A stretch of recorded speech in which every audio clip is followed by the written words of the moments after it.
Adventures of Sam Spade, Detective. Brought to you by Wild Root Cream Oil Hair Tonic, the non-alcoholic hair tonic that contains lanolin. Wild Root Cream Oil, again and again, the choice of men who put good grooming first.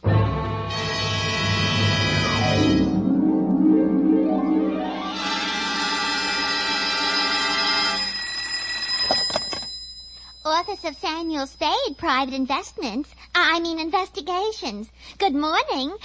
Evening. Effie? Miss Perrine is on a vacation. Perhaps I may be of assistance, no doubt. I don't know. To whom am I speaking to? I am sorry. I cannot divulge that information to an entire stranger. May I take a message? Look, Miss whoever you are, I don't want to discommode you, but I am sorry, but I will have to ask you in no certain terms to resist from this line you are handing me. I am not the type secretary. Forget it. I'll just call Miss Perrine long distance and dictate my report over the phone. Oh, my stars and garter. How utterly gouge of me, Mr. Spade.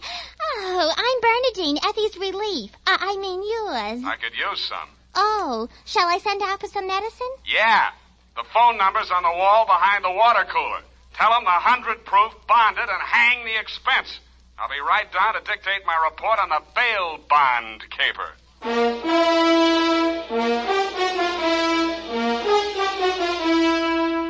Dashiell Hammett, America's leading detective fiction writer and creator of Sam Spade, the hard-boiled private eye, and William Spear, radio's outstanding producer-director of mystery and crime drama, join their talents to make your hair stand on end with the adventures of Sam Spade.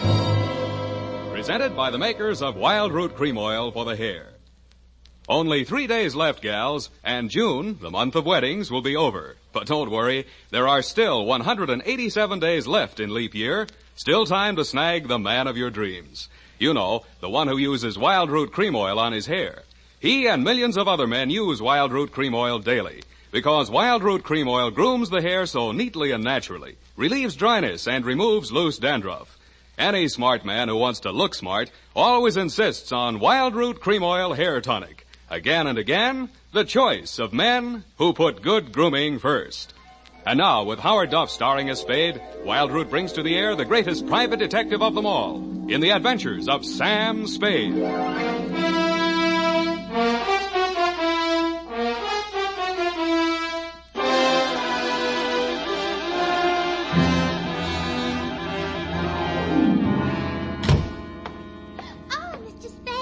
You are Mr. Spade. You just gotta be. Yes, but why? It was fate. I knew it was going to be like this. I had my qualms, too, Bernadine. Oh, that's good. I sent the other back. The other what? I called that number, but it was euphonious. They said whiskey.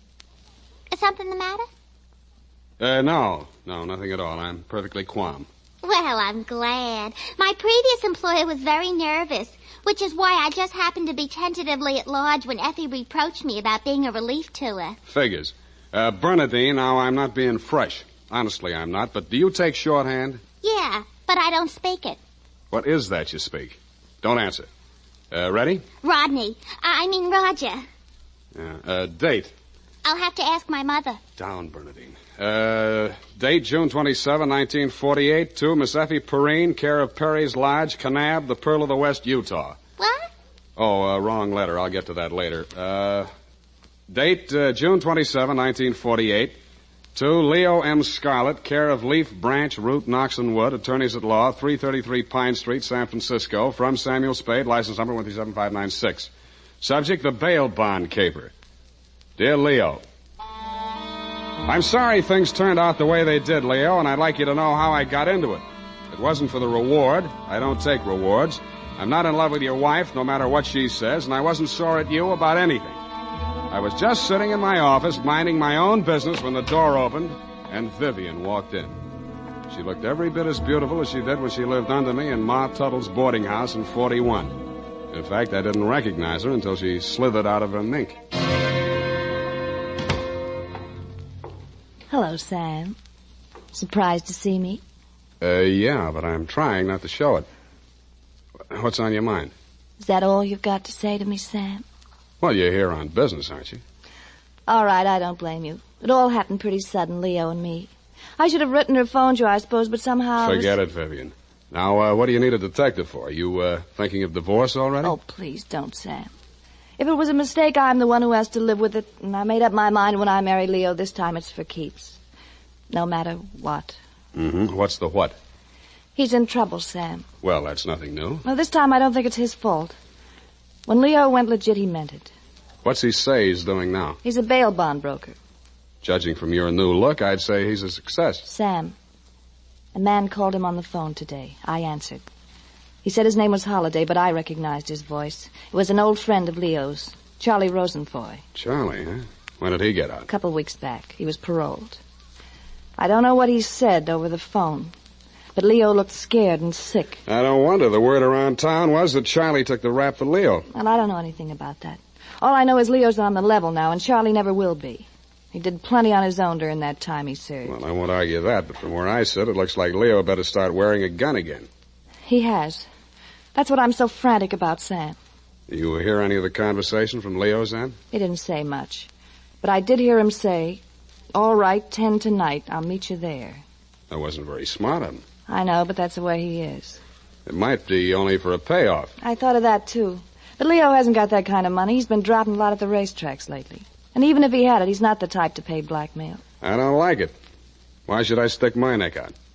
Why did you have to come to me anyway? 'Cause I trust you, Sam. I know you were jealous of Leo. I was? Sam, if we ever meant anything... If you meant half the things you said to me when we... Stop it. That's blackmail. Oh, I feel so lost and alone. I don't know where to turn. Okay. I'll see what I can do. Oh, Sam, I'll make it up to you somehow. You see if I don't. Sure you will. And tell Leo to stop dropping his money at Tan Ferran. This is going to cost them plenty.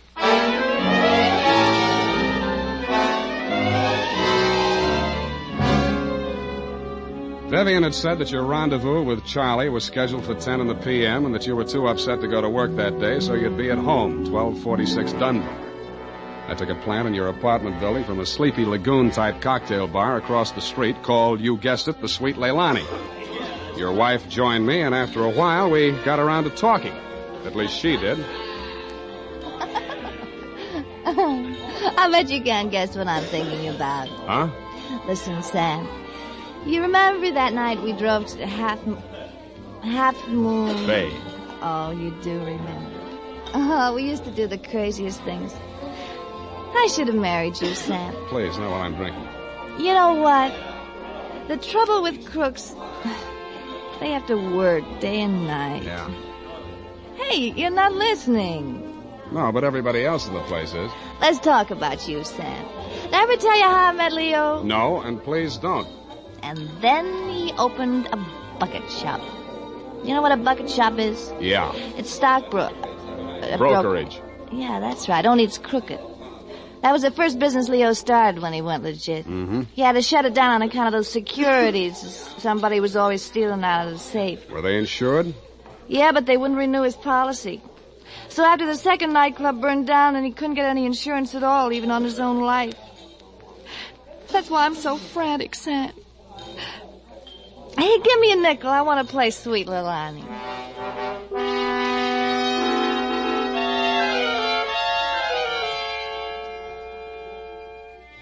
$50 nickels, and 2 hours later, Sweet Leilani broke under the strain, so we had Princess Papuli till even that gave out, and we were starting on the Hawaiian war chant when she disappeared through a door marked Wahines, Hawaiian for powder room, and never came back.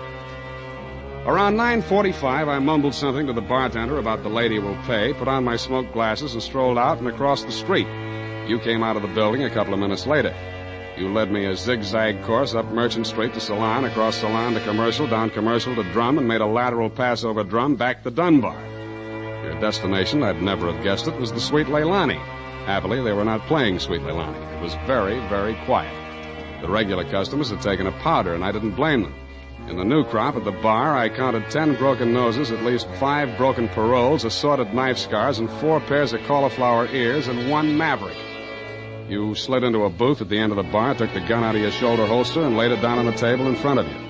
I walked over, turned it around so it was pointing at the jukebox instead of me, and sat down. Some other time, Spade. Some other time I drink with you. I'm waiting for a friend. Why the gun? You selling it to him? Maybe I give it to him. Go on, you drink at the bar. It's kind of crowded. Looks like Charlie Rosenfoy's old mob. Who are they gunning for? You or Charlie? Why don't you ask them? What are you drinking, Leo? I was with that bottle all day. Got a bad taste. Do me a favor, Spade. There's a bar 2 doors down the street. Go drink there. There's my friend coming in the door. Any friend of yours is a friend of mine, Leo. Look, Spade. Hello, Leo. What's the matter? You bring a bodyguard to meet your old friend Charlie? This shamus threw his weight in here. I didn't ask him. I don't need him. Huh. That sounds like the old Leo Scarlatti I used to... The name is Scarlet. Oh, pardon me. I've been on the rock for so long, it's hard to catch up on all the changes. There's been a war, Charlie. Anyone tipped you to it yet? You got a smart bodyguard, Leo. Let's talk. Let's go somewhere else and talk. I like it here. Okay, we start. How come you tipped the mob we were coming here? You promised you wouldn't. Like the shamus, they got to drink somewhere. All right, say what's in your mind and I'll go. Yeah, and if you don't mind, I think I'll do my drinking at the bar.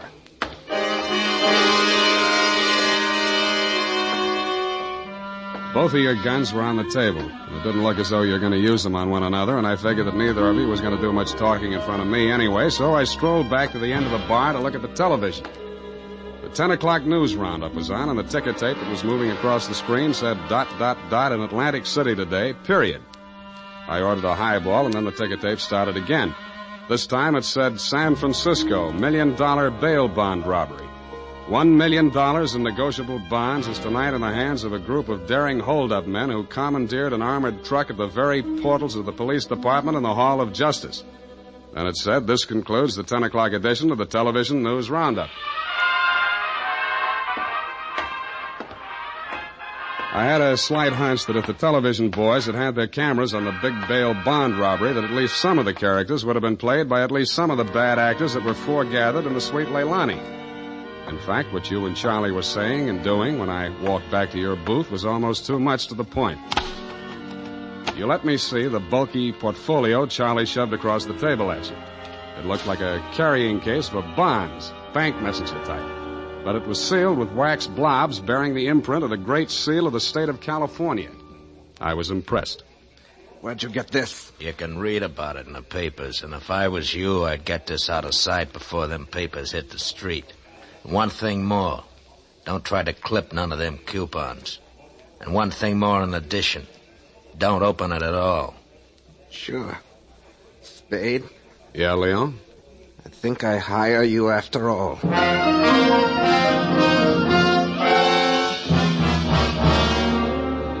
I took the job and you handed me the portfolio. Outside, we flagged the taxi and you gave the driver an address on Portsmouth Square. Your office, I hate to remind you, was behind one of a bunch of neon-lighted storefronts across from the Hall of Justice. The sign on the door said, press the button and let freedom ring any hour, day or night. The only bell in sight was a stop-press-type burglar alarm. You unlocked the door and we went in. You paused in front of a big green safe with a combination lock and started twirling the knob. The tumblers clicked into place. I picked up an inkwell and waited for the safe to open. All right, Spade, give me it. I did, with both hands. With my left, I handed you the portfolio, and with my right, I pitched the inkwell at a well-wired slab of plate glass window. When the burglar alarm went into action, so did you. You dropped everything and were out of the door and out of sight before you could say, let freedom ring. While I was waiting for the cops to arrive, I helped myself to a $500 bearer bond I found lying loose in your safe. I had a feeling I might be needing some bail myself.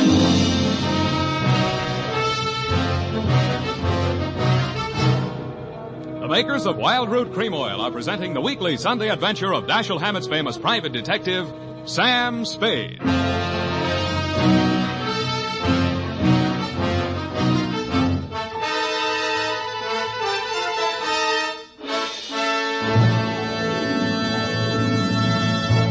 Now, here's important news on good grooming.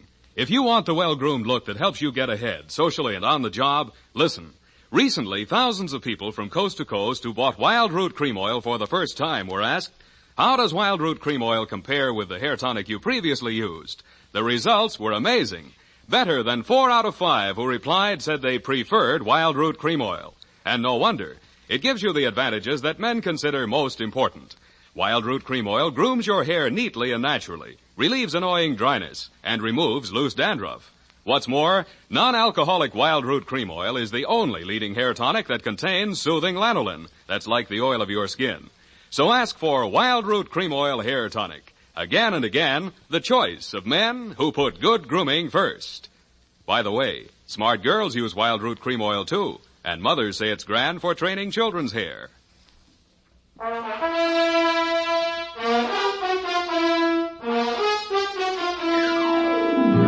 And now back to the bail bond caper. Tonight's adventure with Sam Spade.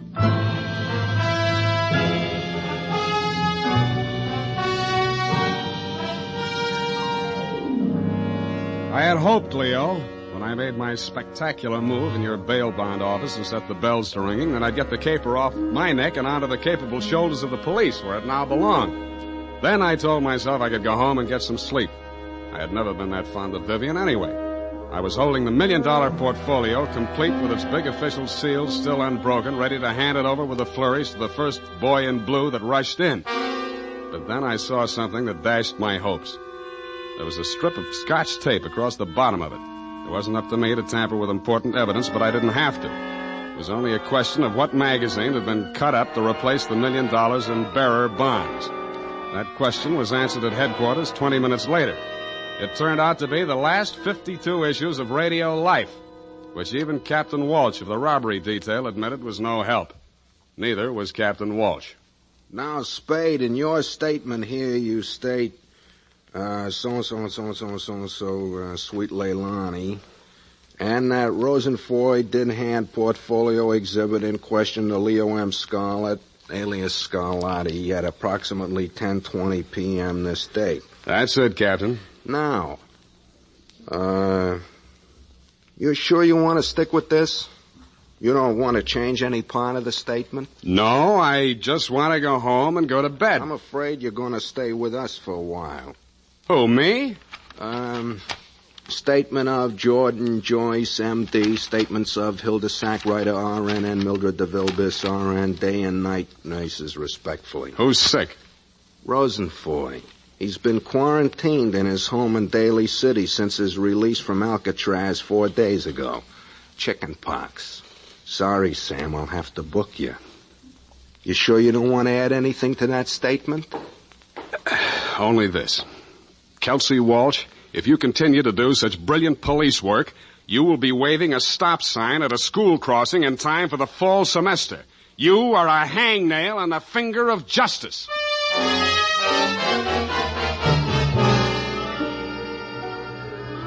I thought I had been courteous and cooperative, but even so, it was the middle of the afternoon by the time they set my bail.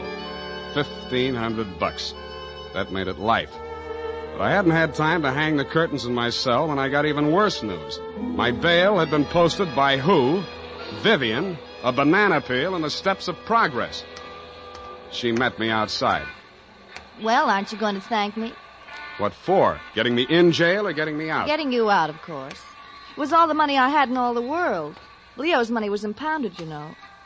But, Sam, when I thought of what you and I once meant to each other, and maybe we still Yeah. Well, you'll get your money back. I'm not really guilty. Oh, I know that. What else do you know? I guess it's safe to talk. Leo phoned me today. Where is he? He wouldn't say. Some pay station. He kept putting in nickels. Sam, you've got to talk to him. You've got to convince him it's best to give himself up. Now you're beginning to make sense, sweetheart. But how can I get to talk to him? I've arranged it. He's to meet us at the Club Leilani. You know, where we had our reunion yesterday. That place on Dunbar? Yeah. Oh, that's great. A crowded saloon less than a block from the police department. Besides, the place has lousy memories for me. By the way, did you ever get out of the ladies' room? If you don't mind, I'd rather talk about something else. Okay, let's talk about how do we bring this big secret meeting off in a crowded cafe. Is Leo coming in a false beard? You really think I'm stupid, don't you? I didn't say so. Well, it so happens that the place is closed on Tuesday. See that sign in the window? Closed. Tuesday. Mm-hmm. Now, how do we break in? I was counting on you. You're a detective. Can't you use a glass key or something? Did you say that bail bond you bought for me was all the money you had in the world? That's the truth. Then get ready to forfeit it. It's a risk I've got to take. You've got to take. Sam, please, if we ever meant anything Yeah, to... I know. Half Moon Bay. But sometimes I wish we hadn't been childhood sweethearts. Wait here. I'll case the alley.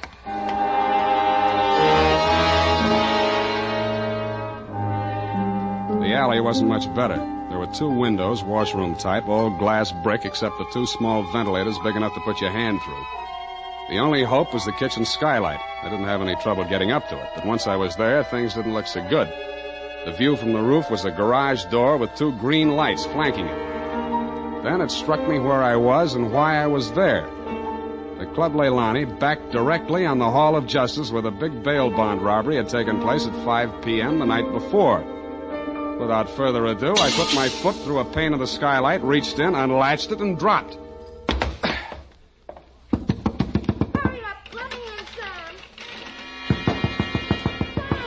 Up at the front of the building, I could hear Vivian clamoring for admittance. I decided to let her clamor for another minute or 2. It isn't a thing I often do, but I walked resolutely into the ladies' powder room. It was very well equipped. It had furniture, a telephone, and more clues than I needed. The magazines were there, the razor blades were there, the Scotch tape was there. There was even a scraping of red sealing wax on the steel frame of the window slot. But best of all was what I found in the paper towel dispenser. I lifted it out and moved it next door to the men's washroom. Then I let her in. What kept you so long? You'll spoil everything. I was afraid you'd... Here comes your husband. Come on, let me in. What happened, Leo? You're early. Any objections? I just got itchy, that's all. How are you, baby? Don't, Leo. I'm so nervous. Strained. What are we going to do, baby? What's Spade going to do for us? Tell him, Sam. I'll leave you 2 alone to talk it out. I'll freshen up a little. Haven't had my face on all day. Poor kid. Well, Spade, let's have it. Yeah, she's right, Leo. I can do a lot for you. But you've got to do something for me. Spade, this is level. I never saw those bonds. I know that. Then what are you after? The truth. It's the only thing that can save you, and if you take this rap, I take it too. I'm in clear up to my neck. Okay. Charlie Rosenfoy came around to Vivian and made her this proposition.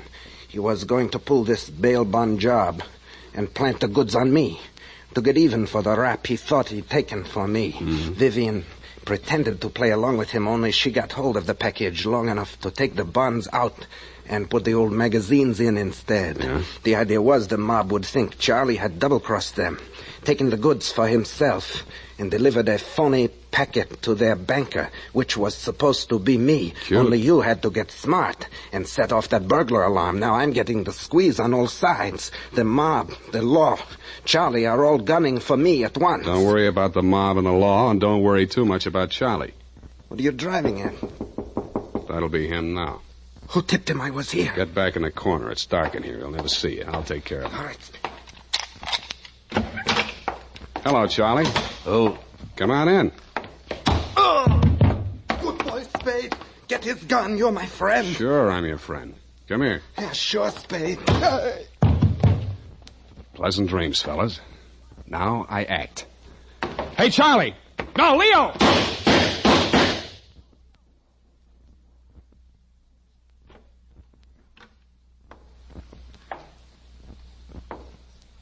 Vivian? Sam? That you? Yeah. The last of your boyfriends. You mean Leo? Charlie? Yeah. They just knocked each other off. Oh, Sam, I can't see. It's dark. Where are you? Right here in front of the jukebox. You sure? Hope to die.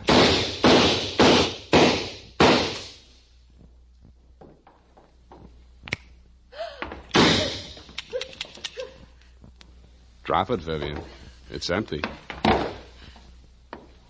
Sam, Sam! Vivian, how could you? After Half Moon Bay.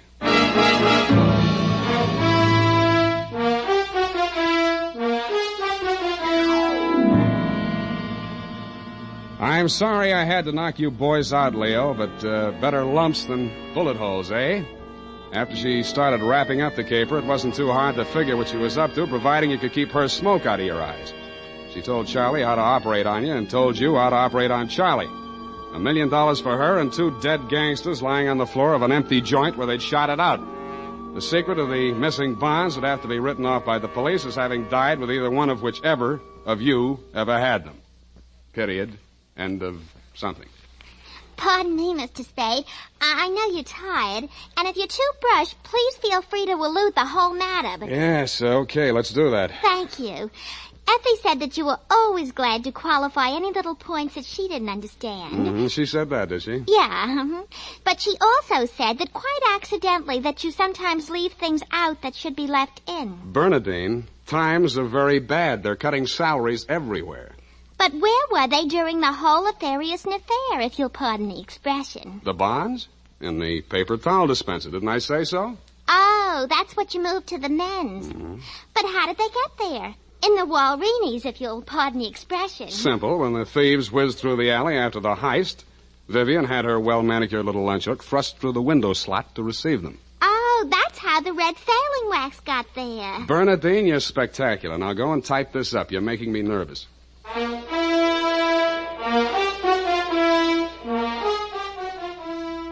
You know what they say about people who like mysteries? Once a mystery fan, always a mystery fan. And that goes for hair tonics, too. Once a Wild Root Cream Oil fan, always a Wild Root Cream Oil fan. Just try it and you'll see what I mean. Wild Root Cream Oil grooms the hair neatly and naturally, relieves annoying dryness, and removes loose, ugly dandruff.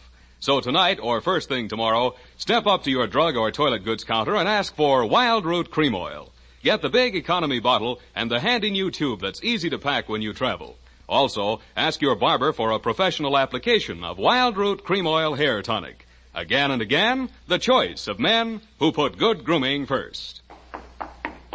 Well, here it is, Mr. Spade. I hope it's not too erroneous. Oh, I'm sure it's quite offensive. Don't you mean inoffensive, Mr. Spade? Have it your way. I don't want to sound imprudent, Mr. Spade, but I must say that your conduct through the whole thing was very brave and outrageous. Don't you mean courageous? Now I've got you doing it. You're going to be just like Mr. Cummel. Your previous employer, no doubt. Yeah, poor man. You know, he finally became completely erasable. They had to take him away. Mm-hmm. What were his symptoms? Well, when he ordered the puppy biscuits, I thought he was just being concentric. But after a while, he wouldn't answer to anything but Rover. I had to sprinkle his flea powder in the morning, you know? And then he had his little tricks. He always wanted to show off, you know, sitting up and rolling over. He could shake hands, too. What's so great about that? Any dog can shake hands. Yeah, but can you scratch your ear with your foot? If I set my mind to it. Now go home, Bernadine, or I'll report you to the SPCA. You can't frighten me. Effie told me that your bark is worse than your bite. Good night, Mr. Spade. Effie in far-off Kanab, come home, sweetheart.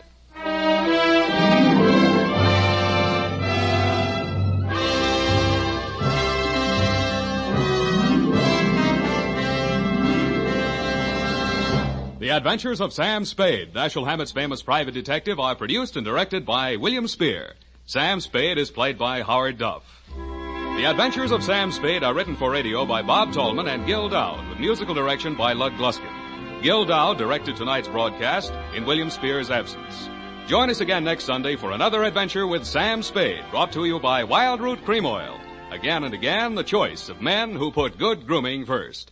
This is Dick Joy reminding you to get Wild Root Cream Oil, Charlie. It keeps your hair in trim. You see, it's non-alcoholic, Charlie. It's made with soothing lanolin. You better get Wild Root Cream Oil, Charlie. Start using it today. You'll find that you will have a tough time, Charlie, keeping all the gals away. Hiya, Baldy. Get Wild Root right away.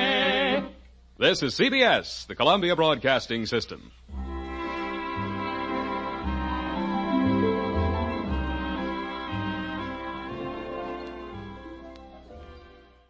Petri Wine brings you Basil Rathbone and Nigel Bruce in the new adventures of Sherlock Holmes.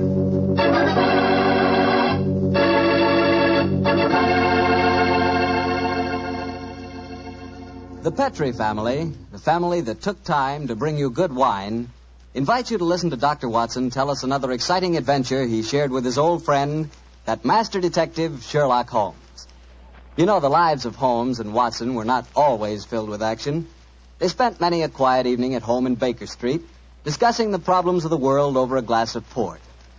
You know, it seems that no wine is more expressive of friendship and hospitality than port.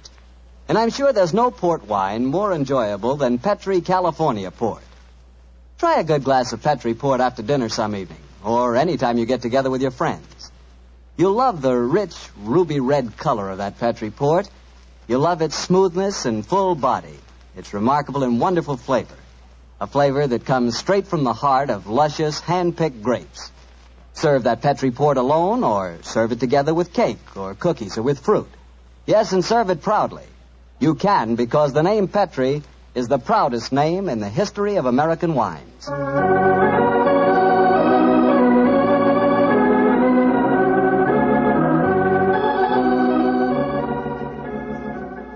And now I'm sure our old friend Dr. Watson's expecting us. Let's tap on his study door. Come in. Good evening, Doctor. Good evening, Mr. Bartell. Come over here by the fire. I was just having a cup of coffee. Would you care to join me? Thanks, that'd be nice. It'll prevent you falling asleep during my story tonight. There's no chance of that, Doctor. From the hints you gave us last week, it sounded like quite a story. It began in a circus in Paris, you told us? Yes, my boy, the circus.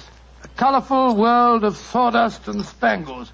A world, Mr. Bartell, that I may tell you confidentially, always held an irresistible fascination for me when I was a youngster. Me too, Doctor. In fact, when I was 8 years old, I fell desperately in love with a lady bareback rider. A stunning creature who wore pink silk tights with gold sequins on them. Unfortunately, my mother caught me writing her proposal of marriage, and I'm afraid that, that's another story, and one that you probably wouldn't find very interesting. I'm sure I would, Doctor, but I think it would be safer to stick to your Sherlock Holmes story. Yes, you're probably right, my boy. Well, it was a winter in the 1890s, and Holmes and I were in Paris.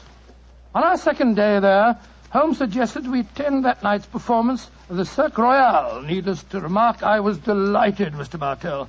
And shortly after 9 o'clock that night, I found myself seated beside Holmes in a box near the ringside. It was an incredibly vivid scene, even for that city of color and light. The gay costumes of the women and the gaudy trappings of the ringmasters and clowns looked like a giant kaleidoscope under the blazing glare of the arc lamps. As we sat there, a brass band nearby blared forth some popular music of the day, and yet he didn't appear to be enjoying himself. And so I leaned across and touched his arm.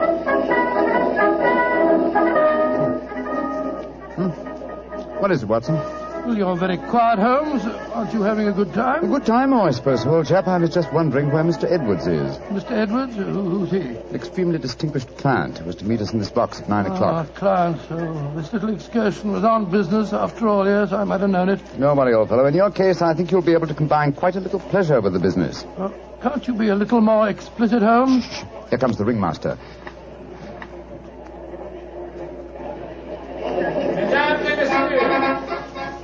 J'ai l'honneur de vous présenter ce soir la grande vedette du cirque, Mademoiselle Gisèle Girondet, équestrienne incomparable.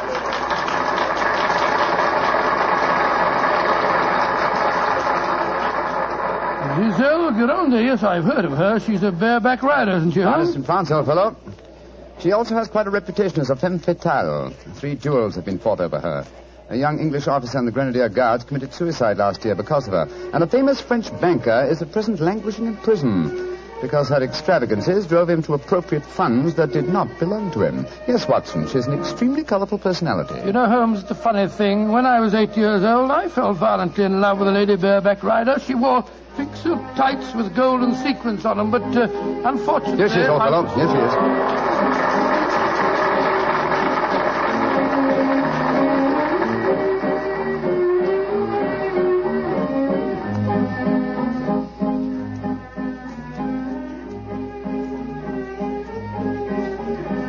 Holmes, she's exquisite. Look at the way she's jumping from the back of one horse to the other.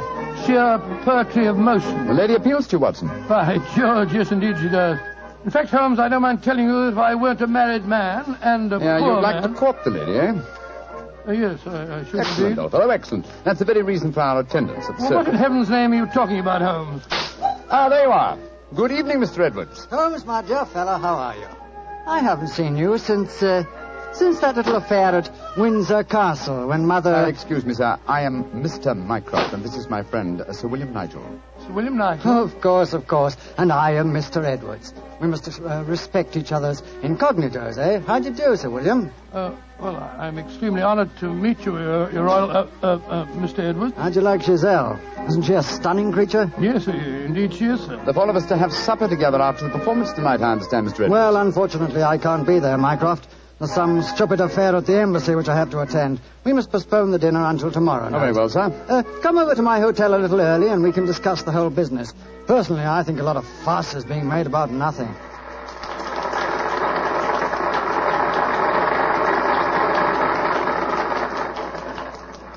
Now, if you'll excuse me, gentlemen, I must go back and see Giselle for a moment and tell her that I can't keep our appointment for tonight. I'll see you tomorrow, Mycroft. Good night, Sir William. Good night. Good night, sir. Et maintenant, pour votre plaisir, les frères Salini, les jongleurs internationaux. Holmes, what's all this mystery? That wasn't Mr. Edwards. It was the Prince of... Watson, please. Discretion, old fellow. Mr. Edwards, as you know, is extremely democratic. Too much so, possibly, when one considers his position and responsibilities. He's become quite seriously involved with Mademoiselle Giselle, the lady bareback rider who has just left the ring. Oh, so that's it. The Foreign Office, quite naturally, I suppose, is deeply concerned over the matter, and I've been entrusted with the delicate mission of protecting Mr. Edwards. Oh, does Giselle Gironde know that his true identity, do you suppose? That's the first thing that we have to find out. It's possible that she is simply captivated by having a rich Englishman at her feet. If, on the other hand, she knows who Mr. Edwards is, then we may be in for a great deal of trouble. Yes, but how are you going to find that out? By tempting her with a richer Englishman. And one with a title. That, my dear fellow, is why you are Sir William Nigel. You mean that... your job, old fellow, is to do your utmost to steal Giselle Gironde from Mr. Edwards. But, I don't even know the girl. We shall remedy that defect in a few minutes. As soon as the performance is over, my dear chap, I shall take you to her dressing room and arrange an introduction.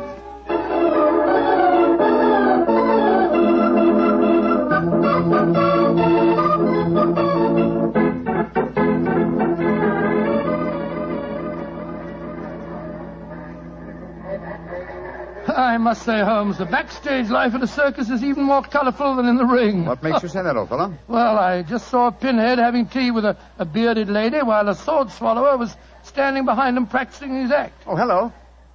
See that man standing talking to the girl in tights? Yeah, attractive, isn't she? The gentleman is Inspector Vernet of the French police, an old friend and a distant relative of mine. Vernet, how are you? Ah, Holmes, mon cher ami, comment ça va? No, Vernet, please.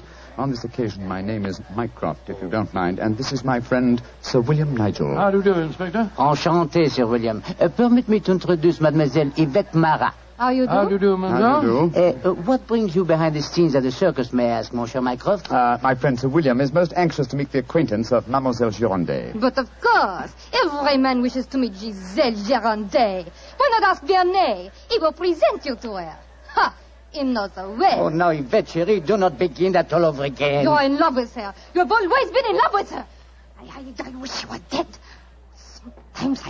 Sometimes I think I could kill her myself. Upon my soul, Inspector, she's a fiery little thing, isn't she? Ah, ça c'est vrai, ça, Sir William. Many times I've told her that Giselle Gironde would never waste her time with a simple police inspector. She prefers a wealthy foreigner. But Yvette ne comprend pas. She does not understand and she does not believe. Mademoiselle Marat was dressed in tights, Vernet. And what does she do in the circus? She walks the tightrope. Oh, She's yes. queen of the high wire. A charming and a talented girl, but a most jealous one. Vernet, my distinguished friend Sir William Nigel is most anxious to meet Giselle Gironde. Will you introduce him? I should prefer not to appear on the matter at this stage. Oh, mais certainement. I will take you to her dressing room. Please come with me, Sir William. Yeah, right. I'll see you later, Holmes. I'll be waiting for you, old chap. Good luck. You're a lucky man, Sir William. Giselle has quite a penchant for the Englishmen.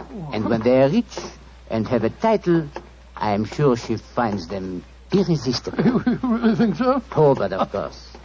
Ah, quel dommage that I'm only a poor policeman. Here we are.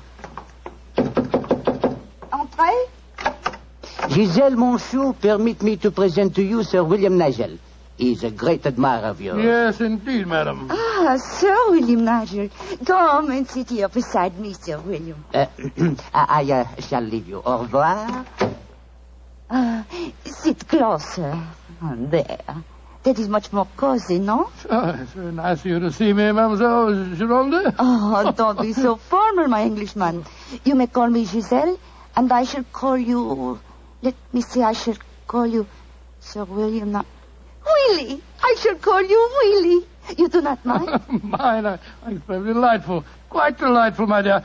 I was hoping perhaps that you care to have a little supper with me tonight, Giselle.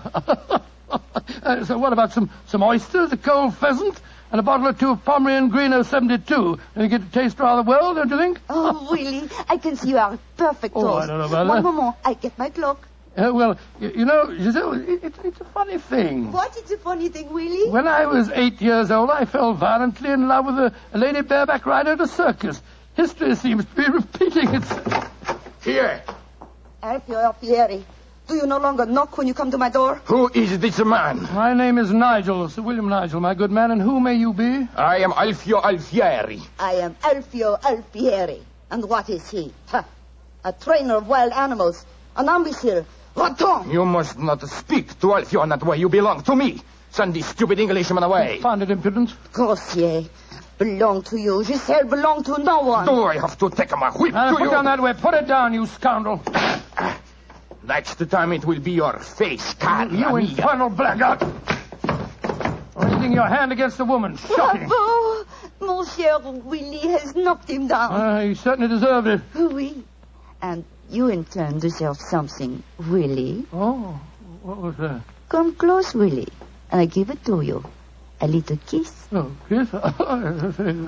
Thanks awfully.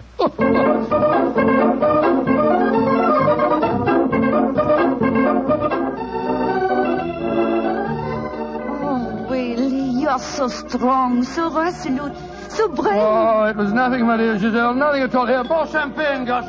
More champagne. Oh, Willie!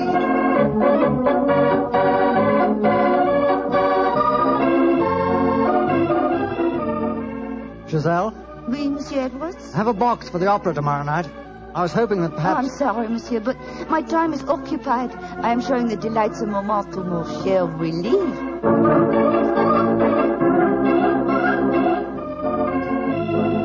Mademoiselle est mieux le collier de perles à 5 rangs ou celui à 3 rangs? He says, which do I prefer, the 5-string color pearls or the 3-string color pearls?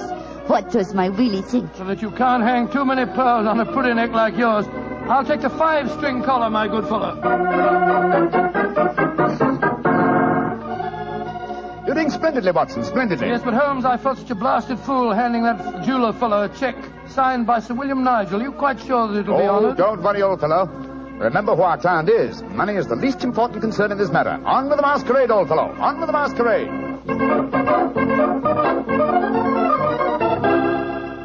More champagne, garçon.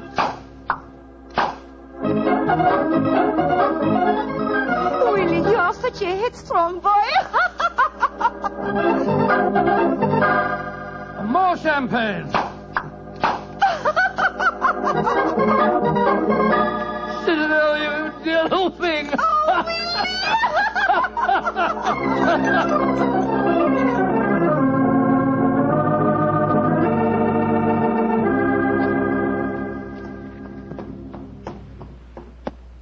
Good evening, Vernet.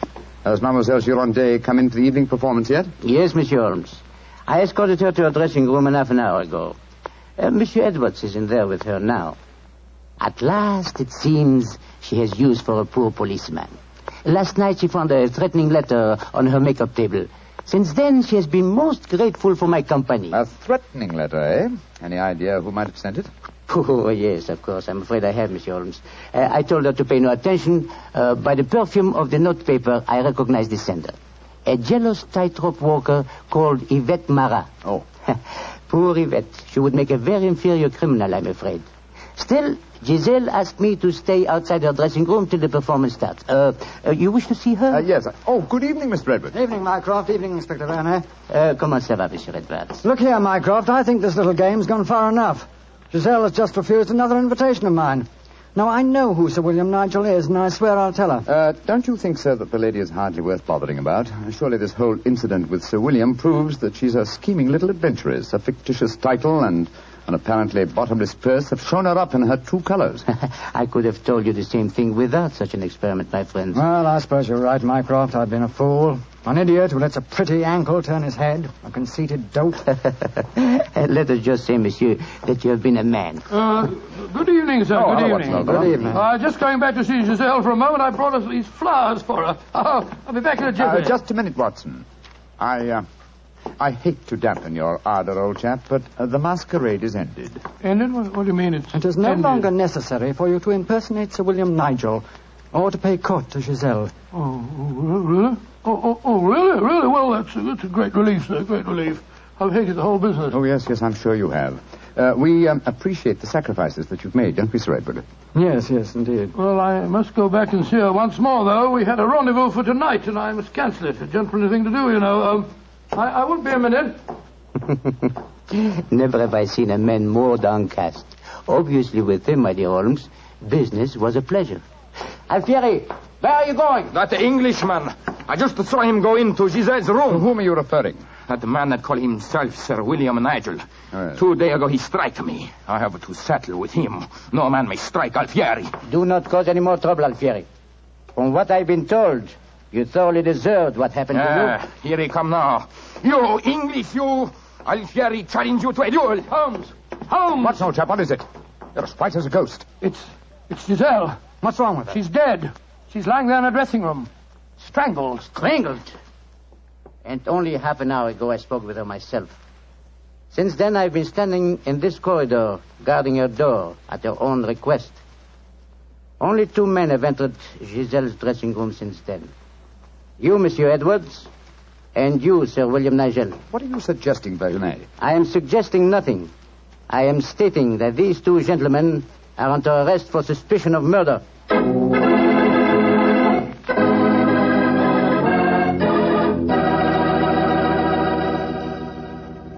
Dr. Watson's unusual story will continue in just a few seconds.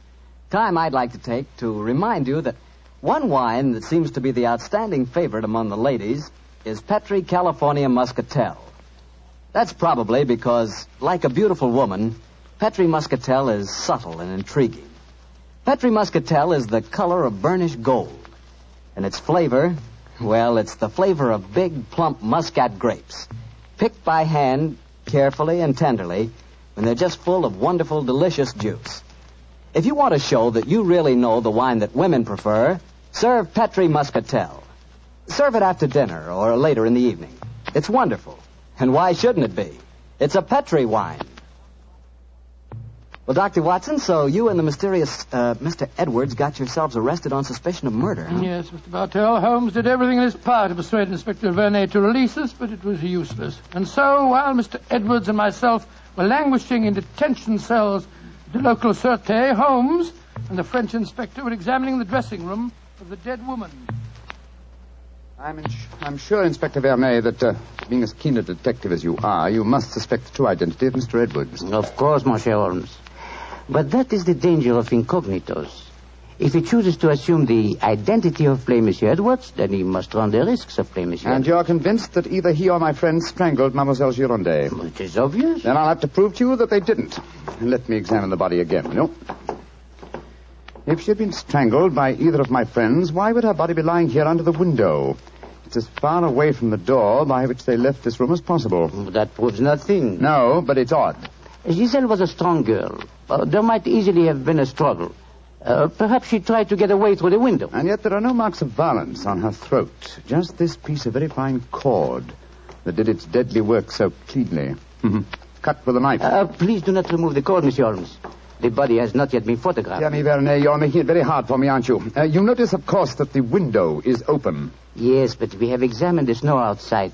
There were no footprints within 3 yards of the window.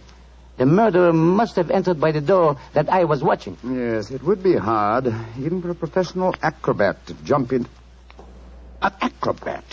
Vernet, your young friend, Mademoiselle Yvette Marat, is a tightrope walker. Yvette, but... Yes, she certainly had a motive. She'd even sent a threatening letter. I heard her express hatred and jealousy for this dead woman. It's conceivable that she could enter a room by a window without leaving footprints in the snow. Where was she at the time of the murder?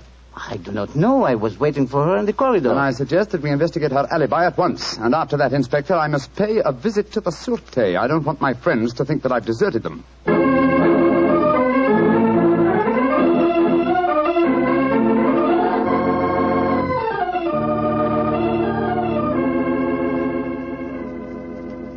Excuse me, sir. Yes, Holmes. I'm afraid it looks rather black.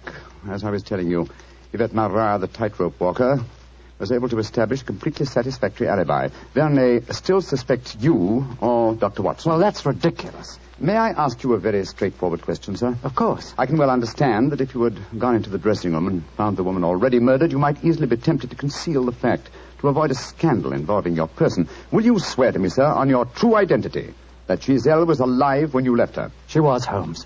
I swear it. Thank you, sir. That's all I wanted to know.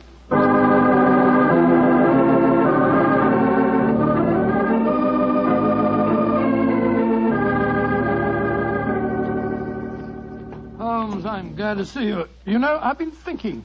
All this depends on Vernet's evidence. But supposing he was the murderer?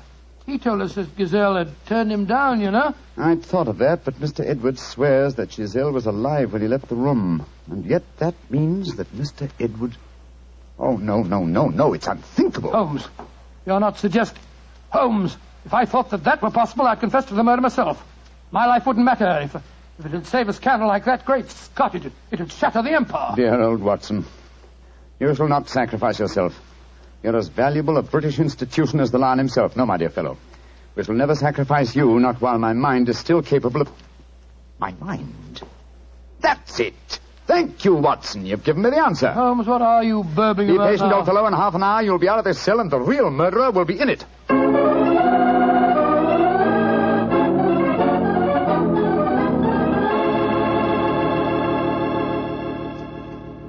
Questions.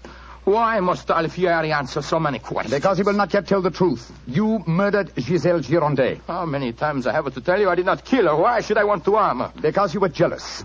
Because she humiliated and tormented you. But I was not in her dressing room. I've already proved that fact. Am I a magician that I can kill somebody without entering a room? Alfieri, I know how you killed Giselle Girondet without its necessitating your entering this room. You're a smart man. Please to tell me. I don't need to tell you. With the aid of Vernet, I'll show you. Open the window, Alfieri. What game is this? Very well, then. I'll open the window myself.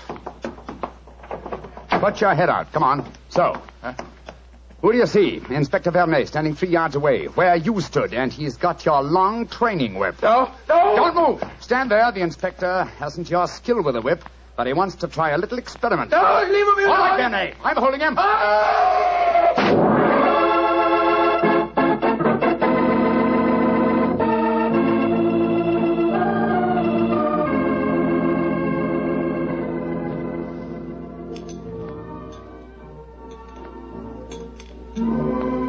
Well, Mr. Edwards, I mean, well, sir, this is a pleasant change from a prison cell, isn't it? It certainly is. Holmes, I can't tell you how grateful I am.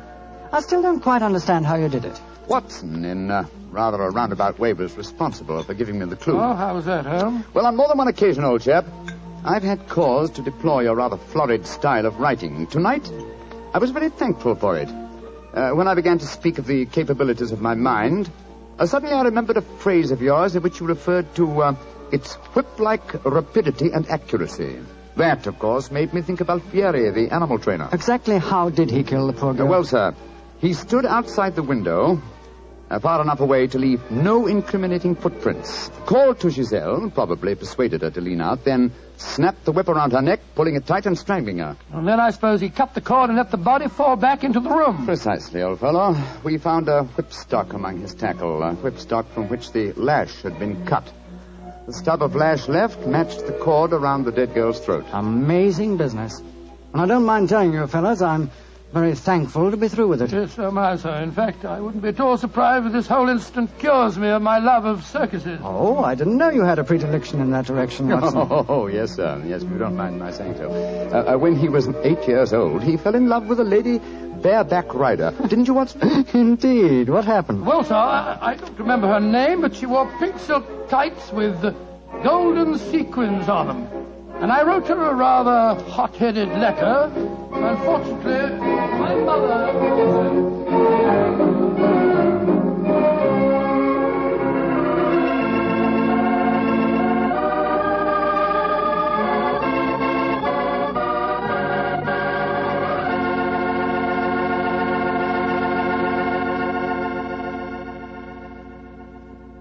Well, Doctor, that was one of the most unusual stories you've ever told. And I might say you played a very prominent part in that case yourself. Oh, I suppose I did at that, Mr. Bartell. Giselle was a beautiful girl. Beautiful. Boy, I sure love that nickname she gave you. Wheelie. Yes, I thought it rather nice myself. Well, that is, I mean... Don't get embarrassed over a nickname, Doctor. You should hear the nickname I had. When I went to school, all the girls called me Bottles. Bottles? Oh, I see, from Bartell. Bartell. Oh, some nickname, like a prophecy. What do you mean? Well, they called me Bottles, and now that's what I like to talk about most. Bottles. Bottles of Petri wine. Oh, I should have known. And I'd like to talk about Petri wine because, as far as I'm concerned, it's the swellest wine that ever poured from a bottle. That's because the Petri family really knows how to make good wine. Well, they ought to. They've been making good wine ever since they started the Petri business way back in the 1800s. And since the Petri family has always personally owned and operated their business, they've been able to keep that fine art of winemaking right in the family, handing it on down from father to son, from generation to generation. So it's no wonder, whenever you want a good wine, you want a Petri wine, because Petri took time to bring you good wine. Well, Dr. Watson, what new Sherlock Holmes story are you going to tell us about next week? Well, now, next week, Mr. Bartell, I'm going to tell you of a strange adventure that Holmes and I had in the swampy fenlands of Norfolk.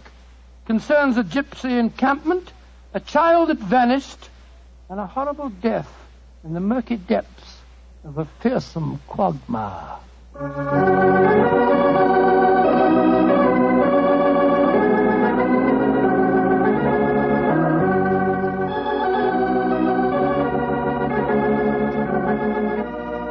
Tonight's Sherlock Holmes adventure was written by Dennis Green and Anthony Boucher and was suggested by an incident in the Sir Arthur Conan Doyle story, The Adventure of the Three Students. Music is by Dean Fosler. Mr. Rathbone appears through the courtesy of Metro-Goldwyn-Mayer, and Mr. Bruce through the courtesy of Universal Pictures, where they are now starring in the Sherlock Holmes series.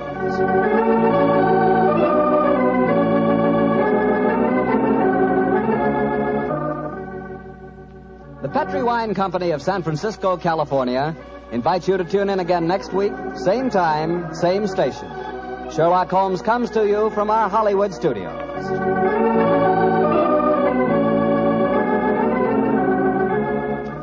This is Harry Bartell saying goodnight for the Petri family. For a solid hour of exciting mystery dramas, listen every Monday on most of these same stations at 8 o'clock to Michael Shayne, followed immediately by Sherlock Holmes. This is the Mutual Broadcasting System. From Hollywood, it's time now for... Johnny Dollar. Paul Brennan, Inter-Allied Insurance Company, Johnny. Oh, hi, Paul. How's the world doing by you? Oh, I got troubles. Oh, like what? Like Albert W. Winkler. Winkler? Who's he? Maybe you mean who was he? Well, which is it? Well, that's the trouble, Johnny. We don't know. Huh? Well, he's disappeared, and with him a hunk of emerald worth exactly 100,000 clams. Wow. Well? Sure.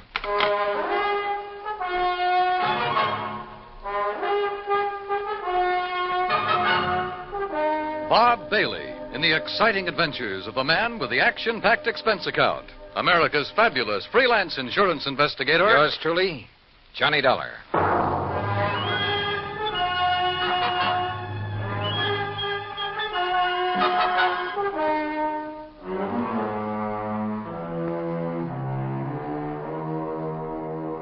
Expense account submitted by Special Investigator Johnny Dollar to the Inter-Allied Insurance Company, Dawson Building, Hartford, Connecticut. Following is an account of expenses incurred during my investigation of the Blooming Blossom matter. Expense account item 1, $1 even. Taxi from my apartment to the offices of Inter-Allied, where Paul Brennan wasted no time in getting to the point. Albert Winkler was a partner in a small jewelry firm down in New York. Real exclusive type place. Fluid and Winkler? Yeah, that's the outfit. Well, a few days ago, they got hold of an emerald. It's called the Green Eye of Calcutta. And, Johnny, the darn thing's big enough to choke a horse. Okay, Paul, okay. I don't think you need to go any further. No, wait. They plan to put it on an exhibition at the big international jewelry show in Chicago next month, and Winkler took it home to work on it. Oof. Insured for $100,000, you said? Yeah, and Winkler's insured for 10. Okay, so who killed him and stole the rock? Listen, will you? Go ahead. Well, Sunday morning, his partner Blewett tried to phone him at his apartment. No answer. So Blewett sauntered down to the office thinking he might be there. But no sign of him? Right. Nor of the Green Eye of Calcutta. Only a note Winkler had left the night before saying he was taking the stone home to work on it. Well, that makes it look as though maybe Winkler... Listen. About that time, the phone rang there in the office. It was the police department, also looking for Winkler. Oh. Yeah, they'd been called by Winkler's landlord after a chambermaid had found his apartment completely ransacked and the old boy missing. Uh-oh. Who's working on it? For the NYPD, I mean. Sergeant Randy Singer, 18th Precinct, homicide. Old friend of yours, I believe. Yeah, good man. Has he come up with anything? Nothing. Well, Johnny? Sure, Paul. Now? Now. Item 2, another $1 for a taxi back to my apartment where I slicked the stubble off my face, showered, dressed, and was about to head for New York when the phone rang.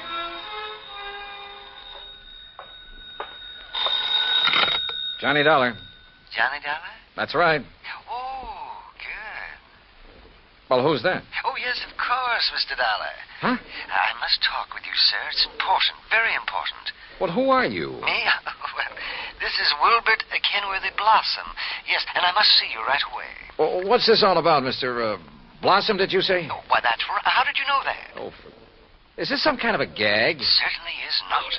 And to think that now I'll be working with you on a... Oh, it's wonderful, just wonderful. What are you talking about? Why, you, don't you see? I follow every single one of your cases, sir. Either in the newspapers or on the radio. Oh, I'm your biggest fan. Is that all you called to say, Mr. Blossom? It is not. I'm calling about the mysterious disappearance of Mr. Albert Winkler. Winkler? You know something about him, his whereabouts? I certainly do. Where are you, Mr. Blossom? Here at my house in New York, and I'll be waiting for you, sir. Goodbye. No, wait. Give me your address. Oh, yes, of course. How could you know where to come if I hadn't given you that? Yeah. That was silly of me. Well, goodbye. The address, man, the address.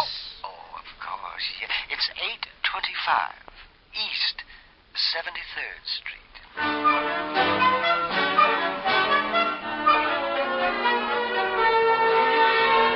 Item 3, $9.20, transportation and incidentals to New York City and 825 East 73rd Street. It turned out to be one of New York's famous old brownstone houses, well preserved and reeking of an era long past, when the city's wealthy and elite had built row on row of these monuments to a now forgotten financial aristocracy. Oh, come in, Mr. Dollar. Come in. I'm Wilbert Kenworthy Blossom, and I cannot tell you how thrilled I am to be working with you on this. I don't know how to describe it, but I'll try. The inside of Blossom's home was unbelievable. Ornate pre-Victorian furnishings, heavy velvet draperies, huge lamps and chandeliers, gilt-framed mirrors, even an ancient horsehair sofa. It was also filled with dusty piles of newspapers and magazines, hundreds of old books. Travel books, Mr. Dollar, and mysteries. Oh, I just love mysteries. One corner of the high-ceilinged living room was piled with old trunks and handbags, an old carpet bag even. Boxes of tools and utensils were stacked about, an ancient Victrola, beat-up sewing machine. You just never know when you might want to sew something, do you? Old guns and pistols, some of them museum pieces. A stringless tennis racket. A pair of rusty handcuffs locked to the base of a floor lamp without a shade. A broken bicycle pump. That's just in case I ever find a bicycle to go with it, you understand. Yes.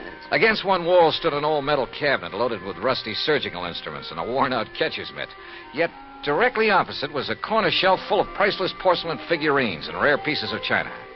Some of the old clocks and jewelry on the mantelpiece were collector's items.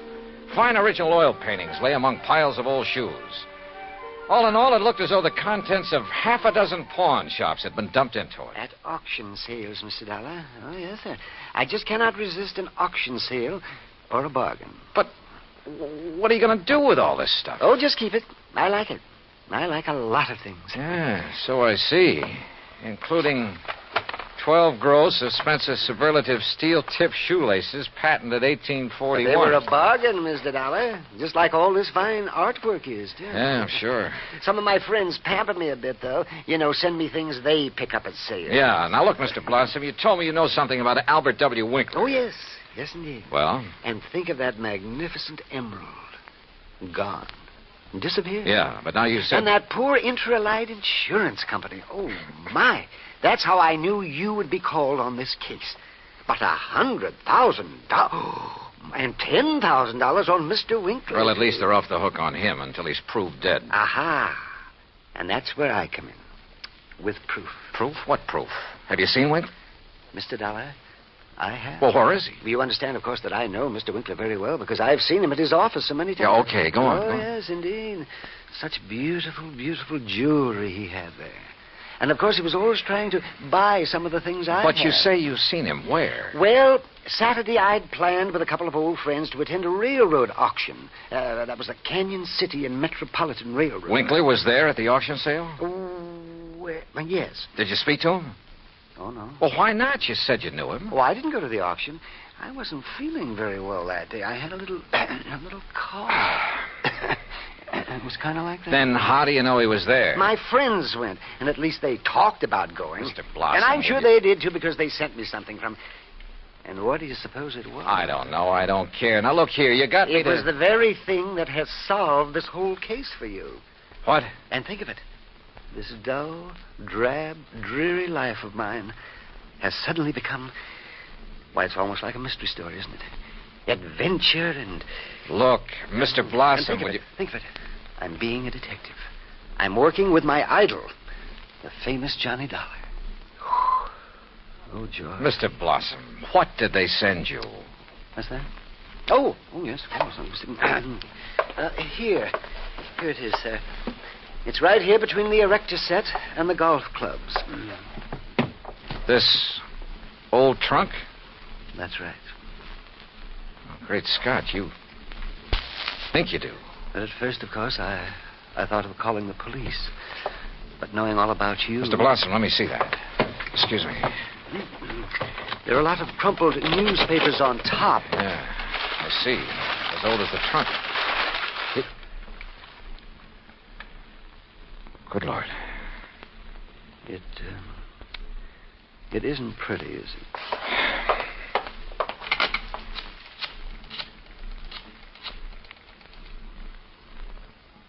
Sergeant Randy Singer, homicide. Randy, Johnny Dollar, get somebody over to 825 East 73rd Street right away, will you? Body of Albert Winkler. Randy got there in a matter of minutes. Got the same story from Blossom that I had, then called for the lab crew to come and take over. Now, who delivered this trunk, Mr. Blossom? Why, it was just a delivery man. Can you describe him? Would you know him if you saw him? Yeah, well, he was big and strong. He was very strong. Distinguishing features, scars or a limp or a beard or something? Well, I told you, Johnny, he was big and strong. How old? Well, I would say he was somewhere between 25 and, Yeah? 50. Yes, I'm sure. Well, that's a lot of help. Yeah, you better have those thick spectacles changed. But he was big. Yes, we know, and strong. What about his truck? Oh, I didn't see that. He left it outside. No. Now, look. These friends of yours who did attend the auction, who were they? Oh, yes. Now the investigation proceeds. Now the excitement... Who were they, Mr. Blossom? Well, there's Randolph Harrison and Prison.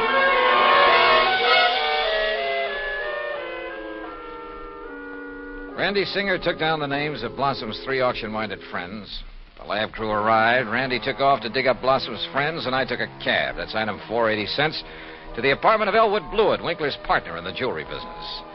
Blewett lived alone in a modest but tastefully furnished 5 or 6 rooms on East 52nd Street. Of course, Mr. Dollar. I'll be glad to help you all I can. Albert's death has been a terrible blow. Yes. Well, tell me this, please. Yes?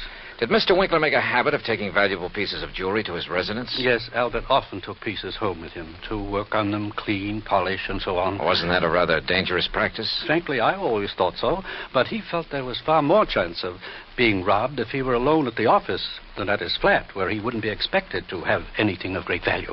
Well, who has seen the Green Eye of Calcutta besides you and Mr. Winkler? I'm not sure. Of course, almost anyone would have been able to recognize it. Because of the publicity and pictures when you brought it over here. Yes. Come to think of it, Blossom indicated he'd been much impressed with it. Wilbur Blossom? Yeah. You know him? He's been in the office many times. He and Albert were always bickering over pieces that either Bickering? of us had. Well, it was really something of a joke.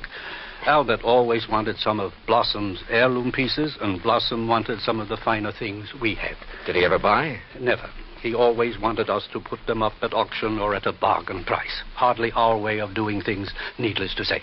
When did you last see Blossom? Why, last Friday. I was busy with an important client, and from the back room where Albert worked, I remember hearing Blossom insist that Albert show him the emerald. What did he? I don't know. The silly argument got so noisy that I closed the door on them.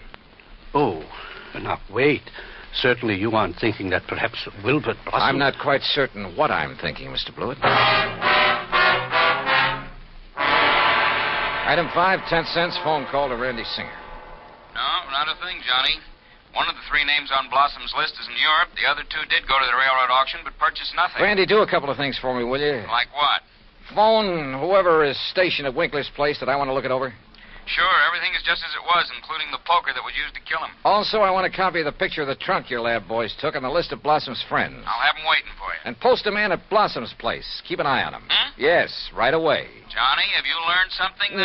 No, just, just for his protection, say. I'll talk to you later. Yeah, but...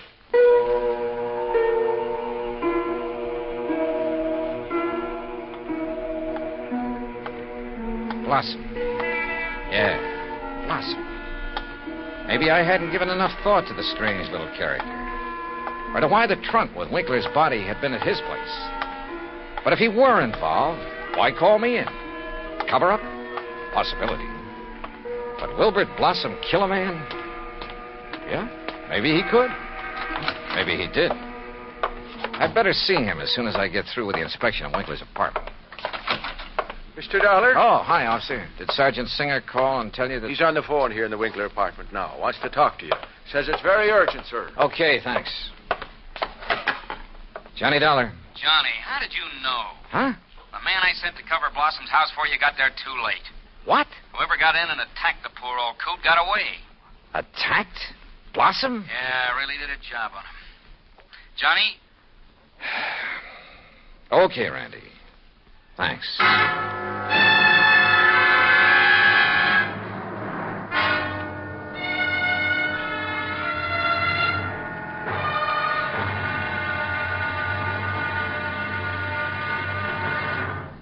Act 2 of yours truly, Johnny Dollar, in just a moment. Democracy. As everyone knows, democracy means many things. Self-rule of the people, a higher standard of living, freedom of speech, press and religion, rights and privileges, liberty. But the most vital promise of democracy is mankind's right to dignity. For it is through the dignity of man that democracy has given mankind its greatest legacy of freedom. Now, Act 2 of yours truly, Johnny Dollar, and the Blooming Blossom Matter.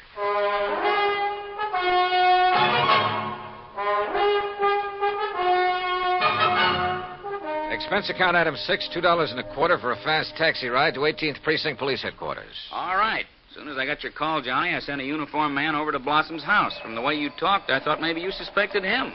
Yeah, Randy, I'm afraid I did. Boy, how wrong can you be?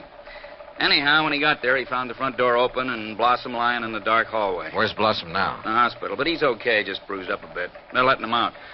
Fingerprints? Anything to go on? The lab's checking on the prints right now. Uh-huh. Let me know. Yeah. Anything else? Nope. So, now let's find out who tried to put Blossom out of the way, and we'll have the guy who killed Winkler. And stole the $100,000 worth of emerald, then shipped Winkler's body to Blossom. Oh, and by the way, here's the picture of the trunk you asked for and the 3 names Blossom gave me. Harrison, Norton, and Scatterday. What are you going to do with them? Randy, suppose the man who attacked Blossom is the one who did all the rest. You got a better suppose? Well, look, Randy, whoever wielded that poker on Winkler couldn't have been very strong. A really hefty wallop would have bent it out of shape. And the lab agrees with you. But, of course, it didn't take much of a blow to finish off old Winkler. He didn't weigh much over 100 pounds, you know. Yeah. Any strong arm could have finished him off easily and without messing up the whole apartment. And don't forget, whoever did him in also put him in the trunk and delivered it to Blossom's house. But why? Yeah. Yeah, and where's the emerald? That's what you should be worried about. $100,000 worth of worry for your insurance company. Now, what are you going to do with that picture of the trunk and the list of Blossom's friends? Oh, yeah, sure. I'll see you later.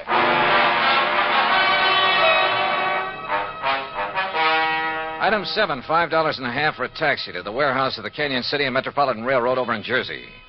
There I finally managed to track down a man who knew something about their occasional auction sales of unclaimed baggage and stuff. Insurance investigator, eh? That's right, Mr. McKinney. One of those boys with a fancy expense account, eh? Well, that's a matter of opinion.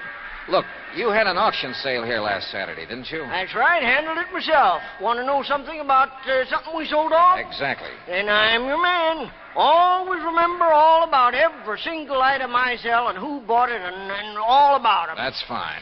Because I want to know if any of the names on this list bought from you on Saturday. Yeah? Randolph Harrison. Man by the name of Harrison buy anything? No. How about Percival Wentworth Scatterday? No. Ellsworth Norton? No. You sure, Mr. McKinney? I'm sure. How about Blossom? That a man's name? Yes, Wilbert Blossom. Well? No, sir. Nope, never heard of him. And like I told you, I never forget the stuff I sell or the fellows I sell it to. Wait. This picture of a trunk. Huh? Have you ever seen this trunk? Well, yes. Did you sell this trunk on Saturday? Yes, I did. To whom? Come on, man, it's important. Well, I was real early in the sale. Yeah, before most of the people got here. Bought this trunk and had it sent to his apartment in New York. And his name? Well, it was a funny kind of name. Blinky or Winky or... Oh, no. Winkler. Winkler. That was it. Albert Winkler. Item 8, $2, 2 drinks for myself at the nearest bar. But they didn't help to kill my feeling of utter frustration. Item 9, $5.50 taxi back to 18th Precinct headquarters in New York for want of a better place to go. Oh, it's about time you got here, Johnny. Oh? We matched up the prints we found after Blossom was attacked. You know who made them? Yeah, here's his card. Carlo Bernasconi. Any reckon? Couple of a dozen arrests, only one conviction. Anything to do with jewelry? Better. Accessory to a hijack operation a couple of years ago. He drove the truck. Hey. Sure. Got a mugshot of him? We got him. Downstairs. Come on, I'll take you down. Randy, what's he look like? Like you'd expect the truck driver to look. Big husky brute. Has he admitted anything? Well, the threat of a murder charge made him talk, all right, but none of it makes any sense. Of course it doesn't. But he's our boy, all right. He killed Winkler, beat up Blossom. I thought your lab decided whoever killed Winkler was a small fella. Yeah. So the theory about the same man killing Winkler and beating up Blossom doesn't work. But, Johnny, holy... Come on down. Let's talk to this Bernasconi. After I make a phone call. Huh? Who to? Yeah? Get me a man named McKinney, Canyon City and Metropolitan Railroad warehouse over in Jersey. Make it fast, please. Yes, sir. Hey, you been over there, Johnny? Just before I got here. Did you find out anything? No, but I'm going to now. Like what? Randy, for the first time, this whole thing is beginning to make sense. Here's your party. Mr. McKinney? That's me. This is Johnny Dollar, remember? Sure do. Good. And say, Now... I've been reading in the paper since you left here about that body found in the trunk over there in New York. Yeah, well, look. Is that the same trunk you was over here asking about? Yes. Now, you told me that trunk was bought by a man who gave his name as Winkler. That's right. Do you remember what he looked like? Sure do. Why, I can give it to you as accurate as if it was in the police files. Well? Height, 5'9", maybe 9.5. Go on. Weight, between 155 and 58. You see, when I was young, I worked with a carny show guessing weight and height, and if I didn't guess it right... Yeah, okay. Now, how about the color of the eyes? Well, I noticed them because of the way he squinted through them thick, old-fashioned steel glasses. Thanks, Mac. I'm sending you a 10-spot in the next mail. Well, now... Well, Johnny? Come on, Randy. Let's go down and see this Bernasconi. You find something out new? Yeah, and I don't like it. I don't like it.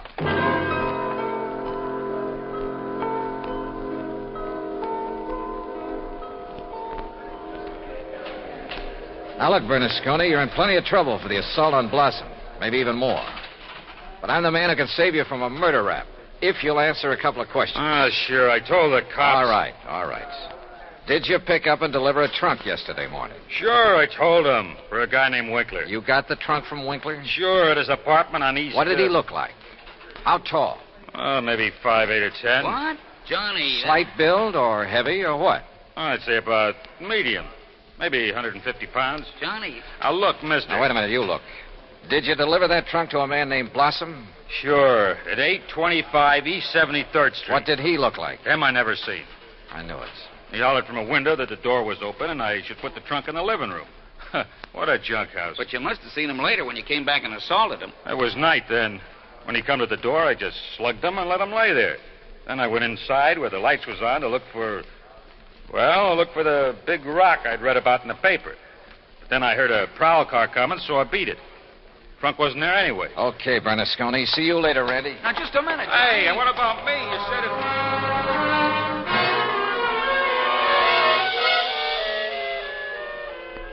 Item 10, 90 cents, taxi to Wilbert Blossom's old brownstone house on East 73rd. Come in, Johnny. Thanks, Mr. Blossom. All recovered from your beating? Oh, of course I am. Here, sit down. You said you wanted to help me on this case. Oh, yes, indeed. Why, this chance to work with a man I consider the finest insurance investigator in the world. Yeah. That's why I called you when I got the trunk with Mr. Winkler's body in it. Mr. Blossom, why don't you tell the All truth? my drab, dull life, I wanted to be a detective, an investigator. And this was my chance. My chance... Tell the truth, did you say? Mr. Blossom, listen to some facts for a minute and see what conclusions you draw from them. Oh, deductions. Like a detective. To begin with, this house of yours so full of, well, junk. I told you, Johnny, I like things. I like things. But it also has a lot of fine paintings, sculpture, china, jewelry. Oh, I like all sorts of things, especially if they're fine and rare. And bargains. Like the Green Eye of Calcutta? Oh, the most beautiful emerald in the world. And I would conclude that you'd do just about anything to have that stone. Yes, sir, Johnny. I'd reach the same conclusion. Okay. Now, when Albert Winkler and the emerald disappeared, it was in the papers that Inter Allied had written policies on them.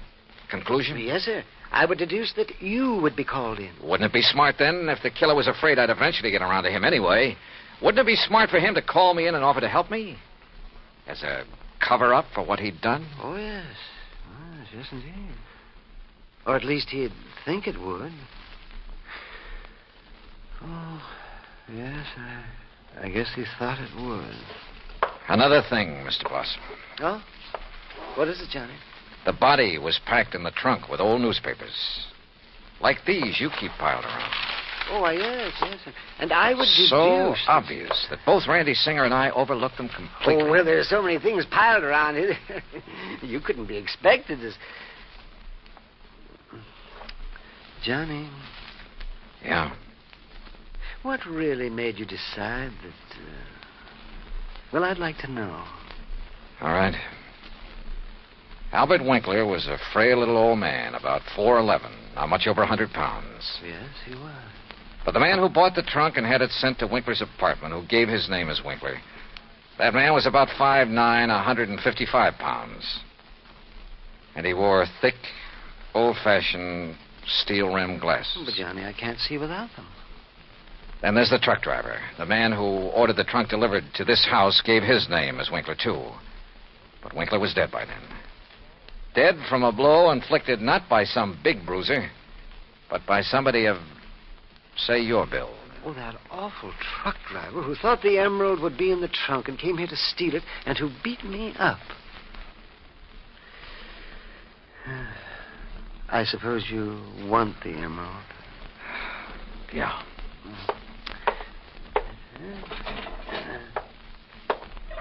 Here, Johnny, I kept it in this old coffee pot that I picked up at an auction sale. Real bargain, too. Oh, isn't it a beautiful stone?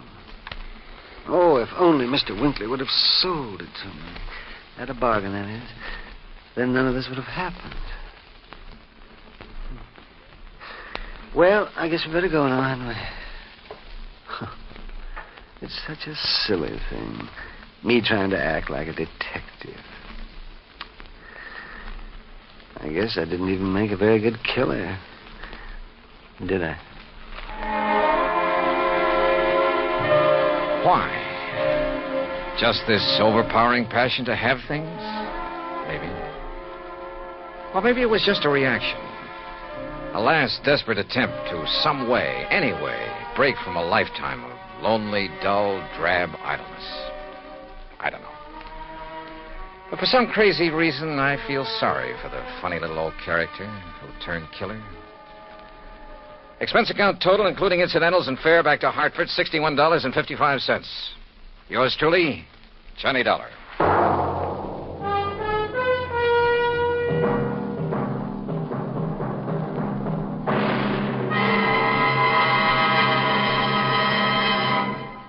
Now, here is our star to tell you about next week's story. Next week, a case so simple, so easy, so obvious, that it proves almost impossible to solve.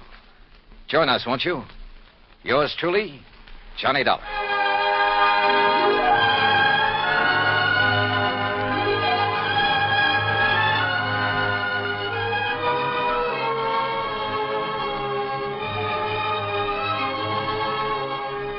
Yours truly, Johnny Dollar, starring Bob Bailey, originates in Hollywood. It is produced and directed by Jack Johnstone, who also wrote tonight's story. Heard in our cast were Howard McNear, Herb Ellis, Herb Vigran, Junius Matthews, Herb Butterfield, Frank Gersel, and Johnny Jacobs. Musical supervision is by Jerry Goldsmith.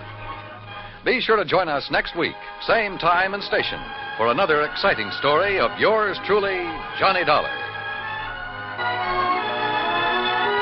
Dan Cubberly speaking. Johnny Dollar has come to you through the worldwide facilities of the United States Armed Forces Radio and Television Service.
Have you heard the strange tales of the Whistler?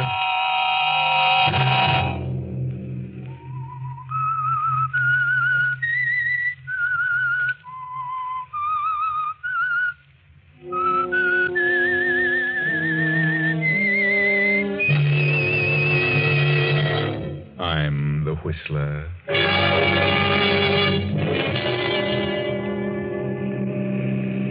Here's the sanitarium, Harvey. Is he still unconscious? Yes. Oh, here comes the attendant. We're all ready for him, Mrs. Jackson. Take his feet, Harold. Oh, you had the time, huh? Yes, I had to give him a good one on the chin. You'll have to watch him. He may try to get away when he comes to. Don't you worry. We've got a lot of tough cases here. Don't let him know who brought him here. And don't let him know I had anything to do with it. Leave everything to us. It's a 2-hour drive back to the city, Donna. Yes. Well, I'll phone you tomorrow. Good. If anything happens, we'll call you. Thank you. Good night.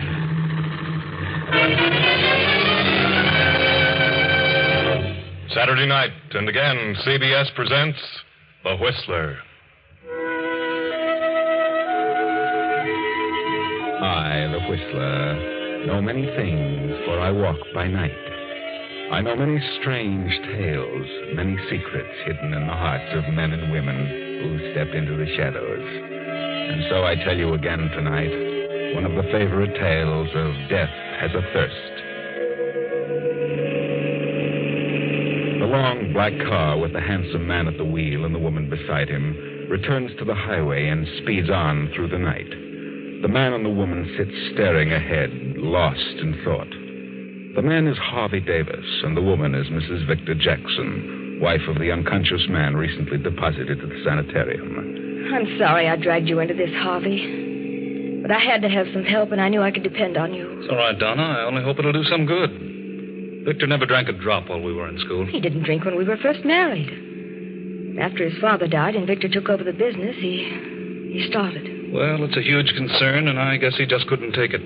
He always had an inferiority complex. But the thing that hurts me most is that the drinking has completely changed him. He's suspicious of every move I make. He accuses me of the most disgraceful things. Accuses me of lying to him about everything, of being in love with other men. Oh, countless things. Other men? What men?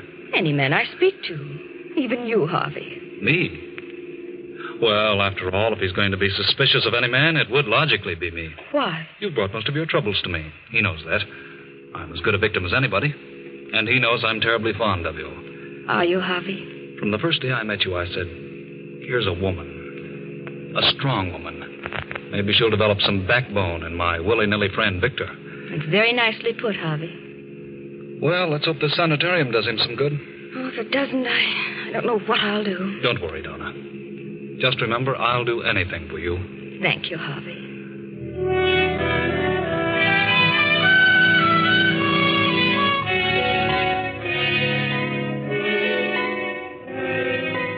Toward midnight, the black sedan arrives at the Jackson mansion. The butler greets Harvey and Donna at the door.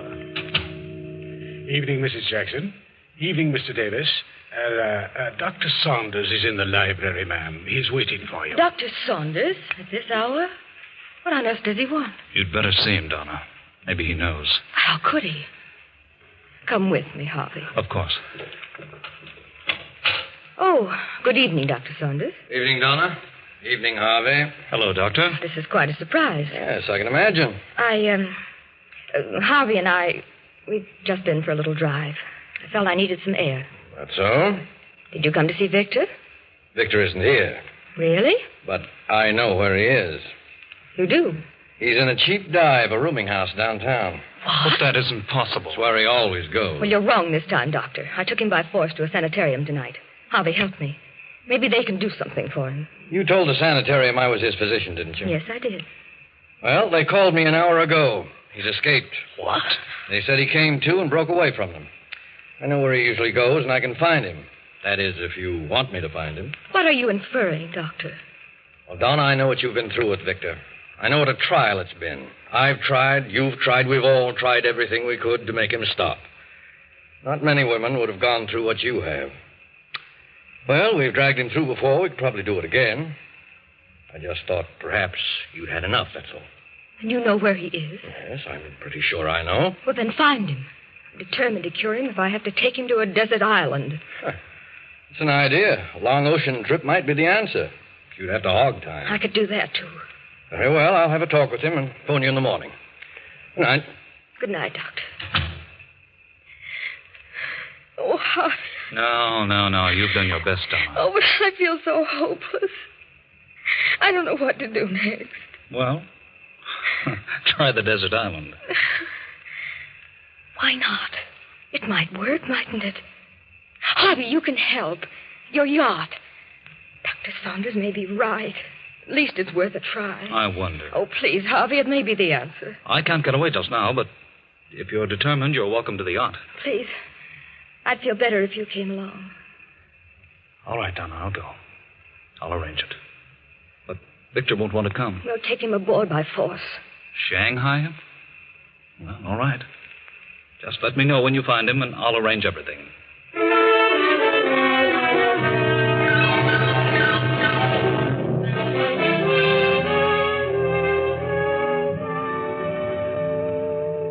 When he checked in, he was as drunk as a lord. Well, I'll leave you alone with him, Doctor. Thanks. That hypo will bring him out of this. Thanks a lot. Victor. Victor. What's going on here? Who are you? Get away. Quiet now. Take it easy, Victor. Huh? Who are you? Doc Saunders. Doc? Uh-huh. Oh, what do you want? I want to talk to you, Victor. It's very important. Important? Huh? Come on, Victor. Snap out of it. Oh. Hey, what's the idea? What'd you slap me for? Wake you up. I've got to talk to you. Oh, hello, Doc. Better. What are you after? Is your head clear? I guess so. All right, then listen to me. Do you know where you are? Yeah, my old haunt. You know how you got here? Well, let me see. I can't remember. Mm-hmm. Well, I'll tell you where you're going if you don't pull yourself together. Where? To the insane asylum. Did you say asylum? I did. There's nothing that hastens final mental breakdown, insanity, more than alcohol. Insanity? Are you just telling me that? No, I can prove it. Good Lord. Want that to happen to you? Oh, no, but I just can't seem to quit. You're going away, Vic. Away? Where? Sending you on a long voyage with no liquor. Oh, no. No, you're not. All right. I'll get hold of myself. Yes, you said that before. Oh, I can take it and leave it alone if I want to. But you haven't so far. You've gone from bad to worse. Now you're going where you can't get it. But, Doc, I can't. I'd die. I couldn't stand it. You'll stand it and like it if I have to. No. I won't be pushed around by anyone. I know who's back of this, Donna. She wants to get rid of me. Asylum. That'd suit her fine. She'd like that. So she can cavort around with Harvey and all the others. Oh, shut up, Vic. You're all planning to get rid of me. You don't like me. You're taking a trip. Get rid of me and you can all share in the estate. Well, you just see how much good it'll do. All right. Oh. But you're taking a trip, Victor.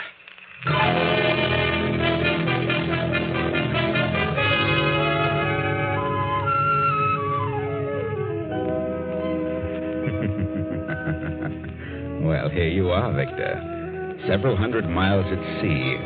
And worried, too, aren't you, Victor? That talk about insanity really upset you. You believe it, too, don't you?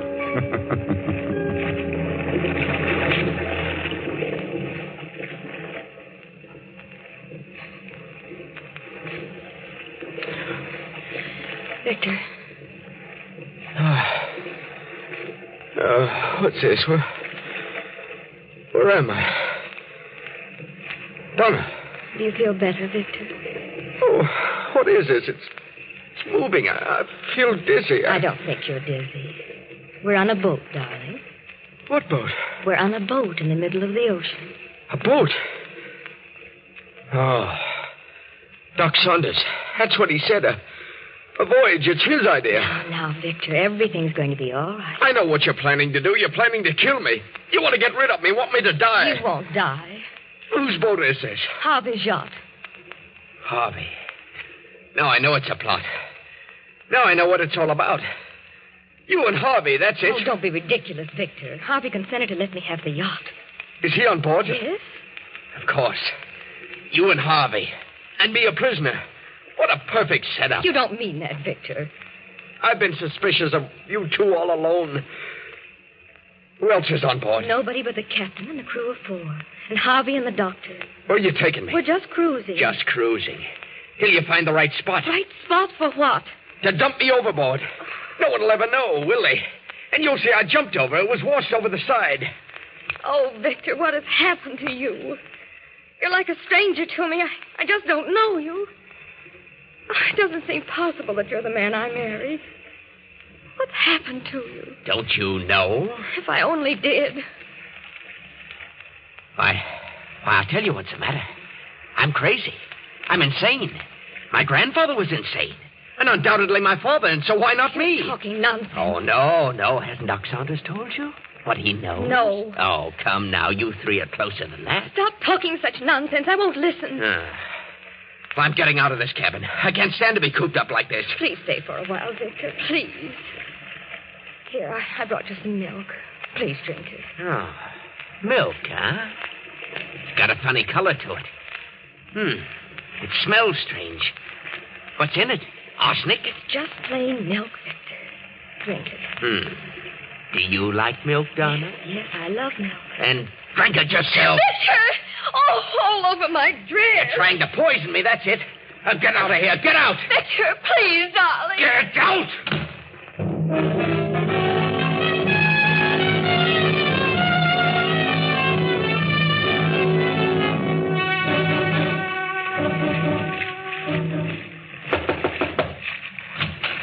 Now, what do you want, Doc? How do you feel, Victor? They're trying to kill me. They plan to kill me. Who? Donna and Harvey. She just brought me some milk, and it had poison in it. I can tell by the color. Oh, I think you're imagining things, Victor. Oh, no, I'm not. They want me out of the way. I can tell. What made you think the milk was poisoned? It was a purplish color. Here's the glass. Smell it. Maybe I'm not so crazy after all. I didn't say you were crazy. I only want you to stop your drinking. Drink may bring it on. Where did they get the poison? Oh, now, come. Forget it. Do you know where they get the poison, Doctor? See you later, Victor. Maybe.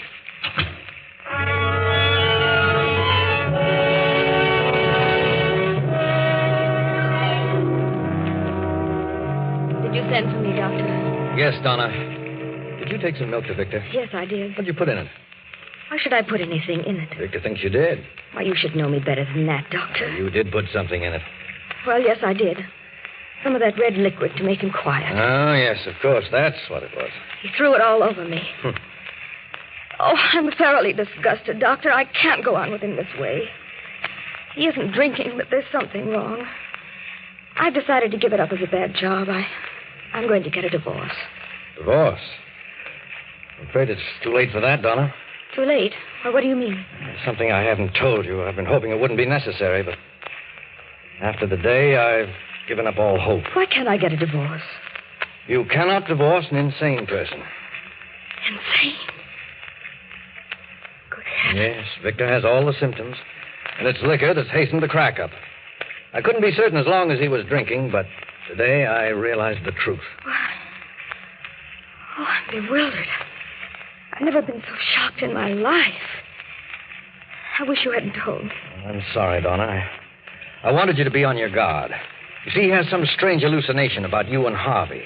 He thinks you're planning to do away with him. Do away with him? Yes. Oh, but that's ridiculous. I've never had such a thought. Never. But now I'm frightened. Doctor, what about Alice? Your daughter?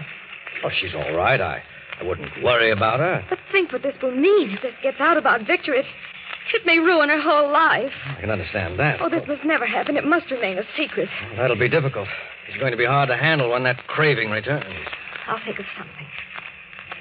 I'll find a way.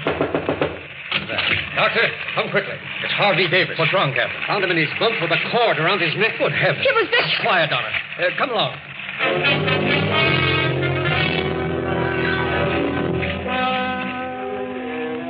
Is he dead? No, he's breathing. We found him just in time. Be all right in a few minutes. Oh, thank heaven. Harvey, old man. Huh? Harvey. Donna, what's wrong? What's happened? Nothing much, Harvey. Just a little accident. You'll be all right. Oh, my throat. What's going on? You don't remember? No, I was just taking a little nap. I feel like I've been choked. You better tell him, Donna. Come along, Captain.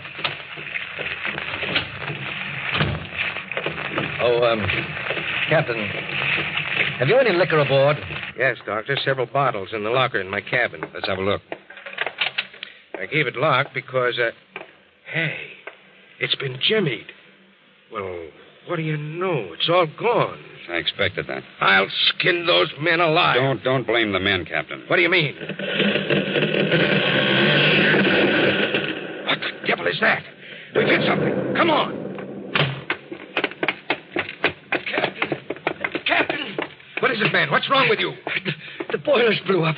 We must have hit a reef. All three of the men of the crew were down there. We've got to abandon. I'm hurt bad, Captain. He's dead. See to the lifeboat. Round up the others. I'll go below. Yes, Captain. Murphy! John! Murphy! Are you there? Good Lord, what a mess. I can't imagine.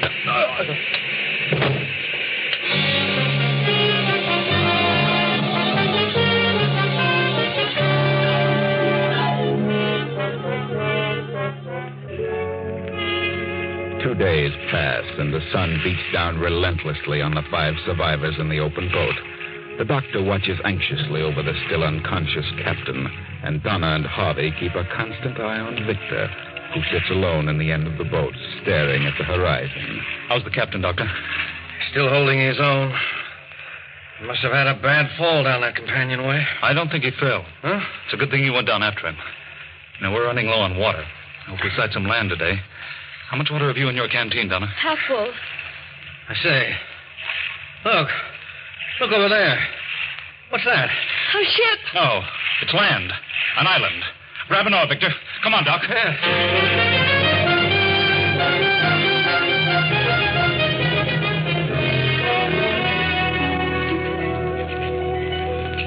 Well, I've looked all around.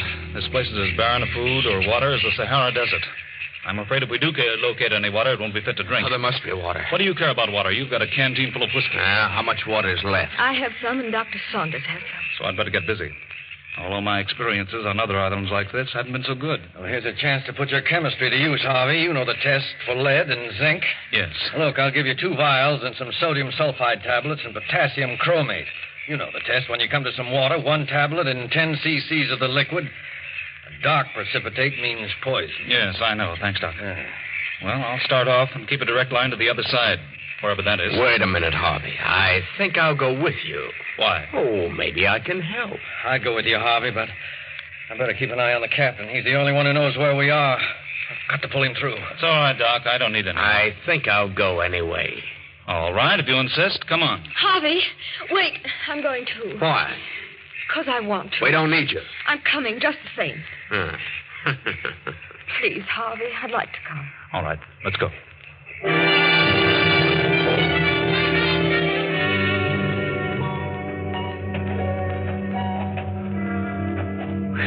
It's certainly hot.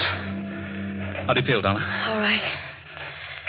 How far have we come? Oh, 10 miles, I should say. It's a pretty big island at that. Nothing but desert. Yeah, you sure those last 2 water holes were poisoned? Certainly. They look good to me. I'm getting mighty thirsty. Better quit drinking that whiskey. It'll only make you thirstier. Harvey, can I have a little water? I'm sorry, Donna, but you'll have to suffer it as long as you can. Please wait. You suppose we'll ever get out of here? I don't know. Oh, it's all my fault. What a shame to get you into such a mess. Please forgive me, Harvey. There's nothing to forgive, Donna. I'd do it again 100 times over. For you. Would you, Harvey? Yes. Poor Victor. What a sad thing. No one must ever know, Harvey. Promise me if we ever get out of this. Promise me you'll never let anyone know. No one will ever learn from me. I got him! What on earth? Harvey, he's got a gun. Where did he get it? Come on. I got him, look. A lizard, a big one. I knew we'd find something. Put that down. You can't eat that. There must be water around here. There must be. Where'd you get that gun? Out of the captain's locker. Better take it easy with those shells. We may need them. Yeah. Maybe I will. Have a drink? No. All right. I'd sure like some water. How about it? There's just enough for one of us to get back. And if only one goes back, it'll be Donna. Donna? How chivalrous. Who's got the water? I have. Come on. Let's keep moving. Well, there's water around here. There must be. And I'm going to find it. Donna, if we don't find water, he's going to start pleading for what you have. No matter how much he raves or pleads, don't give in. Even if he threatens us with that gun, tell him you drank it all. I want you to have the best break out of this. Thanks, Harvey. I appreciate that. I found it. Water! I found water! Hurry, Donna, hurry.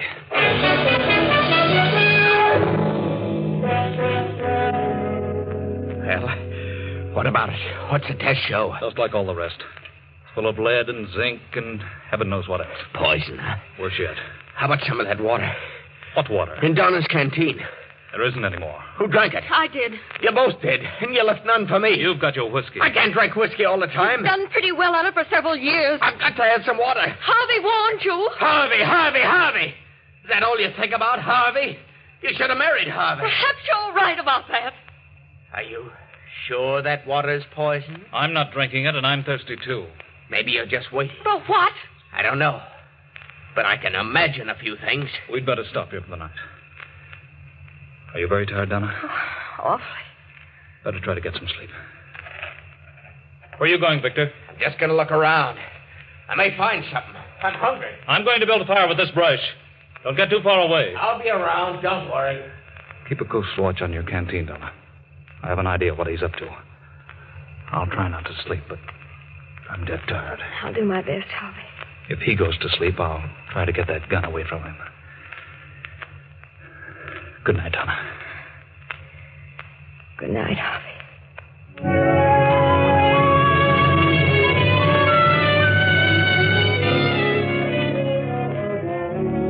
Night comes on. The fire burns low, and only a red glow remains. Donna, in spite of herself, drops off into a sound sleep. Victor stirs from his place 20 feet away, looks about him, and crawls silently toward the sleeping Donna. Puts out his hand and... Put it down, Victor. I want some water. There isn't any water. I think there is. You heard what I said. You're lying. You have got some. Victor, what is it? You've got some water and you won't give me any. Harvey. I'm wise to you. You don't want me to have any. You want me to die. You're in love with each other. You're drunk. What if I am in love with Harvey? What of it? Donna. You want me out of the way. Neither one of you is very thirsty. No, because you had some water. And you got it out of that pool. You're lying to me. It's good water. You're crazy. You sneaked it out while I was asleep. Tried to make me think it was a poison.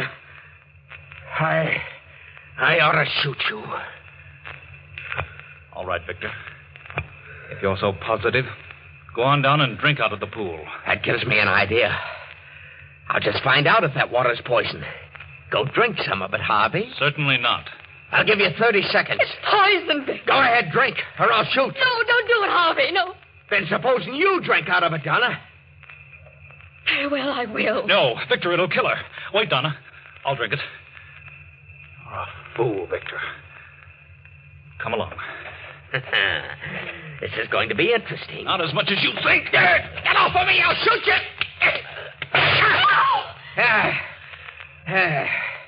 Maybe that'll hold you, Harvey. Oh, It's all right, Donna. Just hit my shoulder. Well, I hope you're satisfied now that it is poison, Victor. Maybe. But you two are getting water someplace. Please. Please, don't take that canteen, Victor. It's for Donna.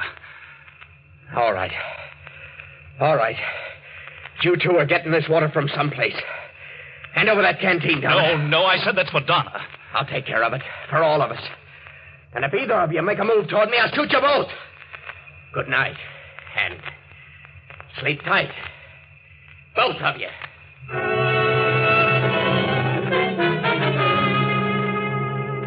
The night slowly fades and the chill of dawn creeps in. Then, as the sun comes over the horizon, Harvey stirs fretfully, opens his eyes and looks for Donna. She sits beyond the dead embers of the campfire, her hands folded before her, staring blankly into space. Harvey raises up with a start and moves quickly to her side. Victor is sprawled on his back, the hilt of a hunting knife protruding from his chest. Donna. Good Lord, what's happened to Victor? he's dead. Dead? That knife. Why, it's yours, Donna. Yes, it's mine. Now no one will ever know. Will they? No. I had to. It's Dr. Saunders. Here we are. Thank heaven we found you. We sighted the ship and built a signal fire. They're waiting for... What's this?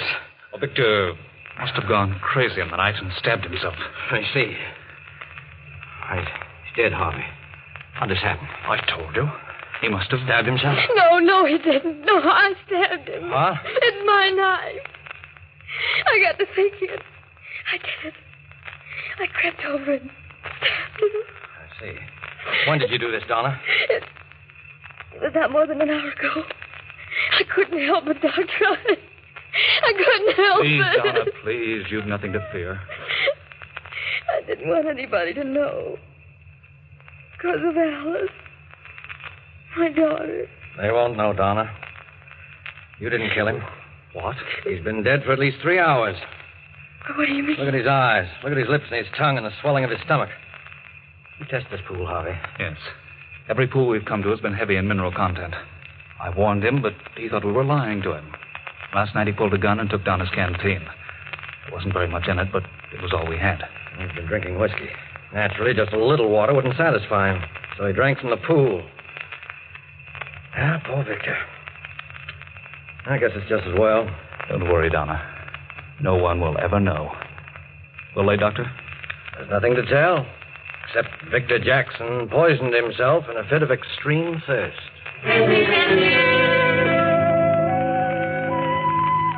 No, Donna. No one will ever know. You did your best. You tried hard to make things work out. But somehow fate seemed to take things right out of your hands. But you know better, don't you, Harvey? You know what happened. Tell us. Tell us, Harvey. After Victor took the canteen from Donna and drank the few swallows in it, he fell off to sleep. Then I took the canteen and filled it from the poison pool. I knew he'd wake up with a greater thirst. And he did. But I'm not sorry. He's better off. And I found I do love Donna. And I'll take care of her for the rest of our days. There you are. From drama to tragedy, and from tragedy to a beautiful love story wherein they live happily ever after. I know.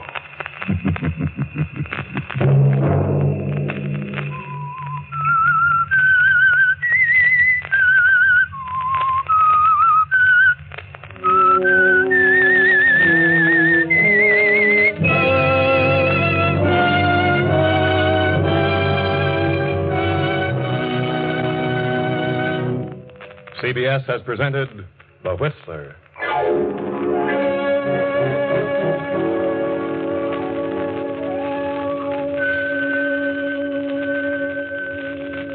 Original music for this production was composed and conducted by Wilbur Hatch. The Whistler is written and directed by J. Donald Wilson and originates from Columbia Square in Hollywood. Next week, same time, I, the Whistler, will return to tell you another unusual tale. Good night. This is the Columbia Broadcasting System.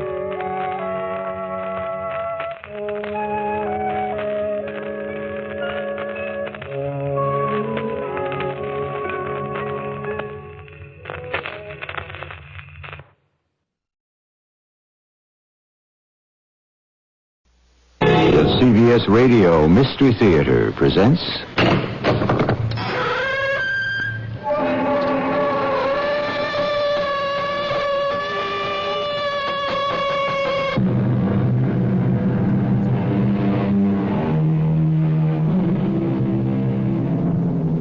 Come in. Welcome. I'm E.G. Marshall. Between the lines of longitude 117 to 127, from the 9th parallel to the 19th, the 7,000-plus islands of the Philippines sprawl over 1,000 miles long. They comprise one of the great emerging modern powers in the Orient. And yet, within the last year, a lost tribe has been found on them, living under conditions of the Stone Age. It is only 20 years since the last of the Igorots, the headhunters, gave way before the march of communications and progress. Old traditions run deep, and superstition dies hard. I'm afraid for Marua, Sister Colette, and for our child. Afraid of what, Tim? Shadows from beyond the grave? This was no shadow. He stood there, and he put his blood on me. You can see there is no scratch, only the mark of blood. You're hallucinating. Hallucinating or not, sister, I am afraid. And so am I.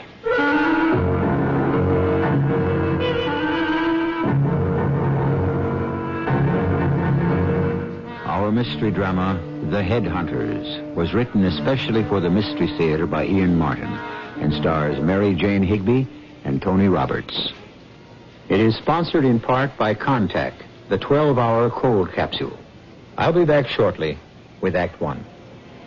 No one cooks but me, so no one's in the kitchen. No one sees the package.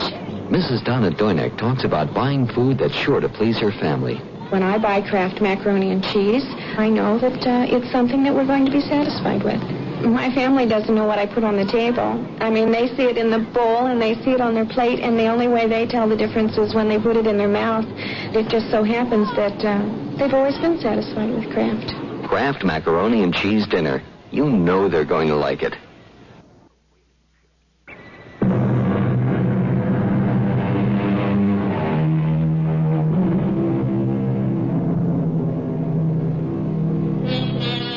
She was born in 1904 and given as a ward to the church during the First World War.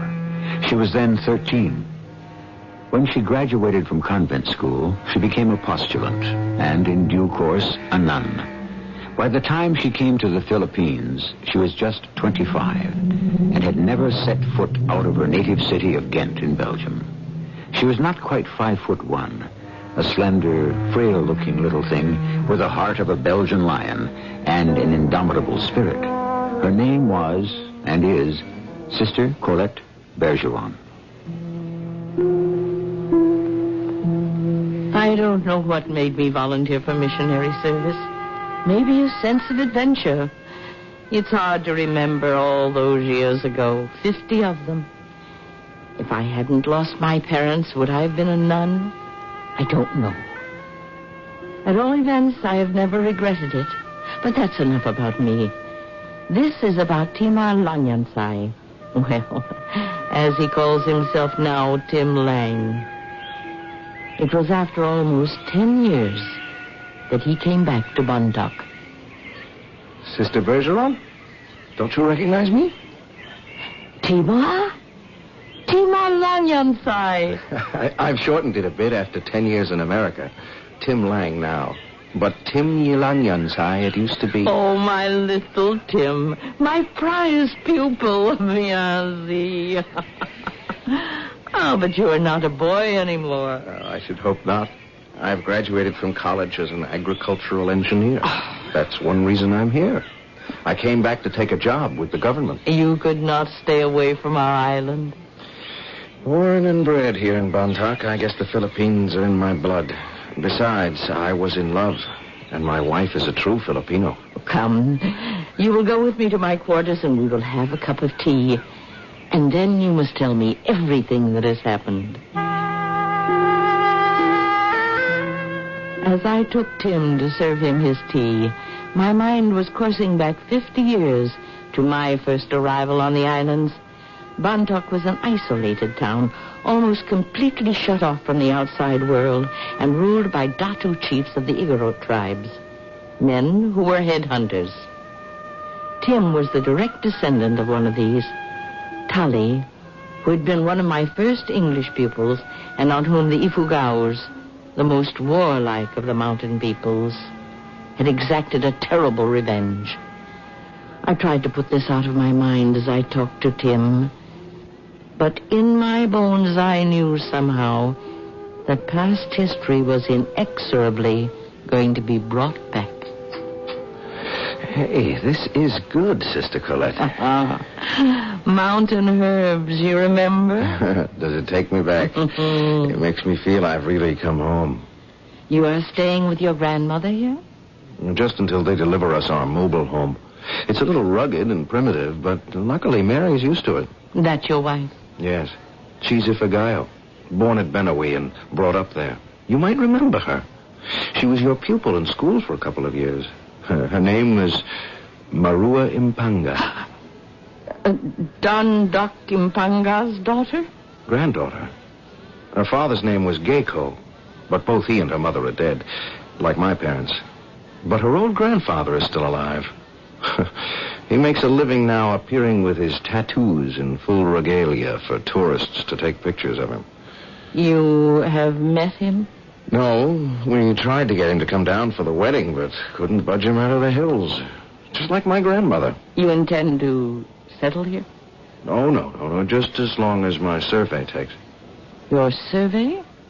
Well, I've been asked by the government to make a feasibility study of the irrigation systems for the rice fields to see if it could be adapted to other remote areas and the outer islands. When am I going to meet your wife again? I would have brought her today, but she was feeling a little out of sorts. She's in the family way. Oh, you wasted no time. What is a Filipino home without a child? I'm glad that is so. I want to meet your bride. When will you bring her to dinner with me? Oh, the sooner the better. Well, shall we say tomorrow evening, then? Little I realized how soon ancient ghosts would arise and threaten these two once-upon-a-time children of mine. I could only sense it and try to put my premonitions out of mind. But events which you hear now, and which I was not to know until later, were happening, which would devastate them. Mary! Your wife is not here, Timar, son of my son. Where is she, Grandmother? I do not know. Only that I have sent her from my sight. What? Have you quarreled? I would not stoop to quarrel with an Alipin. Marua is not an Alipin, not a slave, Grandmother. She's a daughter of chieftains. It is you who are descended from Datus, my grandson. You are Bontok, and your line is ancient and pure, or should be. If it had not been for these cursed Impangas from Banawi, these black crows that swarm from the mountains bringing death, we would still be head of our own barangay, and I would live like the wife of a Datu instead of in this miserable hut. When our new house on wheels comes, you can live with us there, and when my work is done, I will take you back to Manila. I can never leave this place. I am bound here by the spirit of your grandfather. My grandfather? Why? Well, may you ask, my grandson.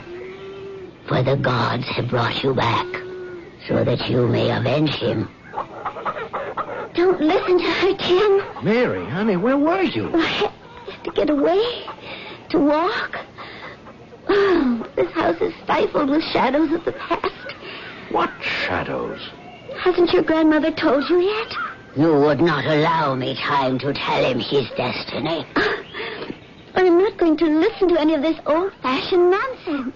You are carrying his child. Have you thought of his safety? How dare you? Wait a minute. What's this all about? Well, you'd better hear it from me than from her. Do you want to come with me so I can tell you? Where? Anywhere. Anywhere but here. Oh, Tim, just walk with me for a while. Where they went was to me. I don't understand your grandmother. I thought she had thrown aside all the old beliefs. Well, it's my fault. I should have been back here for the funeral, but I had no money then. Oh, please don't blame yourself, Tim. I feel guilty enough for both of us. You? Why? It was my ancestor who cut off your grandfather's head. He probably deserved it. Oh, no. No one can say that about Tali, your grandfather. He was a remarkable and very wonderful man, with a great deal of vision. He knew it was time for all Igorots to turn their backs on the old gods and reach for the new. I think it's the main reason he died. Why? Well, there were many tribes, your grandfathers among the Marua, who did not want to see change. The taking of Tali's head was more than just a feat of arms. It was a battle cry that the Igorots would never knuckle under to foreign domination, that they would remain forever free. You approve of what he did? Oh, how could I, from any viewpoint, religious, moral, social? No, I don't approve. I only understand a little that not everyone lives by the same set of laws or beliefs. But that's beside the point.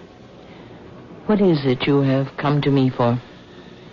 Well, with my grandmother acting as she is, I can't let Mary stay there, especially in her condition. Of course you can't.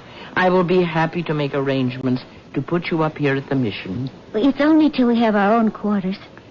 I will go now and try to talk to your grandmother. She and I are old friends. Palumba, you are my friend. You were my friend. And your husband, Tali, is also. I think now you were no friend of my husband, Sister Colette. If he had not welcomed you, learned the English language, turned his back on his gods, he might be at peace. But surely he is. It is 30 years since he passed on. But not over. Because with his head, his spirit was stolen and left to wander for all time until a member of this house takes a head in return. You know that is an old, outmoded superstition. It is not. And I can prove it. How? Because with the return of my grandson, my husband Tali has appeared to me. Superstition? Oh, no. No. If you could see him, you would know how real he is. He stands there. Tali, the all-powerful, still young and strong. But his throat ends with the slash of the knife. And in his hands, by the hair, he holds his head, and the mouth speaks and asks, I do not seek revenge, only atonement. Let my son, or the son of my sons, strike me a head like this from my enemies, so that I can know peace. Set me free. Do not let me wander forever, alone and disgraced. If these are the things you must believe, I cannot argue with you. But don't force beliefs on children who don't share them. The belief is in their blood. Timur will find in his heart that he must share my belief. I blame myself.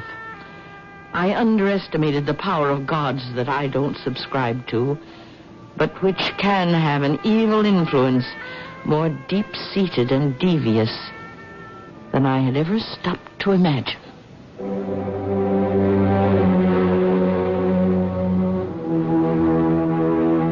We are suddenly, unexpectedly embarked on one of the world's most ancient struggles. Enlightenment against paganism. Christianity against the forces of the Antichrist. Good against evil. I shall return shortly with Act 2. Come on. Would I kid you? You saved that much money? That much? At Goodyear. At Goodyear. Goodyear's semi-annual inventory clearance sale is on here at all Goodyear service stores now. Every Goodyear service store is clearing out all kinds of quality items, all at drastically reduced prices. Tires and major appliances and TVs at most stores. Sale ends October 1st. Goodyear's semi-annual clearance sale will save you money. Hurry, quantities are limited. Save while they last. Take your contact, take it now. Give your code to contact. Before you choose a cold medicine, you should know that no cold tablet, no cold liquid has found the way to give you Contact's continuous relief. One Contact works up to 12 hours.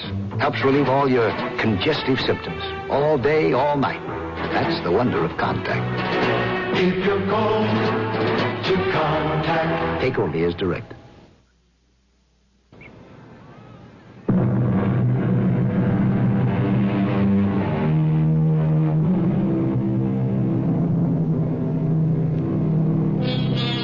Of all our emotions, the most crippling and distorting is fear.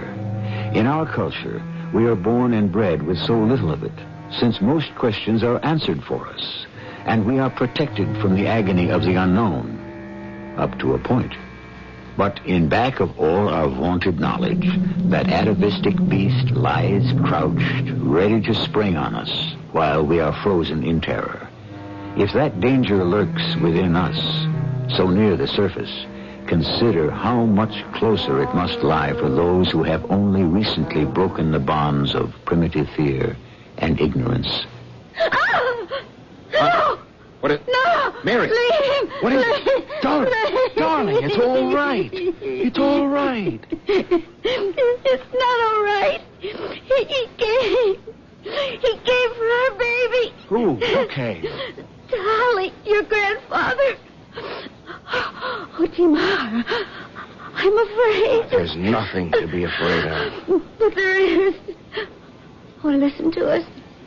We've reverted to calling each other Timar, Marua. Well, they are our names. Oh, we tried to put them behind us. Take the names of today. But they haunt us, just as Dolly does in all the past. We can't escape from it. All right, hey, take it easy. Now, look, all you had was a bad dream. Was it a dream? Oh, I can't shake it that easily. Timar? Marilla, are you all right? It's the sister.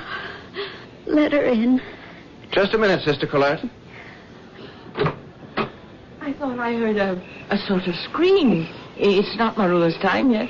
No, sister. She had a bad dream. It was not a dream. Well, what else? You're not trying to say my dead grandfather was actually here? Yes. No. It was a vision, but not a dream. Now, what kind of vision, child? Well, he came to me out of the shadows there in the corner. He was tall, straight, and young. And his voice came from all around and beyond. Because there was no mouth to speak the words. His neck was a collar of bleeding flesh. And above that necklace of blood, there was no head. Honey, you mustn't. No, let her finish. He came to me where I lay on the bed. He put his hand to his throat, and then he spoke to me. What did he say? He said, "Your grandfather has made me a wanderer from the home of spirits. Only your husband now can return me to the peace of death. Your grandfather must give me his head. Your husband must strike it from him and bring it to me where I lie in the grave. If he does not, then you shall never bear a child. I place the mark on you, which can only be washed away by the blood Timar must spill." And then he took his hand and ran his finger across my belly like a knife. Look! It's blood. Restez tranquille, mes enfants. Let me see. It is nothing, a scratch. You should not wear that bracelet to bed. Those shells are sharp. It wasn't the bracelet. I always wear it. You prefer to think it was some ghost that came to haunt you? I don't think. If it's true. Is it, Sister Colette? What? That my grandfather took Timar's grandfather's head? Well, it was a long time ago. Customs were very different. Did he? Yes. Why? When I first arrived in Bundok, your grandfather came to me, Timar.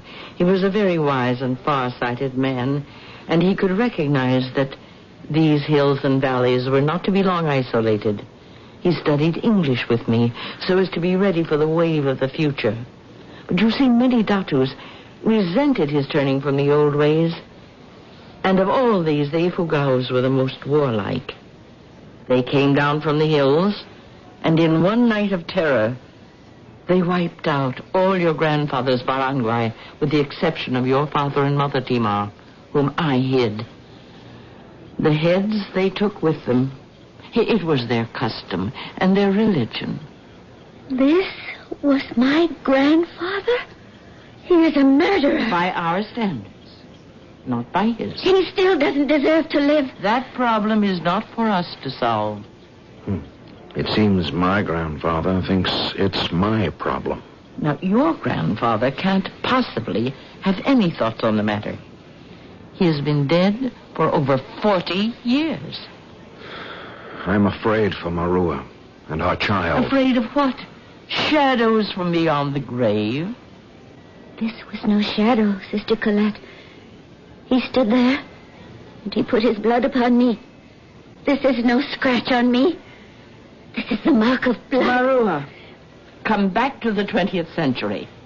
Now, you are hallucinating. Hallucinating or not, I am afraid, Sister.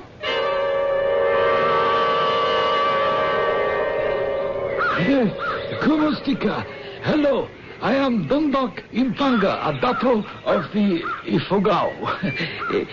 You wish a picture? I will pose for you. I don't want a picture. I just wanted to meet you. Who are you, stranger? The man who married your granddaughter. Marua. And the grandson of Tali. Huh? You are Tima. Yes. What do you want with me? Do you come in peace? I hope. Then where is Marua? She is in Bontoc. She is not well. She carries our child. How? Not well? She is haunted by the ghost of Tali, who seeks his head. I am sorry he has not found peace in the land of the great spirits. But what can I do?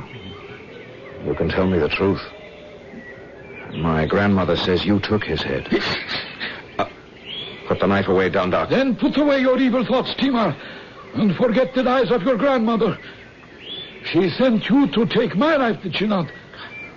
Come, old man. This is 1978. There are no headhunters anymore. Are you so sure, boy?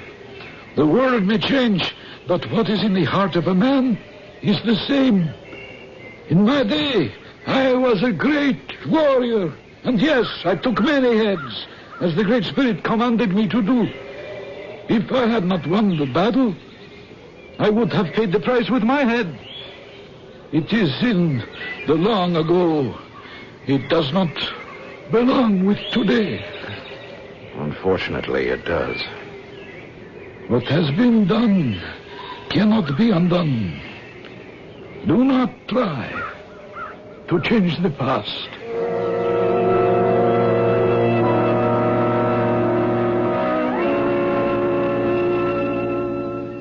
What am I to do, Sister Colette? When he was standing there, almost boasting of how he killed my grandfather, there was a red haze suddenly in front of my eyes, and I wanted to pick him up and hurl him into the air to fall 2,000 feet down, his body broken and mutilated as it bounced from rice terrace to rice terrace, shattering on the stone retaining wall. But you didn't. A force within you held you back. I don't know, Sister. Was it that? Or was it the sword he had drawn and held between us? And God help me if Marua continues to be haunted and our child is being harmed. What will I be tempted to do the next time I see him?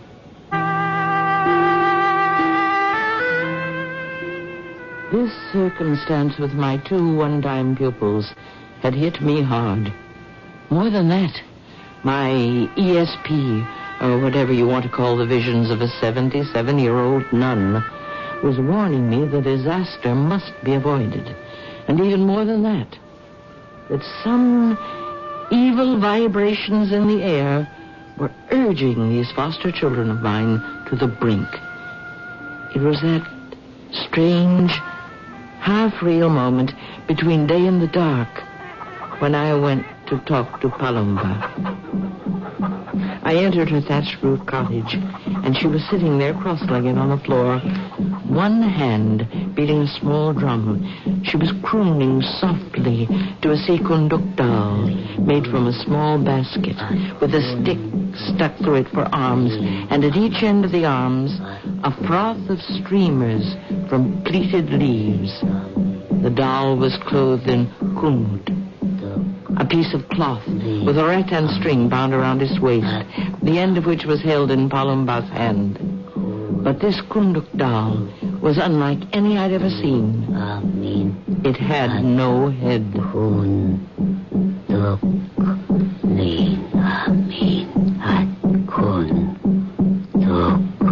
I am calling to you. Come to me. Breathe out your power. Come.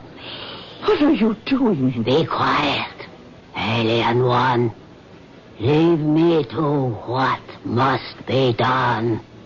What are you asking of that Kunduk doll? Only my rights before I die. I long for the gods of my fathers and for my husband. And when I cross to the land of the great spirits, I need him there beside me, not lost between earth and sky. The good spirit Linamin can help me bring Tali home. What are you asking the spirits? That the Kunduk doll will tell my grandson what must be done. That he will whisper in his ear what must be done. That is evil. And it is idle superstition. You cannot force Timar to do something which he knows is evil. You think so? What is evil to you is not evil to us. And what is to be will be done. In spite of myself, my eyes were drawn and glued to the rude doll shape, which lay tumbled on its side, attached to Palumba only by the slender rattan thread. Suddenly, inexplicably, as the throbbing of the drum increased, it raised itself, dancing awkwardly on invisible feet, possessed, it seemed, by a life of its own. He leaves! Dolly leaves again! Long enough to demand that his grandson buy him the life beyond. Go, Tali Kunduk. Tell Timar he must bring you Dundalk's head. For the irrational, there is no rationale. For the ignorant, there are no words to argue against unreasoning instinct. For all those driven by the terror of the unknown, fear is the parent of cruelty. How far has the human animal come in 1 billion years? How far had a young man like Timar, only 2 generations away from primitive savagery, been able to come, to be strong enough to resist his heritage? I shall return shortly with Act 3.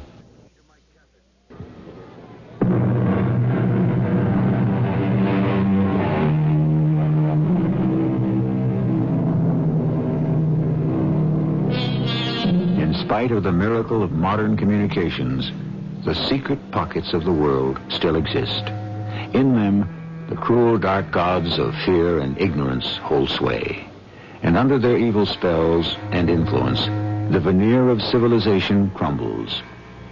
Kim Lang, ever since his return to these ancient mountains, has felt himself slipping slowly back into his violent heritage. Lying beside his wife in the mission house, who comes to him in the night? Is it just a dream? Is it some black magic of the Kunduk doll? Or is it the ghost of his grandfather, Tali?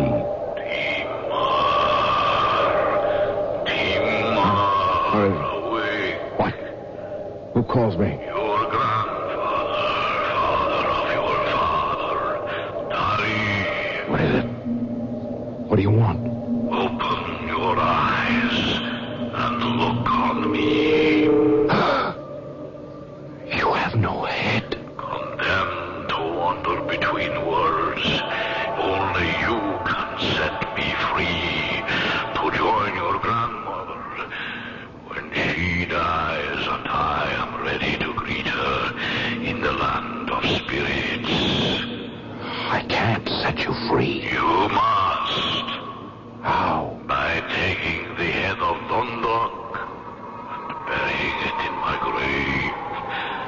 Then at last my soul can rest. I can't do anything like that. That's murder.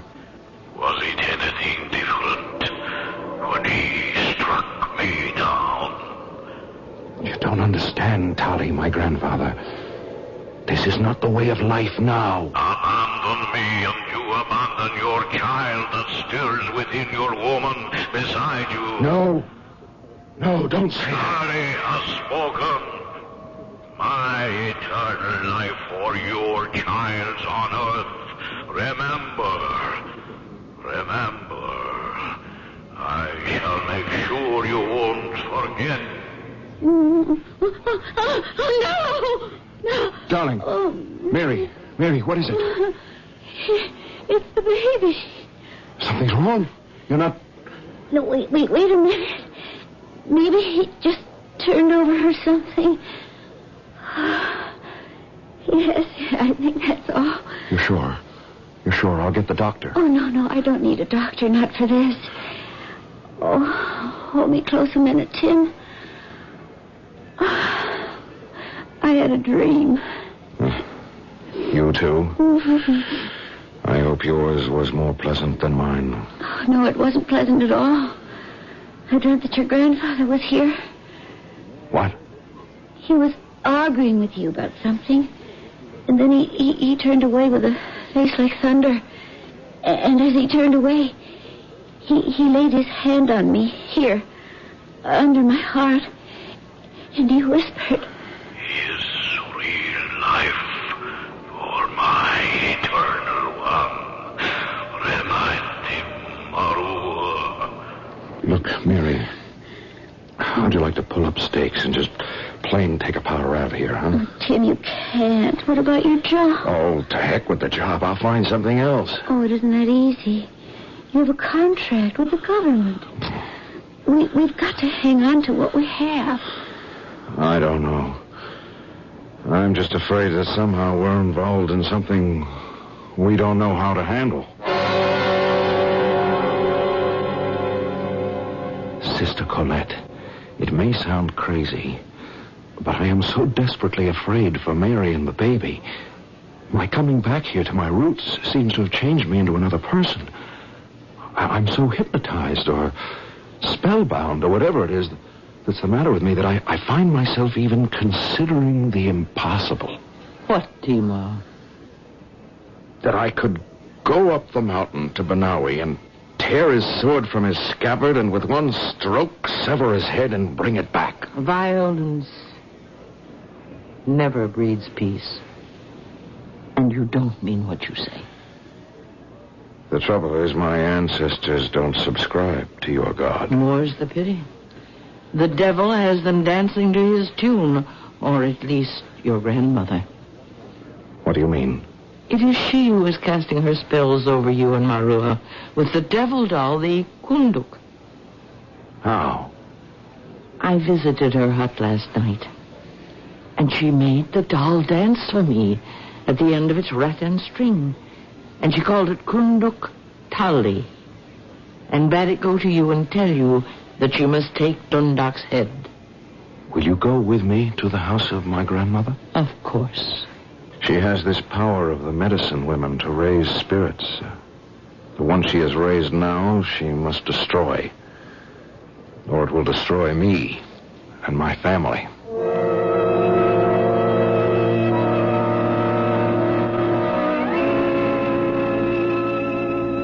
The door is closed. Knock, Timor. Yes, sister. Open it quickly. Why? What? Yes. What is it? I don't know.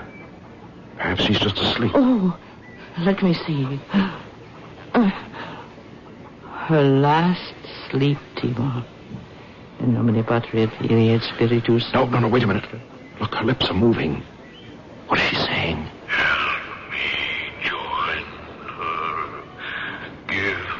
No, Timor. No, she is quite dead. She has been for some time. But listen. I don't hear anything. You must. If you condemn me to wander, then I condemn your sons. It's Dolly speaking. No, it isn't. It's the doll. Look. I will live to haunt you. You know what must be done.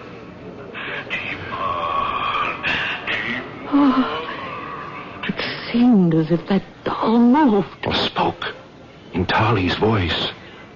There's no hope for my future, or for any children I bear, unless I obey its command. I prayed for a long time that morning when we returned to the mission in the little chapel in which I'd spent so much of my life. I prayed for guidance, and perhaps I found it. I came out to ask Timar if he was going up to Benawi. Of course, sister, I have to. May I go with you? Why? I want to prevent a tragedy if I can. Stay out of this, Sister Colette. I cannot. Let me talk to Dundalk. It's a long and fruitless ride. It's a small adventure for a sequestered nun. Would you deny me a little escape? All right. If you must. Hop in. It'll be a rough ride. I'm already late for work.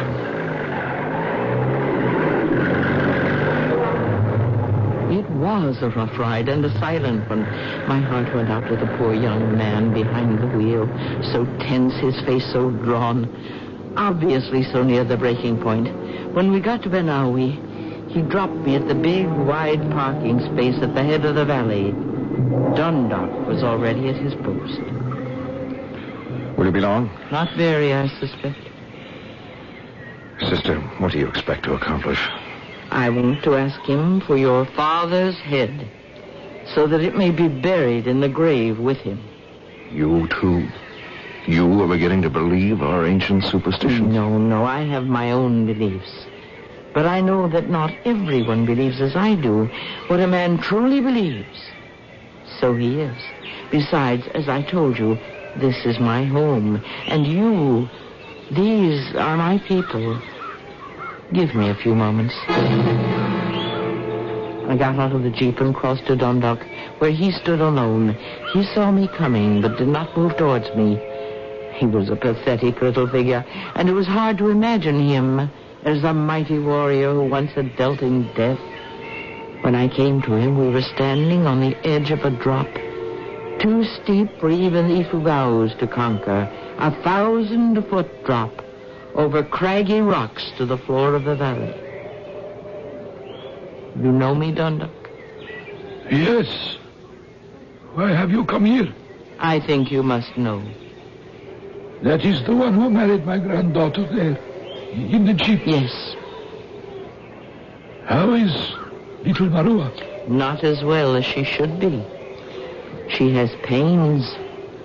She is afraid for the baby that is to come. Why is that? Palumba is dead.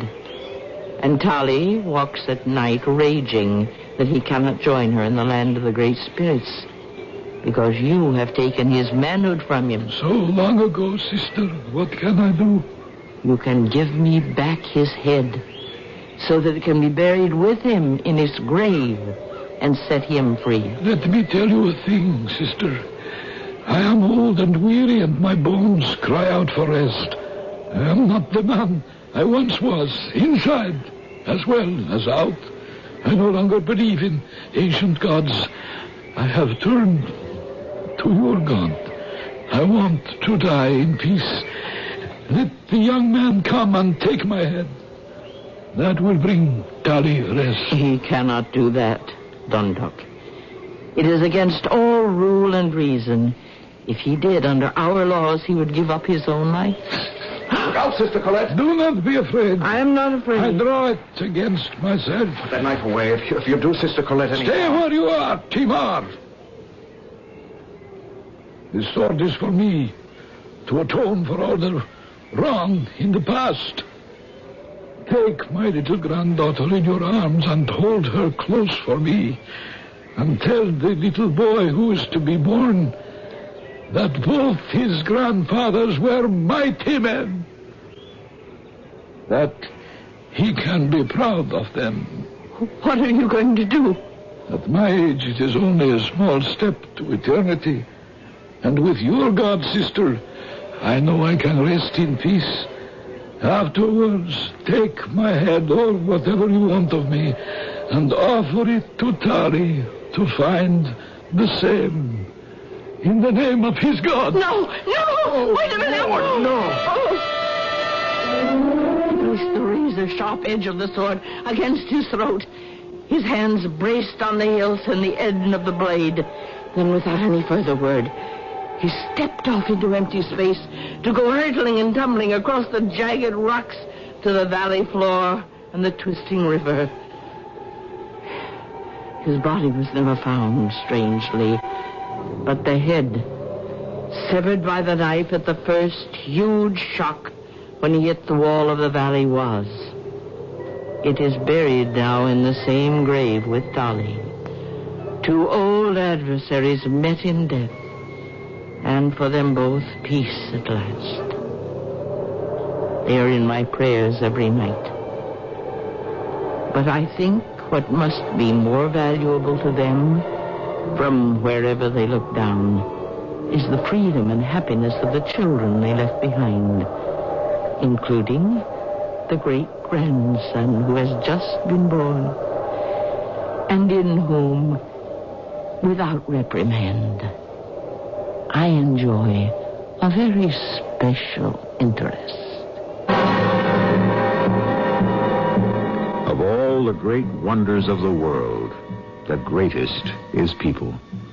Sister Colette Bergeron, 95 pounds of flaming resolution, a woman totally unprepared for the primitive life she has led, but who had the courage and the humor to adjust, to enjoy, and to make it her own. And all the others. People are the great stories of the world. I'll be back shortly. Whatever kind of shirt you're into, get into an Arrow. Hey, Jim, that's a fantastic wool shirt. Oh, thanks. It's an Arrow. An Arrow? Whatever kind of shirt you want, Arrow's got it. I love that turtleneck Hank's wearing. I bought it for him. It's an Arrow. Whatever kind of shirt you're into, get into an Arrow. When it comes to shirts, things are changing, but men are still changing into Arrow. Arrow gives you every style and all the confidence you expect from an Arrow. That shirt looks great with your suit. Sure, it's an Arrow. Whatever kind of shirt you're into, get into an Arrow. Whatever kind of shirt you want, Arrow's got it. Arrow makes all kinds of shirts for all kinds of men. That's why we're known as America's shirt maker.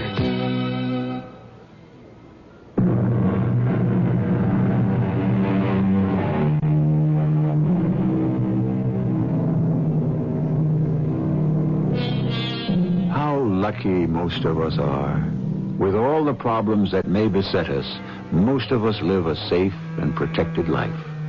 But across the world, the dark beasts of ignorance and superstition still lurk. Count yourself to be lucky to avoid them. But if you must face them, remember your best shield is knowledge. With it, as Tennyson said, all is well, though faith and form be sundered in the night of fear. Our cast included Mary Jane Higby, Tony Roberts, E.V. Juster, and Ian Martin. The entire production was under the direction of Hyman Brown. This is E.G. Marshall inviting you to return to our Mystery Theater for another adventure in the macabre. Until next time, pleasant dreams.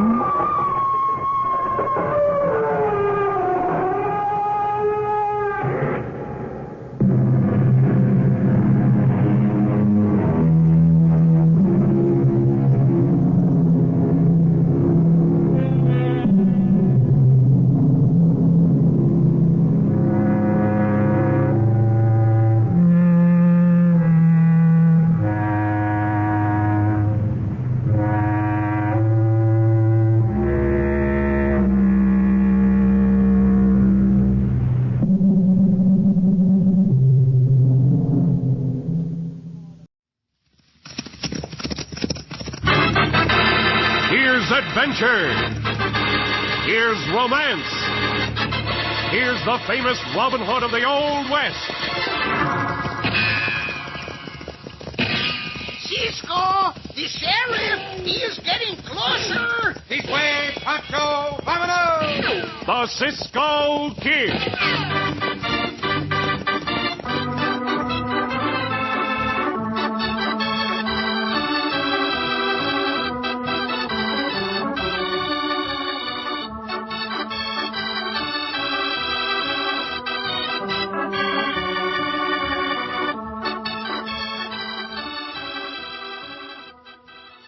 As those classified ads in the newspapers say, wanted, more satisfying meals for less money. And seriously, the answer to that question is as easy as saying, Tut, tut, nothing but butternut bread. And that's it. That's just what you say if you'd like to serve more satisfying meals for less money. Good butternut bread. Butternut helps you serve those more satisfying meals because butternut is so rich and satisfying itself. Smooth, creamy, and good flavored. You don't have to work so hard to serve a meal your family will like. And you don't have to spend as much money either. Because butternut is so satisfying and nutritious, too. You just naturally don't have to buy and serve so many additional items. So for more satisfying meals for less money, put butternut bread in your bread box. It's the only loaf at your store in the blue and white check gingham picture wrapper. Good butternut bread.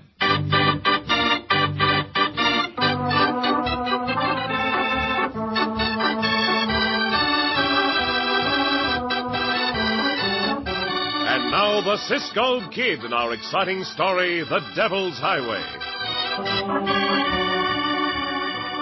Turn back the pages of history in the Southwest to the time of the conquistadores and their first attempts to settle and colonize California. The first overland trail from Mexico to Monterey was blazed by Juan Baptiste de Anza. But before he ever came near California, he and his party traveled over a tortuous route from Caborca, Mexico to Yuma, Arizona. It was known as Camino del Diablo, the Devil's Highway. In the 1870s, it retained its ominous name with good reason, as is substantiated by the argument which three men are now engaged in. No, senores. I cannot go with you. There before you lies Camino del Diablo. Mingo Sanchez cannot at this time travel upon the Devil's Highway. When you agreed to be hired as guide for this party, you knew we would have to travel along your so-called Devil's Highway. You'll go, right? Now, hold on, Mr. Jethro. Tain't no need to talk to Mingo that way, and threatening don't help none to these people. You were hired to purchase livestock equipment and to look out for our safety, Judge Kemmler. Not to advise me about behavior. Bad spirits dwell along Camino del Diablo in this season. Mingo Sanchez does not tempt the fates to destroy him. Stupid, primitive superstition. And I'll not be part of it. I'm going alone if I have to. I can find my way from here. Well, suit yourself. Exactly what I'll do. Don't think I won't be able to manage the burro. Get up there. Burro. Hey! It's a very foolish hombre, senor. And pretty soon he'll be a very dead one. He fall right into your trap, Senor John. Yeah. I figured if we kept telling him not to go, he'd insist on doing it, Mingo. He thinks that he will find water in the water holes. At this season of the year, let him keep thinking it. You tended to them canteens and water bags, didn't you? See, they are all full. You filled them? After what I told you? See, I filled them all right. But wait till Senor Jethro tries to take the drink. I fill them with sand.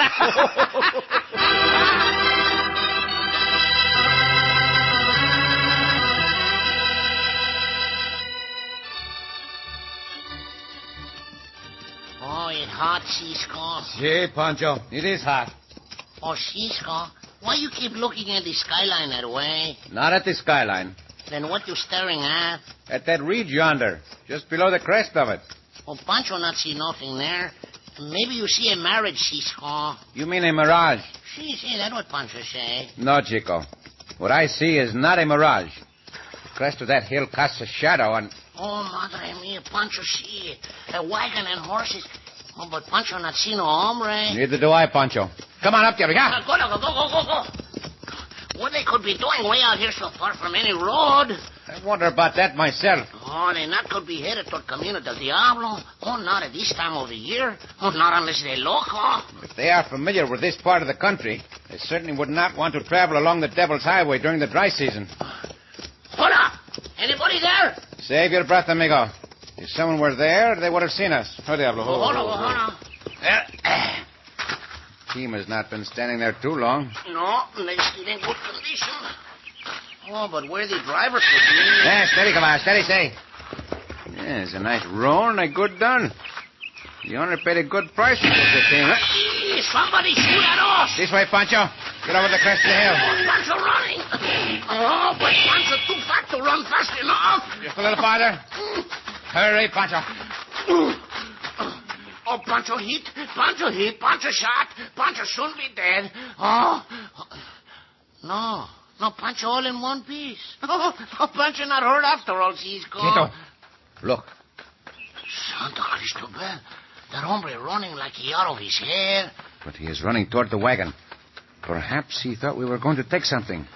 Oh, look, CISCO. He go for the canteen on Pancho's saddle. He going to drink all of Pancho's water. So that is it, water. He must be out of water. Oh, Pancho, stop him. Hey, hombre. Not to drink up all of Pancho's water. Look out, Pancho. Hey! That is the last shot you will fire. Drop that gun. Oh, my arm. Santos, a thousand pardons. Oh, yes, senorita, CISCO. Pancho means she is, senor. And no, Pancho means she, not the hombre. I am sorry, senorita. Here, let me offer you a drink of water. You won't take me in a second shot. Abel Jethro, if you're offering the water, it must be poison. Oh, she took out of her head, CISCO. But before I let you kill me, I'll kill you. Oh, CISCO, she scratched her eyes out. Un momento, senorita. Let go of my arm. Listen to me, senorita. You won't get it, Abel. Not even with the map, you won't find it. Aye. Oh, that senorita faint. It's a good thing you catch her. She passed out from the heat and from thirst. Where do you take her, CISCO? To the shade beneath the wagon. Bring the canteen. Oh, Pancho already does that. What you think she mean you're not able to find, CISCO? Do not know any more than you do, Pancho. Oh, Pancho afraid Pancho no. What are you talking about? Well, from the way that senorita talk, Pancho afraid we find death.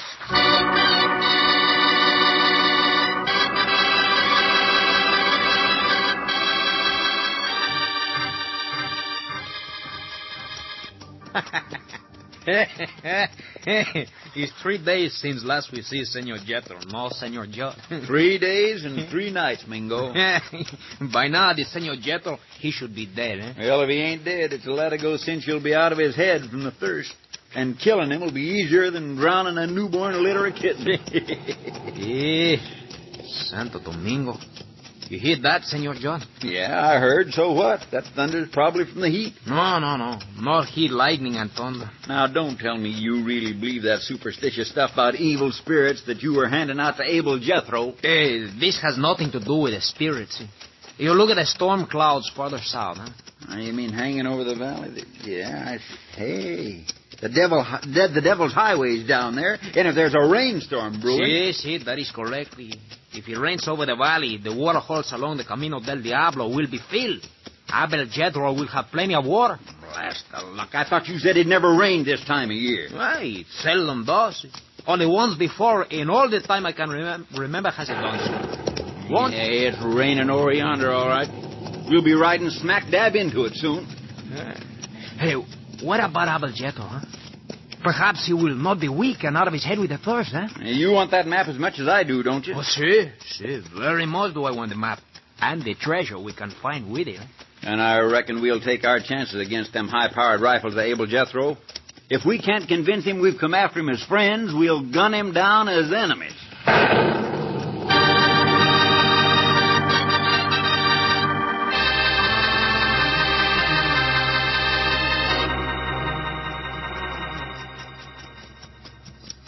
It's almost too much to hope for, Cisco. What is, Senorita Harriet? Oh, that things are finally happening for the good.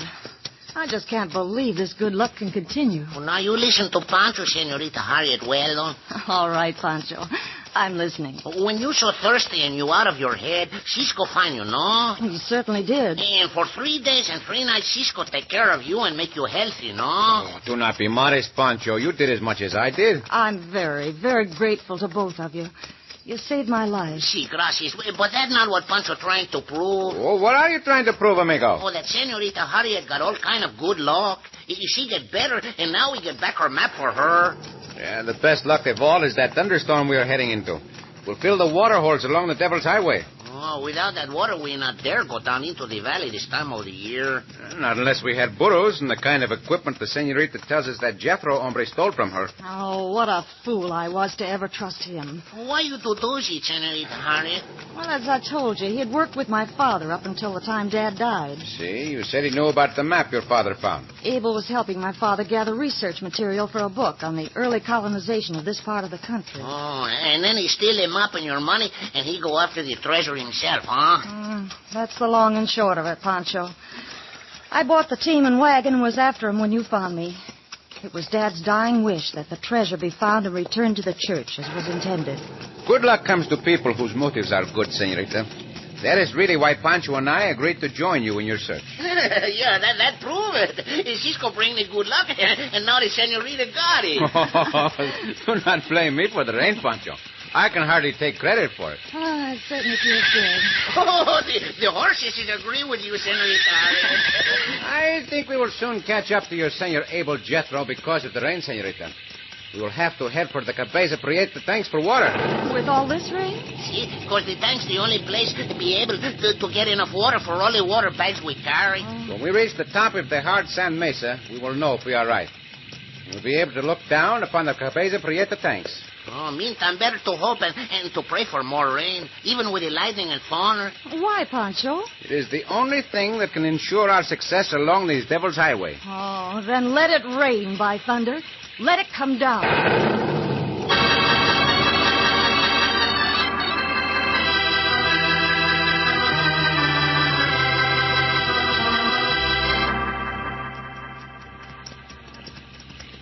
Hey, Mingo. Look below. Alto.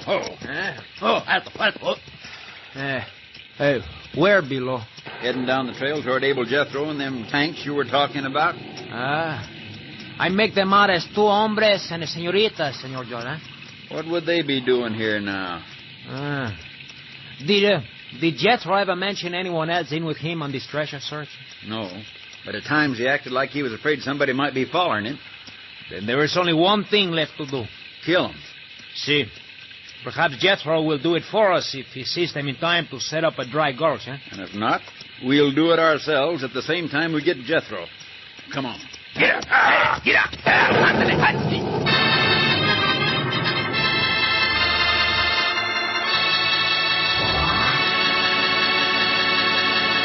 And because of the violent thunderstorm, Cisco's sense of danger may not be aware that death waits for him as well as follows him.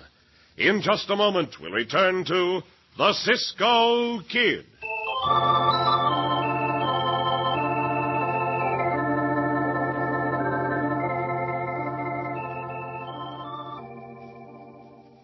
Have you tried a Welsh rarebit lately? Try it soon with grilled tomato, hard-cooked eggs. And, of course, to top it off, add that finishing touch. Serve it over slices of rich, golden, crisp butternut toast. Good butternut bread always makes the toast that's good. In fact, any way, any time you serve butternut, you'll like it. For sandwiches, for toast, or fresh from the wrapper with your meals. Butternut is always tender, tempting, and always fresh. It's always nutritious, too. Good for the family. You see, butternut is blended from the finest, freshest, highly nourishing ingredients, and it's enriched with extra vitamins and minerals. Yes, make a point to make butternut a feature in more meals more often. When you buy bread, insist on Tut, tut, nothing but butternut bread. The only loaf in the blue and white check gingham picture wrapper. Good butternut bread. Good flavored and good for you.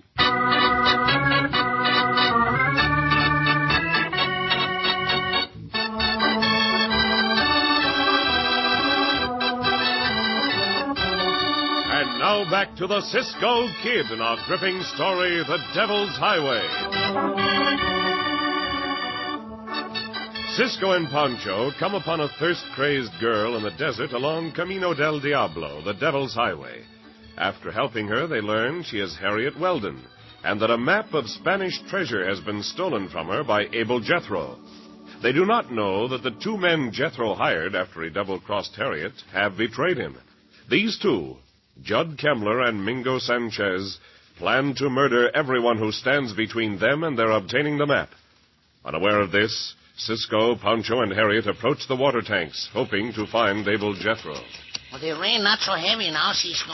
I'm sorry to see it let up, Pancho. I am, too. It makes us better targets for Abel Jethro.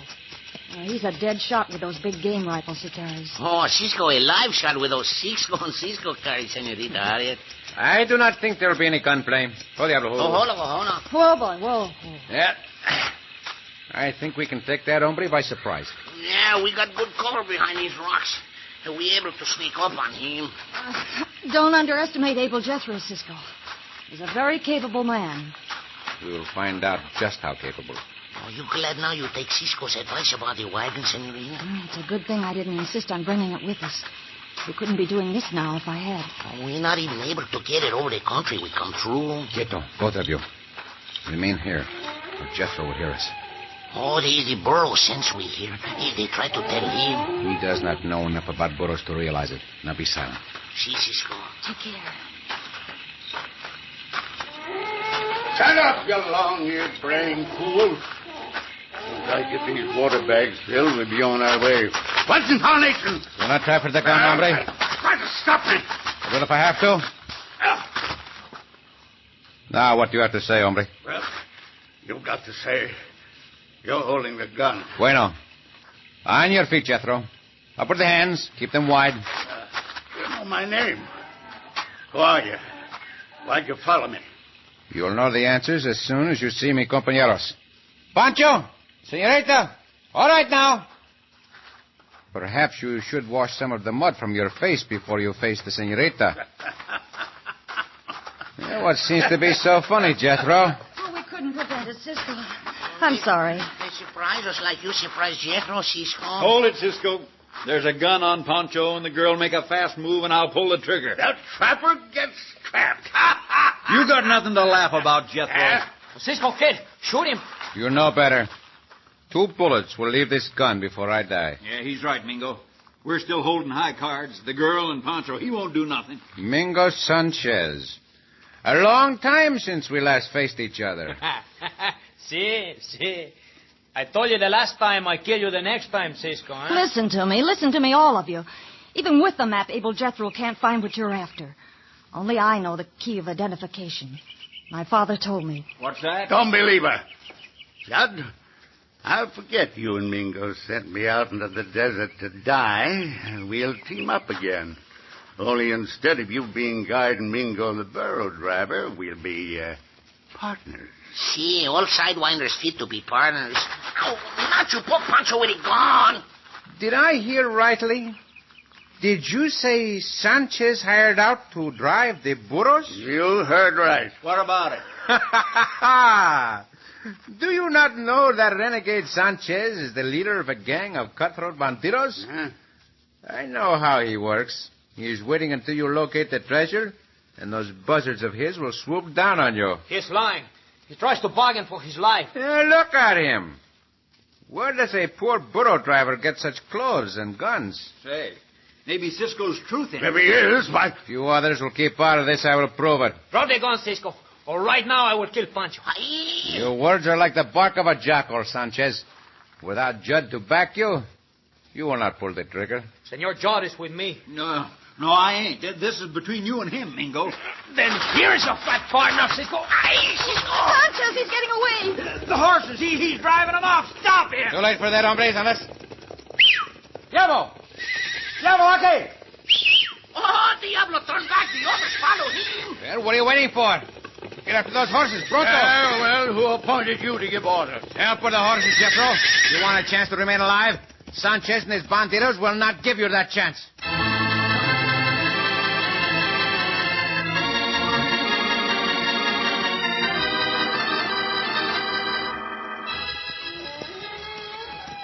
burros. Ándale. Burro. Bueno, Pancho. Faster if you can. Well, better to save them, Cisco. They last longer and go farther. I still don't see a trace of Sanchez or his men. What do you think, Abel?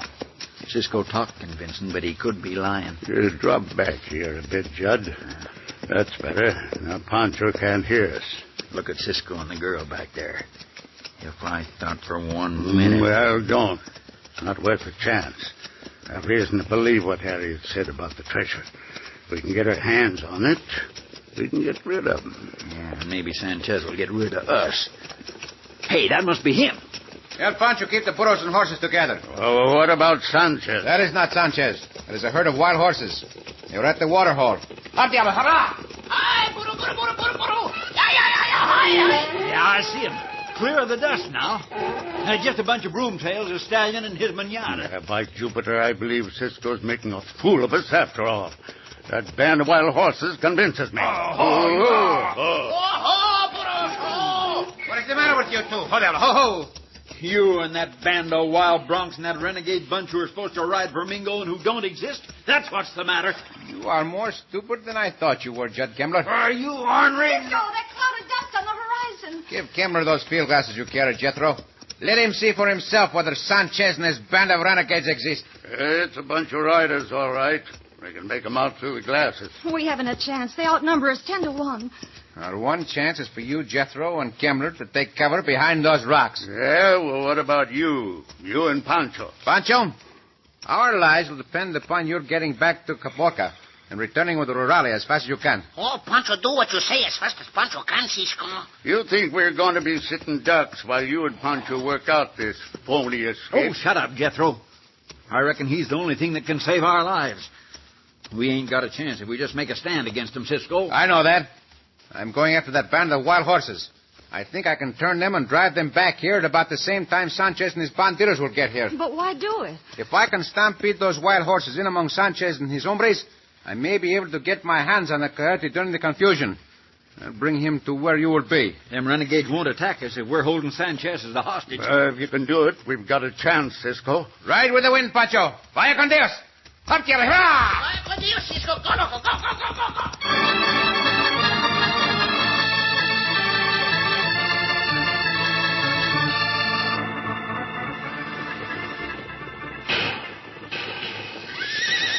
See anything for all the dust out there, Judd. Cisco will run those wild broncs back here like he said he would, Abel.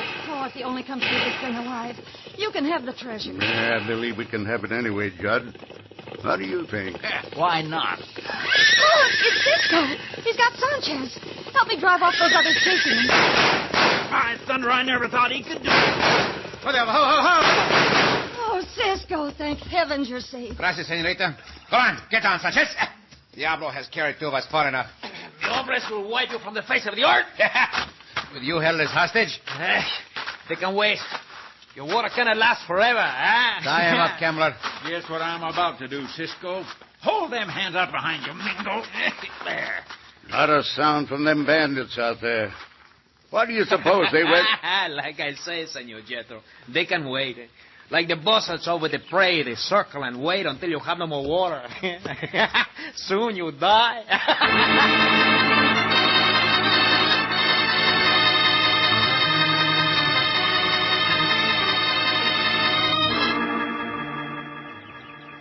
Not a sign of Pancho yet. Not a sign of those bandits either, Cisco. You think they're still out there? Maybe they left. Oh, no, Senor Jethro. They would not leave their good amigo, Mingo Sanchez. Maybe you turn me loose, we go away. Turn you loose, you varmint, not in a pig's ear. I'll put a bullet through you here and now. Hold on to your temper, Judd Kepler. Keep your gun in your holster. You ain't telling me what to do. Come on, Abel, this is the chance you wanted. It sure is, Judd. The Cisco Kid has given his last order. You two skunks been spotting for a fight, and you will get your fill. First you, Kemmler, and now you, Jeff. Gun him down, Abel. We can get him in a cross. Make no other move, Mavericks. The next bullets will do more than shoot the guns from your hands. The Rurales and Pancho, look. Well, Sanchez, you think any of your buzzards will escape from them? The fortunes of war, Cisco. Hey, let me tell you, you are one smart hombre. Hey, just too bad that you did not join with me, eh? Hey, we could be very rich, yeah. I am certain it will not be so funny, Mingo, after you and these other two coyotes are turned over to the rurales. You three will soon learn a lifetime behind bars is no joke.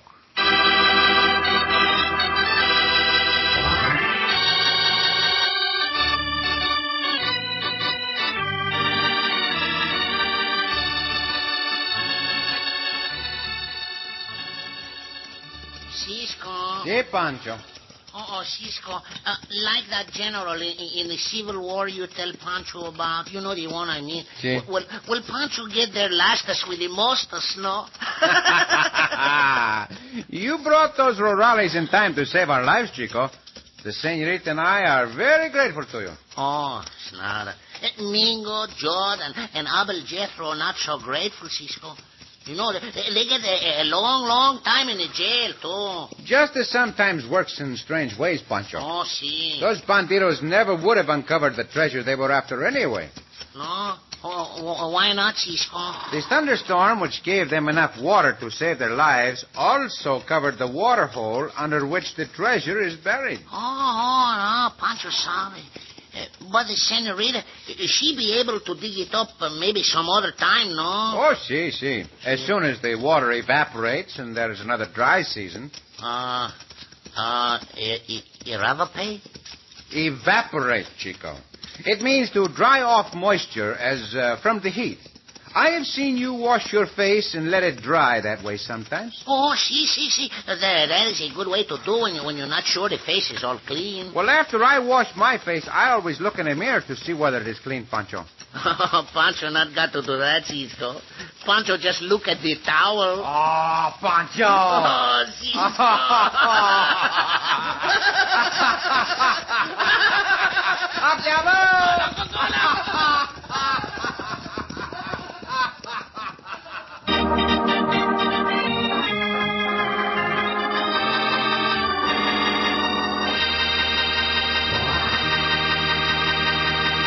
And so ends another exciting adventure with O. Henry's famous Robin Hood of the West, the Cisco Kid.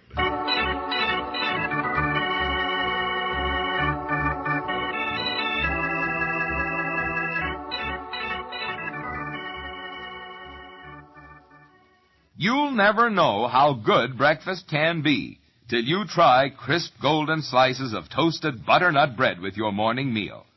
You've never tasted a bread that makes finer toast, evenly toasted all the way through. And oh yes, remember, a good breakfast means a good morning. And a good breakfast, a nourishing breakfast, should always include several slices of butternut toast.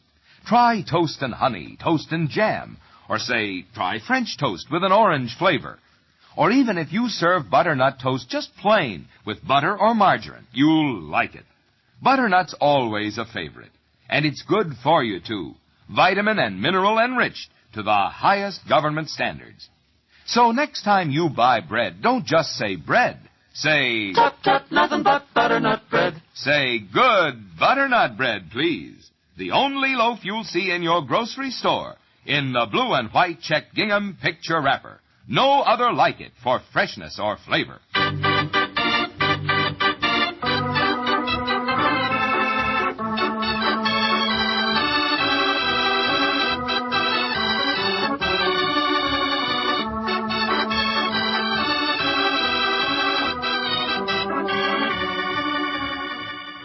Be sure to listen again for another thrilling adventure of the Cisco Kid.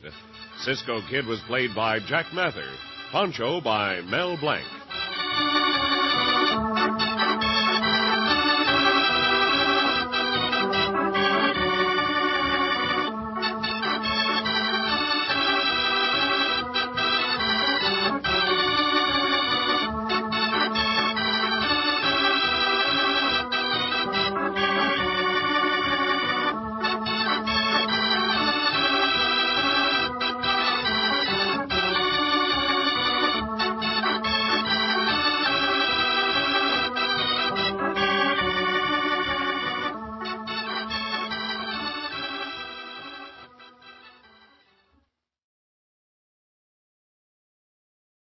My name's Jeff Regan.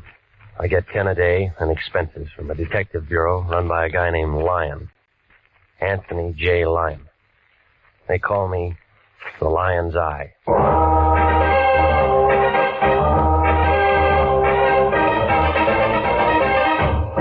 With Jack Webb as Jeff Regan investigator, stand by for hard-boiled action, mystery, and thrilling adventure in tonight's story of The Man in the Door.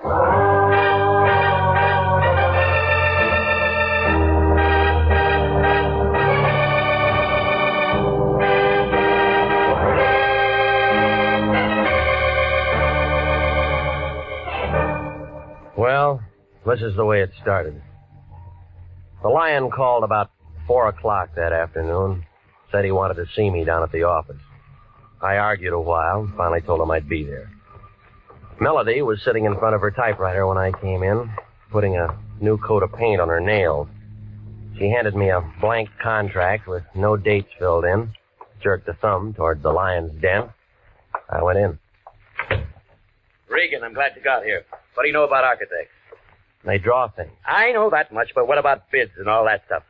Well, they figure out what a building's going to cost, don't they? Go on. If whoever's paying for the building likes what they write down, then they're hired. A couple of architects, maybe 3 or 4, make bids. I suppose so. Low man gets the job. Why?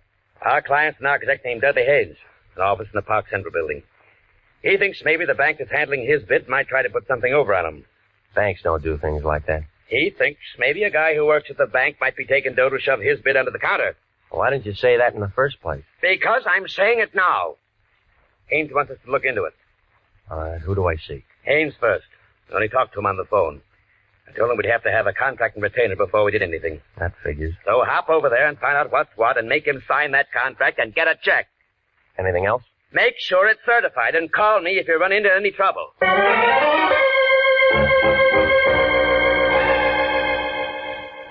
Dudley Haynes, architect, Park Central building, had an office on the 9th floor. When I went in, a girl with hair that figured to be blonde right down to the roots pulled off her glasses and put out her cigarette. And she kind of eased out of her chair behind that desk, moved toward me, like a panther looking for a meal. My, you're tall, aren't you? Well, there's nothing I can do about that. Mr. Lyon said he was sending us one of his best men. He always says that. I think he meant it this time. He's an awful liar, lady. Dorothy. Dorothy Nolan. Fits? The name or the dress? Both. What's yours?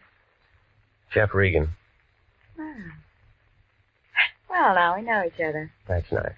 I came to see Haynes. He wants me to look into something for him. I know. He's expecting it. I know. Well? I hope you have to look into a lot of things. For Haynes? No. This is his office, isn't it? Mm-hmm. But he spends most of his time in 902 into the hall. Makes his blueprints up there. I'll take you. You are tall.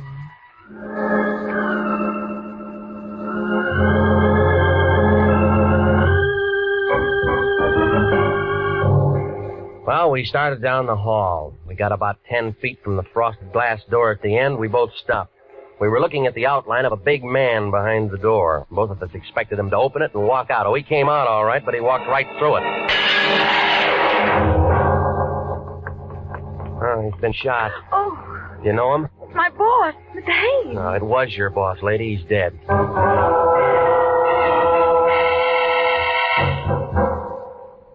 Lieutenant Salvatore Vendetti, Central Homicide Detail, showed up about 8 minutes after I called. He had his whole goon squad with him and a couple of guys in double-breasted suits from the district attorney's office. They roped off the entrance to the building, got hold of the elevator operators and the man who runs the cigar stand, and asked them questions. Then Vendetti looked at what was left of Haynes and started yelling into a phone. It's in a basket over, but don't move until my fingerprint boys get through. Yeah.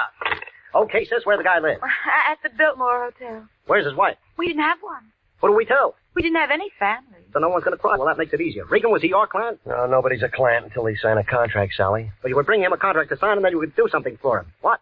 Well, I didn't talk to him. Sis? Mr. Haynes had made an estimate on a little office building in Beverly Hills. He thought that a man named Adler at the bank might be taking money from someone to hold his bid out. So he wants an investigator to look into it. Why do you think that? Well, I don't know. You work for him. Well, I don't know everything. Neither do I. Hot, isn't it? Who's Adler? Oh, just a name. Who else? Who else? Architects. Who else was making a bid? Well, I don't know that. Now, where are we? Kelly! Yes? Guy named Adler at the Grand National Bank. Pick him up and have him down to my office in half an hour. Yes? What do you want to do about reporters, Sally? Tell him to go jump in the lake. Yes? They always spell my name wrong. How long you two known each other? An hour? Nice. What do you mean by that? Just nice. Didn't hear any shots? No, we didn't. Tell me more about the bid. Well, what's there to tell? The setup. Well, the bank handles the money. Who says yes, who says no? The bank, but... But what? The contractor usually tells them who to take. Huh? Who's that in this case? Contractor in Long Beach, his name is George Cantrell. I'll say this for you, Regan. When you get mixed up in anything, you certainly get mixed up with the good-looking people. I'm not mixed up in anything. What do you say, sis? I'll keep my mouth shut. She's a smart girl, Regan. Hello, honey. Won't be home for dinner. Some guy got himself killed and I'm in on it. Not long, how? Regan? I'll tell him. Wife says hello. Says come out to dinner sometime. Whoop. Sis, how much that contract worth? On the building in Beverly Hills, about $40,000. Profit? No, overall. Break it down. Well, Mr. Haynes would have cleared about $12,000 if he'd gotten it. I know some guys are killed for a dime. Sam, when Daddy? I'm still at the Park Central building. Get out to Long Beach and talk to a contractor named George Cantrell. And find out what architects were making bids on some stuff he was going to put up in Beverly Hills. Yeah, get the name. Okay, that about does it. Let's go. Miss Nolan? What? I have to take you down. Jeff, can you do that? Well, you're a material witness. Well, what are you? He's a bystander with a built-in lawyer. Well, I do, Jeff. Go with him. Why do you want to spend the night in jail? I just worked for Mr. Haynes. No phone call. This is a murder case. Well, get me a lawyer or something, Jeff. You know a lawyer? No. Wait, yes, I do. His name's Dave Henderson. He lives at 1648 Claremont Place. Will you for me tell him I'm in trouble? Yeah. Check, Sally? She didn't make a phone call. I like it, too. Well, look, he may not be able to do anything for you tonight. It's almost 6. But you'll see him as soon as possible. Yeah? Tell him I'm scared, Jeff. Scared stiff.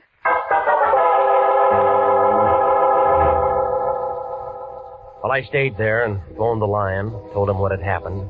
Oh, he got mad and yelled something about me being a jinx on all our clients, and then he hung up. So I went through the classified telephone directory under attorneys and Henderson. There was a Ben, a George, a Joe, a William, but no Dave Henderson. So I drove out to the address that she'd given me. It was a blue apartment house 4 blocks west of Vermont over by the Coliseum. Somebody was cooking hamburgers somewhere, and somebody was all worked up over a ball game on the radio. I picked the baseball fan. Oh, what'll happen now is anybody's guess, but let me tell you that this ball game is a long way from being up. Hey, what'd I tell you? It's outside the ballpark, and they're coming in like homing pigeons. Bases are loaded, and they're all coming in. Oh, it's going to be 8-5. Come on, the ball game's not that good. What's so important, Pilgrim? I'm with the ball game. I'm looking for a man named Dave Henderson, a lawyer. So what? Somebody told me he lives in this apartment house. Who told you that? A lady. Huh. Does he live here? You try looking at the mailbox? No name. You cop? Private type. Huh. Does he live here? Sure he lives here. Well, where? Enter the hall, 106. Thanks. Oh, he's a lawyer, is he? With his kind of friends? Huh? What does that mean? You're young, ain't you, Curly? I got a driver's license. Let me tell you something. Don't go knocking on no doors when you hear a ball game. Remember that. Yeah, I'll remember that. And you can tell him Testy Bogart to start to that one. And the score is 8-5 coming into the first half of the ninth, and this has been some ball game, let me tell you. 106. There we are. Come on in, it's unlocked. Your name Dave Henderson? Yeah, who wants to know? My name's Regan. I'm a private investigator with the International Detective Bureau. Wrong steer gumshoe, I don't need one. Look, I'm not looking for work. I'm looking for you. What'd you say it was? Regan? That's right. R-E-G-A-N. Regan. Regan. Learned that just an hour ago. Cute, huh? I met a friend of yours today. Dave Henderson never had a pet. She said she was a friend of yours. But I didn't say I was a friend of hers. Hey, who are we talking about anyway? Dorothy Nolan. How is Dorothy? Not so good. Thought you were a detective. I am. You sound like a doctor. Look, you sound like a guy with a chip on his shoulder. Sound like a lot of things. You're trying to be tough, baby. No wonder you aren't in the telephone directory. I'll just skip that. She said you were a lawyer. They say I drink too much. Haven't seen you drinking, have you? She wants you to get in touch with her. The man she was working for was murdered today. She kill him? Well, they're holding her. Material witness or suspect? Material witness right now. She doesn't want to spend the night in jail. Who does? That's why she isn't feeling so good, huh? He wants me to get her out. Something like that. Who's handling the case downtown? Detective named Wendetti. And where do you come in? Well, he didn't give her that one phone call. Yeah. You're sensitive. What if I said no? Well, that's your business. You know why she asked you to see me? Because I'm a guy she knows. And every guy who knows little Dorothy does a little something for her. Ever met him like that, Regan? Sometimes. Just checking. Checking what? She's pretty good with the works. Eyes just right for the job. Hair just right. Everything just right. She can make you do a lot of things you don't want to do. Wait till you see her in a bathing suit. Ooh, that's something, brother. Well, they aren't wearing them in the county jail. Okay, I'll phone Wendetti and find out what her bond is. Look, this is a murder case. There's no bond on this. You know that. Well, it depends how you handle it. I'll think of something. Yeah, I'll bet you will. We don't like each other much, do we? Nope. That's the way it goes. Listen, she said to tell you she was scared. Well, some of us are scared part of the time. And somebody gets shot. And everybody gets scared. You scared? Nope. Iron Man Regan. Have a good time.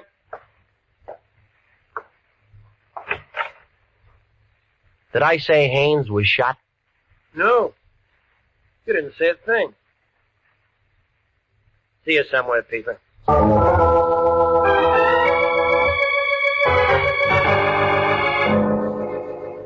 Well, I stopped by Musso Frank's and had the special, and then I went on home. I tried to make a couple of calls, but Wendetti was out, and the desk sergeant thought I was a reporter, and he wouldn't tell me a thing about Dorothy Nolan.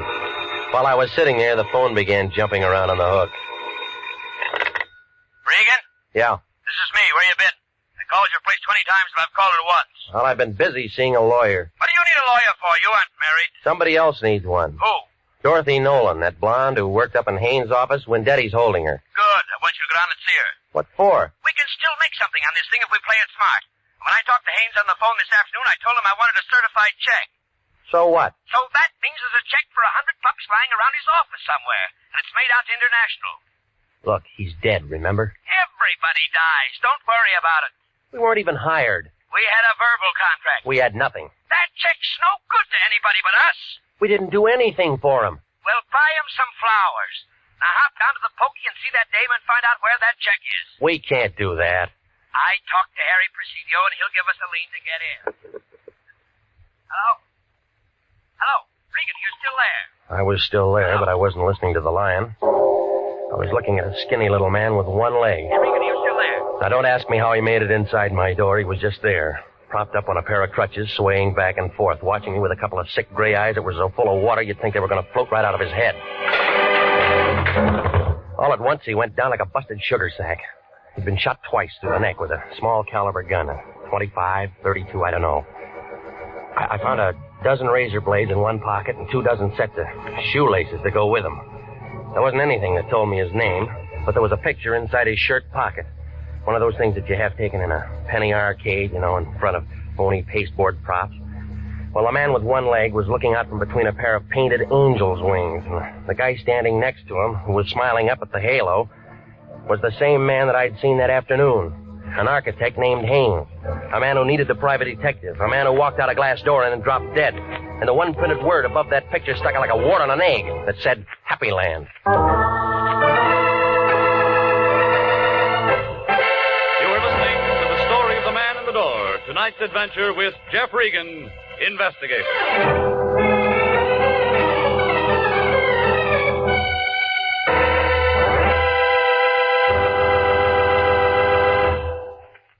Here is a special and important message to every businessman listening.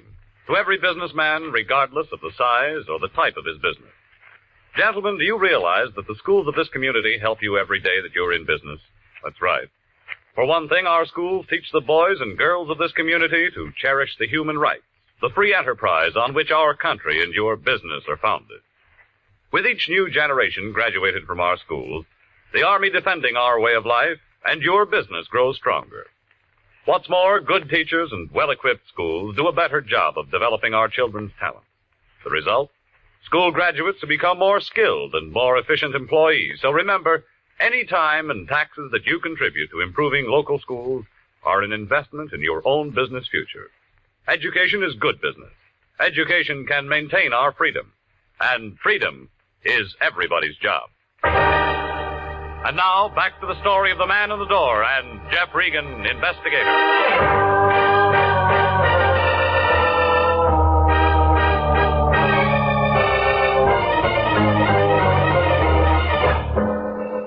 Well, I left the little man with the one leg lying there.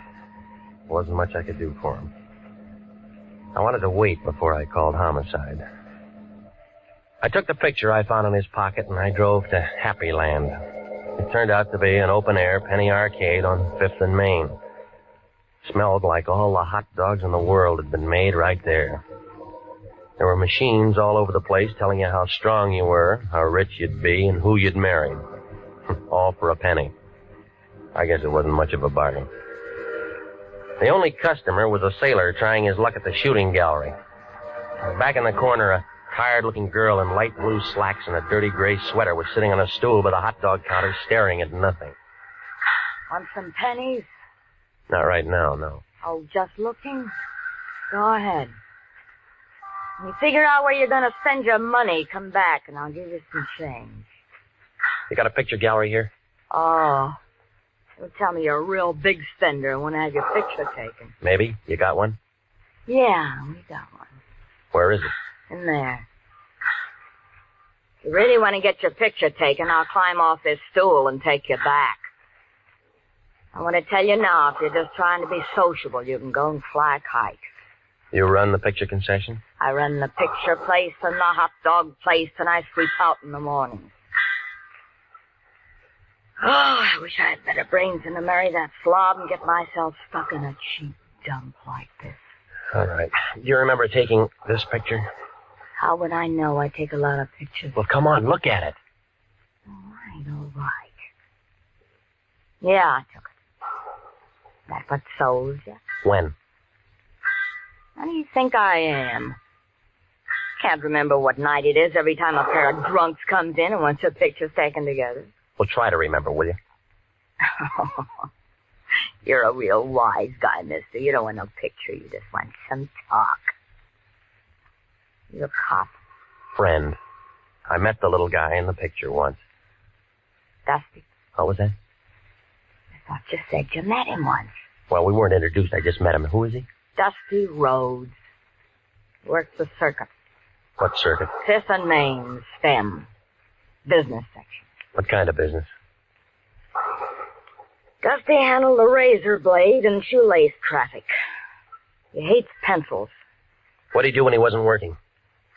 What does anybody do? He went out and got loaded. Go on. And you don't know him very well for a friend. How am I going to know I'm not getting Dusty in trouble talking to you like this? Nobody can get him in trouble anymore, lady. What do you mean? He was shot tonight. Oh, no. Oh, poor little guy. Do you know where he lived? Seashore Hotel. The Seashore Hotel. Oh, gee, Miss, I'm sick. Oh, I'm real sick.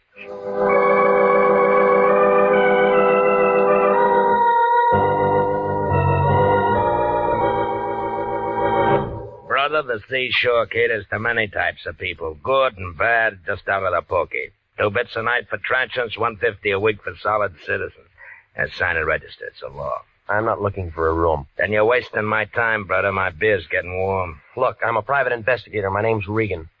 I liked you before you said them 2 words, brother, but you have soured me. Private investigator means private eye, and it all means cop. And you are not welcome. Now blow. I'm trying to find out something about a man named Dusty Rhodes. We do not ask questions and we do not give answers. Now blow. I was told he lived here. You find me tongueless, brother. Now blow. Did you know him? During the last 5 years, I have acquired 85 pounds and a very bad heart, or I'd have you in the alley right now. Oh, yeah, sure you would. Here. Abraham Lincoln was a very fine man, and he took a very fine picture. I seem to have found my tongue, brother. What'll it be? The key to his room for a starter, huh? Disallowable and punishable by fine and imprisonment. Into the hall, turn the bent fist to the right. Thanks. Well, I don't know what I expected to find there. Outside of more razor blades and more shoelaces was a little room full of dirty white curtains and a wire bed that sagged in the middle. I was standing there watching a neon sign advertise beer a block down the street when I thought I heard somebody behind me. Whoever it was had been drinking bad whiskey, but he was still pretty good. It landed a quarter of an inch above my right ear, and I piled up in a lamp, a chair, and a pitcher full of water. 5 berries gets you a look, brother, but doesn't get you a room. Besides, it's already taken and the bed's over there. Now, come on. Oh. Yeah, you didn't go to sleep, brother. You was knocked to sleep. Oh. I apologize. Why the games? Who came in after me? You're the only one. You sure? My name's Sam Preacher. Brother, I'm very sure. Well, maybe he was waiting for me, huh? I don't generally ask him, but the question is this. Why? Oh, I don't know. Unless... What's the matter? Something missing? Just a picture. You can get lots of pictures. You didn't see anybody? That makes the 3rd time, brother, and the answer's still negative. Okay. Then let's blow, buddy, huh? Coroner's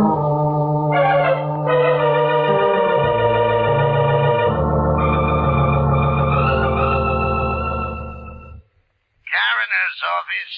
Luke, this is Regan. The lion's eye. What's with you, baby? When Daddy tells me you walked into one today. Yeah, I did. You got him there? Haynes Dudley? Sure. Want to come down and take a look? He's toe-tagged and salted down real pretty. Yeah, I'll bet. Them 32 slugs was just incidental. The guy had 4 weeks at the outside. All right, give it to me. Haynes Dudley was dying from malnutrition, alcoholism, and a couple other things with long names. Give me one long name. Diabetes. He didn't take good care of himself. Funny, huh? A misspent life. Somebody's gonna take the gas chamber for nothing. When Daddy know this? Sure. And he was wearing a brand new suit, too. We'll sew up the holes. We'll bury him in it. Well, you aren't finished yet, Luke. Baby! A guy with one leg dropped dead in my place a couple hours ago. It's after 11. I'm sorry, Luke. They connected? Yeah? Murder? Yeah. Well, come down and see us anytime, Regan. We're open 24 hours a day.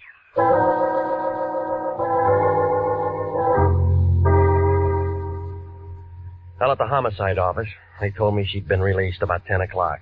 They said a lawyer named Henderson had put up the bail and handled the whole thing. They gave me an address on her when I went out there. It was a bungalow court on Normandy, and it took her a long time to answer the door.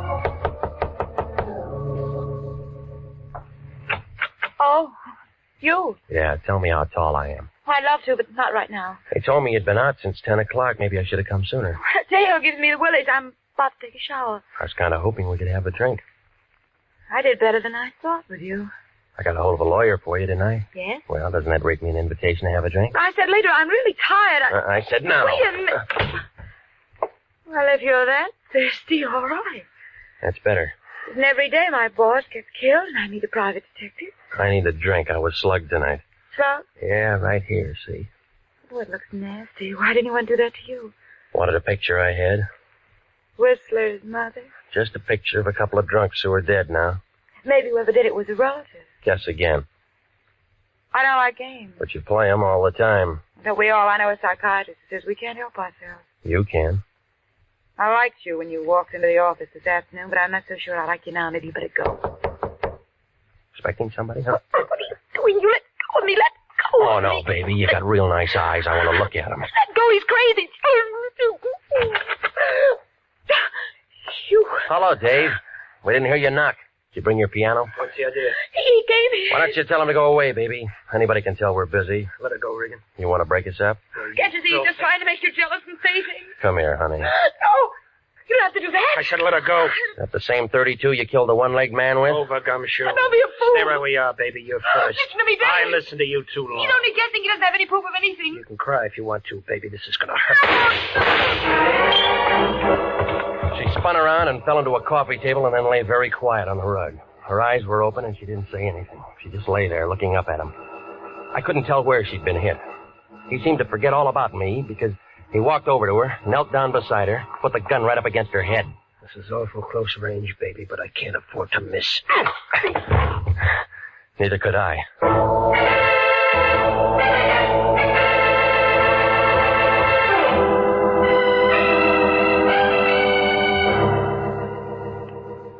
Well, when Daddy and I stuck our heads together, and it all came out when we looked into a couple of things. You see, Dave Henderson was Dudley Haynes, and he was wanted for attempted murder and embezzling and one thing or another back in Ohio. So he figured it'd be a good idea to bump himself off. Dorothy helped him with the idea. They both went down on Main Street, and they picked up an old bum, dressed him up in a new suit, and shot him. I was supposed to walk in with Dorothy, and she'd identify the body, and as far as anybody knew, Dudley Haynes would be dead. Dave didn't figure that she'd be taken down. She didn't figure that she'd get scared, and neither of them figured the man with one leg was a pal of the man that they'd shot. Well, it seems that they'd looked through a lot of files, and they'd figured that a lot of murders go unsolved. Maybe they do. I don't know. Well, anyway, he sat down on that little bench up there in San Quentin last week. The one with that bucket of acid in the room. Oh, he held his breath as long as he could, but everybody has to breathe. He's buried up there with a lot of other guys that figured they could get away with murder. Dorothy? She wasn't hurt too bad. They had her in a wheelchair for the trial. She got 15 years as an accomplice. Some kind of a deal. State's evidence and all that. I don't think I'll wait for her. She wasn't that good.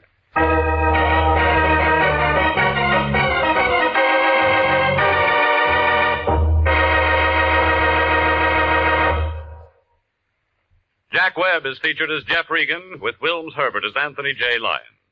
It's CBS at 9:30 next week for more hard-boiled action and mystery with Jeff Regan, Investigator. Written by E. Jack Newman and produced by Sterling Tracy. Dorothy Nolan was played by Betty Lou Gerson, and David Ellis was Dave Henderson. Lorene Tuttle, William Conrad, and Lou Krugman supported.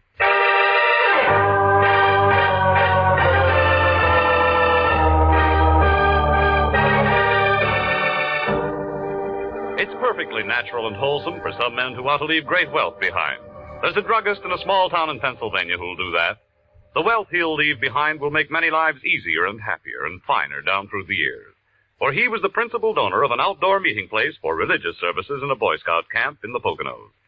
Working with his neighbors in community activities, he saw the need of this improvement, helped to install it. That's the kind of wealth that you can bequeath to generations coming on as you enjoy the freedom of working with your neighbors for the betterment of your community. Freedom that can be anybody's pleasure is everybody's job. Music for this program is arranged by Dick Arant. Next week at 9:30, Jeff Regan, Investigator, brings you another thrill-packed half hour with his story of the House by the Sea.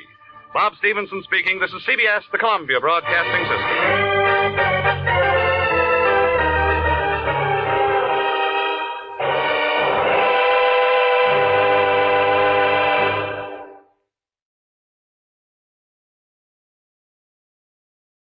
The Adventures of Michael Shayne, Private Detective.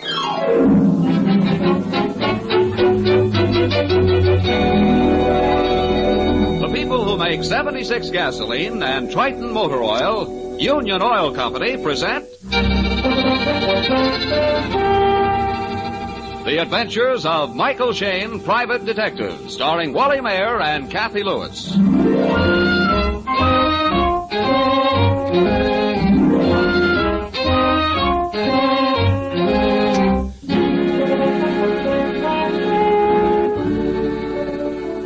a loyal native of San Francisco, Mike Shayne would like to solve all his cases right inside the city limits. However, this is not one of those times. Right now, Mike and his assistant Phyllis Knight are a 2 hours drive east of the city by the Golden Gate. Also right now, Mike is on the long-distance phone talking to, you guessed it, Inspector Faraday. No, Faraday. Moccasin Hill. It's a little town on the highway east of Stockton. Oh, I remember it now. That's where a rich old man Kilgallen died last month. Right. They said his house was haunted and somebody frightened him to death. Yeah, that's what his daughter said. She tried to get us to investigate. Listen, Mike, you're not getting roped into that, are you? Inspector, right now I'm sitting in the chair where they found the corpse. Oh, Mike, you're not dizzy enough to think a ghost killed him. It was heart failure. Maybe. I've just been talking to the daughter. It looks like somebody's been trying to give her the business, too, like dropping a flower pot on her head. So you call long distance to tell me that? No, Inspector. Look, I want you to find out if a Mr. John Himes of Boston, Mass. was in San Francisco 4 weeks ago. One of your boys can check the hotels, trains, and airlines. John Himes, Boston. Well, it's a waste of time, but for you, Mike, okay. And look, phone me back at Moccasin Hill 193. Got it. Oh, Mike. Yeah? Don't look now, but I think there's a ghost behind you. What? Oh, that guy. Mike, the inspector giving you the Bronx cheer, Mike? Yeah, darling. Oh, Miss Kilgallen, one thing more about your cousin, John Himes. Did you two ever quarrel about your father's estate? Why, no, Mr. Shayne. There's no reason for you to suspect John. He's the only other heir, but he'd never kill Father or try to remove me, I'm sure of it. Besides, Mike, he lives in Boston, 3,000 miles away. But he makes frequent visits to the coast. Miss Kilgallen just finished telling us that. I'm sorry. Well, what do you say we have a look around the house now, huh? I want to know where the ghost hangs out. Well, as I said, Mr. Shayne, they found my father here in the living room, in the chair you were just using. Mm-hmm. What's this next room? Father's hobby room. Oh, he kept his photographs and guns and hunting trophies in here. Oh, jeepers. He had plenty of them. Deer heads, mountain lions, fox. They're terribly old. Father wasn't strong enough to hunt in his last years. He had to content himself with his guns. Mm-hmm. Well, the collection covers a whole wall. You know, it's funny, but this room seems much more worn and older than the living room. It is. Granddad built the house back in the 1860s. Hmm? The other rooms were added on around it. Wow. Father tried to keep the old part as it was. Mike, look. Look, here's a souvenir of early California. Yes. A poster giving the schedules of the Wells Fargo stages. Really? Yes, Moccasin Hill was right on the old stage route. Oh, that long pistol you see above the fireplace, that was used by Black Miguel to hold up the stages. Oh? Hey. What in heaven's name is that? Sounds like a lost soul, doesn't it? Oh. Scared me the first time I heard it. It's just an owl in the chimney up in the attic. Atmosphere, Angel, atmosphere. Every well-run haunted house has an owl in the attic. Now, Miss Kilgallen, I was just noticing the odd shape of this room. Half of the ceiling is so much lower than... That's because Father tore down the partition. On the other side, it was a secret room. We had several secret rooms, just like a movie set. Last year, Father tore out all the sliding panels and made them into perfectly honest rooms. Well, your granddad must have been a queer old duck. Somehow I can't picture a girl like you living in this curiosity. I don't intend to. Especially not after Father's... Well, anyway, it's too far from college. Miss Kilgallen, you said you were away at school when your father died, huh? Yes. I'll sell the place as soon as I get a fair bid. I don't know. Maybe Cousin John will take it. He wrote me that he'd like to if I'd sell for $20,000. 20... Oh, well, that's ridiculous. It's worth much more than that. Which is why I suspect Cousin John. Well, now come on. Let's go outside again. I want to take another look at that busted flower pot. All right. We can go through the terrace door here. Look, Mike. Who's the old character in the straw hat? What? Hey, wait a minute. He's sweeping up the flower pot. Hold on, Oh, partner. he's the gardener, old Dick. What's he? You talking to me, young Yes, feller? Yes, sir. Just leave the pieces of the flower pot right there, huh? We want them for sentimental reasons. Well, Miss Kilgallen always told me to keep things spruce. It's all right this time, Dick. You weren't here yesterday, and you don't understand. By the way, sir, how long have you been gardening here? 3-4 months, I reckon. You wanting a handyman? No, I was just wondering. Do you, know anything strange about this house? I mean, like being haunted? Of course it's haunted. You don't know who by, but I vomit ain't no place I'd hanker to live. I told Mr. Kilgallen. Did he think it was haunted? Of course he did. The hants got him, too. They'll get everybody. You just listen a spell. You'll hear footsteps without no feet and moanings and things. That's true enough, but they're not from the spiritual world. Let me see. The flower pot fell from this balcony directly overhead. Yes. It couldn't have just happened. The pot was too big and heavy to jiggle off the railing. Yeah, but you saw no one push it. I wasn't looking up. It was warm yesterday afternoon, and I was watering the geraniums here. Just as I stooped over, it came down crash. 2 seconds earlier, it would have crushed your skull. I think I'll climb these stairs and give the balcony a once-over. Hey, you be careful, Mike. Don't push another pot down on us, huh? You're giving me ideas, my darling. Mike, ouch! What did I tell you? What did I tell you? Mike! Oh, Mike, are you hurt? Whew, baby, that was Here. a close call. If I hadn't grabbed the railing... Well, Mike, the steps just gave way under you. They're rotten. No, Angel. No, sir. They were meant to give way. Look at the underside of this next step. Huh? Mike, why, that's sawed halfway through. Yes, evidently the ghost of Moccasin Hill wants company.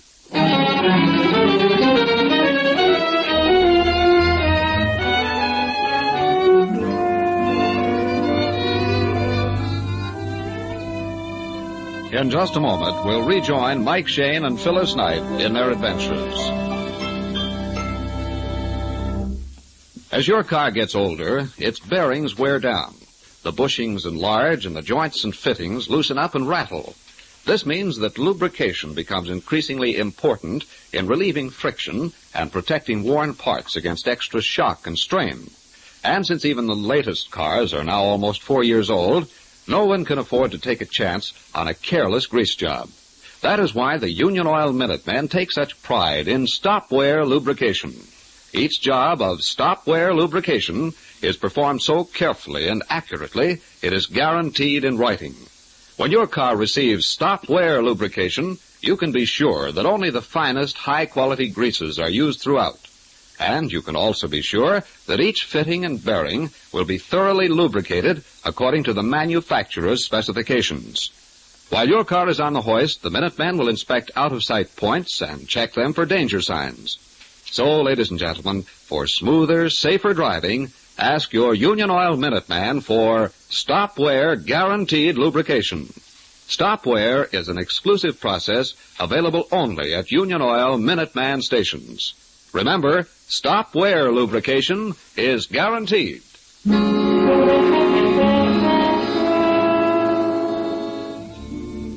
Mike and Phyllis are still searching through the ancient house on Moccasin Hill, stalking the ghost who throws flower pots and designs collapsing staircases. Right now, they are interrupted by a new arrival. Why, Mr. Patton, won't you come in? Thank you, Miss Kilgallen. I happened to see your car in the driveway, and I thought I'd stop in a moment. I'm glad you did. Oh, I want you to meet some friends. This is Mr. Shayne and Miss Knight from San Francisco. Oh, how do you do? Hello, How do you do, Mr. sir? Patton. Mr. Patton was my father's attorney. He's handling the estate. Yes, it's in that regard, Miss Kilgallen, that I'd like to talk to you. Could we go into the living room? Certainly. You too, Mr. Shayne and Miss Knight. All right. I thought it might be better if we talked alone Oh, I on this have no secrets, Mr. Patton. And I think Mr. Shayne may want to ask you some questions about Father. Strictly in the line of duty, Mr. Patton. I've been retained to investigate Mr. Kilgallen's death. Oh, my dear girl, you're wasting your money. Your father died of heart disease. Perhaps, but what was it you wished to see me about? Oh, yes, Miss Kilgallen, I've thought it over, and I'm now prepared to offer you $22,500. I think that's a generous sum indeed for this property. I'm sorry, Mr. Patton. You know that Father put over twice that much money into the place, and it has historic value. May I ask why you want to buy it? Why, that's obvious, sir, to live in. It won't be easy to dispose of with her father's death and certain rumors about the property. I think I'm doing her a kindness. I'll answer it. These rumors, Mr. Patton, did this girl's father tell you anything that would bear them out? Well, Mr. Kilgallen was an ill man, sir. He had a rather morbid turn of mind, of course. It's for you, Mr. Shayne, San Francisco. Oh, that's Faraday. Excuse me, please. Hello, Inspector. You did? Well, a pat on the old back, my boy. Uh-huh. Right now? Okay, hold him there. Or better still, bring him out here. Oh, I see. Then I guess he's out of reach by now.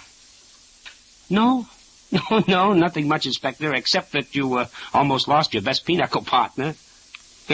Well, the ghost pulled the staircase out from under me. Don't worry, I'm watching out. But thanks for trying, Faraday.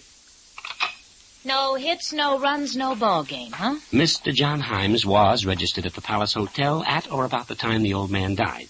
He also registered there just 2 days ago. Mike, you were right. And checked out this morning. Destination unknown. Oh. Even so, I'm sure you're wrong, Mr. Shayne. Well, Miss Kilgallen, I take it you're rejecting my offer? I'm afraid I must. Well, very well. It's been a pleasure to meet you, sir. Thank you. And Miss Knight. Thank you. Oh, I almost forgot. I found you a new gardener. His name is Fred Norman.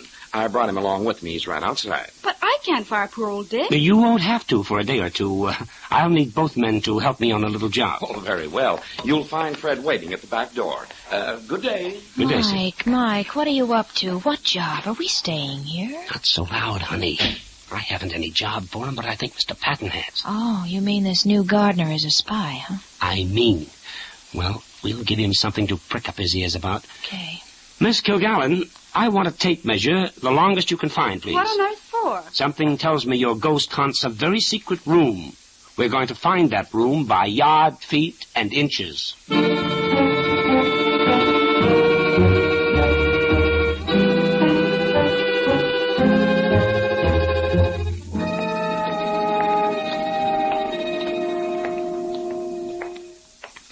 Oh, darn it. I dropped it again. Well, hold on to it, honey. It's a tape measure, not a snake. Oh, quiet. I'm tired, Mike. We've spent over 2 hours measuring this house, every room, every hall, every closet. We haven't found a thing. Well, the hall is 53 feet long. Now, Miss Kilgallen, what did we find in the living room? Let's see. It's on this other paper. It says here 30 feet. 30 feet. And the gun room next to it? 14 feet each way. That totals 44 feet plus 1 foot for the wall. That's it. Yeah, see, there's 8 feet missing. Fine. How do we get into this secret room? By pickaxe? Come on, into the gun room. But, Mr. Shayne, Father knew all our secret rooms. He had them all open. Well, he didn't know about this one, or maybe he just lost count. Okay, now, honey, you take the far end of the wall, and I'll start at this end. There's got to be a hidden spring or something. Now, pound every inch of the woodwork. All right. It doesn't sound hollow. Well, that's why nobody suspected it. Come on, use some muscle, honey. You're just playing patty cake. Listen, Mike Shayne, I haven't got calluses on my knuckles. Oh, Mike. Huh? Mike, this panel, it moved. What? This is it, kids. It only moved an inch or so. I'll pull it open. There you are. It's dark as a coal bin inside. I'll strike a match. Good. Now, we shall see what we shall see. Look. Isn't that an old table and a chair? Well, what's more important, a candle. We can get some real light. Yeah, that's better. Oh, honey. It's dusty in here. Well, sneeze the other way. You almost blew these off the table. Blew what off? These papers here. Newspaper clippings. Oh, they're so old, they're brown. Well, what on earth are they doing in here? I don't know. They're printed in old-fashioned type. Must be 60 or 70 years old. Hold on. Miss Kilgallen, what did you say the name was of that stage robber? You mean Black Miguel? Yeah. Here, read this. Maybe this will mean something to you. Driver Billy Pringle reported to the sheriff that on Wednesday night his stage broke down at Moccasin Hill. Pringle took the express box to the Kilgallen house. Hey, that's your grandfather. I remember hearing some sort of story. Go on reading. During the night, Black Miguel assaulted the driver. As he attempted to flee with a small fortune, Mr. Pringle shot and killed him. The express box, however, was not recovered. The authorities are now searching. You know, this sounds like something out of Treasure Island. You can say that again, honey. Here's a diagram with everything on it except dig at the foot of the crooked pine tree. Yeah. Hey, Mike, that paper's almost new. Well, it would have to be. The handwriting is my father's. Well, then he did know about this room. Yes, and he must have spent plenty of time in here. Candle drippings all over the table. You know, there's something funny about them. You notice how heavy the dust and grit is on the table? Yet when I rub my finger over the wax spots... There's no dust on them. They're fresh. Yeah. It's Shayne. Shh. It's the living room wall. Somebody else wants in. Blow out the candle. We're leaving. I don't see anybody. Wait till I push this panel back. Mike, you're not going to use your gun. Come on, follow me into the living room. Quietly. Hands in the air, mister. Huh? What? Well, Fred Norman, the gardener. Get that gun away. You ain't got no call. We heard you pounding that wall. What if it was? Fella can knock the ashes out of his pipe, can he? Yeah, but you're a gardener. What are you doing in here? I was looking for Miss Kilgallen. Wanted to know about the rose bushes.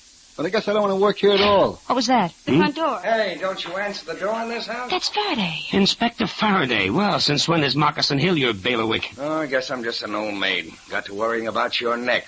Not that I wouldn't like to bust it myself sometimes. Well, I'll save it for you, just for you, Daddy. Here, here. No, all kidding aside, Faraday, there's something going on here which ain't done with mirrors. I'll say not. We found a secret room, papers telling of a stagecoach robbery 70 years ago, a map of where the treasure's buried. Plus rapping noises, hot and cold running spooks, anything you want, we got it. Yes. Has your cigarette tasted different lately? No, we mean it, Inspector. Somebody's putting on a spook act to frighten people away from here, even if it means killing people. Somebody wants the old express box, and he's willing to kill people to get it. Yeah, right out of this morning's comic strip. Ghost turns out to be an ex-pirate with a peg leg. All right, don't take our word for it. Come on, we'll show you the secret room. Now watch. I'll press this wall panel here, and... Well, I'll be... See, Inspector? Stoop as you go in, or you'll bump your noggin. Any light switch in here? Now, there's a candle on the table. I'll light it. Well, you weren't kidding. No, not the strip. Now, here are the papers I was talking about. Mike. Hey, wait a minute. The papers. Mike, they're gone.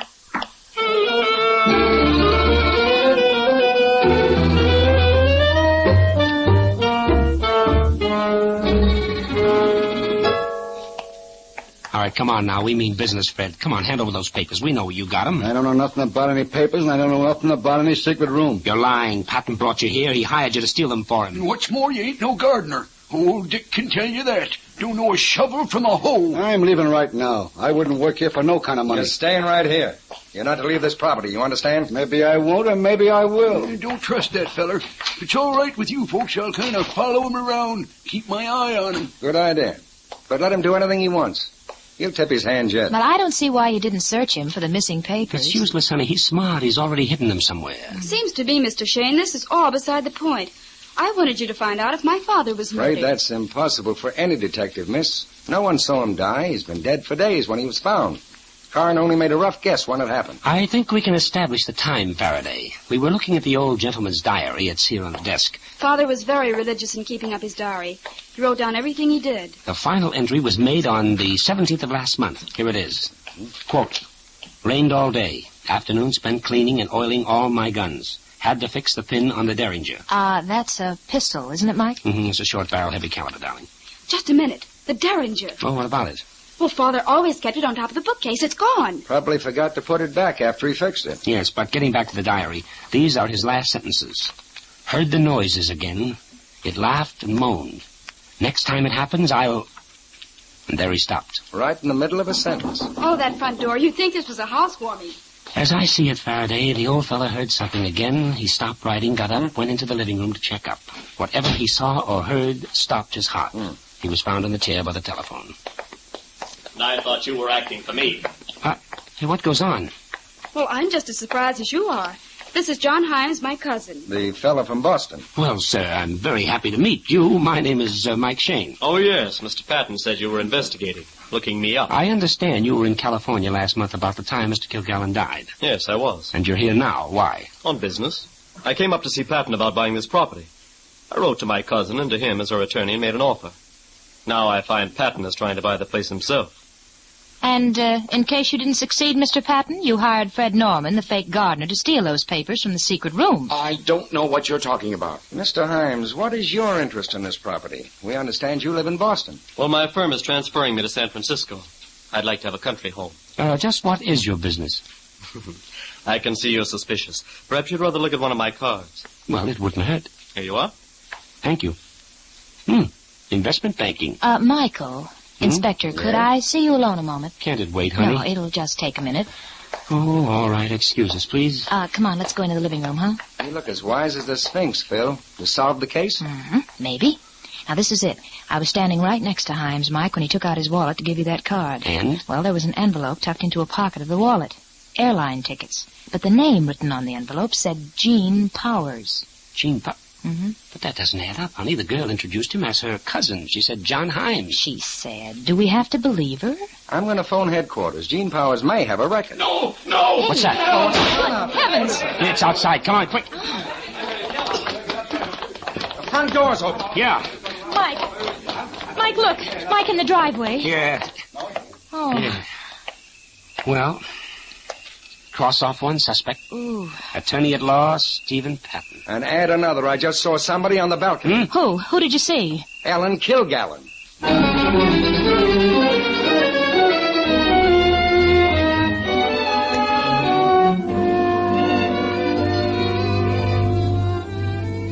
We'll rejoin Mike and Phyllis in just a moment.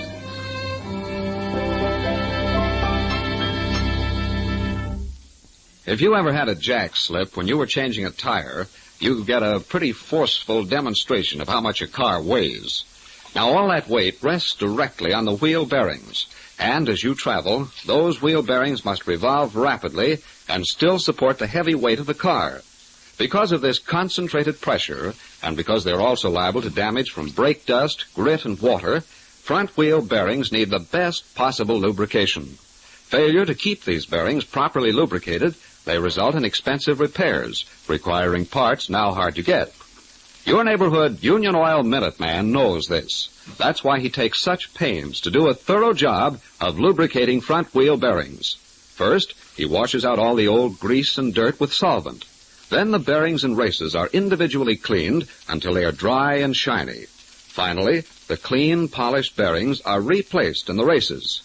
Then, with special equipment, every surface is snugly packed in a thick coating of Union Oil wheel bearing grease.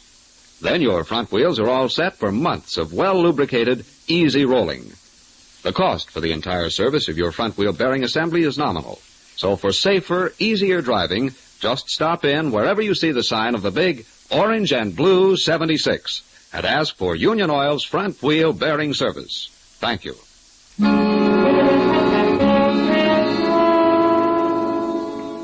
A second man has died at the strange old house in Moccasin Hill. While Phyllis telephones for the local police, Mike and Inspector Faraday are in the gun room questioning 4 uneasy people. Now, we know what we're talking about. One of you here in this room killed Steve Patton because he knew too much or because he was double-crossing you. Miss Kilgallen, we'll start with you. What were you doing upstairs on that balcony? Why, I heard the shot and I ran out to see what happened. Oh, that's no answer. When we left this room, you and your cousin were with Patton. Now, why did you go upstairs? To get Father's old watch for John. Father left it to him in his will. Does that satisfy you? Maybe. And you, Mr. Himes, where were you when the shot was fired? Why, I was following Ellen upstairs to get the watch. Is there anything wrong with that? No, I guess her cousin is entitled to the heirloom. But not a guy named Gene Powers. What? Oh, so that's it. Sharp eyes, Mr. Shayne. The credit goes to Miss Knight. Well, it's quite innocent, really. Gene Powers is a friend of mine, and he had a plane ticket for New York tonight. He couldn't get away, so I'm using his priority. We'll check on that. You, Fred Norman. I was in the kitchen eating. Can't send a man to jail for swiping a chicken wing. You were watching him, Dick? Yes, sir. He wasn't even in the room. Oh, I was watching you through the hall door. Just waiting for you to do something. Okay. Now we're going to ask all of you to empty your pockets. Each one put his stuff in a pile on this table. What for? We're asking the questions. Start digging.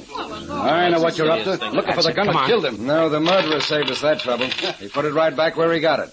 The Derringer there in the bookcase. Why, yes, it's back. All right, Mr. Himes, now let's see what you've dished out. Handkerchief, penknife, billfold, notebook, small change. And you, Dick? Oh, I ain't got much. Old oil rag, a knife, a busted pack of seeds, and 4 bits. Fred? Handkerchief, knife, pencil, and some money. Yes, too much money for a gardener. $50? Well, that's Patton's money. He bribed him. Obviously. Any pockets in your dress, Miss Kilgallen? No. If you tell us what you want, I'm sure... All right. Now, after the 3 of us ran out and found Patton, we did a quick circle around the outside of the house. We tried to come back in through this terrace door. It was locked and the key gone. That's odd. We used the door a little earlier. Yes, so did the murderer a little later. Fired a shot from the terrace, ducked back in, locked the door, and went to another part of the house. I'm sorry to spoil the game, kiddies. What? But is this what you want? The key. I found it by the door. Well, what do you know? It had slipped under the carpet, Mike. All right, folks, you can put your stuff back in your pockets. Oh, too bad, Mike. It almost worked. But it did work. In a way we hadn't counted on. Now, wait a minute, Mike. You know the killer? Positively, darling. The confession is right on top of that table in the secret room.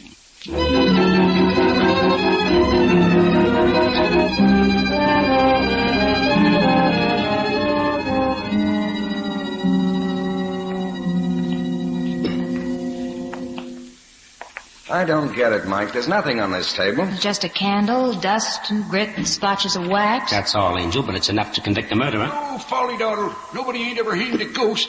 Take more than a smart big city detective. Well, I can't believe the motive. I don't think there's any buried treasure. It's quite possible, but Patton and his killer thought otherwise. They wanted no one on this property while they were hunting. So, the haunted house routine. But how could Mr. Patton be so cold-blooded? Father's friend and attorney deliberately scaring him to death. Well, he probably didn't intend to go that far, Miss Kilgallen. Hey, come on, Mike. Who gave Patton the tit for tat, huh? All right. Now, as you notice from these candle drippings, somebody spent plenty of time at this table going over the papers about Black Miguel in the express box. Father, we found that diagram in his handwriting. And somebody else in just the last day or so. Somebody who emptied his pockets onto this table, perhaps searching for a pencil and notepaper. Mike, there's a limit to crystal gazing. You can't... Can't I? Brush your hand over the tabletop. That's it. Now, what have you got in your palm? Dust and grit. All right, now pick out some of that grit and eat it. Go on, it's not dirt. Seems to me... Yeah, I'm sure I've tasted this before. Yes, in restaurants, on rolls. It's poppy seed. Oh, this is the end. And in whose pockets did we find a broken package of poppy seed? Hey, Dick's, the gardener. You're all right. Maybe I was in there. I used to play in this house when I was a kid. It was all busted down. I knew every inch of it. That don't spell nothing. Oh, it does. You were very careful not to tell us about this room, not even Mr. Patton. You're right, mister. Patton hired me to watch Dick and you folks. Figured Dick was cheating. That ain't saying I killed him. Nobody can say that. A dead man's diary can, Dick. The day Mr. Kilgallen died, he wrote that he cleaned all his guns, including the old Derringer. You mean there are only 2 sets of fingerprints on the gun? Yes. Kilgallen's and the man who fired it. Yes, Dick. That's exactly what I mean.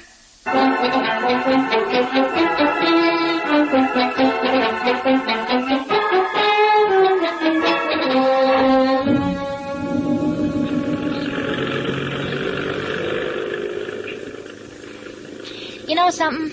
That was very sweet of you, Faraday, coming clear out to Moccasin Hill just to be Mike's bodyguard. Yes, sir. And driving his pack home in a police car sure beats that bus trip. Was doggone nice of you, Faraday. Cut the sentiment. Maybe I just wanted to sell a couple of extra tickets to the policeman's ball. Oh, we need those. As a policeman, Mr. Inspector, and as a detective, Mr. Shayne, there's one thing you did in this case which I don't understand. Only one? Miss Knight, you are improving. Smarty. You and Mike knew you could catch old Dick by his fingerprints on the Derringer, so why'd you bother to look for a missing door key and Mike act so big and brainy about the poppy seeds? Honey, never put all your money on one horse. We were both afraid Dick had already wiped his fingerprints off the gun, but we didn't tell him that. Time was a-wasting, and it was a good shortcut. Uh-huh. Just as I thought. The big city boys had to crack it fast before the local hayseeds took over the case. And your glory. Why, Phyllis, how can you say such a thing?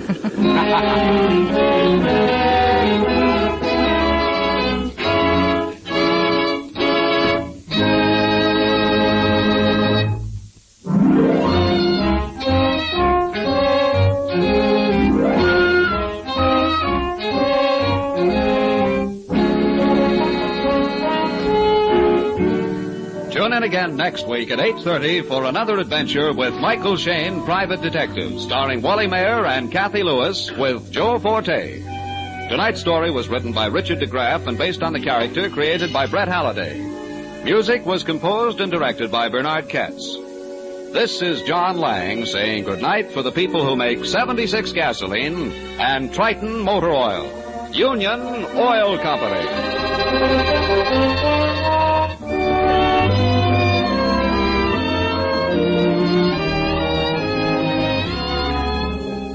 This is the Mutual Don Lee Broadcasting System.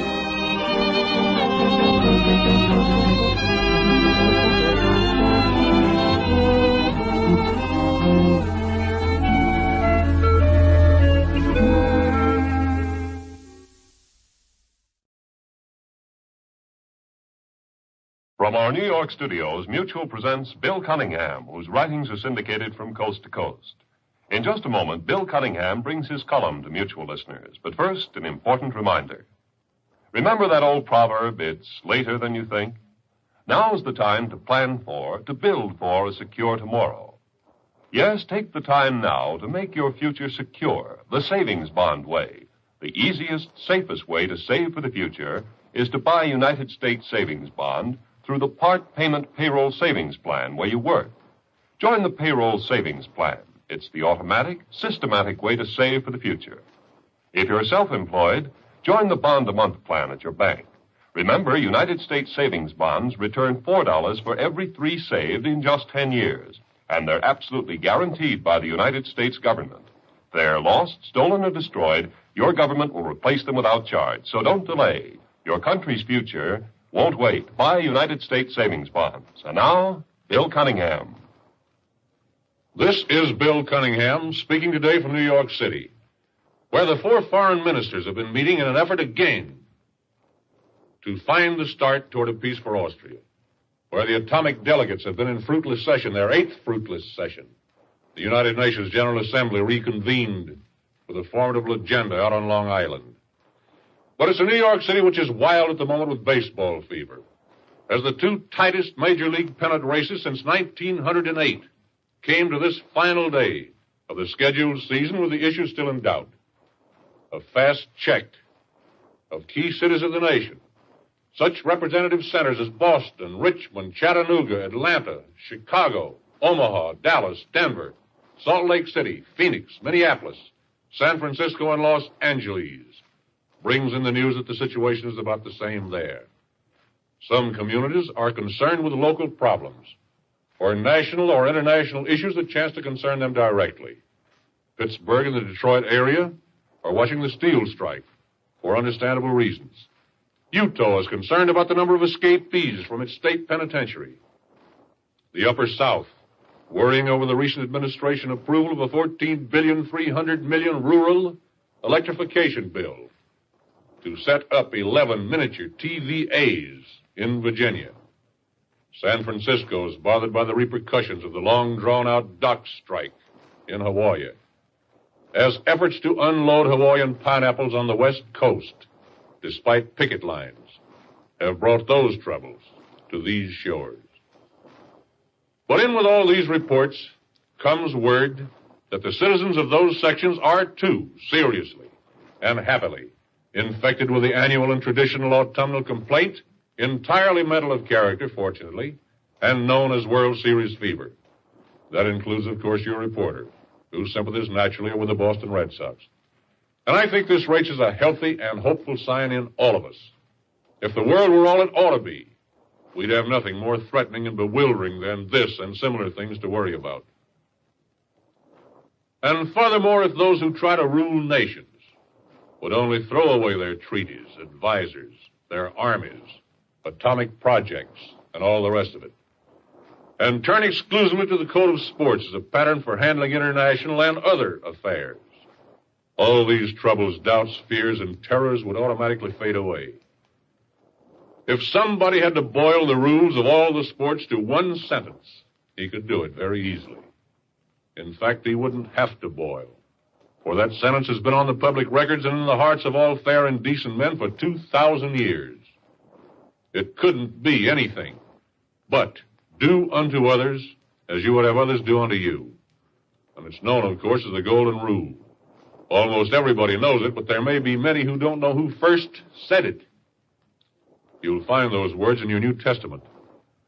They are the words of the Prince of Peace, the peace the world still is seeking after 2,000 and many more thousand before those years. Those words were first spoken by the gentle and compassionate Christ himself in his Sermon on the Mount. They were laid down there for all the future as a pattern by which men could live and should live in full harmony together. And I don't want to sound sacrilegious, but the world of sport at least keeps that faith and is obligated to keep it today. Its code is don't take an unfair advantage. Don't hit below the belt. Don't cheat. Don't slug. Don't lie. Respect your opponent's rights to do everything that you do, as long as you both keep it even and fair. And where else in this harassed world today can you find it? And how easy it all would be if, in both the domestic and international contests, we all played ball only that way. But with a salute to the ideal and a prayer that it yet may prevail, let's turn to the hard facts of what is actually taking place. New and tough is the steel strike, added to the coal strike in which John L. Lewis has finally achieved the ultimate of a no-day week. They are hopeful in Washington, but the best information in Washington and elsewhere is that the steel strike is really a strike, and that it may run for weeks or months or possibly well into the winter. The press in New York today and in most other cities has been quick to note the serious threat to far more than just the steel industry and its dividends or the welfare of its workers in this now official impasse.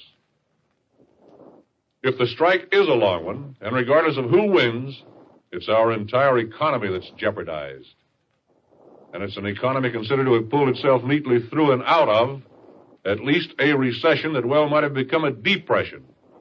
And now, especially when all hands seem agreed that if Russia hasn't the atomic secret, she's well on her way toward getting it, and that this calls for new planning, new spending, possibly new taxes, and new production, the complete stoppage of production is a threat to the nation, if not to the world peace.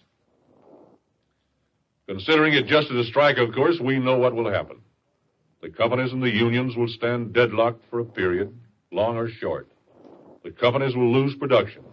The workers will lose their wages and savings, most of them no doubt landing on relief sooner or later, which means on their fellow citizens. And finally, there'll be a compromise, meaning a new contract of long or short tenure. And any and all costs the companies are handed will be passed on to the public. It really seems that some new sort of process for handling these things will have to be worked out. The present form of the strike is as outmoded as the horse and buggy. Originally, the strike was a fight to the death between the union and the company. One or the other generally died as a result, and it was usually the union. If the company had enough money, it generally won. The union was broken and out of business. If the workers could hold on long enough, and were bitter enough, and could see work elsewhere enough, they could put the company out of business, and they sometimes did. But those days are gone, for better or for worse, at least so far as putting the unions out of business are concerned. And certainly for putting anything as huge and as vital as the steel industry out of business is concerned. And yet here we go in the same old pattern of the 90s, right when we need our entire team on the field in the new and suddenly far harder game. Now, as to whether the game is actually getting harder, most of the interest around the United Nations meeting here in New York concerns the next move or moves between the Russians and Tito, and especially the next moves of ours. The break between Russia and Yugoslavia is now official, since our old friend, Mr. Gromyko, called the Yugoslavian charge d'affaires into his office in Moscow last week and handed him a letter stating that Russia was abrogating, was tearing up their mutual friendship treaty. It was supposed to last for 20 years, and it was only 4 years old. Then followed the chain explosion of renunciations from the other satellites, Hungary, Poland, Bulgaria, and today newly Romania. The Western world, at least, was shocked at this brazen Russian exhibition of how little their pledged word in the form of a solemn treaty means, and possibly of how completely they control the border countries around them, exclusive of Yugoslavia. The question, of course, is what now, and especially what now for us. Our State Department is tight-lipped, but it undoubtedly is figuring. The trouble between Tito and Russia seems to be a break over the interpretation of communism. Tito's a communist, but he seems to be maintaining the right to run his own communism as a national project with himself as its dictator. And Russia's position seems to be that all communism must be dictated from Moscow, that Tito or some Yugoslav can serve as the chief local agent, but the top authority must reside in the Kremlin. Our authorities must have no illusions concerning Tito. Incidentally, we still have the shame of the abandoned Mikhailovich staining our post-war international soul because we deserted him, our man, allowing Tito, the former bootlicker of Stalin, officially to murder him through a trial for treason. The truth on Tito, of course, is that he's a slimy opportunist who used Russian backing to seize the power in his country and is now trying to shed his backers and grab the entire loot.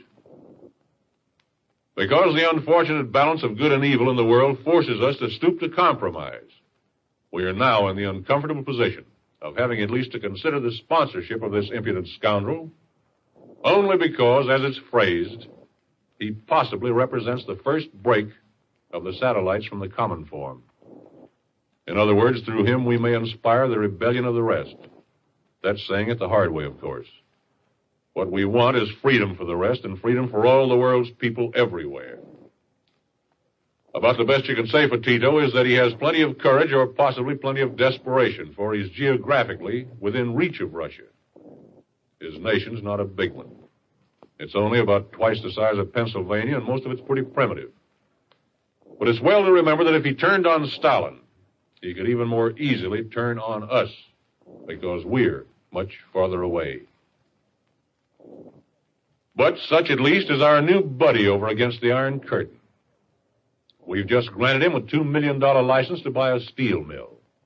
And they've loaned him $20 million to buy some machinery. We'll probably be lucky if Russia doesn't wind up with both. There's been no confirmation out of Russia about the atomic bomb, but there's plenty of wild claim and plain conjecture from almost everybody else. That was forecast here a week ago, and it promptly proceeded to come to pass. No matter what you hear or read, most of it, in fact, I'd say all of it, is guesswork. Various authorities are quoting what they claim to be almost unchallengeable informers to prove this and that. Some of these are said to be Russian escapees who worked on the project or who know about the project and who got out into Italy, Western Germany, Sweden, or some such. The fact that most of it's phony is proved by the fact that their story is conflict instead of jibe. The one that seems to make the most sense says that Russia was working on the bomb, a fact we'll all have to accept. But that she blew herself up with the first one, not within recent weeks, as President Truman said, but about a year ago. And that was my own educated guess last Sunday. This version continues to say, however, that from that mistake, the mistake of overcharging the thing because they didn't know how much to put in it, the surviving Russian scientists learned much, and that they learned probably enough. But I said last week here that I hoped Russia does have this, at least the secret of the bomb and possibly the bomb itself. And as shocking as that sounds, I said it because, according to our authorities, she was bound to get it eventually anyway. And my reasoning is that the sooner she did, the sooner we could talk as equals about abandoning and outlawing the whole business. In the day's news, I see I have a distinguished supporter of that theory. None less than Prime Minister Nehru of India, speaking from New Delhi, as he left yesterday for the United States. Not to try to bracket myself with this distinguished successor to Mahatma Gandhi at all. He nonetheless said the news didn't shock him because the news was inevitable, and that he, too, now hopes for peace. A peace achieved not through love, but fear. But a peace, nonetheless, through which possibly love or at least understanding may be found. This is Bill Cunningham of the Boston Herald speaking from New York City and saying thank you very much. Have you ever received a summons to serve on a jury? Why, quite possibly then you may have wondered how your name was chosen. Well, in some states, the names of prospective jurors are taken from the local assessment rolls, and in others from the voting registration ballots. Jurors are chosen by lot according to the sequence of names on the lists. The whole procedure is marked with the strictest honesty and impartiality. Both plaintiff and defendant are assured of a jury of open-minded, unbiased citizens who are concerned only with the true facts in each case. This is democracy in action. Trial by jury is a right guaranteed by the Constitution to every American. And while you probably will never face a court as defendant, that right to trial by jury still protects you. It protects all Americans against injustice and intolerance. So when you're called to serve on a jury, answer that call gladly, willingly, and with a full sense of responsibility. You'll be helping to carry out the just administration of our laws. You'll be safeguarding freedom, and freedom is everybody's job. Bill Cunningham spoke to you today from New York City. This is the World Series Network, the Mutual Broadcasting System. Insert statement by President Plaza of Ecuador on the earthquake. This will delay smoke rings 4.5 minutes. That's President Plaza of Ecuador tonight at 8:30 p.m. New York time. That's all for now.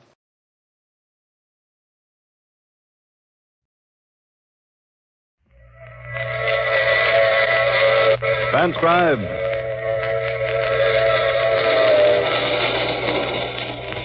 The Mutual Broadcasting System presents The Mysterious Traveler.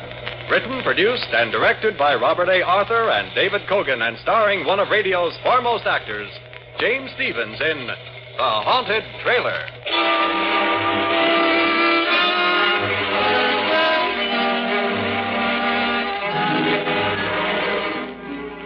This is the Mysterious Traveler, inviting you to join me on another journey into the realm of the strange and the terrifying. I hope you will enjoy the trip, that it will thrill you a little and chill you a little. So settle back, get a good grip on your nerves, and be comfortable if you can, as we take a little cross-country trip in the Haunted Trailer.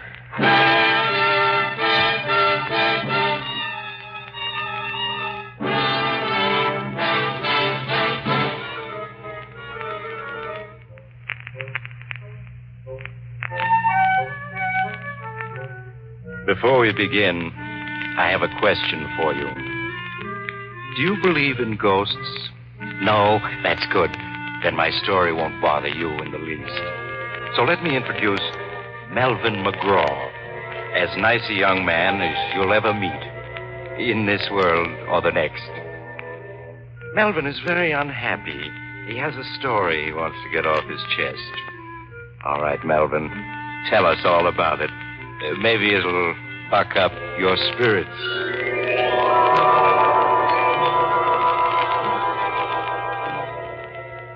Spirits.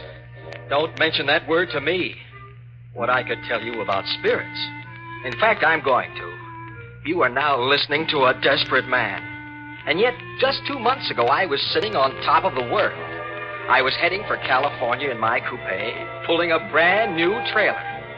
In California, I had a girl waiting for me. Her name was Louise, and we were going to be married. We were going to take a 2-week honeymoon trip in the trailer, then settle down in a little vine-covered cottage. But I haven't the heart to go into details. Just say that as I drove through the Catskills, I was happier than a lark. I'd made a late start, so I drove until well after dark. Then I found myself on an empty stretch of road in the mountains, with a bad storm coming up. I didn't want to drive through a storm, so when I came to a tiny, dark railroad station, I pulled off the road beside it and made myself comfortable in my own trailer. In no time at all, I was asleep. But about midnight, a terrific clap of thunder woke me up. I sat up, bumped my head, and blinked. The storm was raging outside, and the trailer door had blown open. It was banging back and forth. I got up to close it, but before I reached it, it shut itself, firmly. I was about to get back into my bunk when somewhere in the darkness a voice spoke. Now this is something like. It was an odd, unearthly sort of voice, and at first I thought I'd just imagined it. Then it spoke again. A house on wheels. Furniture and everything. Some fun, eh, chum? They never had nothing like this when I was alive. Then I realized what must have happened. I'd left the radio on, and I was hearing some late program. I reached over to click it off, but it was already off. Puzzled, I found the light switch and turned it. The trailer was empty, except for me. I was staring around in perplexity when I heard it again, that strange voice. Over here, chum. In the easy chair. That's right. Now, can you see me? Can I see him? I rubbed my eyes, then rubbed them again. There was something white and misty sitting in my easy chair. Something that grew more and more solid as I stared at it, until I could see it quite plainly. Like looking at a disreputable old man carved out of a chunk of London fog. It was... the only thing it could be was... That's right, chum. I'm a ghost. My name is Spike Higgins. Pleased to meet you. What do you mean you're a ghost? There's no such thing as a ghost. Oh, no? Then listen to this.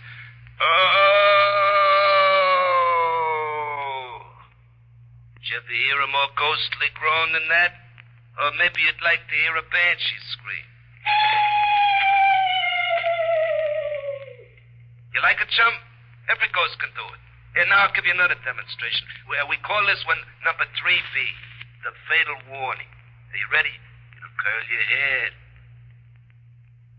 Are you prepared to meet your fate? Beware. Beware. Stop. Stop. Well, I ain't even begun yet. I got a whole bag of ghostly tricks to try out. Why, it's years since I had a chance to use a single one of them. Hey, what about some invisible footsteps, eh? Hey, you see, I can do that without even stirring from this chair. And then there's the hollow knock on the front door. I'll demonstrate that, too. There. And now the door creaks open. Now, listen.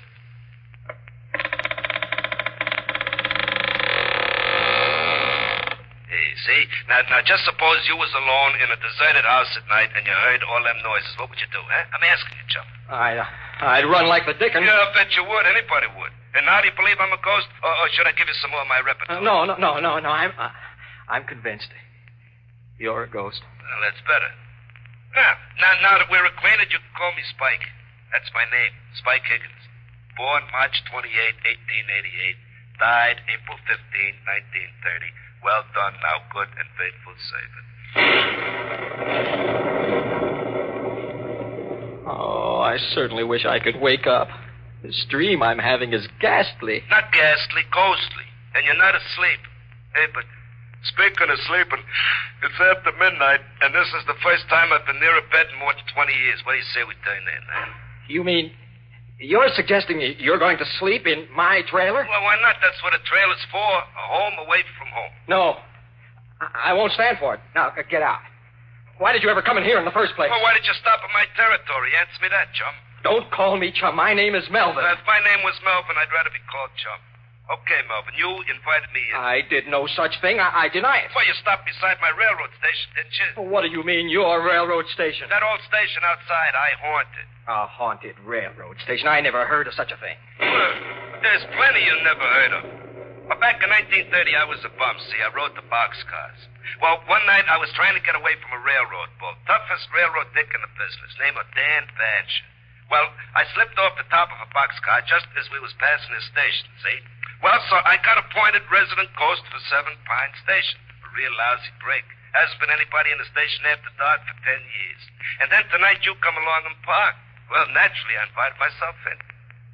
Oh, that's some layout you got here. Well, why did you stay if you disliked it so? Had to. I was doomed never to leave. Punishment, you see. You were doomed to stay here forever? Like I said, never to leave. Why? I'll show you, Spike. This is where you and I part company.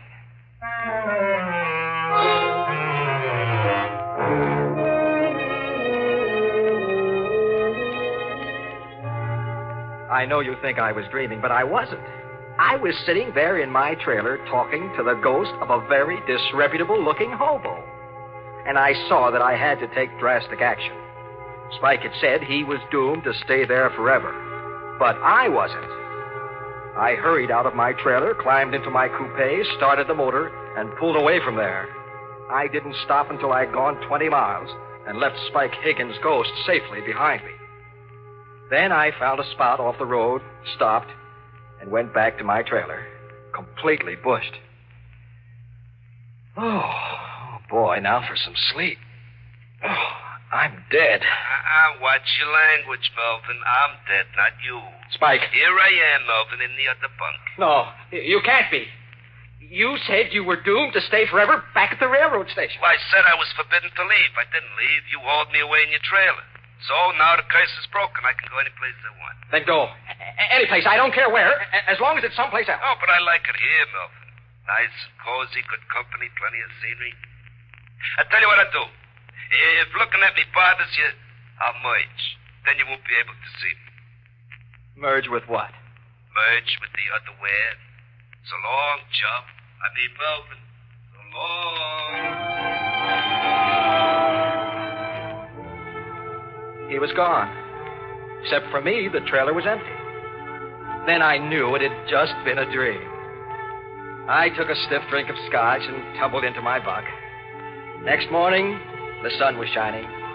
I thought about Louise and cheered up. I made myself a cup of coffee and started out happy as a lark again. I stayed happy almost all day. Then, as it was getting on towards evening, a cold, clammy draft chilled the back of my neck, and... Hello, Melvin. It's me, your old chum, Spike. You're not my old chum, and where are you? I can't see you. Well, give me time, Melvin, give me time. I've been merged with the underwear all night. I can't materialize again too fast or I'll strain my protoplasm. There, how's that? You transparent monstrosity.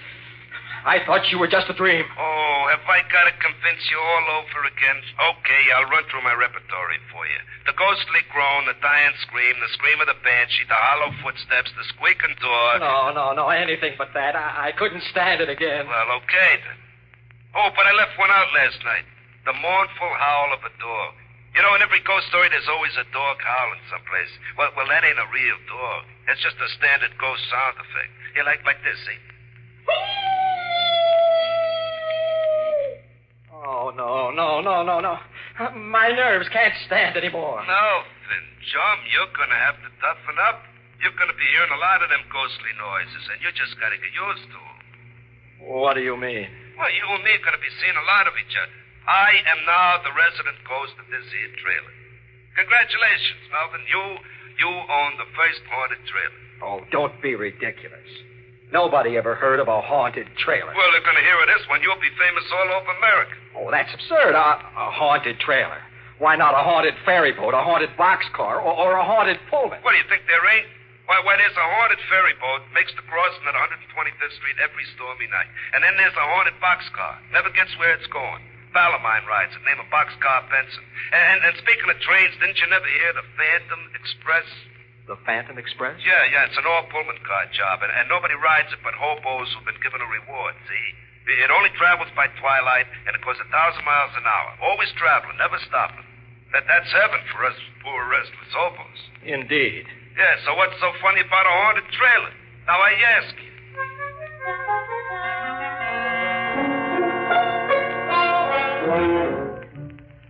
Well, as I got underway again, I was worried. The idea of taking Louise for a honeymoon in a haunted trailer didn't appeal to me. I didn't think it would appeal to Louise either, especially since Spike Higgins seemed to be a ghost completely lacking in all delicate sensibilities. But I didn't have any idea of what to do about it. Not even the ghost of an idea. Presently, Spike oozed himself back into the trailer, and I kept on driving until almost 9 o'clock. Then I turned into a little motel and arranged to park overnight. I had some supper at a diner nearby and then went back to my trailer, hoping against hope that Spike would be gone. But he wasn't. The trailer was full of cigar smoke and the smell of whiskey. There was Spike sprawled out on my bunk, inhaling the smoke of a cigar that burned in the ashtray, and from time to time leaning over to sniff at an open bottle of scotch. And to make it worse, another phantasmal character, long and thin and disreputable looking, occupied the other bunk. They were two thoroughly intoxicated spirits. Oh, many brave hearts lie asleep in the deep. So beware,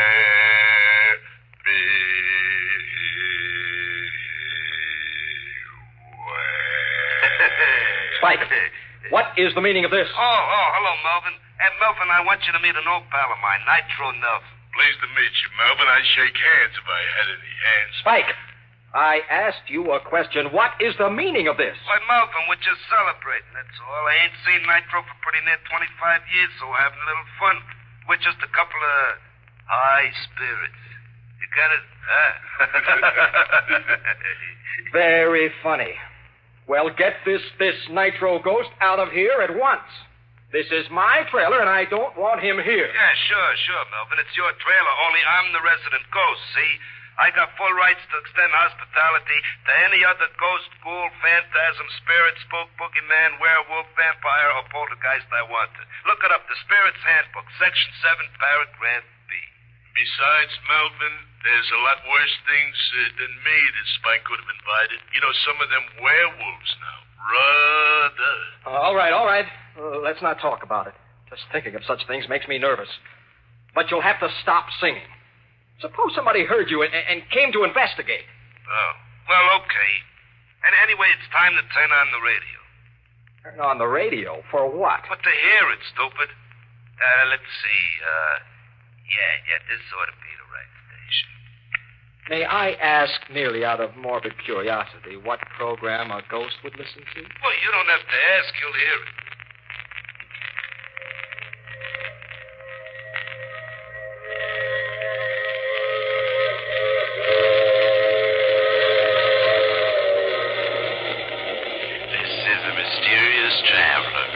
Inviting you to join me on another journey into the realm of the strange and the terrifying.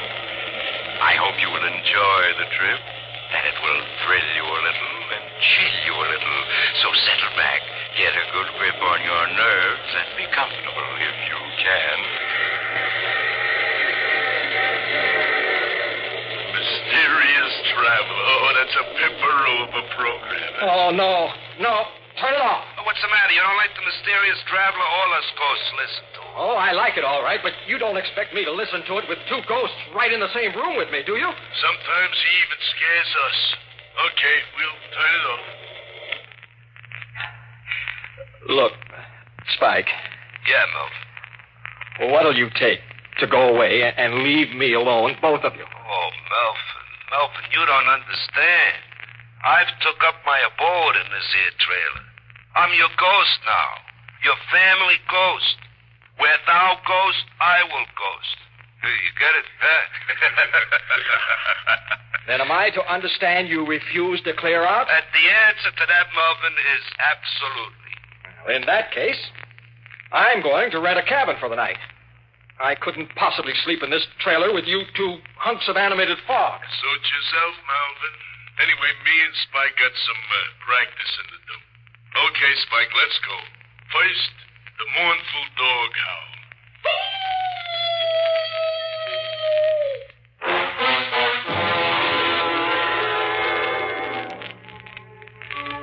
That night, I slept in a rented cabin. The next morning, I drove on westward with my two phantom passengers and tried to pretend they weren't there. I almost got used to them. I suppose a man can get used to anything, even to having a permanent cold chill running down his backbone. When we passed through Denver, Nitro Nelson dropped off, saying he wanted to haunt up some old pals of his, leaving me with Spike Higgins. Well, Melvin, it's just you and me together now, just the two of us. Until you get married, that is, then there'll be the three of us. I don't think Louise is going to like that. Oh, sure she will. Anyway, I'm sticking around. I hate to think what Louise will say when I tell her about it. Hey, where are we going on our honeymoon? The three of us, I mean. I figured on driving up to Oregon to see the mountains. Oh, that's good. Just as long as we get away from California. What have you got against California? Oh, just that Dan Basher lives there now. Dan Basher? Yeah, you remember that tough railroad dick who was chasing me when I fell off that freight? Oh, he's the toughest bull in the business. Hey, you're not afraid of him now, are you? No, of course not. Oh, only the grapevine says he's kind of sick, see, and he might be entering the spirit world any time now. I wouldn't want to run into him again if he did. He's got a grudge against me. Hey, I just thought of something. What?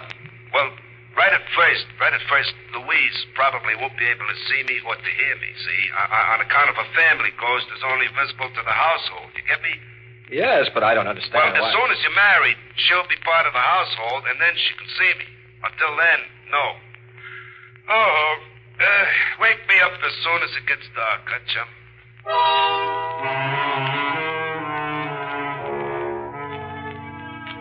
3 days ago, we reached Santa Monica. I rented parking space in an auto camp and immediately phoned Louise. Melvin, darling, I'm so glad you're here.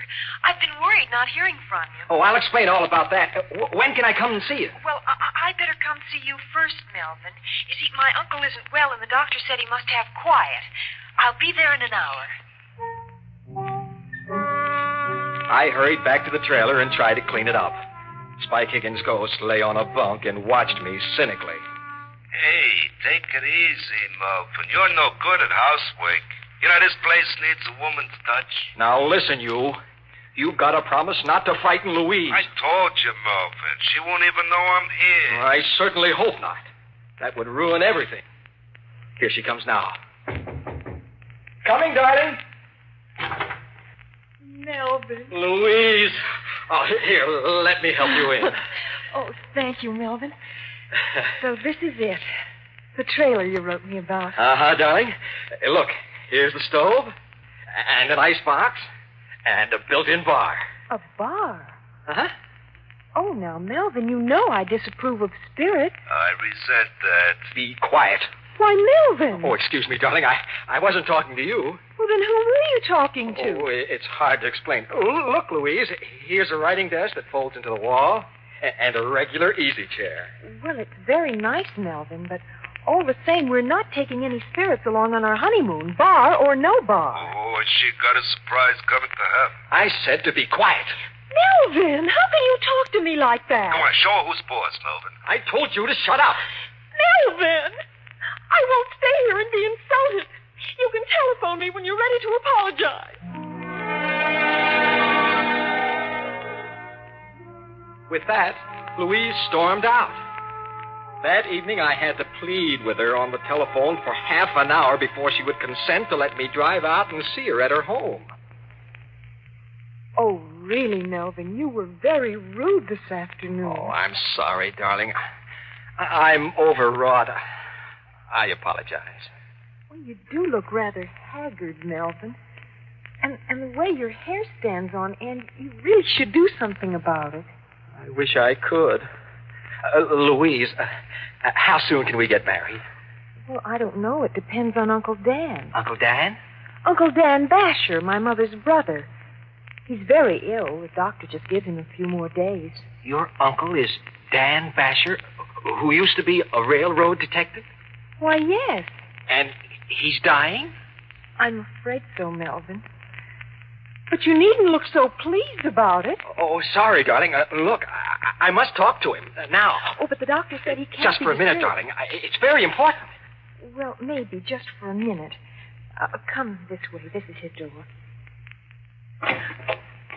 Uncle Dan? Yeah? Do you feel strong enough to talk? What about? Well, it's Melvin, my fiancé. He wants to meet you. Send him in. Come in, Melvin. Oh, thank you, Louise.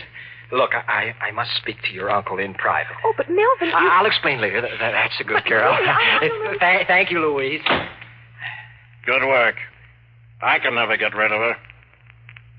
What do you want to marry Louise for, anyway? Oh, I love her. It's a pretty poor excuse for getting married. She's like a mother, my sister. The reason I spent all my life on the railroad. Well, that's what I want to talk about, sir. Do you remember a certain Spike Higgins? Do I remember him?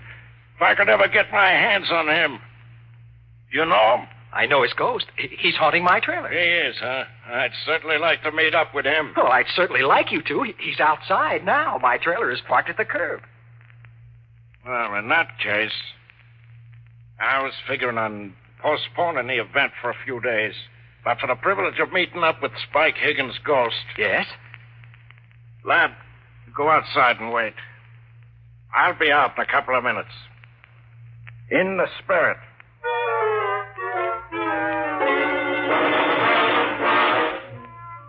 I made some excuse to Louise and hurried out to the trailer. Spike Higgins' ghost was lolling on my bunk. Oh, out so soon, Melvin? What's the matter? Oh, nothing, Spike. Nothing. Hey, you're up to something. What is it? Nothing, I tell you. Oh, relax, Spike. Relax. I got a funny feeling. Uh-oh, someone's coming. What do you mean, someone? Another spook. He's coming in here. Hello, Spike. Dan Basher. In the spirit, Spike. I've been waiting for this meeting for a long time. Oh, no, Melvin, you double-crossed. after him. Quick, Mr. Basher. Right, you're out, lad.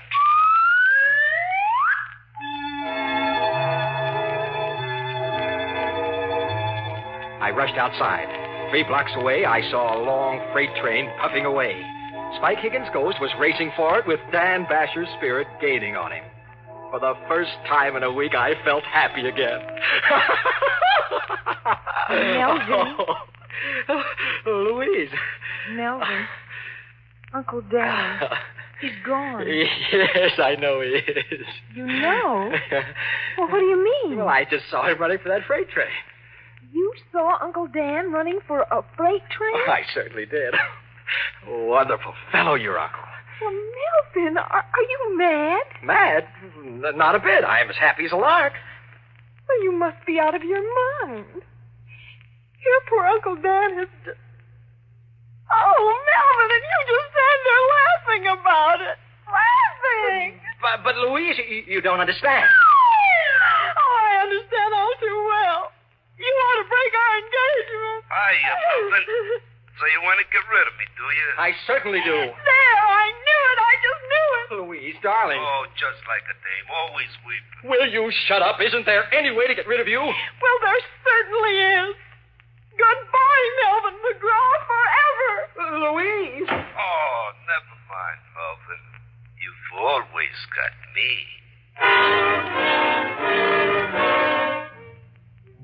Well, that's my story. I'm a desperate man. Louise sent me back my ring, and I'm stuck with Spike Higgins' ghost. I should have known he'd outsmart Dan Basher. He left Dan's spirit hunting the freight train for him and came straight back to me. Now I'll never get rid of him. I'm just a shadow of my former self. I can't get a job. Oh, look. Do any of the radio stations carrying my story need a good sound effects man for mystery programs? Oh, with me and Spike Higgins' ghost working together, we can guarantee authentic effects. Here, look, we'll give you a demonstration. Spike, let's have the creaking door. Now, the fatal warning. Are you prepared to meet your maker? Now, the dog howling in the cemetery.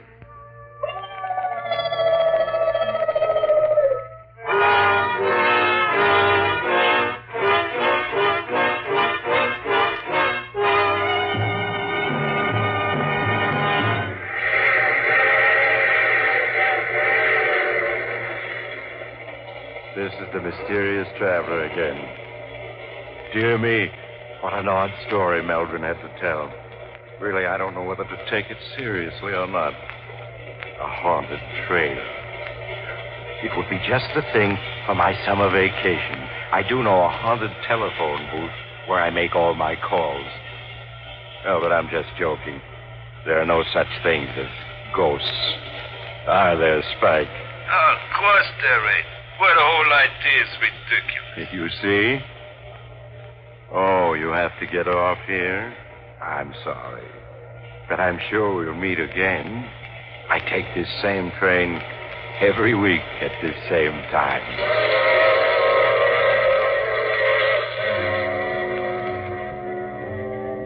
You have just heard The Mysterious Traveler.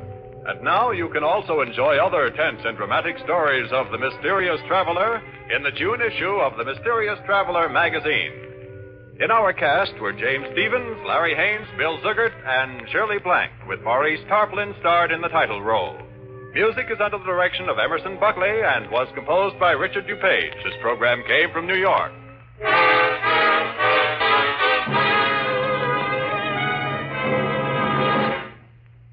The dramatized stories of crime and the events leading up to the capture of the perpetrator are the order of the day on True Detective Mysteries. These stories are based on actual police file cases and have an air of authenticity seldom captured by a crime program. So, for the best in mystery listening, make a date to tune in True Detective Mysteries every Sunday over most of these stations. This program was transcribed especially for presentation to the West Coast audience at this hour. Listen again next week at this same time for Mysterious Traveler. And stay tuned now for Let George Do It, heard over most of these same stations. This is the Mutual Don Lee Broadcasting System.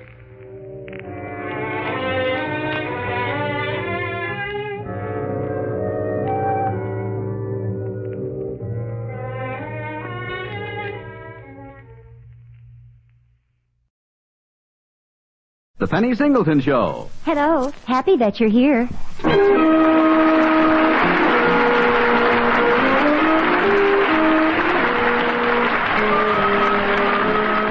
On stage tonight from Hollywood, The Penny Singleton Show.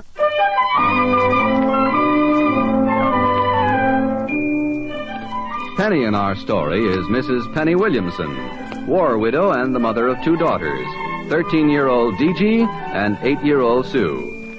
In addition to raising her daughters and running a home, Penny works for a living.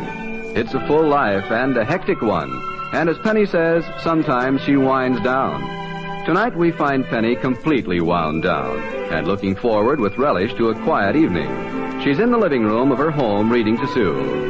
D.G. is lying on a nearby couch staring at the ceiling. And the wicked magician disappeared from the face of the earth, leaving the princess to marry the prince. They lived happily ever after. If I'd been that princess, I'd have married the magician instead of the prince. Why? Well, if you were married to a magician, you could say, "Husband, I'd like some ice cream." Then he'd hocus pocus, and there'd be the ice cream. That's what I call a husband. You know, useful. Sounds practical.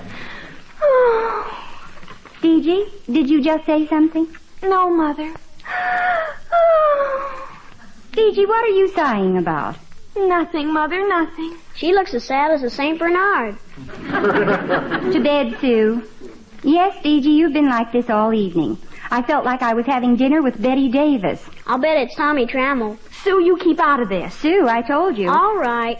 Good night, Mother. Good night, dear. And don't forget your prayers. I won't. Good night, Betty Davis. Sue! Oh, darling, she was just teasing. Is it Tommy Trammell? Please, Mother. All right, if you don't want to talk about it, don't.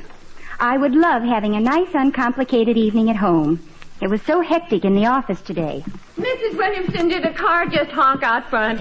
I didn't hear one, Margaret. Oh, well, Leonard Frybacker was supposed to pick me up at 7:30. I told him I'd be through with the dishes by then. I've been dressed and waiting for 45 minutes now. He'll be along soon. Oh, is that a new dress, Margaret? I'm not sure how it fits. It's one of those California sportswear models. Looks cute. Feels a little tight around Sacramento. Oh, I'll get it. Hello? Hello, is that you? No, this isn't your friendly 24-hour service plumber. You've got the wrong number. I think I'll wait outside. Leonard should be along. D.G., darling, did Tommy promise to call you tonight? Please, Mother. All right.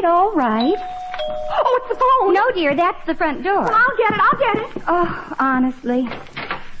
Oh, come on in. Evening, D.G. Who is it, D.G.?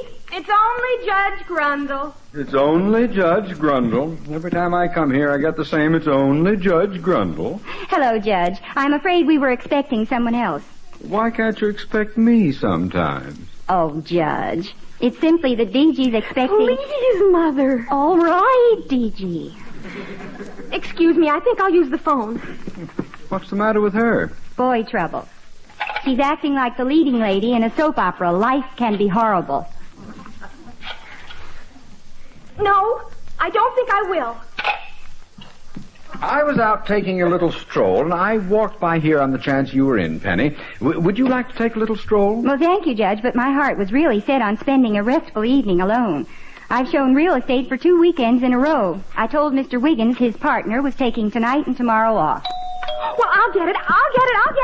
Dear, anyone who stands in D.G.'s path tonight is living dangerously. Oh, come on in. Hello, D.G. Who is it, dear? It's only Mr. Wiggins. It's only Mr. Wiggins. That's a good one. I like that. Hello, Mr. Wiggins. Hello, Penny. Oh. Hello, Grundle. Hello, Wiggins. Excuse me. I think I'll use the phone. Penny, you told me you weren't doing anything this evening, so I thought I wasn't doing anything because I needed an evening off. Yeah, so what are you doing here, Wiggins?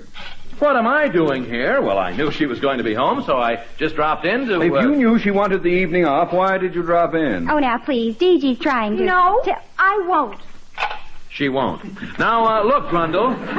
What are you doing here? I just dropped in to ask... Well, I've got as much right to drop in as you have to drop in. My dropping in isn't the same as your dropping in. You knew that she wanted to have... Judge Grundle, Mr. Wiggins. Now, look, Grundle, what I know or don't know has nothing to do with my dropping in. Mr. Wiggins. My dropping in was not the same as your dropping in. I wish both of you would drop out. Really? Well, Penny, I dropped by... I dropped by to just Well, simply... I'm sorry. I don't want to hurt anyone's feelings, but I'm tired, and I wish you'd both go now. But I... Please, both of you. Well, I just wanted to sit and... She said both of us. Well, all right. Come on, Judge. I'm coming.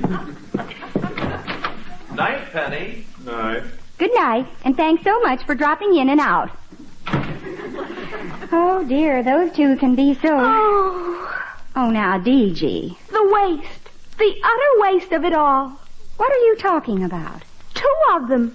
You've got 2 of them and you just ordered them out. D.G., dear, I think we'd better have a little talk. Oh, the door, I'll get it. Oh, what an evening. Oh, it's just you, Margaret. I couldn't find my key. I just can't stand this any longer. I'm going to my room. D.G., wait. Oh, Mrs. Williamson. What's the matter with you, Margaret? Nothing. Well, then I... Oh, Mrs. Williamson. What is it? Nothing. You weren't gone very long. I never left. What happened? What is it, Margaret? Nothing. Margaret, pull yourself together. Now, what is it? It can't be nothing. Well, it's next to nothing. It's a man. Oh, Margaret, between you and Dee. I can't help it. I've been stood up. Holy torpedo. I'd better go talk to D.G.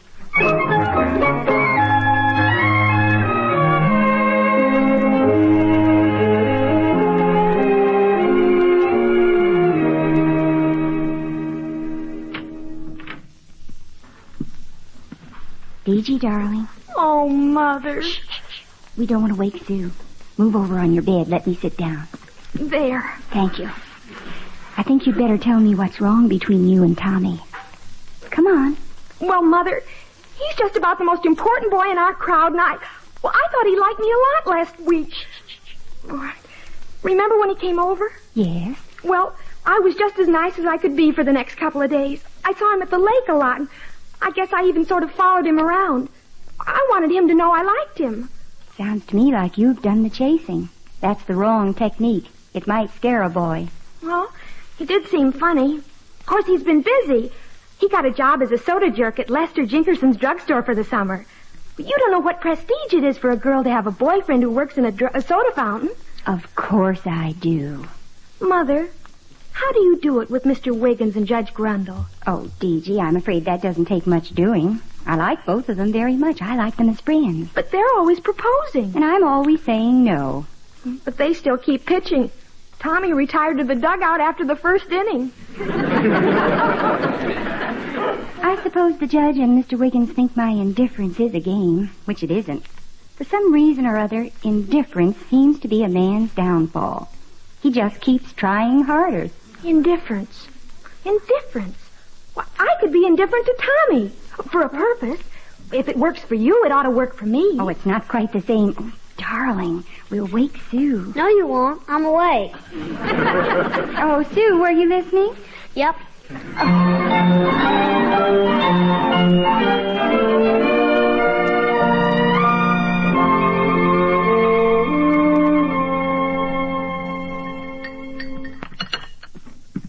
Good morning, Margaret. Morning, D.G. Where's your mother? Mother and Sue will be right down. It's a beautiful day. What happened to you? Last I saw you, you were crying. So were you. Well, nothing's happened to me to change my feelings. Men. World would be better off if it didn't have any men in it, just people. I'm not worried anymore. I know the secret of how to handle them. You do? Where'd you learn it? From Mother. Oh, I don't know about your mother. She doesn't seem to care one way or the other. Exactly. She's indifferent. And indifference drives men mad. Oh. I never tried indifference. I'm usually just bewitched, bothered, and bewildered. But Mother's living proof that her system works. What am I a living proof of? Morning, Margaret. Morning, Miss Williamson. Morning, Sue. Good morning. I said that you were the living proof that indifference works. Indifference? What are you talking about? What you told me last night. What? I'm going to be indifferent to Tommy like you are to Judge Grundle and Mr. Wiggins. And L. Frybacker's going to get the same treatment from me. Oh, now, wait a minute, both of you. With me, it's real, not make-believe. Well, it'll be real with us, too. Leonard. Tommy. I'm hungry. If that's Tommy, I'm not available. And I'm not available to Leonard. Oh, D.G. Margaret. If that phone is holding up breakfast, I'll answer it. I think both of you should understand that I only want the judge and Mr. Wiggins as friends. That's why I feel like I Hello? do. No, this is Sue. Who is it, Leonard? It's Tommy Trammell. You'd better talk to him, D.G. Maybe he wants to explain why he couldn't call last night. I'm completely indifferent. I don't care. Are you going to talk to him or not? I'm starving. D.G.? You may tell him, Sue, that I am not at home. Okay. Tommy? She says she's not at home. Oh, I did it. But wait a minute. Mother, don't leave me stranded. You've got to stand by me. Come on, Miss Williamson, help us out. But I think you're making a mistake. With Mr. Wiggins and the judge, it's an entirely different situation. Oh, please, Mother. Yes, Miss Williamson. You two have trapped me. Please, Mother, go along with them so we can eat. Well, all right. But I'm warning you, what may apply to Judge Grundle and Mr. Wiggins may not apply to Leonard Frybacker or Tommy Trammell.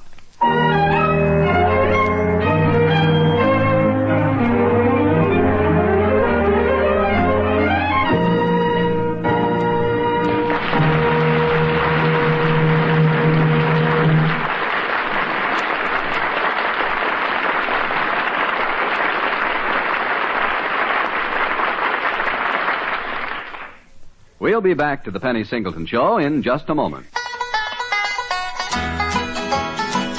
This land is your land. This land is my land.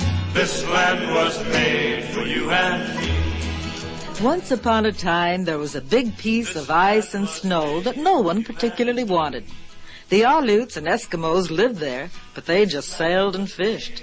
The Russians claimed it, but didn't really exploit it. Then they sold it to America, and for a while it seemed that Russia had gotten the better deal. They, after all, had over $7 million. All America had was Seward's Folly, the frozen land of Alaska. But the discovery of gold on the Klondike River in Yukon Territory started a human stampede into Alaska. Soon, more than gold was discovered, and the whole world knew that all of Alaska's resources were not frozen. There are thick green forests and the volcanoes of the Valley of 10,000 Smokes, and long winter nights when the skies are brilliant with the aurora borealis. There is a wealth of minerals below the earth and a wealth of furs above. There's a fragile forget-me-not blooming in the meadows and the changeable ptarmigan flying through them. So the unwanted land of ice and snow became America's 49th state, rich in resource and promise. The Aleutians named it the Great Land, and we have finally come to know that it really is.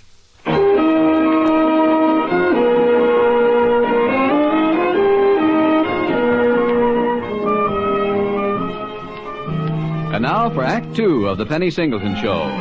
It's about 6 o'clock of the same day, and we find Penny and her family finishing an early supper. What are we going to have for dessert, Mother? I'm not sure. We'll see when Margaret comes in. Mother, I'm worried. Since Tommy called this morning, there haven't been any phone calls. Well, it's still early, and Saturdays are always busy at the drugstore. He'll call, I'm sure. And I won't talk to him. Miss Williamson? Yes, Margaret? I was going to have ice cream for dessert, but I forgot to send Sue for it. I'll go now. All right. We'll clear the dishes and have our dessert on the porch. Tommy, I don't want to answer If it's Leonard, I'm not here, that's all. Well, I certainly don't want to talk to the judge or Mr. Wiggins. Which leaves me. I don't care who I talk to. I'll answer it. Hello? Who's calling, please? Oh, it's Leonard Fry. Something. I'm not in. She says she's not in. Good night. Sue, you don't say she says she's not in or not home. You say... No, D.G., I want Sue to tell the truth. Safe for me to answer it this time. Williamson residence. I'll get my pocketbook and give you the ice cream money, Sue. Okay.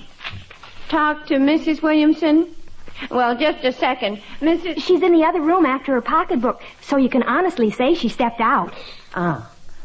Mr. Wiggins? And she stepped out. No, I don't know when she'll come back in. Bye. Gosh, they're beginning to call, aren't they? Saturday night and the wolves are howling. I'll bet Leonard is miserable. Sue, I think $1 should be enough. I'll get it. Hello? Oh, hello, Tommy. Mother, please now, please. Tommy, call back later. No, I'm sorry. Bye.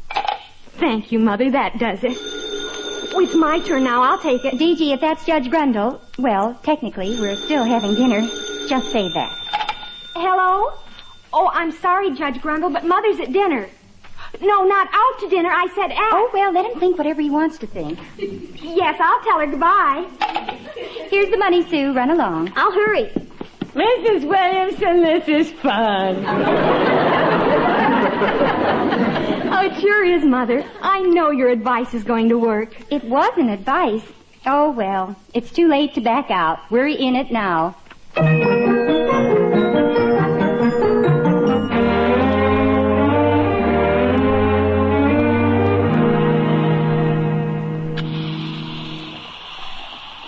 Tommy, that's enough fizz water in my buttermilk float. Give me some more nickels, will you? I'm going to try that phone again. Okay, Mr. Wiggins. Here you are. Oh, thank you. There was something odd in Margaret's voice when I called. Oh, hello, Tommy. Can I get a cigar? Oh, hello, Judge Grundle. I'll take care of you. Mr. Jenkinson's in the back filling prescriptions. While you're at it, give me some nickels. May as well try Mrs. Williamson again while I'm here. DG sounded peculiar. DG answered the phone? When I called, Mrs. Williamson said she couldn't come to the phone. Penny? I mean, Mrs. Williamson answered the phone? Tommy, something very funny's going on. Oh, hello, Grundle. Hello, Wiggins. Oh, yeah, Judge. Mrs. Williamson answered the phone, and she said that... Margaret just told me she'd stepped out again. Oh, no. I got it from DG that she was out to dinner or something. But if DG answered the phone when you called, why wouldn't she when I called? If Penny's home, why did... What did DG tell you, Judge? Well, she told me that... Gentlemen? What? Yeah? It's quite apparent that they're giving us the business. Gosh, I should have phoned DG last night. Yeah, well, Penny was angry with us last night, Judge. Yes, she was. Oh, I was playing hard to get. But I should have let myself be gotten before she decided not to get me. Hello, Tommy. Oh, hello, Judge Grundle, Mr. Wiggins. Ooh. Oh, what's the matter? I just want some ice cream, the packaged kind. Chocolate, please, Tommy. Sue, what's going on at your house? What are they saying about us? Is your mother really trying So to... why won't DG come to the phone? Oh, they're all having fun. Even Margaret. Fun? What do you mean? They're setting a man trap.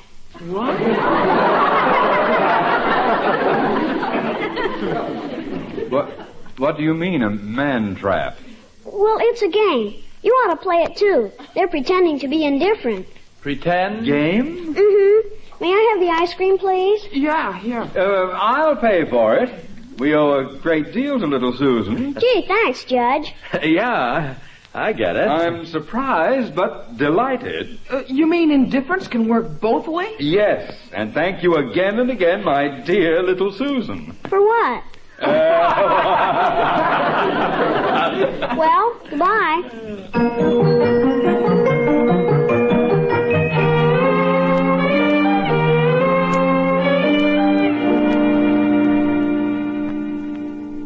Oh, Sue, you mean you met all 3 men in the drugstore and told them what was going on here? Was it a secret? Oh, Leonard knows the judge, and if he finds out this is a trick... Mother! Now, wait a minute, everybody. Let's get the rest of the story. Well, you were all having fun, so I told them the game so they could have fun, too. Oh? And did they say they were going to play it? Yep. If Leonard finds out, I'm dead. Oh, Mother, I've lost Tommy. That's Leonard. That's Leonard. Where's my hat? Margaret, you're not giving in. I've got to before he finds out. But you're deserting. Sorry, but I gotta go where the wild goose goes. Oh, Mother. At least in the song, Frankie Lane left a feather. Mother, I can't go through with it either. I'm going to call Tommy and tell him everything.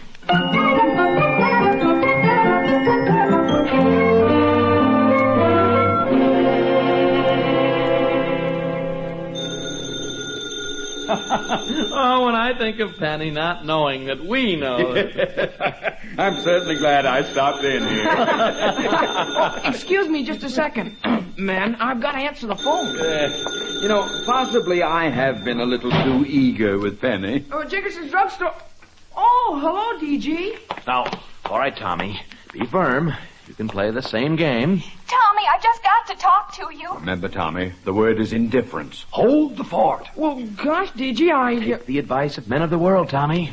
Stick to your guns. You've got to listen to me, Tommy. Indifference, my boy. Indifference. Well, DG, I'm busy now. I can't talk to you. Ha-ha! That's it, son. You're one of us now. One of the 3 musketeers. Yep, one of the 3 indifferent musketeers. Stick around the phone, boys. We'll be getting more calls.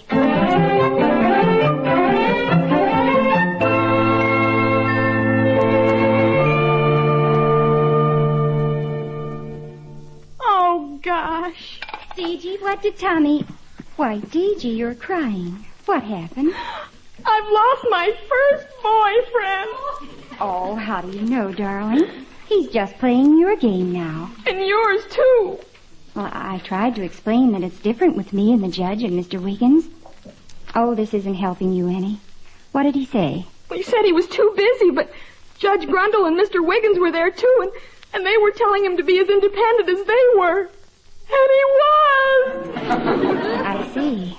I may never get married. Don't make any rash statements. I'm thinking. Now, they think I was playing a game, so now they're playing it. Well, they're faking. All right, I'll fake a little, too. What's that, Mother? I wasn't the wife of a Navy commander for nothing. You go upstairs and put cold water on your eyes. All right. Now, Penny, for the direct attack.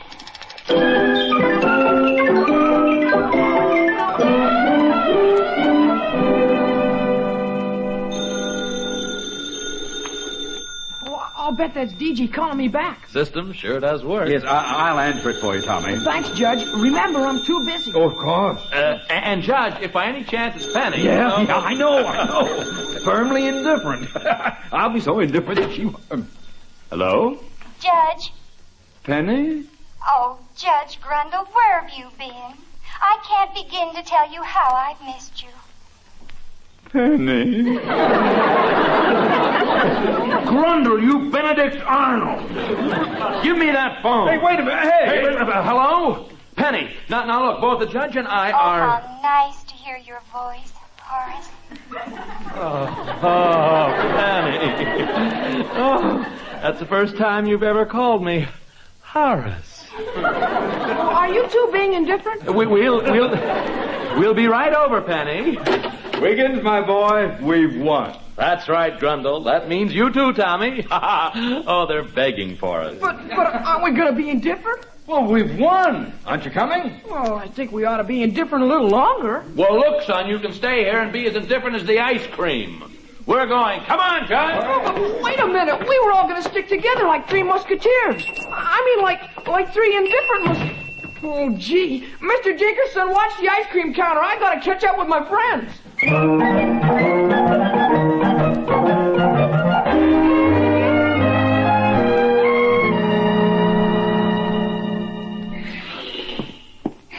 I washed my eyes, Mother, and they're all right now. What are you doing out on the porch? DG, look down the street. Where? Oh, they're coming, and Tommy's with them. What did you do, Mother? You'll find out someday. But there is one thing before they get here. They don't know that we know they were playing a game. Hello, Penny. Hi. Hi. Hi, DG. What do you mean, Mother? Well, sometimes when a man feels he's won a victory, it's best not to let him know that the victory isn't entirely his. Here they come. My, your Tommy is going to be very proud of himself. DG, don't ever let him know you're the winner. Oh, Penny, my dear, I didn't know if I could spare the time to drop in this evening. I didn't either, Penny, but since you pleaded so hard... Didn't know you couldn't live without me, DG. Mother, when are we going to have our ice cream? Right now. Would everyone like ice cream? Well, I didn't plan to stay, but if you insist... If you can't do without us... Well, I'll stay if it makes you feel better, DG. I understand what you mean, Mother. Say, what are you two talking about? Oh, it's just woman talk. Oh, cut it out. Come on, let's have our ice cream.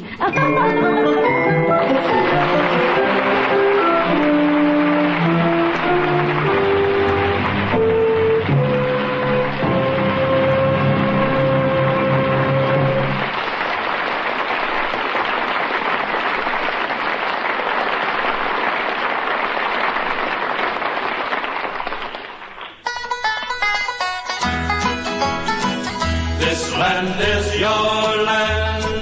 This land is my land. This land was made for you and me. Some of us think Connecticut is a suburb of New York City, but it isn't really.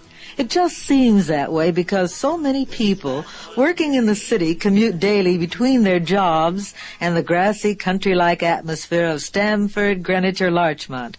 Those who don't commute, preferring to work where they live, may 9 to 5 it at the Electric Boat Division of General Dynamics in New London, selling insurance in Hartford, or making clocks in Bristol.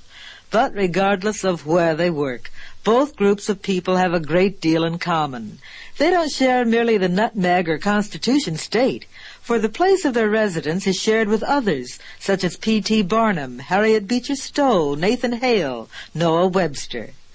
People in Connecticut today share the yearly excitement of the Yale-Harvard crew races, the beauty of the mountain laurel blossom in late spring, pride in their state's early Yankee peddlers, and more than anything, the true meaning of their state motto, "He who transplanted sustains."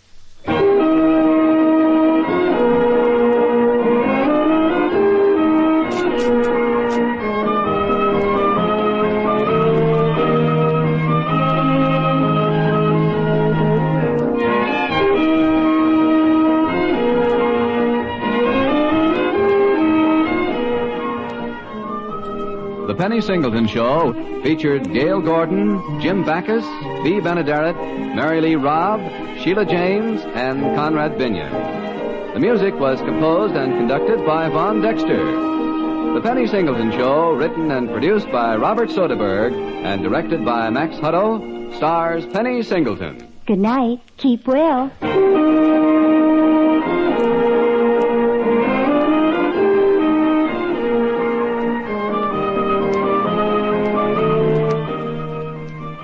This is the United States Armed Forces Radio and Television Service.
Radio Guild presents The Towers of Hate by Albert N. Williams. The musical score and the songs were composed by Tom Bennett.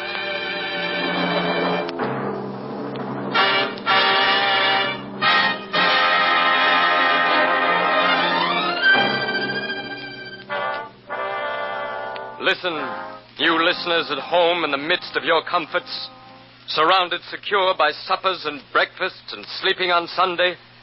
Listen, I want you to know how my life is lived, without breakfasts, without sleeping in beds, without laughter, nor love, nor joy in the evening, nor joy in the morning. I want you to know that, for your time will come. Yes, you will live life without peace, without rest, but fear in the morning, despair in the evening. Hated and hunted and haunted you'll live. Yes, you, listener, no longer secure.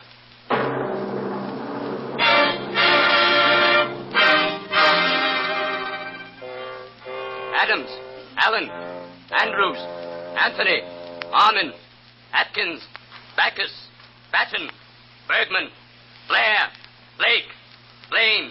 They're reading Bowman, the names, Brady, and yours will be Brown, one. Bryan, For these are bad times on man's Carey, world.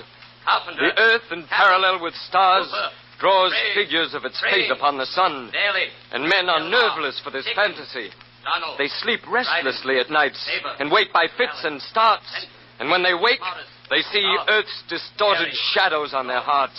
Grand, Men do not Brady, sleep at nights, Brady, and so they Hall, dream by Adams, day, Hartley, where you Hayes, and I had used to dream, Herndon, inside the Tony, understanding dark. Hudson, James, Jameson, Jansen, Jerome, Jurgen, Jensen, Jennings, Johnson, Klein, Kramer, Layton, Lee. They're naming your names, naming you each, and your time will come, O listeners, no longer secure.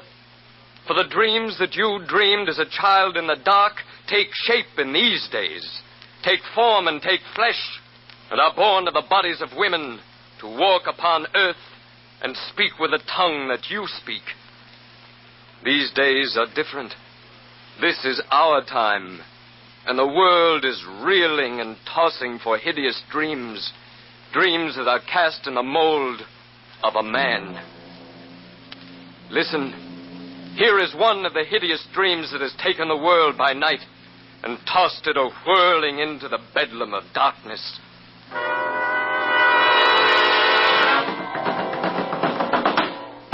I am hunger, nature's vengeance on the man that nature made.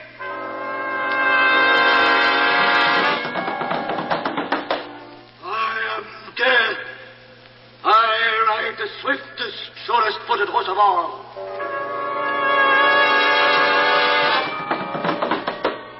I am pestilence. I am man's vengeance on himself.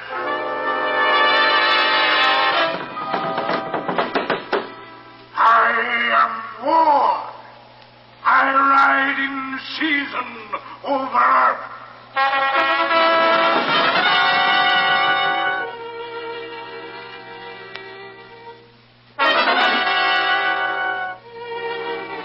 The four horsemen ride as always.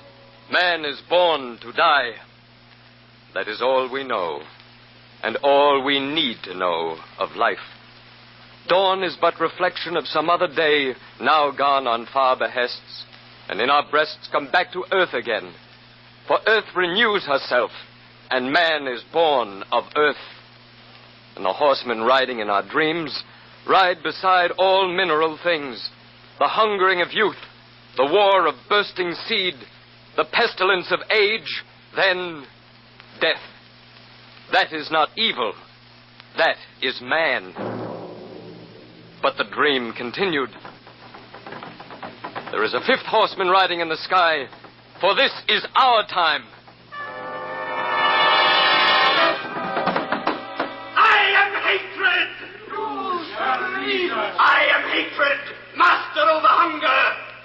I am hatred. I shall lead pestilence, father to war, sentencer of death. I am hatred,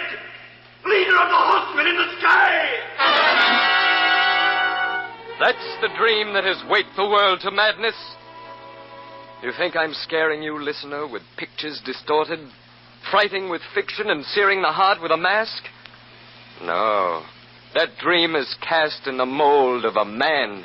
Is a man like ourselves. Drops blood for a cut. Could be brother to man, could be father to children, and lover to women. I say it's a man like ourselves, the dream the earth dreams in our time. This dream of hatred and wrath and despair. Listener, one night I was sitting secure with my wife. Secure, listener, like yourself.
Child slept, and the evening drew us inward from the whirling edge of day, and night was with us. It was night in every house, in every home, in every heart. That is the formula for peace, prosperity, and rest. That is the pattern that we weave our lives about. The child, the home, the mother, and the night. Listener, you spin your days in such a figure, and that form of knitted circumstance and hopes is good, is comforting and strong. It is a good life, and always has been good. That is why men cling to it for warmth. We always do.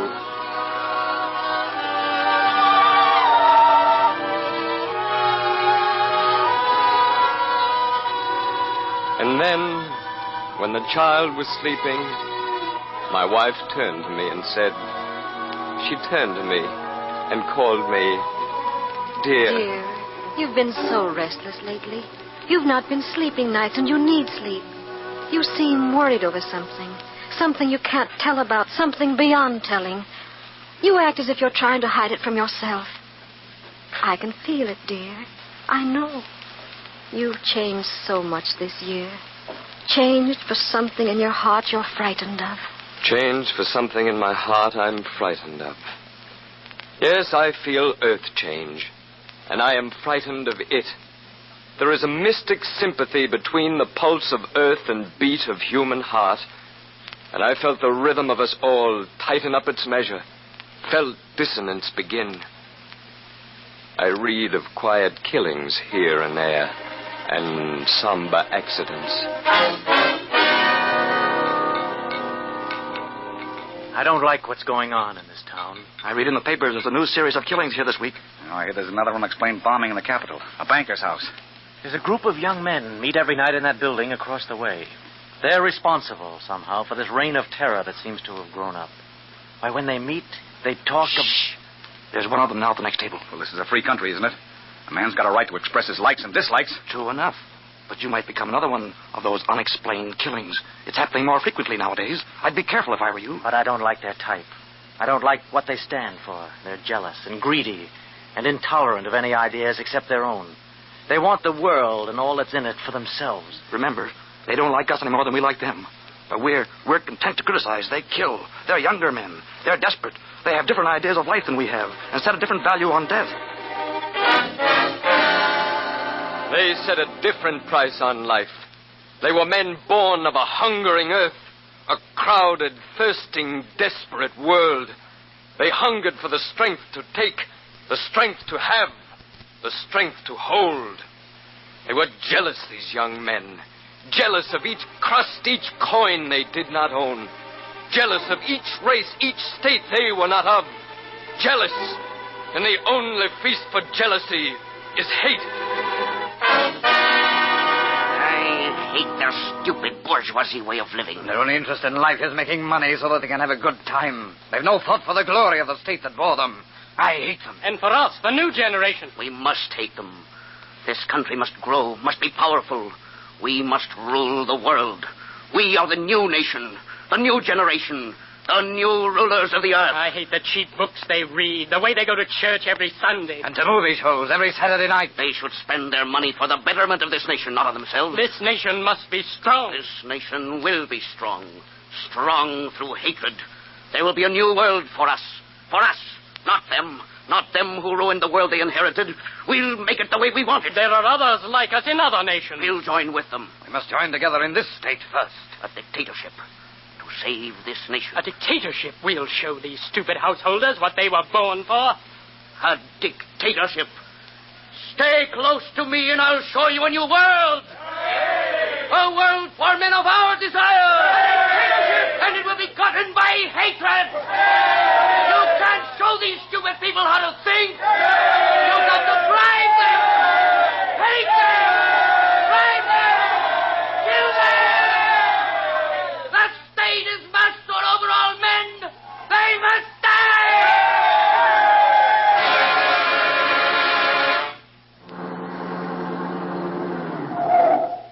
There. That's where Jennings lives. Number 27. Through it. There's a message he'll not soon forget.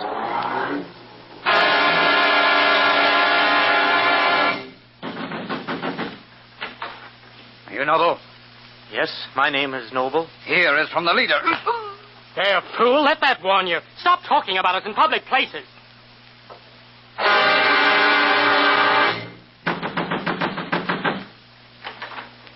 Are you Leach?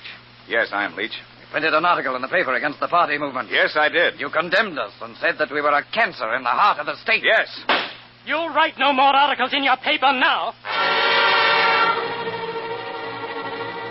Hunger, war, pestilence, and death. And I am hatred, leader of them all. Roll on, world. Roll into darkness. I hold the whip that spins the world around.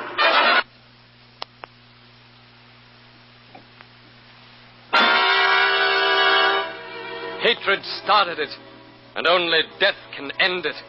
And hatred is the fullest feeling men can have, for hatred makes men heroes to themselves. Oh, it was not long before this hatred came to light, cast off its secrecy, and walked by day, stopped meeting in dark curtained cellars, met by noon in village squares.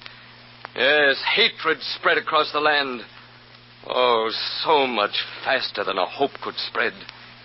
Words of hatred, symbols of our times, spread from bitter mouth to bitter mouth like November-blown taste of snow. And soon we all knew it.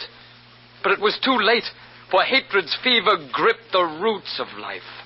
The tree, struck by the blighting poison of our time, shuddered in the biting wind, a sentinel of fear. Her stripped branches evidence of night, night out of reason, out of season, night striking back at day, and falling like a raven on our time. I had 3 friends, but one is dead. Leach is dead, but Jennings lived to heed this warning.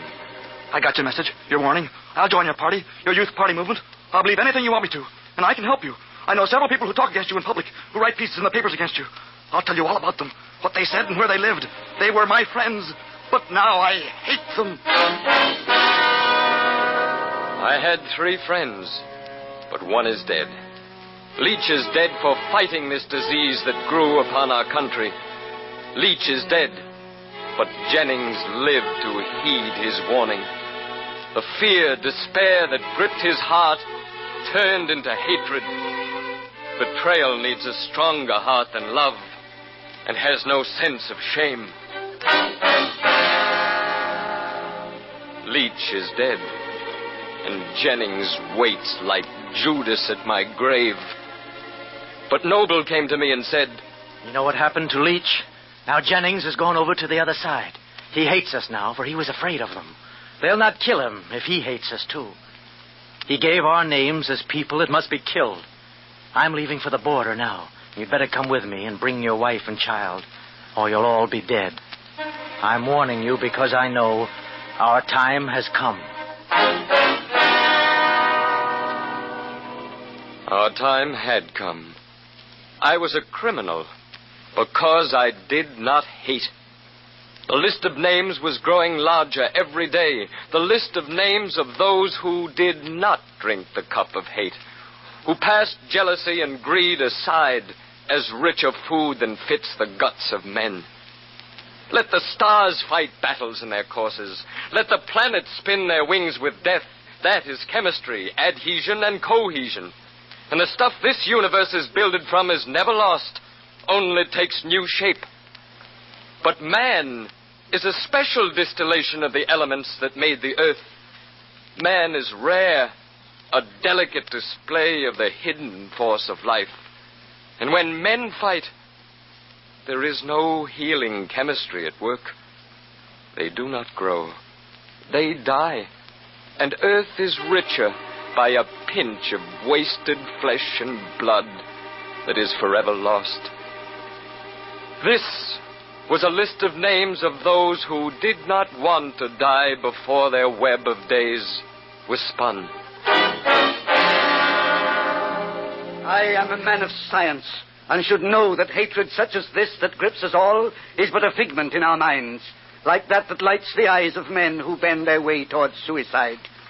I said that in a lecture, and they're hunting me. They will kill me if they find me.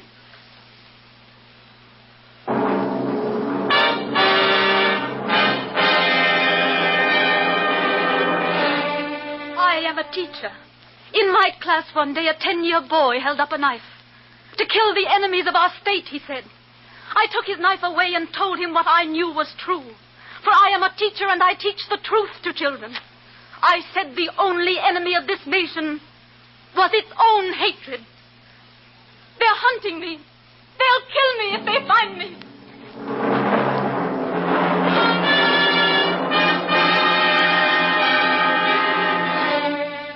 My son laid down his books one night and said this was a different world and that the books were wrong. He was reading this. All men are brothers, and boundaries between nations should be burned. I said that it was true. I tried to warn him, for he was my son. Tried to warn him that the hatred that he was so proud of was the glaze of death upon the face of earth, the soul of man. He told them what I said. Now they're hunting me. They'll kill me if they find me.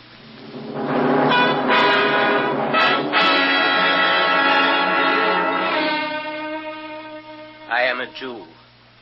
I was a cautious Jew. I said nothing to anybody. I did not walk the streets at night. I did nothing. Yet they'll kill me if they find me. They are hunting me by night and day.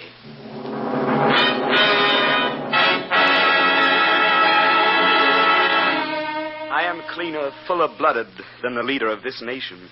My blood is straight and strict, not sprung from tangent, careless roadside meetings. And I will keep it so. But men will love, and for a beautiful wind-footed week, I buried my hungry heart in the mysterious dark welcome of a lovely Jewish girl. Now I am strong again, and hold my strength and stewardship for the land that bore me. But they're hunting me. They'll kill me if they find me.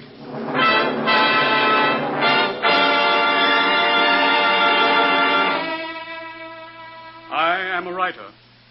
I simply wrote what I saw happening. I said that all such fear, distrust, and hunting out stray specks of foreign blood would weaken our national heritage, would weaken our whole people. What I said was true. Ask any student of anthropology. It's true, but because I said it, they're hunting me. They'll kill me if they find me.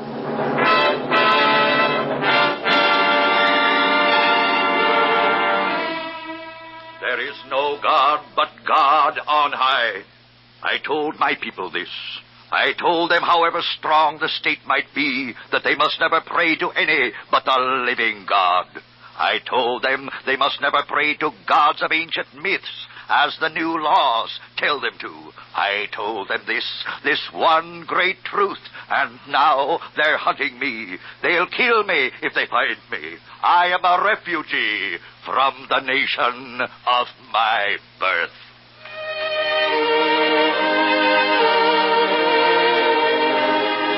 They'll kill me if they find me. They're hunting me. I wrote the truth. It is an accident of life that puts us living, an accident of birth that seals our doom. I am a figure out of ancient Greece. My own son leads the chase against my life. I am a teacher. Now I am a refugee. I am a man of science, fleeing for the truth.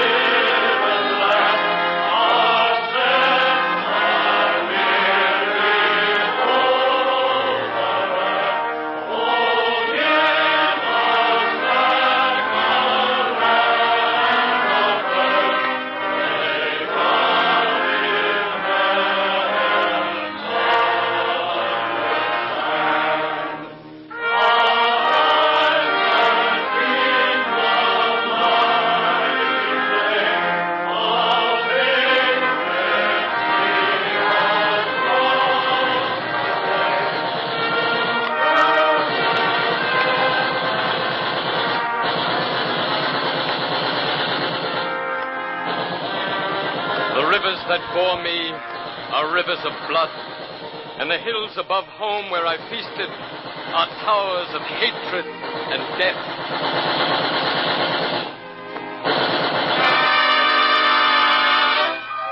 I am hatred, and here another wasted tide will wash the dreams of man aside.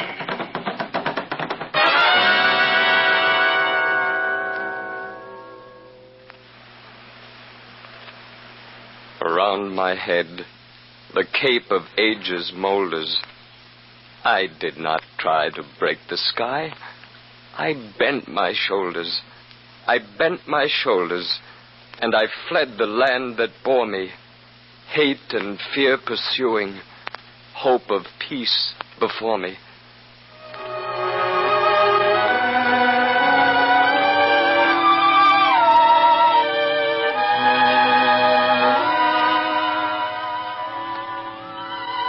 Shine, evening star, to light my baby's sleep. Oh, God, let the evening star shine always. Shine on forever. And sleep, sleep, my baby, deep in the land for you. My son, you were all the hopes I had, as any father has. Now earth will be the richer for them. Can't cross this border. We have no place to go. They'll kill us if we go back there. And I'll be killed if I let you enter this country. Go back down the road you came from. The government of this nation is responsible to its own people for their safety and their health. In view of the terrible injustice to which you've been subjected, we will kindly allow you to rest in our protection for a period of 10 days, at the end of which time you must leave. There will be no room for you here.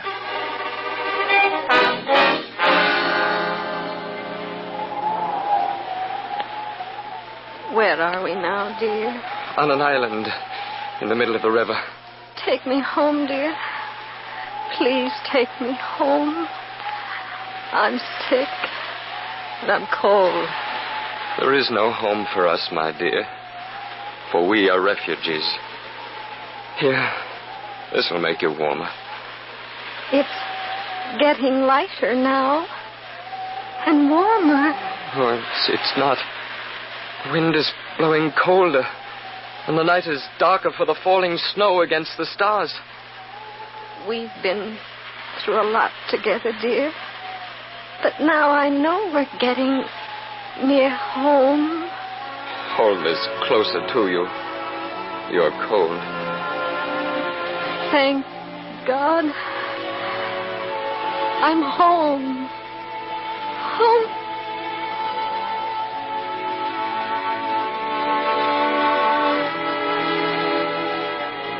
Oh, my dearest.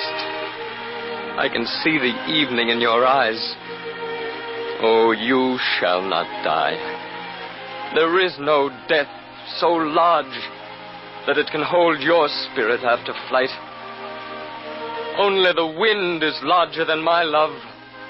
Only the earth can hold you closer.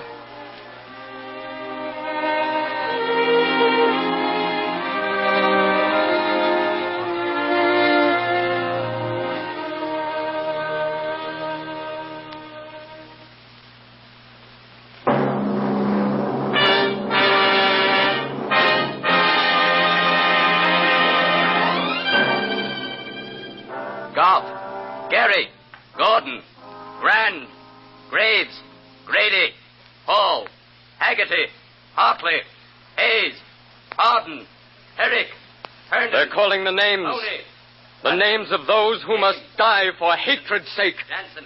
Listener, they're calling your name. Yours will be soon. Johnson, For the world is Klein. broiling in jealousy, seething with hate. Listener at home, in the midst of your comforts, take hand against hatred. Wake reason. She's sleeping.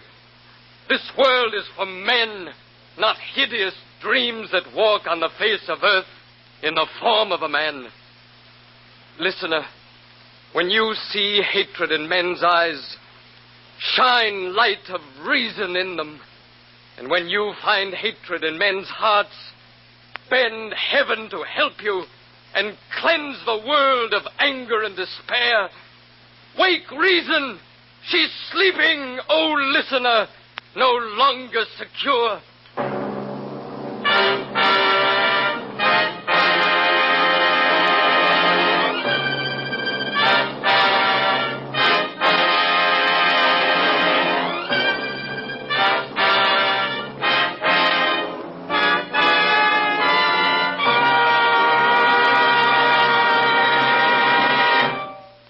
Towers of Hatred was written and produced by Albert N. Williams. The musical score was composed by Tom Bennett.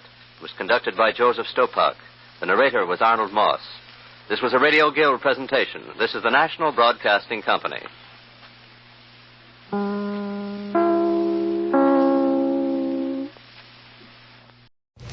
Buy wisely. Buy for flavor.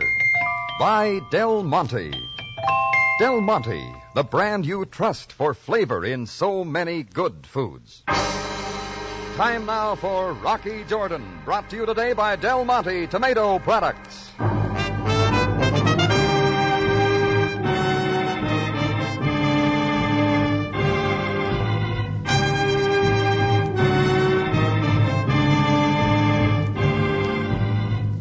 Not far from the Mosque Sultan Hassan in Cairo stands the Cafe Tambourine, run by Rocky Jordan. The Cafe Tambourine, crowded with forgotten men, alive with the babble of many languages. For this is Cairo, where modern adventure and intrigue unfold against the backdrop of antiquity. Del Monte Foods presents Rocky Jordan and this week's story, Gold Fever.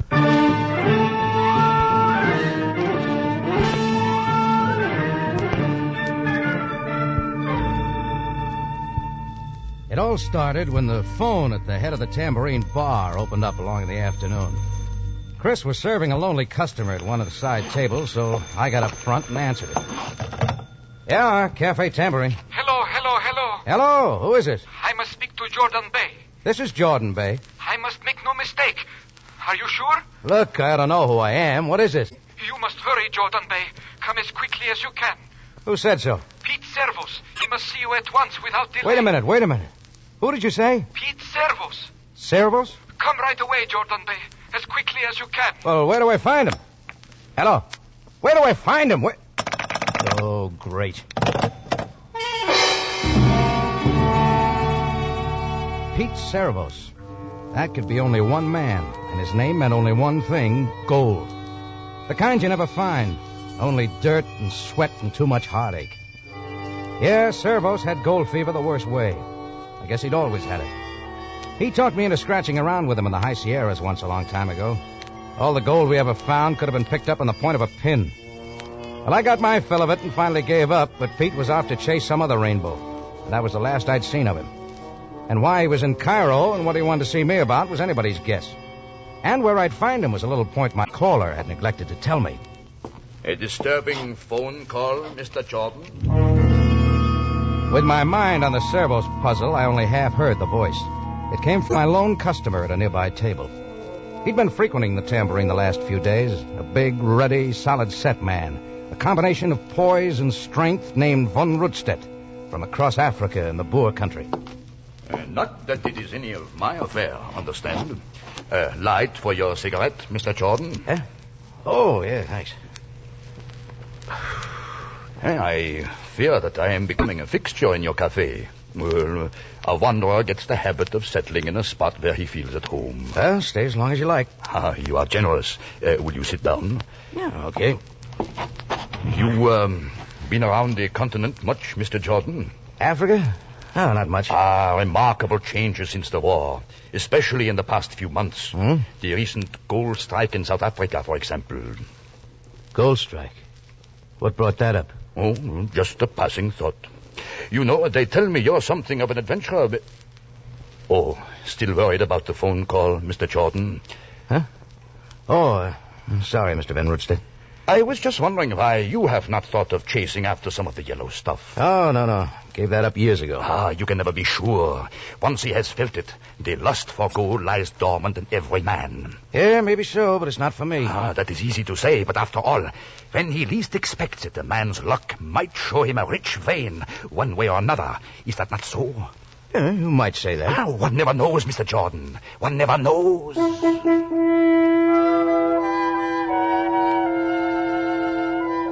Von Rundstedt broke it off about then and went out into the street. I stayed close to the phone, and what seemed like hours later, it began ringing again. Hello, Tambourine. Hello. I must speak to Jordan Bay. Look, I'm Jordan Bay. Oh, where are you, Jordan Bay? Where do you think I am? Where's Servos? Pete Servos? He's waiting for you. Why do you not come? One little detail. How do I find him? I told you. Are you Jordan Bay? For the last time, where is he? Where does he live? The address. Oh, so careless of me. Come on now, let's have it. Room 207 at the Pyramid House. Hurry, Jordan Bay. I got outside, flagged down a taxi, and made a quick deal with the driver to look up the Pyramid House.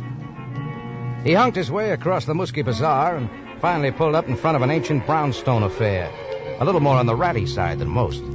I told the cabbie to wait around. Then I was up the steps, down a dark hall, and knocking at 207. Who is it? It's Rocky, Pete. Get inside, Rocky.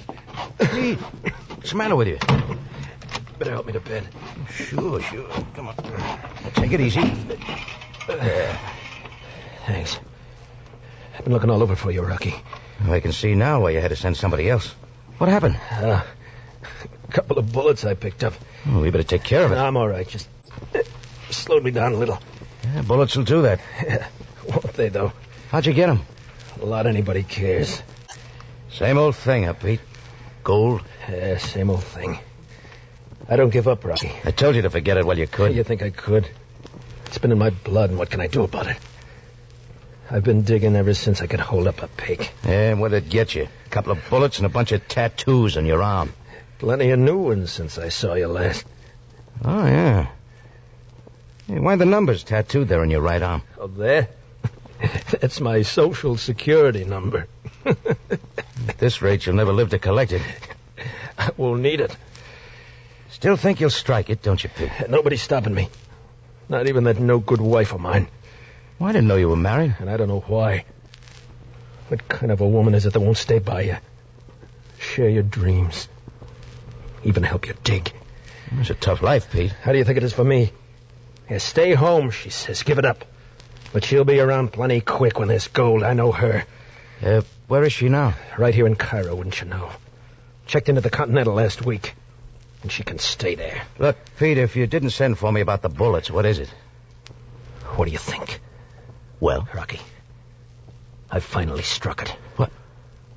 You trying to tell me... I found gold. A vein bigger than we ever dreamed about.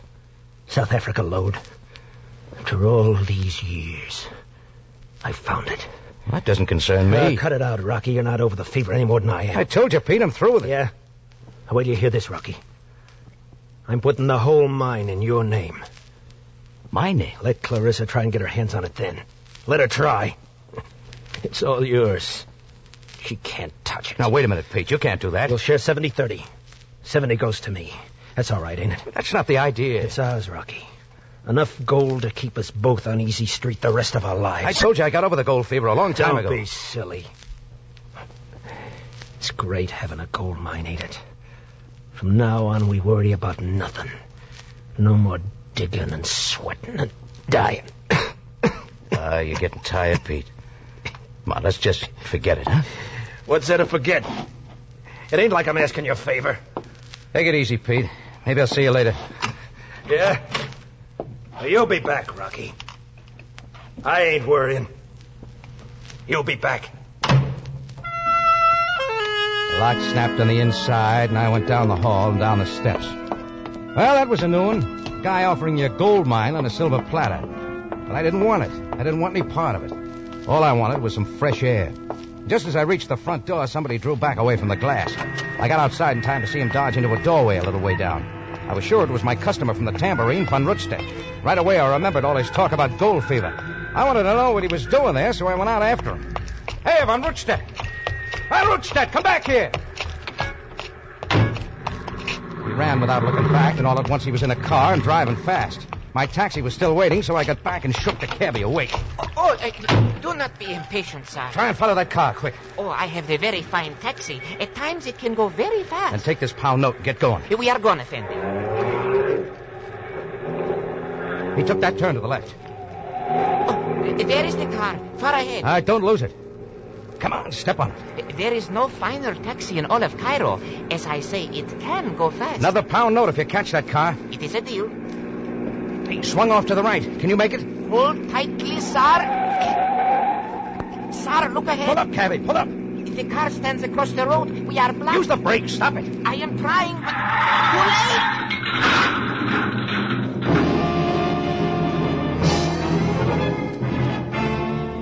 late. We hit the car broadside, and the taxi front crumbled like a paper cup. One glance told me the cabbie was all right, so I was out and running to the other car.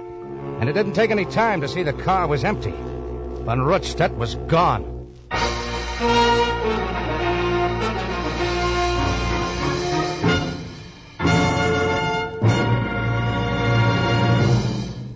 Del Monte Foods is presenting tonight's adventure with Rocky Jordan. Hey, here comes Joe Johnson in the house after a long, hot day's work in the garden. Man, am I thirsty. I sure could use something cold and refreshing to drink. Oh, I wonder what's in the refrigerator. Hey, Del Monte tomato juice. That's for me. Opener. Glass. Right, Joe. For refreshment, there's nothing like Del Monte tomato juice. Del Monte tomato juice is fresh tasting. Yes, indeed. Del Monte tomato juice is made from fresh, ripe Western tomatoes, the flavor tomatoes. Del Monte tomato juice is natural tasting. True. Del Monte tomatoes are rushed directly from field to cannery to protect their fresh, natural taste. Del Monte tomato juice is refreshing. Right. Del Monte tomatoes are pressed immediately at the cannery to preserve all the sunny, rich goodness of those deep red, vine-ripened tomatoes. Fresh tasting, natural tasting, and refreshing. Fresh, natural, refreshing. That's Del Monte tomato juice. Look for it at your grocer's. Keep a can or two in your refrigerator. And remember, for real refreshment, buy fresh-tasting Del Monte tomato juice every time.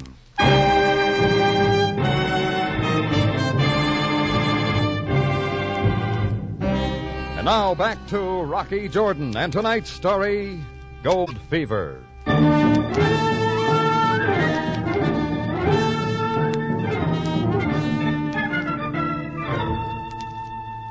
Well, it took some time trying to pacify the little driver for the damage to his taxi, but I had other problems. Like von Rudstedt following me to Pete's house, and why he'd run off when I tried to question him. Yeah, and I was thinking about a rich gold strike in South Africa that Service wanted to hand over to me, just to keep his wife Clarissa from getting any part of it. I decided it was time for a talk with her, so I went over to the Continental Hotel. Clarissa was there, but not exactly like I'd expected her. She was still young and pretty, like you want an American girl to be pretty, but there was something gone. She was thin, and the skin was taut across her cheekbones. She wasn't sure about letting me in. Who are you? My name's Jordan. Rocky Jordan. That means nothing to me. I've just been talking to your husband. I see. What does he want with me? Not a thing, Clarissa. But he's going to get well, if that interests you. What do you mean? A couple of bullets he picked up somewhere. Or didn't you know? I didn't know. How could I? He's your husband. Oh. And didn't Pete tell you I've come halfway around the world to Cairo to find him? To make one last try to get him to come home? Did you think he would? I don't know. Pete was such a good guy. He was a little like I think you are, Rocky. Yeah, he's still the same to me. We might have been happy. But every time we got settled with a home, he'd learn of some new strike, and he was gone. Well, you must have known that about him before you were married. Oh, yes. Oh, yes. But I didn't know what it meant. I didn't realize there was no end to it. Now he won't even see me. So now I don't care. He's still got gold on his mind, Clarissa. Yes. Well, I hate it. Hunting for gold is foul and stupid, and I hate it. How about finding gold? He'll never find it. It so happens he has. What? Pete's finally struck it rich. I told you, Rocky, I don't care. Are you sure? What do you mean? What would you say if Pete put that mine he found in my name? I'd say he can do anything he wants with it. I'm going back home now. And forget Pete's service if it's the last thing I ever do.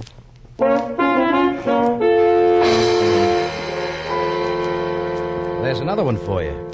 Pete puts the mine in my name to keep his wife's hands off of it, only she tells me she doesn't want any part of it or him either. That's when I doubled back to Pete's place to get a few things straight. When I got there, the first thing I noticed was the door smashed open. Inside, the mattress was half off the bed, the bureau drawers open. Pete wasn't around, but somebody else was. Captain Sabaya, Cairo Police. Well, Joe... Sam, what's this all about? You will touch nothing. What's happened to Service? Where is he? Pete Service at this moment is on his way to the morgue. He's dead. Dead? Does that surprise you so much, Jordan? Oh, I knew he had some bullet holes, but he said he was recovering. The bullets which killed him were fired within the past hour, and a very thorough job. Any idea who did it? A man hasty in his opinions is neither wise nor honorable. I think you better look for somebody named von Rudstedt, Sam. Jordan, a certain informant tells me you were here to see Service this afternoon. For what purpose? Just a friendly visit. Indeed. What did you talk about? Oh, old times, Pete's gold strike. Is that all? What are you driving at? Would you have killed Service for his mine? Sam, you know me better than that. Service was an old friend. Jordan, someday you will learn that withholding information serves you no good. I've told you everything, Sam. Then how do you explain this letter? Letter? Where you get it? I found it among papers in his desk. It is addressed to Rocky Jordan. I, Pete Service, hereby grant to you full and complete ownership of my gold stake in South Africa on the one condition that I receive 70% of the profits from said mine throughout my life. Signed, Pete Service. Let me see that. It will be held for possible evidence, Jordan. Oh, but the letter's to me. Do not fear, Jordan. It appears certain that you are the complete owner of a gold mine. Now that Service is dead. Yeah, looks that way. And now, Jordan, you will kindly tell me where the gold mine is located. Where it's located? Yes, Jordan. You know something, Sam? I haven't any idea. Come, Jordan. You mean to say a man gives you a mine, but he does not tell you where it is? That's right. Indeed. Come with me, Jordan. I have something to show you. Sam put me in his black limousine with him, and we made the trip to headquarters without saying much. There, he nodded me down some familiar steps that led to the morgue. Halfway along the big room, he drew back a sheet that covered Pete's service. Observe, Jordan. It's Pete, if that's what you're asking. You say you knew him well. Long time ago. Notice the forearm and near the wrist. Looks like a bad burn or something. It is a burn. Put there after the killing. What about it? The killer obviously wanted to erase whatever was recorded there. A tattoo mark, perhaps. Oh, he had a lot of tattoos. But this one, can you recall what it was? Afraid not, Sam. Very well. However, if your memory should suddenly return, let me know. I had noticed some numbers on Pete's arm that afternoon, but they wouldn't come back to me. After all, I wanted to clear up Pete's death, and the numbers might help. I had a hunch Von Rundstedt knew, but going back to Clarissa was quicker. There was a chance she could help. The news of Pete's killing had been a shock to her, but she was packing to leave. Can't we just forget about it, Rocky? We've got to find a killer, Clarissa. Why? It had to end this way sooner or later. Will you hand me that grip, please? Oh, yeah. Here you are. Thanks. Pete had some numbers tattooed on his right arm. They've been burned off. What were they? I don't remember any numbers. You sure? Yes, Rocky, yes. I don't even know what you're talking about. Do you have any pictures of Pete around? Box in the top bureau. I was about to throw them away. Oh, thanks.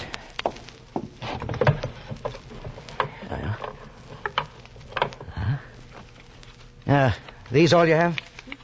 Yes, they're all I have. This one here in the bathing suit. How long ago was it taken? What? That was at Daytona Beach. Just before he left me for South Africa 6 months ago. The numbers weren't on his arm then. I told you they weren't. Yeah, that means he had them put there after he made the gold strike. What difference does it make? Don't you see? They could be the location of the mine, and longitude and latitude. The numbers are all we need. I see. Rocky. Huh? Just why did you come here? I'm trying to clear up Pete's death, Clarissa. Are you? Whoever killed him is after that mine. He knows where it is. And you'd like to know, too, wouldn't you, Rocky? And there's nothing to do with it. Are you sure it hasn't? You said you'd put gold out of your mind a long time ago. You said the mine didn't matter to you. Well, it doesn't, Rocky, but can't you see what happened to Pete? I hoped it wouldn't happen to you. You got the fever now, haven't you? You want that mine. Look, the gold's there and it belongs to me. Why shouldn't I try to find it? Yes, why not? Gold can change a man so quickly. Are you trying to stop me? No. No, go ahead. I feel sorry for you, Rocky. I feel sorry.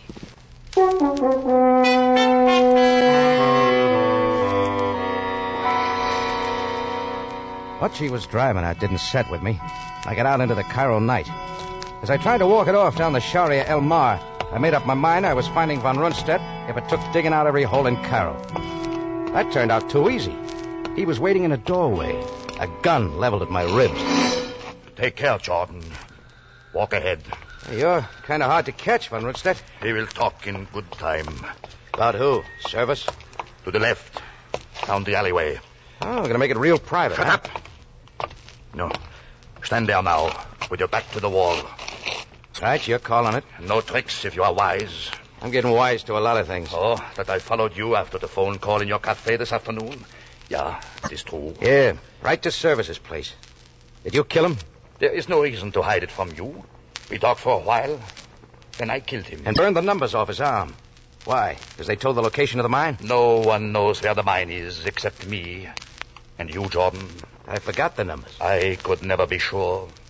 So you figure burn them out of me? There is no other way. One little request, huh? It is your last. In close and clean.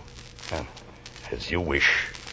Last step was his mistake. That's when my shoe caught his shin hard. He doubled for a split second, and my hand came down with a jewel cut in the back of his neck. And Rundstedt dropped flat in his face, and the gun clattered away. I scrambled over and came up with it. It was that easy. You're around, Jordan. All right, come up, Von Rundstedt.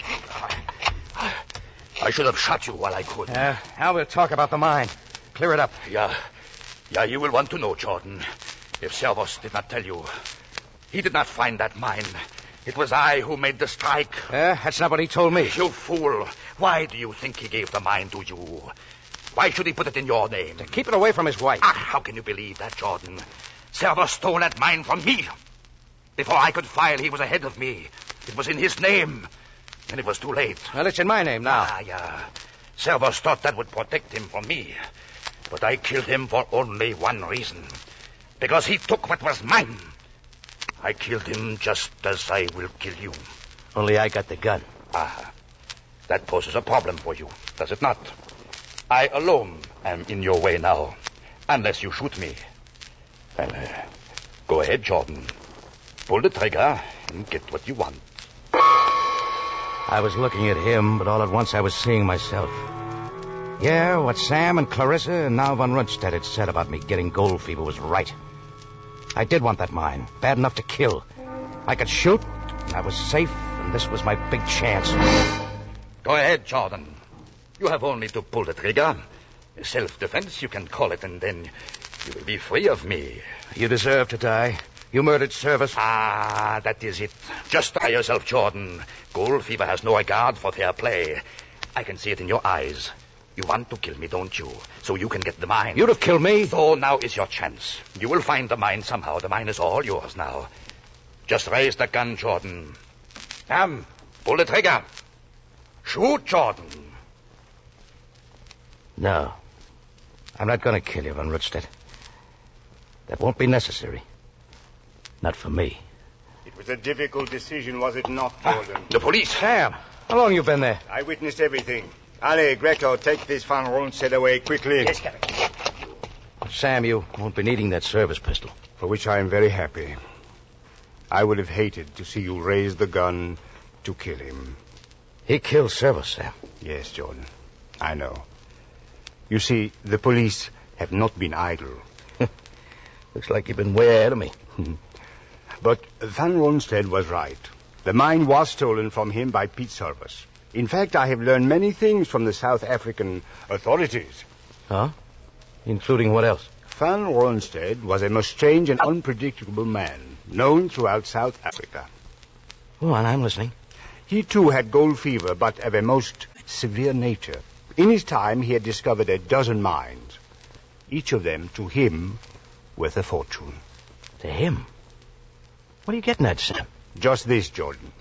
Both you and Pete Solvers were fooled by a man with hallucinations who owned a mine that was worthless.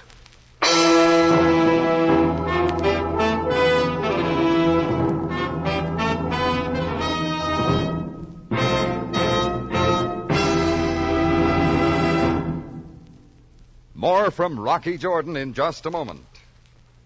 Let's step outdoors and join the Ellis family at their barbecue. Boy, those hamburgers look good. I'm starved, honey. How long do I have to listen to them sizzling there on the griddle? Take it easy, darling. All in good time. I'll just turn it over.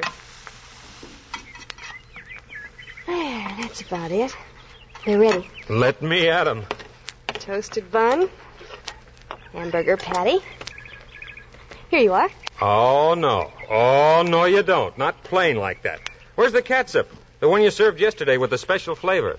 Oh, you mean Del Monte catsup. You bet he means Del Monte catsup. The catsup with that special flavor. Tomato flavor at its best. It's lively, it's tangy, it's rich.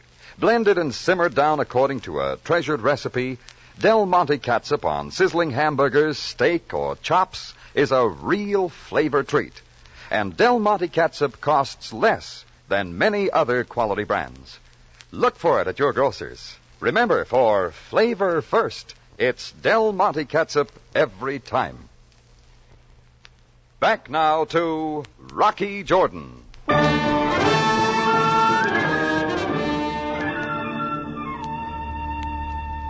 Well, there wasn't much more to clear up. Sam and his men took care of Von Rundstedt, and all that was left for me to do was to have a little talk with Clarissa. I bought her a cup of coffee in an all-night cafe and told her what had happened. Well, Rocky, I'm glad it's over. Me too. You know, I just took the cure. I'm out of the gold business. I hope for keeps. You can count on it. So it was all for nothing, then. Pete dreamed and stole and died for a mine without any gold. That's right. You know, somehow I'm glad he never found out. What about you now, Clarissa? Me? I need to go home for a while. Wish you didn't. Maybe sometime I'll come back to Cairo. Perhaps I'll see you then. Not scared of gold fever anymore? No. But there are other kinds of fever, Rocky. Let's wait and see.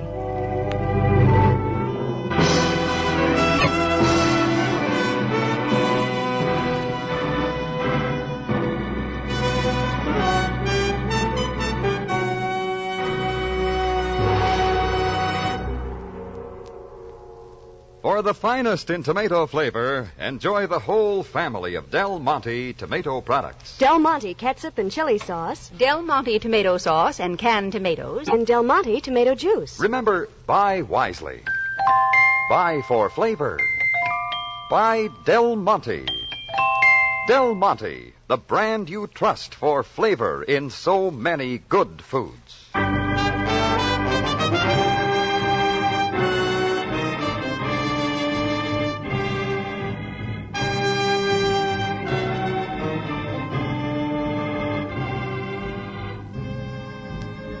Remember, you have a date next week at the Cafe Tambourine, run by Rocky Jordan. Same time, same station. And the story is Cairo Vendetta.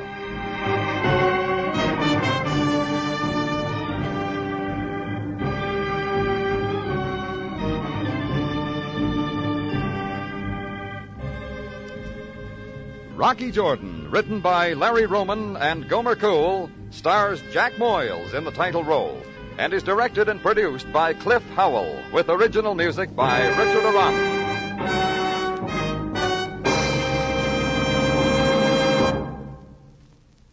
Here's a cool suggestion for a hot day. Chilled Del Monte fruit cocktail and cottage cheese. Everybody likes colorful, delicious Del Monte fruit cocktail. Serve tempting Del Monte fruit cocktail, the brand that puts flavor first.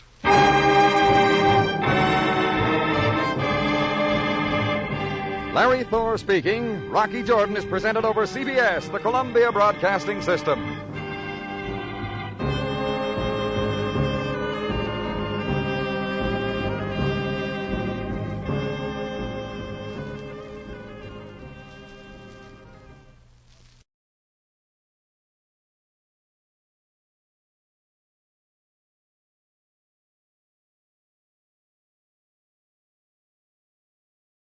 Today, your science magazine of the air brings you a chapter from the human adventure, a dramatic story of spooks and superstitions, and their haunting effects on the lives of man down through the ages.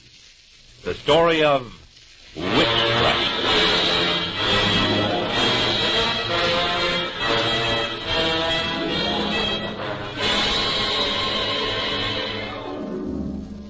Round and round the boiling pot, the witch's brew is steaming hot. Round and round the witches go. Gather now and place your token. Do as I, the devil's spoken. Round and round the witches go. Evil charms and an evil plan. Evil acts to curse all men. Round and round the witches go. Round and round stir the pot. Stir it cold, stir it hot. Give it all the stuff you've got. You may be good, but we are not.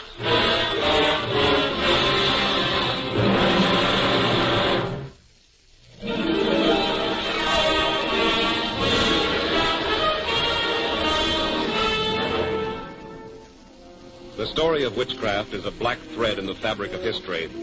Woven of superstition and fear, its pattern is the pattern of ignorance, of men seek for explanations that could not be answered without science, that could not be understood without the urge to search for truth, that could not be comprehended without education. Thus the story of witchcraft begins long ago. Older than written language, older than the wheel, are the demons men feared.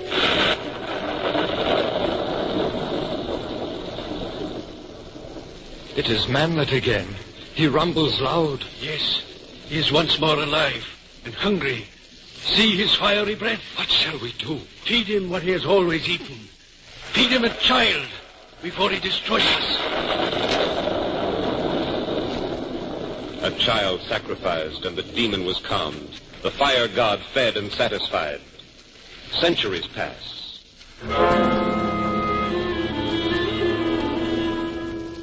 Look now at ancient Egypt. Advanced and modern in its time, its people knew of demons, and they feared. Thy enemy may be caused pain if you make a wax image of him and treat it cruelly. You may avert the evil eye if you encant the sacred words. Beware of the demons as you would beware of plague.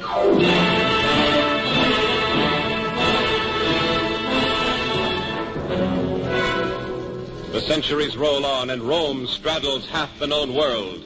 How augurs the future, citizen? It augurs ill, I hear.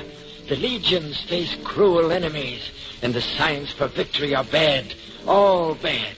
I am told that lightning did not flash in the sky. And no birds appeared in flight. Yet an owl screeched in the square at midnight. But that is bad, too.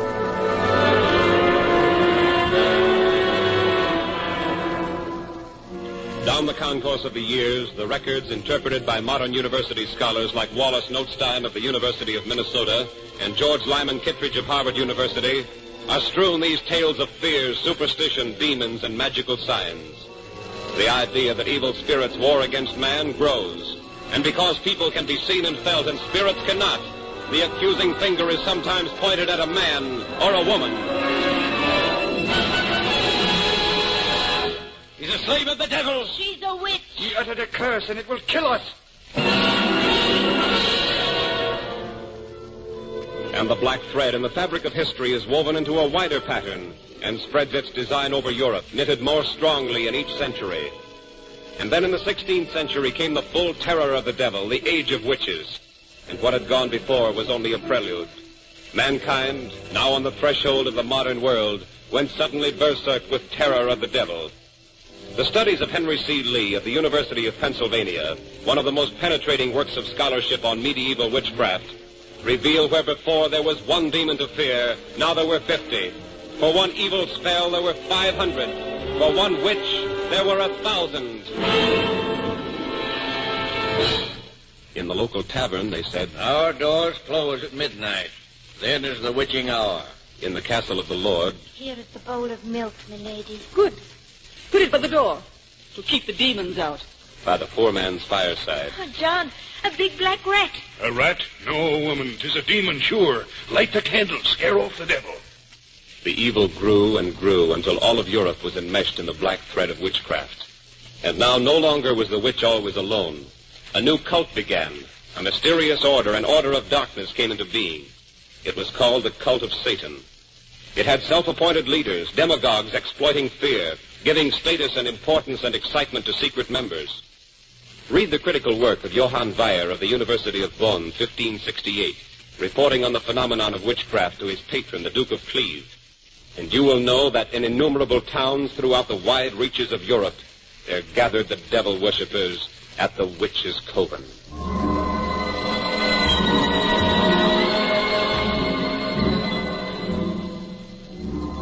I will tell you what I saw. I hid in the brush and watched the cult of Satan. The night was dark, except for the dead light of the moon, shivering on the frosted grass.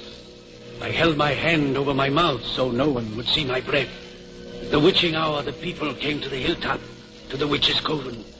There were 12 of them, and they huddled together by a black stone near a dead tree and talked. But I could not hear what they said. Now one of them, a man, stands up, and this time I hear what he says. It is almost time. It is almost time for Satan. We are gathered for the Esbat. Satan demands it. Have you come prepared to worship? Good. All things are ready. Light the torches. Satan cometh. Now look, the torches are lit. They hold them high. The fire leaps against the black night. The shadows tremble on the ground. Why did she scream? Have they seen me? My people, my demons, my witches. It is the devil. It is Satan God save me. He is dressed like all the pictures I have seen of him. His face is like the devil's face. Take the potion from the fire and drink of it. Worship me. I am the devil. I hold the power of blackness. I am your master.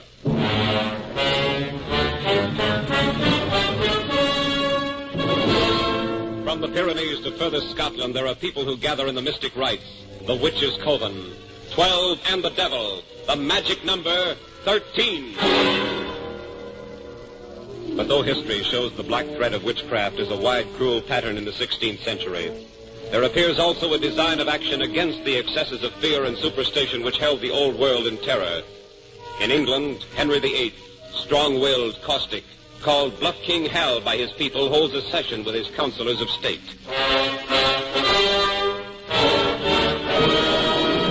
Well, my lords, can't you speak? I've had the reports read to you. But, Majesty... That Majesty. Have the witches got you, too? Are you under a spell? No, Majesty. You? No, sire. Any of you? No, Majesty. Well, then, since you're not under a spell, am I to think other than that your brains are weak? This witchery infests the land. The devil's rule threatens my rule in 1,000 places. The devil take the devil. And you, my lords, have no countermeasures to suggest.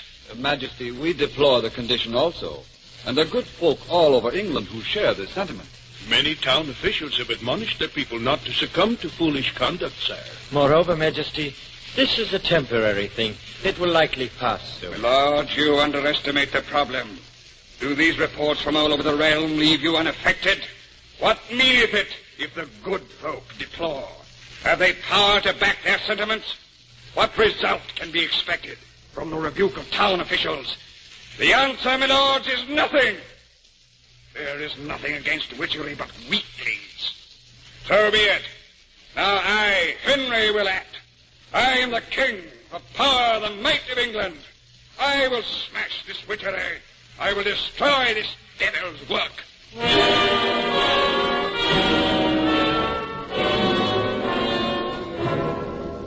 And Bluff King Hal recognizes in the name of the crown that there are subjects who have the power to do evil and enact stern measures against them. All subjects accused of trafficking with magics of the devil shall be taken as witches to be prosecuted in the name of the king and dealt with according to law.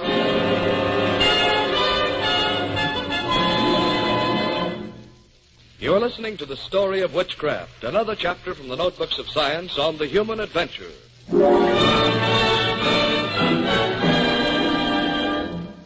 What was the effect of this legislation? How did it influence the terror of witchcraft? The history of events is fascinating to observe. Scholars like Margaret Alice Murray of the University of London point out that for the first time, legal authority and judicial power were arrayed against witchery. It is late afternoon, the year 1529. Children return, not from schools, but from the fields with the herd of cattle. And a small child runs to her mother in great excitement. Oh, Mother, listen to me. Not now, Laurie. Go inside and clean your hands. But, Mother, I have something to tell you. Listen to me. All right. What is it? I was minding old Brownie, and she strayed away. And I ran after her, and I saw Squire Walsh, and he was doing something strange. And I crept closer, and I saw him drawing things in the dirt. And I got afraid and ran away. He was calling the devil, Mother, like Granny Harris says. Mother, he's a witch, isn't he? Laurie, are you sure? Oh, yes, Mother. He was calling the devil. I saw him. Laurie, my baby. He might have passed a spell on you. Come, the judge will hear of this.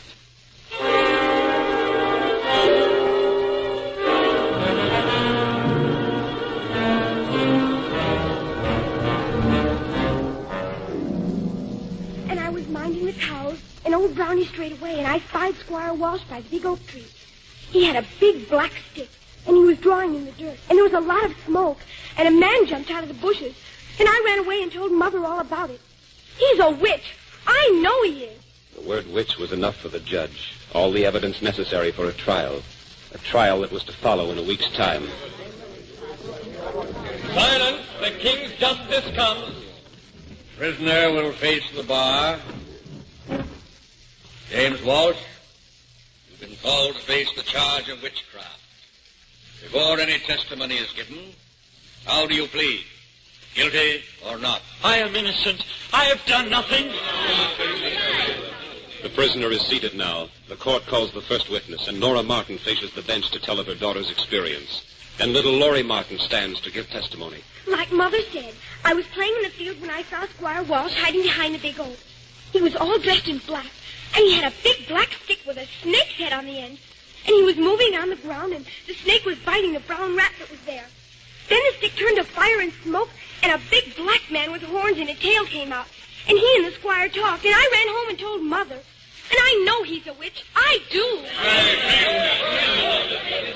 The judge quiets the courtroom, and then a stream of witnesses appear to testify to the squire's guilt. No, there was no lack of witnesses that day. It seemed as if every man, woman, and child in the vicinity had seen the squire performing some devilish act at one time or another. The evidence mounted rapidly. And then I saw the fish jump right into his boat. The sure sign of a witch. My mare developed a lame leg that night, and I knew the squire did it, just like a witch. And by my dead mother, I recognized the mark of a witch. And only Squire Walsh had been by. Burn him, he's a witch. Squire Walsh, the evidence is damning. The law allows you one more chance. Confess to your pact with Satan. But they're all lies. I am no witch. I have no pact with Satan. It is for your good that you confess your crimes, or you'll be put to the torture.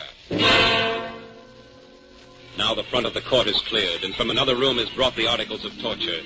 There's the rack for tearing limbs, and the iron boot for crushing feet, and the ladder for a man's arms so weights may be attached to his legs, and the fire and the red-hot pincers, and all the other devices needed to make stubborn witches confess. The crowd watches with avid interest as Squire Walsh is finally dragged to the heavy oak bench before the judge. Squire Walsh, will you confess? I am guilty. I admit it. Good. Now tell everything. When did you make contact with Satan? I was walking in the forest. I came across the devil sitting on a tree stump. He promised everything I wanted, and I signed a pact with him in my blood. Then, when I went home, the next day I found a little brown dog in the yard. Ah, true sign. The devil's imp. Go on. I kept the dog, and I could make rainstorms and even fly with a broomstick. The devil saw it. Go on, go on. But Squire Walsh had fainted again. He did this several times before he was able to make a full confession. Finally, the judge leaned back, and the hushed courtroom awaited sentence. Squire Walsh, you, of your own free will, have made full confession to the evil practice of witchcraft. As the king's judge, I now pass sentence on you as prescribed by law. You are convicted of the crime of witchery and will die accordingly. Tomorrow morning, you will be burnt at the stake. May God have mercy on your soul.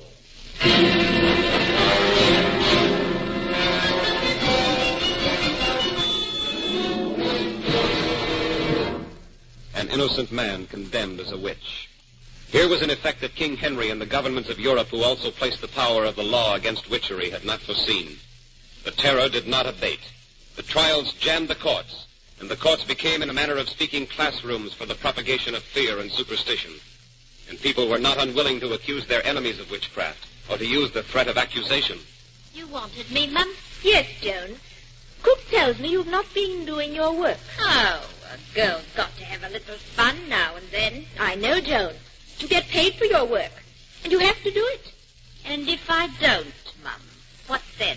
Why, you'll have to go. But I like it here, Mum, and I intend to stay. But if you don't behave, I'll have to tell the master. Will you now? I don't think so. And why not? Because I'll tell him a few things I know myself. Things you know, Joan. Such as what? Oh, you can't fool me. I know all about the spells you've made and the witch charms you have. Witch charms? Spells? So if you tell the master that I've been bad, I'll tell him that you're a witch. I'm not a witch. Joan, how can you say such a thing? Well, I won't if you let me stay. Oh, that's the way it is. Yes, Mum. And you will let me stay, won't you, Mum? I know you wouldn't want to be known as a witch. Not these days, Mom. Now, would you? Blackmail, and effective, too, for the fear of being called a witch was real. But a phenomenon woven so deep in the society of the time sooner or later evoked the attention, the curiosity, the study of men whose minds were not shackled by ignorance. It was Michael Montaigne, student of the classics, one of the great intellects of the 16th century, whose essays even today are studied for their wisdom and content. I think it easier to believe that men should lie or deceive themselves than that such marvels as witchcraft be true. There was Baruch Spinoza, the Dutch scholar who refused the chair of philosophy at the University of Heidelberg, lest it curb his complete independence of thought. I can only reject as old wives' fables, unworthy of investigation, the stories of witches and demons. There was Francis Bacon of Trinity College, England, statesman, scientist, scholar. Men must not rashly believe the confessions of witches, nor even the evidence against them. For witches are imaginative, and believe oft times that they do what they in fact do not. And lastly, we must remember that the facts of the case are not always scientific.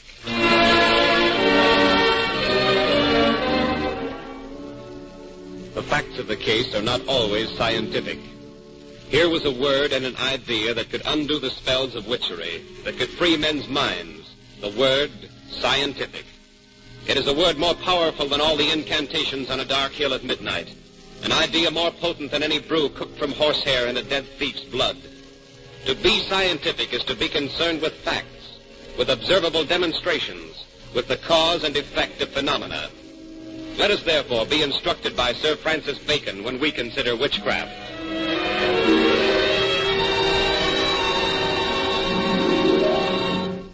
You can tell a witch by the devil's mark.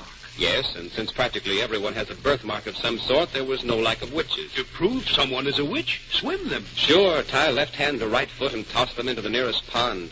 If they float, it's the sign of a witch, all right. And if they don't, well, the mob is satisfied. There was no lack of witches. Look for personal imps, given all witches by the devil. And since the Middle Ages swarmed with rats and mice, it wasn't hard to find the imp. There was no lack of witches. If there be no free confession, torture must be used. Break enough bones in a man's body and he'll confess to anything. There was no lack of witches.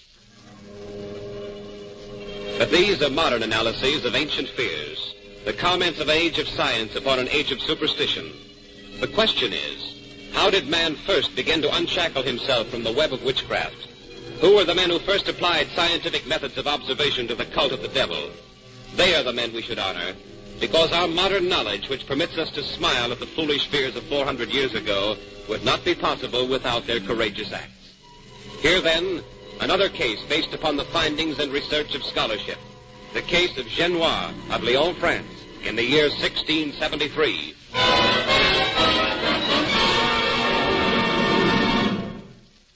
Monsieur, we have now the case of Genois, self-confessed to witchcraft. And what manner of evil does she claim? All sorts, monsieur, but mainly the power to ride to meetings of blackness on a broomstick. A broomstick? Oui. Really? Ever come forward? Genois, come here. Yes, monsieur. Girl, you claim power from the devil, I hear. Oh, yes, monsieur. I have. And pray tell me, do you ride to meet him on a broomstick? I do, monsieur. Always. Can you do it here, now? Can you ride away on a broomstick? I can. Fine. The court would see this done. Here, bring a broom and give it to the girl. She will demonstrate her master's power. The girl casually took the broomstick and prepared for her flight. From her pocket, she drew a pot of evil-looking paste and rubbed it on her body. Then she swayed and slowly settled on one of the rough wooden benches, while all watched. What is she doing? I have no idea, monsieur, but I wish she would get started. After a few moments, the onlookers noticed a glazed look in her eyes. She looks a little blurry to me, monsieur. Shh. She seems to prepare for some great ordeal. Watch her. An ordeal it was. For more than an hour, the girl remained in a deep trance, from time to time moaning slightly and writhing on the bench. Shall I awaken her, monsieur? No. This is too interesting. Let us see how long it will continue. Continue it did, until with a convulsive cry, the girl shook herself off the bench and opened her eyes. And did you have a nice trip, my dear? I did, monsieur. And I met the devil far away. In Paris, I think. I think not, my dear. You never even moved a foot. And as for flying, that was all in your mind, as I think are all the stories that come from this witchcraft.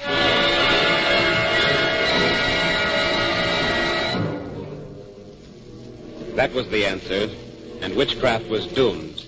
For slowly over the decades, the courts came to suspect that which could not be demonstrated or proved. And this attitude, this state of mind that questioned sharply, flowered as education flowered, as schools grew, as men of science began to probe and investigate. They learned that microbes soured wine, not a witch's curse. They learned how storms are born by winds and pressures, not by a magic gesture. They learned that the devil's mark had a medical, not an old wives' explanation. Sanitation was introduced, and the demon's imps, rats and mice, began to disappear. As man began to explore the unknown with knowledge, with science, with industrial development, witchcraft and superstition were doomed. Or were they?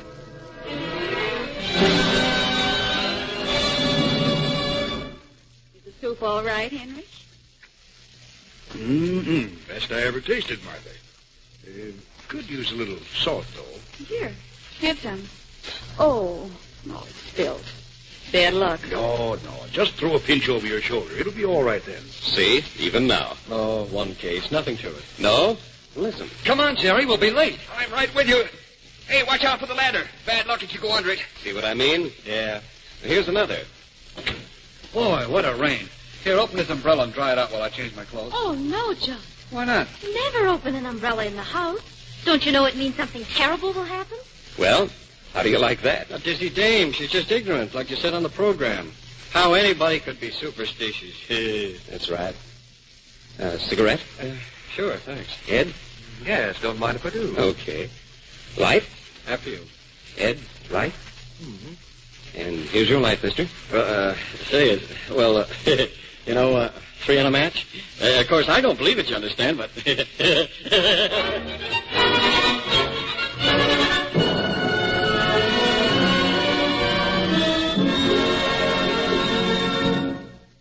The story of witchcraft is a chapter from the human adventure and brought to you by your science magazine of the air.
is the Armed Forces Radio Service.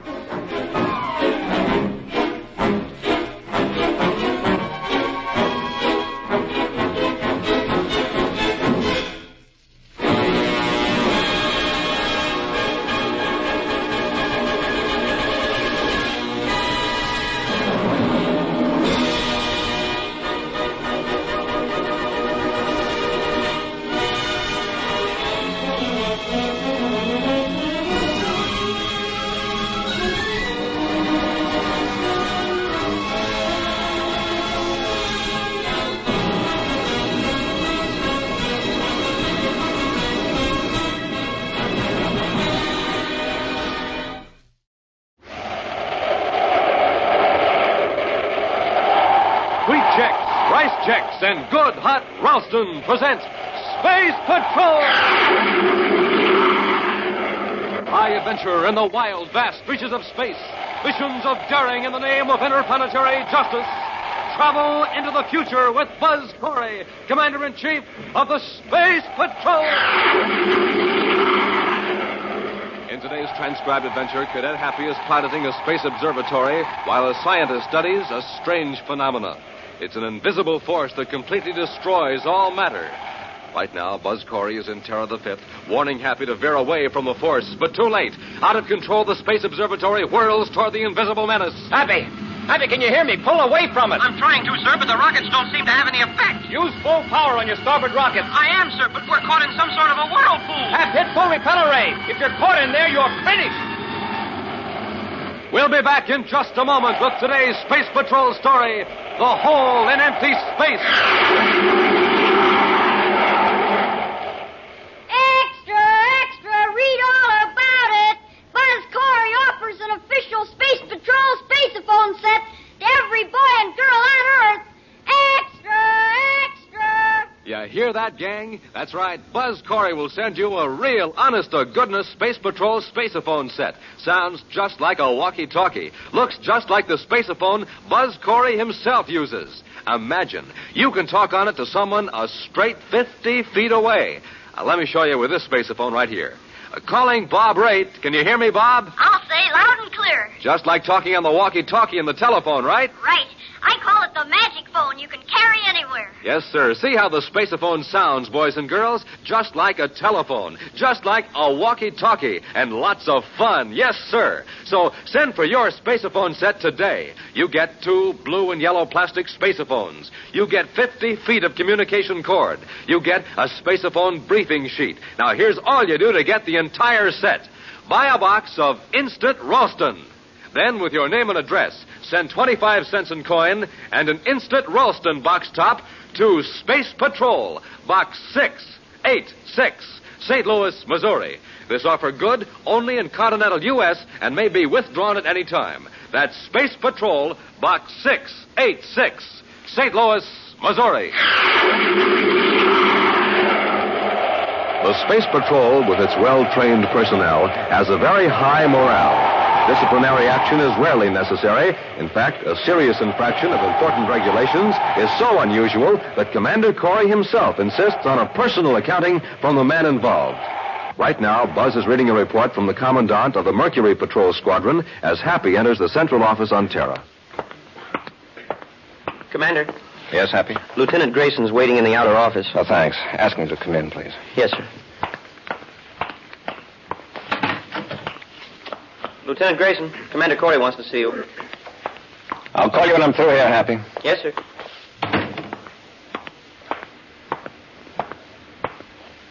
Commander? At ease, Lieutenant. Sit down. Yes, sir. You have an exceptionally fine record. I've been looking it over, and so far I can find no explanation for your behavior the last few hours. I'm sorry, Commander. Is that all you have to say? Except that I'm ready to take the brainograph test. Lieutenant, it shouldn't be necessary to resort to the brainograph to obtain a routine report from a Space Patrol officer. I realize that, sir. You returned from a routine search mission, 3 hours overdue and with ammunition expended, yet you refused to offer any explanation. Those are the facts, Commander. I want a straightforward answer. Why didn't you file a report with your commanding officer? Commander, Colonel Gregory is a practical officer. He goes strictly by regulations, by routine. That's hardly a criticism, Lieutenant. I realize that, sir. But if I told Colonel Gregory what happened out there, He'd conclude that I was, well, space happy. You're not responsible for the conclusions of your commanding officer. In all due respect, Commander, in this case, I'm not so sure. What do you mean? Something's out there in space that regulations don't cover. Commander, I want a brainograph test so I can be sure of myself, sure that my mind isn't playing tricks on me. Grayson, suppose you tell me the whole story. All right, Commander. I was about to head back for Mercury when I saw a meteor. I tracked it on the viewscope to see if it was headed toward any shipping lanes. Yes? It was still pretty big on the screen when it suddenly vanished. Exploded? No, sir, just vanished. I started after it and checked for fragments. There weren't any. It was just as though the meteor disappeared into a hole in space. A hole in space? I know it doesn't make sense, but that's the only way I can describe it.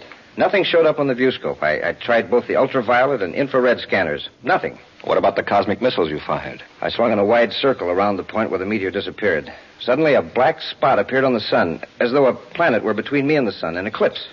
But it wasn't a planet? No, Commander. There was no planet within thousands of DUs. There was nothing, no solid object to account for that spot. Well, maybe it was on the sun itself. No, because it moved across the sun in relation to the movement of my ship. That's when I fired the cosmic missiles. What happened? The missiles vanished. Without an explosion? Without an explosion. Lieutenant, that's the strangest story I ever heard. You don't believe me? I didn't say that. I think your account deserves further investigation. You should have told Colonel Gregory. He'd have put me in the infirmary for mental and emotional checkup. I figured I'd get a brainograph test sooner if I risked disciplinary action. And I was right. He sent me here to Terra immediately. That isn't a very wise risk to take, Grayson. Commander, that thing in space, whatever it is moving. Moving toward the inner planets. Can you point out the location where you saw it on that wall chart? Yes, sir. It was approaching the Mercury orbit on a line from the star Myra. About here, sir. How fast was it moving? It seemed to vary, but at the time I wasn't in any condition to make accurate measurements. I thought I was going space happy for certain. Are you ready for that brainograph test? Yes, sir. Then come on. Oh, excuse me, sir. Happy, will you get Major Robertson? I want to run a brainograph test. Yes, sir. Oh, here's a top priority bulletin from communications, sir. A robot space freighter vanished. What do you mean, vanished? Well, it suddenly pulled off course. 2 passenger ships tracked it. It swung in a wide circle, then smaller and smaller circles, and then just disappeared. Not a trace on the viewscopes. Where did this happen? Midway between Mercury and Venus, sir. On an orientation line with Myra. Lieutenant Grayson, I think we'll cancel that brainograph test. Happy. Yes, sir. Get my ship ready immediately. I'll notify Colonel Gregory that Lieutenant Grayson is assigned to temporary duty with headquarters. Thank you, sir. As astrogator aboard Terra 5.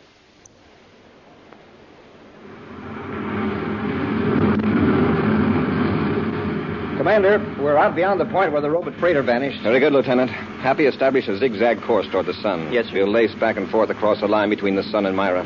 Reduce our velocity to 10,000 DUs. Right, sir.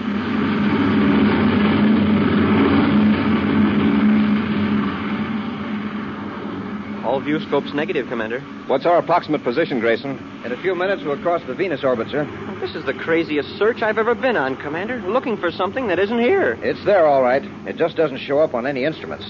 If you could have seen that meteor vanish and those missiles... No, wait. There's something moving across the sun. A black spot. That's it. We've located it. Now, let's be certain. Check the viewscope, Happy. Yes, sir. Does anything register? Nothing except the sun itself. Reverse rockets while I turn on the spacephone, Happy. We'll hold our present position for the time being. Commander Corey in Terra 5 to Major Robertson at Space Patrol Headquarters, Terra. Commander Corey to Major Robertson. Major Robertson here. Go ahead, Commander. Robbie, we're at the Venus orbit, Sun-Myra orientation. We've found what we're looking for. What is it? We don't know. It's visible only as a black spot against the sun, and it definitely is not a solid object. Well, I've contacted Professor Jelka for you, Commander. He's aboard Space Observatory number 2 off Saturn. Good. Robbie, spacephone and all planets bulletin immediately. All shipping is to avoid this sector of space until further notice. Yes, Commander. All commercial, private, and space patrol ships are to evacuate this sector immediately. Roger. Well, Professor Jelka is waiting on the 150 megacycle channel, Commander. Thanks, Robbie. Corey out. Happy switch to 150 MCs. Yes, sir. Commander Corey aboard Terra 5 calling Professor Jelka aboard Space Observatory number 2. Professor Jelka here. Go ahead, Commander. Professor, have you detected any unusual phenomenon in space the last few days in the direction of Myra? No, Commander. There's something out there, now within the orbit of Venus.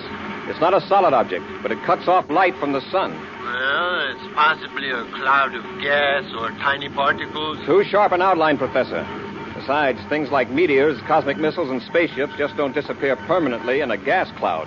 Did you say disappear? Vanish completely, without an explosion or a trace. Commander, I must have a chance to study this thing at once. I think I know what it is. It's got us baffled. What is it?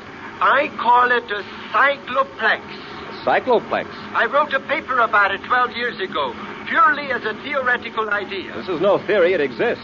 This is marvelous, Commander. With your permission, I pulled a space observatory out of the orbit around Saturn and head for your present location. Well, good. No ordinary instruments register it. You might have some that will. Set your vector for Pluto. Where that vector crosses the orbit of Venus, you'll roughly be at our position. Thank you, Commander. I'll contact you when I'm on the vector. Good. Corey out. Well, at least there's one man in the solar system who seems to have an idea what this thing is. I hope so. But what's more important, I hope he'll know what to do about it.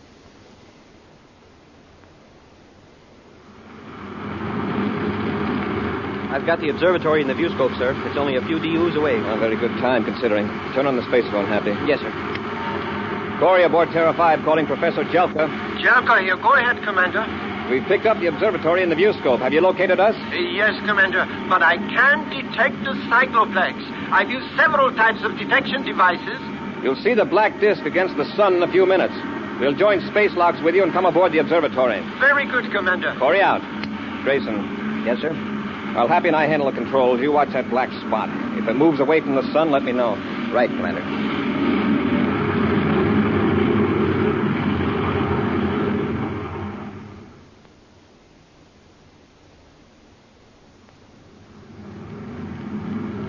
We're abreast of the observatory airlock, sir. Good. Stand by with magnetic holding field. Standing by, sir. Corey to Jelka. Go ahead, Commander. Professor, hold your space observatory on an even vector. We're going to make contact. Yes, Commander. Apply magnetic holding field, Happy.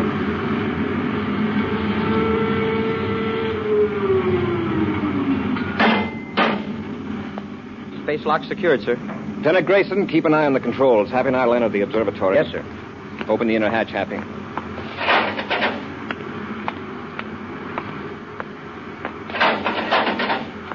Press the release catch in the observatory hull.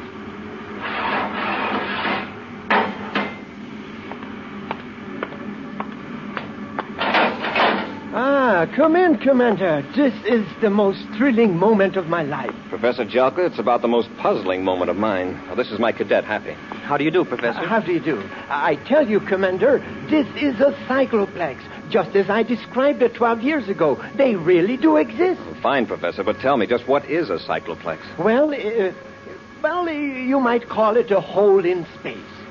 That's just the way Grayson described it. Grayson? Lieutenant Grayson, the Space Patrol officer who discovered it. Professor, this cycloplex has already destroyed a meteor, 2 cosmic missiles, and a robot spaceship, and it's moving toward the inner planets. If it holds its present direction and velocity, Mars will move right into it in a few days. That would indeed be a calamity. What's the nature of this thing? What happens to objects that move into it? Well, they are transported into other dimensions, or perhaps into a matrix of several dimensions. Well, they cease to exist in space as we know it, that's certain. Yes. For years, mathematicians have speculated on the possibility of many separate dimensions existing simultaneously. I'd like to circle around it and study it some more, or to maneuver the observatory and still manage the instruments. Well, Commander, the controls are very much like standard spaceship controls. Couldn't I work them while the professor handles the instruments? That would be splendid. All right, Happy, you maneuver the observatory. I'll go back to our ship with Grayson. We'll keep you informed as nearly as we can on the location of the cycloplex. Commander, they're getting pretty close. I'll tell Happy to be careful. Commander Corey to Cadet Happy. Happy here. Go ahead, sir. You're veering pretty close to the cycloplex, Happy. Change your vector. The professor wants me to hold it on this heading, sir. His instruments are beginning to pick up something. Remember what happened to that robot spaceship, Cadet? But this isn't a robot, and the instruments are picking up something. We are on the verge of an exciting discovery, Commander. According to my theory... Well, right now, Professor, I'm relying on Grayson. He's had practical experience with this thing. Happy, this is an order. Pull away from the cycloplex. Yes, sir. Look at the observatory. It's whirling toward it. Happy, pull away from it. I'm trying to, sir, but the rockets don't seem to have any effect. Use full power on your starboard rockets. I am, but we're caught in some sort of a whirlpool. Pat, hit full repeller ray. If you're caught in that cycloplex, you're finished. We'll be back with Space Patrol in just a moment. Hi, gang. Space Patroller Dick Tufeld speaking from the planet Earth. Today I'm doing a man-on-the-street report. Going to see what some of these young fellas here on their way to school think about those 3 checkerboard super cereals, Rice Chex, Wheat Chex, and Instant Ralston. Now, here's a sharp-looking lad. Tell me, what did you say the very first time you tried delicious Wheat Chex, that bite-sized super cereal spun out of shredded wheat? What did I say? I said, Enough said, thank you. Now, here's a fine-looking boy. What do you think of Rice Chex, the bite-sized super cereal made of crisp and crunchy shredded rice? What did you say, for example, the very first time you tried it? Thank you, that's good enough for me. And here's another young man. Tell me, what's your opinion of Instant Ralston, the hot super cereal? Man, oh man, oh man, oh man. There you are, gang. That's what these fellows think about the checkerboard super cereals. The only 3 official cereals of the Space Patrol. Try them yourself. You'll say the same thing. Man, oh man, oh man, oh man. Get them at your grocer's today in the red and white checkerboard packages. The super cereals that help to supercharge you, Rice Chex, Wheat Chex, and to warm up your motor, good hot Ralston. A Space Patrol officer, Lieutenant Grayson, has discovered an alarming peril in outer space. An invisible force that completely destroys matter without leaving a trace. Professor Jelka, an astronomer and mathematician, says this force, which he calls a cycloplex, is actually a hole in outer space. Happy, piloting the space observatory for the professor, flew in too close to the strange force. Now the observatory is being whirled closer and closer to disaster. Meantime, Commander Corey and Lieutenant Grayson in Terror the Fifth are trying desperately to find a way to save Happy and Professor Jelka. Happy, is your repeller ray on full? Yes, sir. All rockets on the starboard side and stern as well. The observatory is being pulled faster than ever toward the cycloplex. Jelka never should have ordered Happy to go so close. Those observatories have a very low power ratio in proportion to their mass, Grayson. We can only give it a boost with our own power. You mean make magnetic contact with the observatory? Yes. Great idea, Commander. You realize what'll happen if we fail? I'm waiting your orders, Commander. Then let's go. You handle a magnetic holding field, Grayson. Yes, sir. Commander, what are you doing? Going to tow you away from the cycloplex. Don't try it, sir. There's some sort of a whirlpool effect. A vortex, the professor calls it. Terra 5 may have enough power to pull itself and the observatory out of danger. But, sir, you can't. The sooner we act, the better chance we'll all have. Stand by for orders. Standing by, sir. We're ready to make contact, Happy. Grayson, apply magnetic holding field. Yes, sir.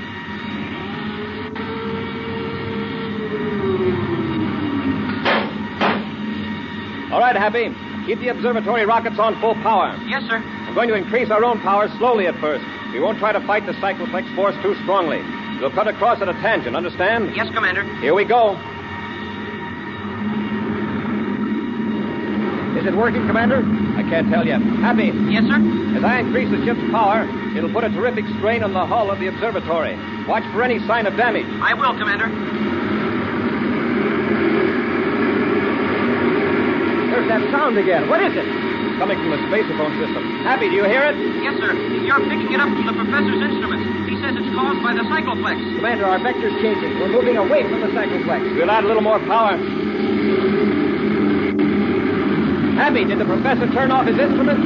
No, sir. Then we're free of the cycloplex pull. That's right, sir. We're swinging away in the other direction. Good. Wow. What a relief. Happy, we'll proceed several DUs away from this position until we're sure we're safe before we break contact. Yes, sir. Then we'll join space locks and come aboard the observatory. Got it?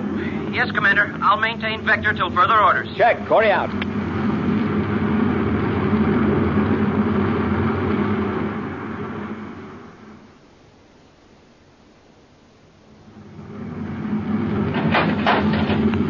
Come in, Commander. How did the observatory stand up under that pull? Well, apparently quite well.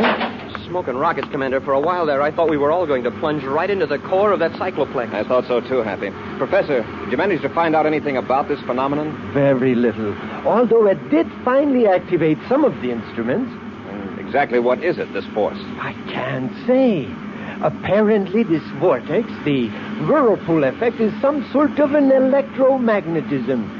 And that might account for its effect on the instruments. And this whirlpool effect extends beyond the core. Yes. It draws the objects into the center if they get too close. We sure found that out. And we also know that this force is moving steadily toward Mars. They've got to get busy and do something. Well, is this cycloplex big enough to swallow a whole planet? What about that, Professor? Well, the core itself is fairly small, but with that vortex of force around it, it might easily demolish Mars. Certainly, it would make it unlivable. Well, how can we fight this cycloplex? Every force we know of has some other force that can oppose it. But this thing is from some other dimension, Commander. It's an intruder into our space-time system. You mean it isn't even from another galaxy? From another part of our space? Yes, it's completely new to us, Cadet. It's impossible to imagine dimensions beyond the three we know: length, breadth, and thickness. Professor, you mentioned that it has some sort of magnetic effect. That's right. Suppose we could produce a powerful magnetic force to oppose it. It would take more power than any planet power system could produce. And how could we transfer it here? Professor, you've heard of Huddleston's ring, haven't you? Yes. Very interesting effect. What's Huddleston's ring, sir? It makes use of an effect that occurs at temperatures close to absolute zero. Oh, like those of outer space? Exactly. Extremely low temperatures, some metals become superconductors of electricity. Superconductors? They have no resistance to the flow of current. That means if a current is started in a ring made of a superconducting material, it flows indefinitely. Even when the power's cut off? Right. And if the power is constantly applied, the current builds up. It increases more and more. Oh, I see. A scientist named Huddleston has been conducting experiments with a giant ring in outer space near Jupiter. Yes. He has a laboratory spaceship in the center of the ring. Suppose that Huddleston turns the power on full, charging that ring and the magnets around it, and keeps the power on. Would it destroy the cycloplex? Perhaps it would be dangerous. A magnetic force of incredible intensity would be built up. There is no telling. Professor, I want to send Huddleston's ring into that cycloplex. Under robot control, naturally. Well, Professor, do you think it would work? I don't know. But it's a challenging experiment. If it did, it would prove that electromagnetism is a force common to all dimensions of existence. Right now, I'm not interested in proving any theory. I want to save Mars. Happy, let's get back to Terra 5. I want to contact Huddleston. The cycloplex seems to be moving steadily toward Mars, Commander. Keep the ship moving with it, Grayson. Keep that black circle right in the center of the sun. Yes, sir. Major Robertson, Space Patrol Headquarters, Terra, calling Commander Corey aboard Terra 5. I'll take it. Happy to hand me that vector analysis, please. Here you are, sir. Corey, here, Robbie. Go ahead. We've contacted Huddleston, Commander. He's all enthused over the idea. Oh, good. How long will it take him to get the ring on the way? Or does he have to convert the controls to robots? No, a robot unit was built into the ship. Huddleston's in the ring waiting for your instructions. Well, here's the procedure, Robbie. Huddleston will pull out of the orbit around Jupiter under manual control. Check. When he's on the vector, which I give you in a minute, a Space Patrol cruiser will pick him up in space. Huddleston will handle the ring and its lab ship by remote control until we pick it up on our view scope. Got it, Commander. Then I'll take control of the ring from that point on. Okay, Robbie. Now, here's the vector I want you to relay to Huddleston. Nothing on the view scope yet, sir. Widen the scanning arc, Happy. The lab ship may be slightly off vector. Yes, sir. Commander. Yes, Grayson. Cycloplex seems to be increasing velocity. Any change in vector? No, sir. I'll check with Professor Jelka. Corey to Jelka in observatory.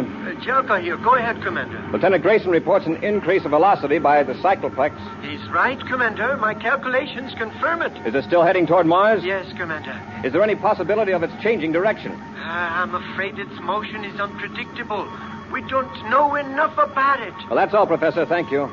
Commander, look at the view scope. I never saw an image like that before. It isn't very clear, Happy. See if you can get rid of that blur. I'll try it, sir.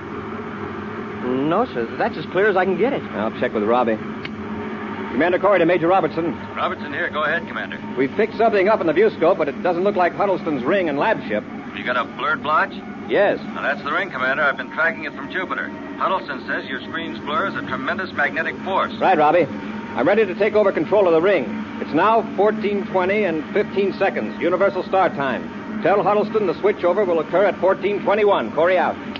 The ring's approaching very fast, Commander. The robot control panel's ready, sir. Fine, Grayson. Happy you take over our controls. Yes, sir. Grayson, feed the viewscope data into the vector computer. Yes, sir.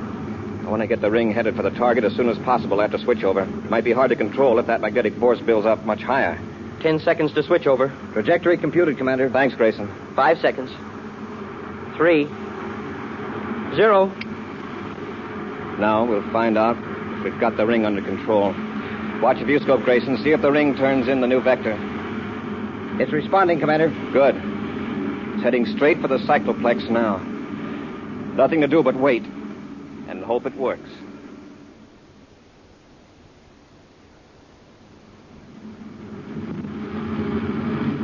A few more seconds, we'll know. Yeah, Huddleston's ring is practically in the outer field of the vortex now. Nothing's happening, though. Wait. The blur on the lab ship seems to be dimming. It's as though the cycloplex were choking down the magnetism. Look, you can see the outline of the ring now, and the lab ship. I'm afraid it's not going to work, Commander. The power of the cycloplex is too strong. Wow, look at that. The lab ship just flew apart. The ring is still intact. The blur's building up again. Magnetic force pulled the ship apart. The ring's in the black circle now. Golly, something's happening. It's a battle of magnetic forces.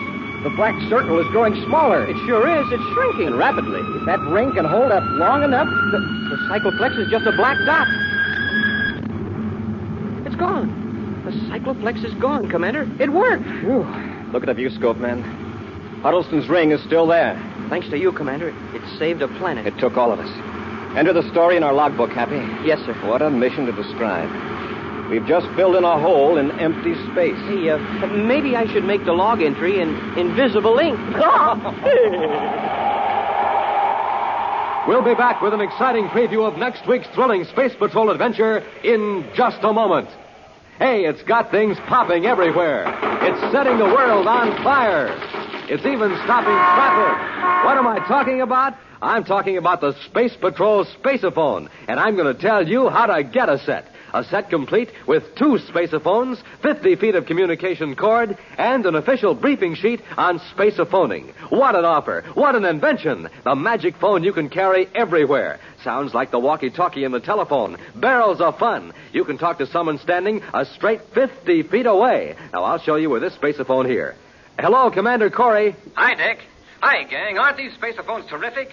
You can play Space Patrol with them just as though you were a real space patroller living up here on Terra. Yes, sir, gang. Your spaceophone will look exactly like the one space patrollers use. Only yours will be even more terrific because they're a special model made for use on Earth alone. And good-looking, too. Handsome blue and yellow plastic. Now, don't wait. Send for your spaceophone set today. Complete with 2 spacephones, 50 feet of cord, and a briefing sheet. Now, here's all you do. Buy a box of Instant Ralston. Then, with your name and address, send 25 cents in coin and an Instant Ralston box top to Space Patrol, Box 686, St. Louis, Missouri. That's Space Patrol, Box 686, St. Louis, Missouri. And now, an action preview of next week's exciting Space Patrol story. Buzz and Happy have been captured by 2 criminals and are aboard a relay space station near the Pluto orbit. While the criminals are removing a secret power unit, Buzz and Happy are locked in a passageway looking for some method of escape. The lights. What happened to the lights? They must have disconnected the Cosmolite power unit. They'll be coming through the passage in a minute to get us, Commander. They won't need to, Happy. Stecker has already figured out how he's going to get rid of us. How? When they get back into their ship, they're going to leave the relay station airlock open. What? In a few seconds, this passage will be a complete vacuum. Every bit of air will escape into space. Be sure to be with us next Saturday for the exciting story, The Glowworm Project, when Wheat Checks, Rice Checks, and Good Hot Ralston again bring you Space Patrol! And now, a special message from Commander Corey. Boys and girls, this is your commander. I'm now holding an important bottle. When empty, it's worth very little. When filled, it's the most valuable bottle in the world. I mean, when it's filled with the greatest gift one person can give to another, his own blood. America has millions of these bottles to fill, and any grown-up can fill them. So, gang, will you help me get that message across to every grown-up in the USA? Then do this. Join the Space Patrol Blood Boosters now. Space Patrol, an original Mike Moser production starring Ed Kemmer as Commander Corey and Lynn Osborne as Cadet Happy, was written by Lou Houston, directed by Larry Robertson. Other players were Bela Kovac, Ken Mayer, Dick Beals, and Norman Jolly. Dick Tufeld speaking. Now, don't forget to tune in next Saturday and every Saturday when Wheat Checks, Rice Checks, and Good Hot Ralston again present the new exciting Space Patrol. And be sure to see another exciting Space Patrol story on your local ABC television station. Consult your local paper for time and channel. Space Patrol comes to you transcribed from Hollywood. This is ABC Radio Network.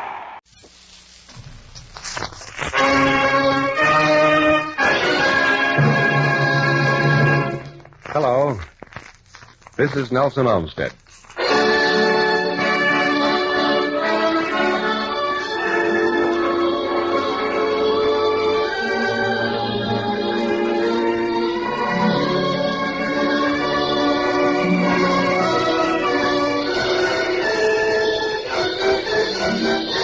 The National Broadcasting Company presents Story for Tonight. Mankind has always enjoyed a good story. It was that way in the beginning when our ancestors gathered around campfires to hear accounts of adventures. Today we can enjoy the finest tales ever written, the result of thousands of years of experience. And we don't gather around the campfire, but around the radio.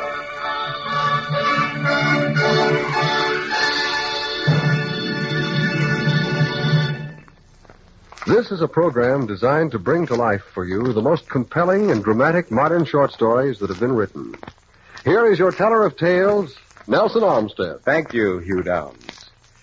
It was James Stevens who once said, "Women are wiser than men because they know less and understand more." That's the way it is in our story for tonight. It's about a man who went mad and of a woman's fight for his life. Well, that sounds interesting, Nelson. Who wrote it? One of my favorite authors, Hugh, James Francis Dwyer. He's written some of the finest adventure stories that have been published in America, and this is one of the best of them. It takes place in the Far East, where the breath of the jungle can sometimes obliterate our so-called modern civilization. It's entitled The Soul Trapper.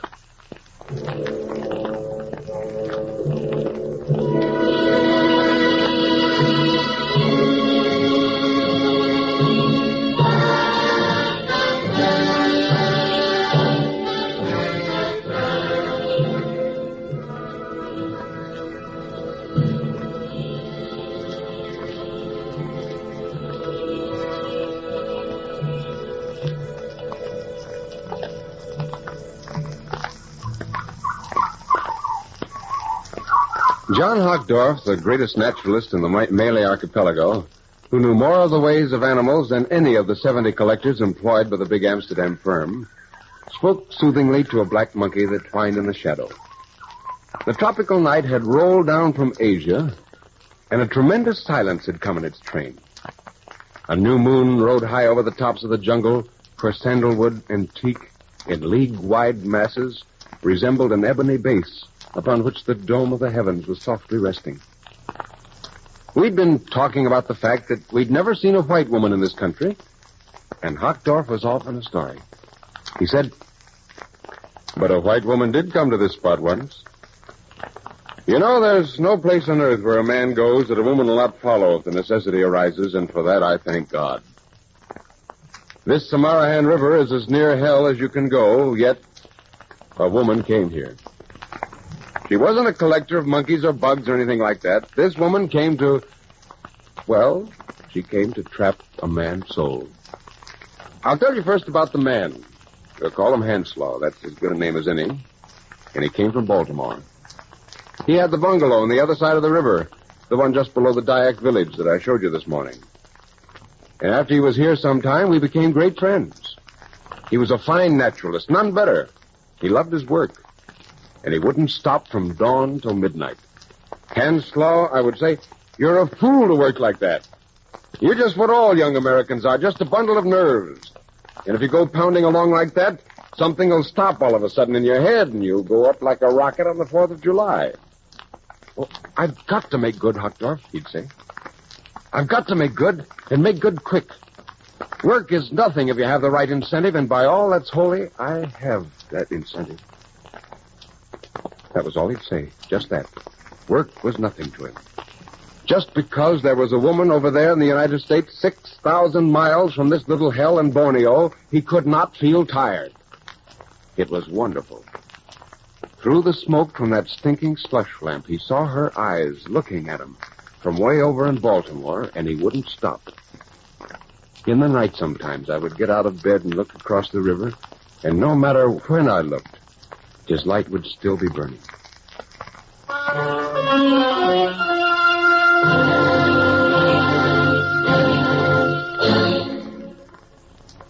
Then, one day, he was working on a skeleton of a big orangutan, and he laid down his knife quietly, very, very quietly, and he went out and started to play with little pebbles on the bank of the river.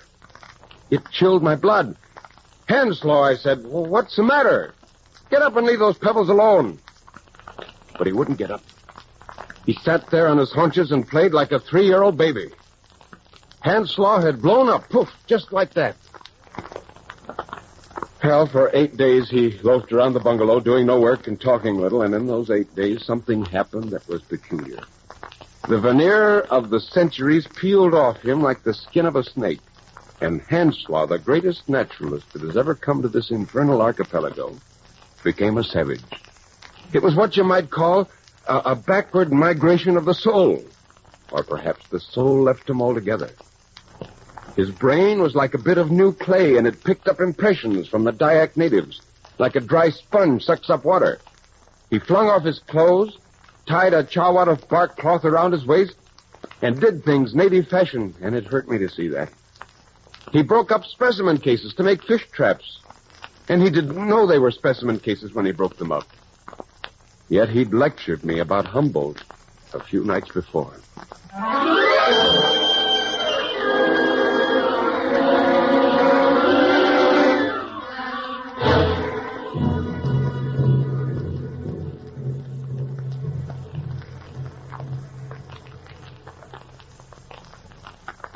On the 8th day, Breckman, a friend of mine, came 17 miles up the river because I'd sent a message to him telling him what had happened, and we held a consultation about Henslow.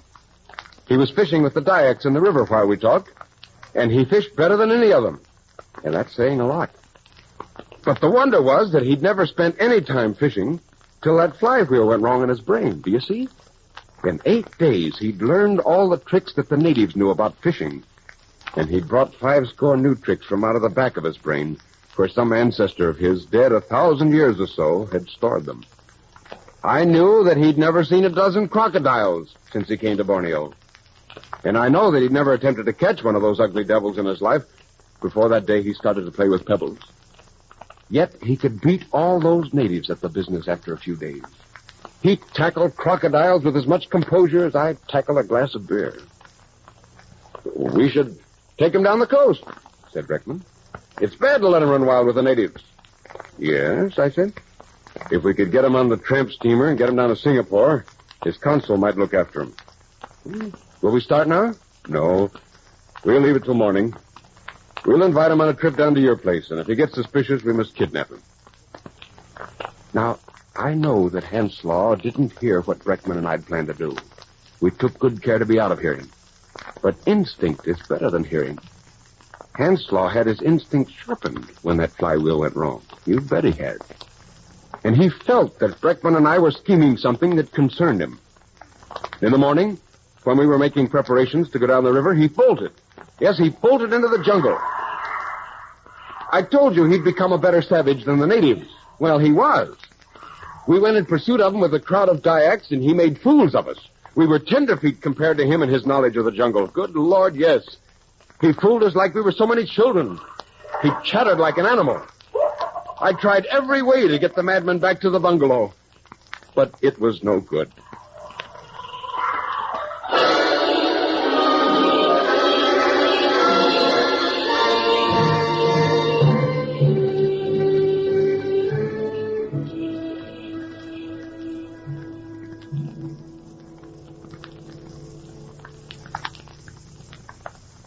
Three weeks after he'd bolted, a mail came up from the coast.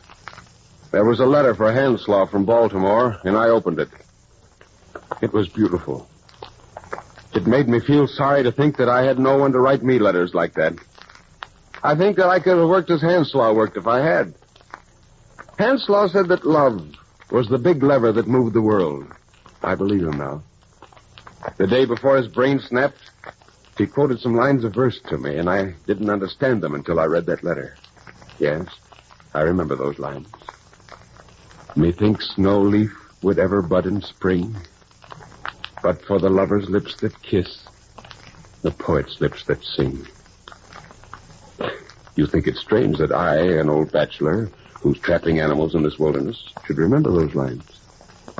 Wait till I tell you all the story, and you'll not think it's strange. You will understand why I remember. I read that letter 8, 12, 20 times, and then I sat down and wrote an answer to it. I tried my best to write that girl a good letter. I told her all that I knew. I told her how he'd worked through the days and through the tropical nights when the hot smells get up off the ground and take you with their cursed fingers till you drip with perspiration.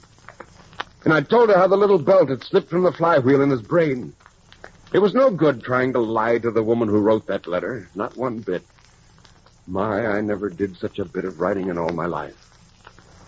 When I'd finished it, I sent it down to the coast with 2 of the Dyaks. And then I went about my work. If Henslaw was crazy, I couldn't give his craziness as an excuse to my employers.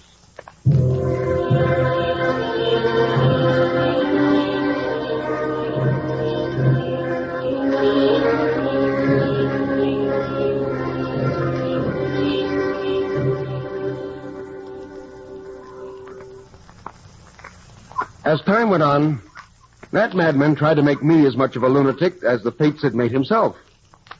He would come down here by the river at night and howl at me. That was pleasant, wasn't it? He would howl at me from the trees, and then he would sneak softly up to the windows of the bungalow and send rocks flying among my specimens. Well, there's a devil. Breckman came up the river, and he grinned when I told him of the tricks that Henslaw was up to. It amused him because he was 17 miles away. Shoot a charge of salt at him, he said. Shoot at his bare legs, and I bet he knows enough to keep away from your place. Now, you go back where you came from, I screamed. It's not your specimens that he's playing the mischief with. Clear out and leave me to mind my own business. And he did clear out, wondering whether I'd snapped something in the back of my head like Henslaw.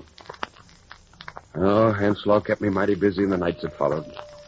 One would think that the mad devil had 100 arms to judge by the way he sent stones down on this place. He made my life a misery. I couldn't open a window to get a breath of air. And if I sat in the dark with a door open, he seemed to know. He had cat's eyes. He ruined much of my best work. But when I would be that angry that I could kill him, I would think of that girl's letter. It went on like that for 3 months.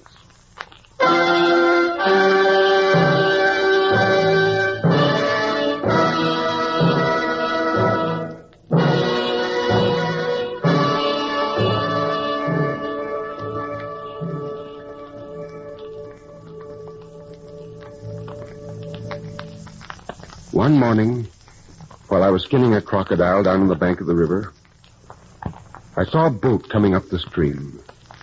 There were 4 Dyaks pulling it, and someone else was sitting in the stern. I stood up and watched it, and something came up in my throat that was bigger than the dome on St. Peter's in Rome. Oh, Lord. I took a new view of the world in that minute. Just before I saw the boat, everything looked bad and crooked. Then everything changed. Henslaw told the truth. The flowers wouldn't bud in the spring if it wasn't for love. I, an old bachelor who's not heard a good woman laugh for 15 years, I tell you that. And it's the truth. I think I helped her out of the boat when it grounded on the stinking mud. Yet I'm doubtful to this day if I did. I have an idea sometimes that I stood there like a badly stuffed specimen. Can you think what a task that woman set herself in coming from Baltimore to this hell? Can you imagine it? It made the sweat run down from my face when I thought of what she'd put up with in coming up the river with 4 dirty, naked natives. There are no Cook excursions around Borneo, my friend. The girl didn't talk much. She merely said, "You are Mr. Hockdorf," as if we'd met on the corner of a busy street. And then she thanked me for my letter. You would think that I was expecting her, and that it wasn't 6,000 miles of a run between the United States and Borneo. I cried. I cried to think that the world is not as bad as some bilious devils make out.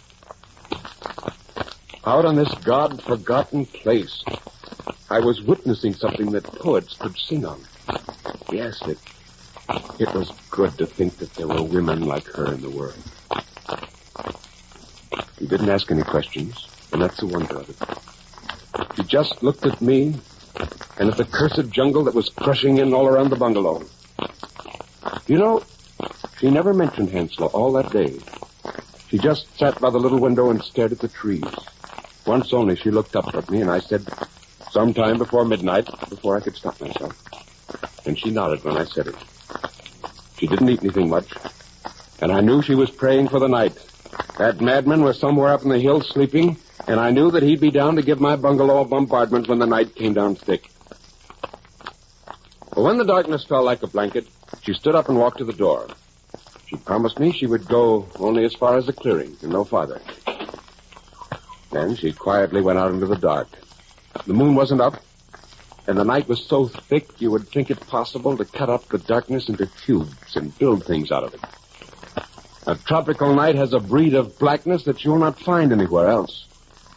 It made me nervous to let her go, but I knew it was no use trying to stop her, and I knew she wanted to go by herself. She'd come 6,000 miles to do something, and I was nothing in the scheme of things, nothing at all. About an hour after the girl went out, I called to her, and she answered to me from the big tapang tree in the clearing. She said she was all right, and I wasn't to worry about her. But I couldn't keep from worrying. I strained that thick night for noises till my ears ached, and every time a twig cracked in the jungle, I was at the door with my neck poked forward like a water snake. It was a night when you would expect things to happen. And that graveyard silence made me perspire, I'll tell you. I was just going to call out again to the girl when that thick night air was set quivering.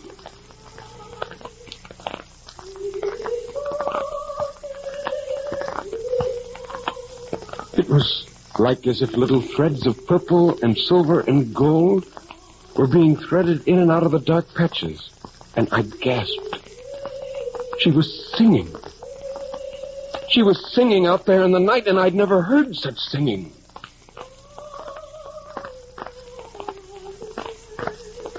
I forgot that I was in Borneo when I heard it. It just crushed out the darkness and the loneliness of this inferno and lifted me up and took me 10,000 miles away. Mother of me, yes. It had that soft croon in it that a mother breathes to a sick baby. And you can't hear that every day. I moved out of the doorway and listened. Her voice was as sweet as the silver tulip bell at the Dilwara temple. It swirled around and around like silk lariats.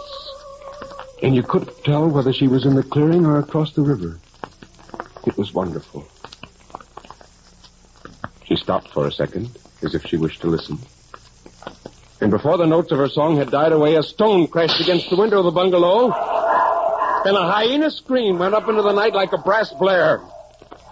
I was never more sick in my life than at that moment. It was terrible. I had to sit down on the steps because I had no strength to stand. I was sick with the thoughts of what she was suffering. The girl started to sing again, and there was no more laughing. And there were no more stones. She sang and sang, and the jungle listened. Lord, it was weird. Somewhere in the trees was a man whose soul had gone out of his body, and she was trying to bring it back. Perhaps you can't see how big it was to me on that night, but I tell you that I'd never heard anything like it. I'm not the most emotional of men, but I've never had such strange sensations in my life. Her singing went into the very marrow of my being. It made me feel as if I'd come up against something that the world had overlooked in its haste to make dollars. I don't know what it was. I can't explain it to you. But it was a soul calling to a soul. Ah, yes. I stayed awake all through the night. There were no more stones and no more laughter. Toward dawn, when the first bit of baby pink came up out of Micronesia, I shook myself and stumbled down through the clearing. She was standing near the tapang tree, where she'd been 8 hours before. And I took her by the arm and led her inside the bungalow. Her dress was all wet with the dew, and her face was as white as the snow on the Himalayas. But she never spoke. Not one word about the night, not a single word.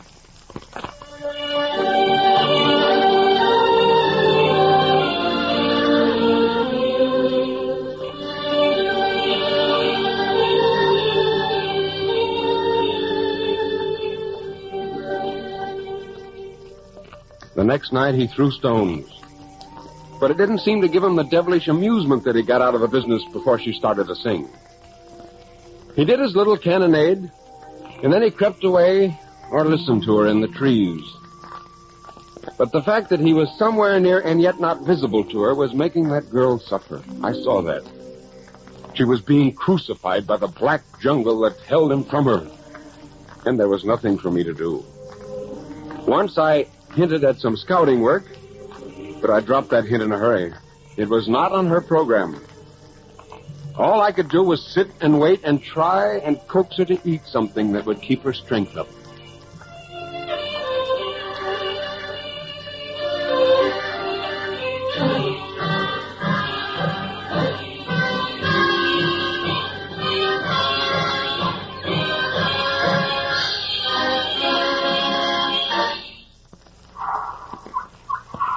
Night after night, she sang in different places around the bungalow. And those big trees seemed to listen to her like so many giants. And then, after about 2 weeks of that, Hanslaw stopped throwing stones. But he was there in the dark. She knew that. And I read the information in her face. I could see it, and I could hear it in her voice. And then one night, it was a fine moonlight night, the miracle happened. The Samarahan River looked like a belt of silver, and the snags stood up like black spikes that were holding it down in its bed. The girl was down near the bank. Presently, she started to sing in a way that I'd never heard before. It was more wonderful than I'd ever heard her sing. And in that moonlight, it had a witchery in it that was astounding. It was a magic melody. I crept down through the bushes till I could see her. She was standing right on the bank of the stream, and she was looking across the river to that strip of sand that you can see directly in front of the little landing. I followed the direction of her eyes, and then I saw. Yes, I saw it was Hanslaw. I'd never seen him fully since the day he ran away. He was standing on the strip of bare sand, and he was looking straight across at her. He stood like a statue. His limbs were bare, and the only thing that he had on was the bark cloth chawat that he'd put on when he threw away his clothes. I laid down flat on my stomach and waited. There seemed to be nothing in the world but those two people. It was just a big, empty globe in which a girl fought for the soul of a man against the jungle. That was how it seemed to me. It's only in a place like this that you could see a drama like that. There was the silver stream in which the dirty, scaly-backed crocodiles were sleeping, the madman on the other side, and the girl. And I was the only spectator of a play that was bigger than anything Shakespeare ever conceived.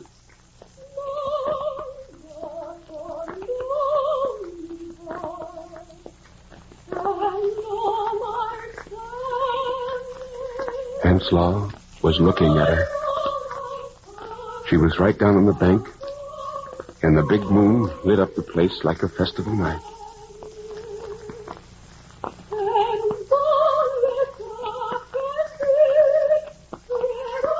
For 5 minutes, he stood motionless. And all that time, she sang in a way that would tear the heart out of an image. She was singing for her own life as well as for his. I knew that. Her voice never had such melody in it as it had at that minute, and it will never have it again.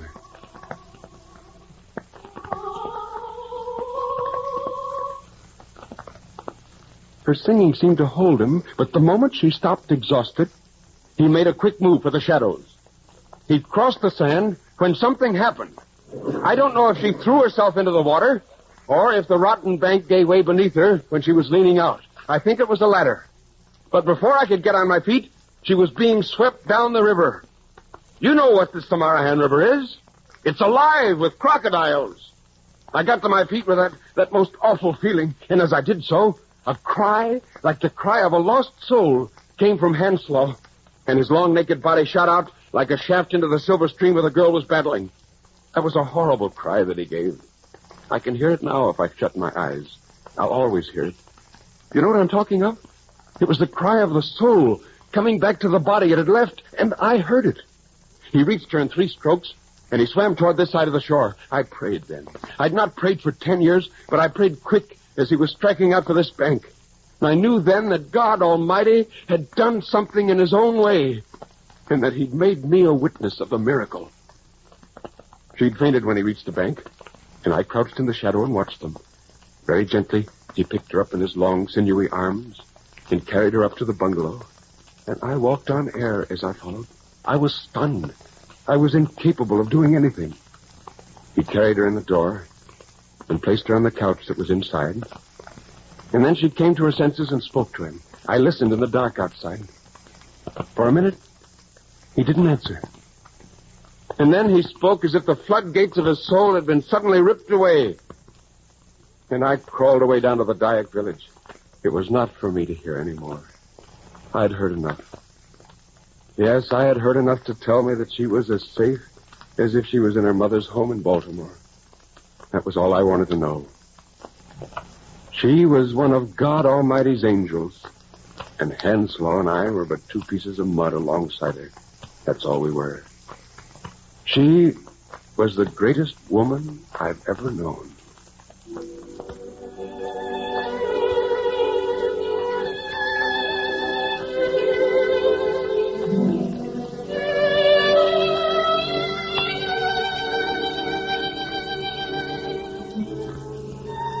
I'm sorry I've taken so much of your time to tell you this story. But I got a letter from them yesterday, and it brought it all back to me. Incidentally, Hanslow is lecturing at one of the American universities, and he's making good. He's a great naturalist, as I told you. But that woman, Lord, Hanslow was right about the flowers. They wouldn't bud in spring if there were not women like her in this world. That is so.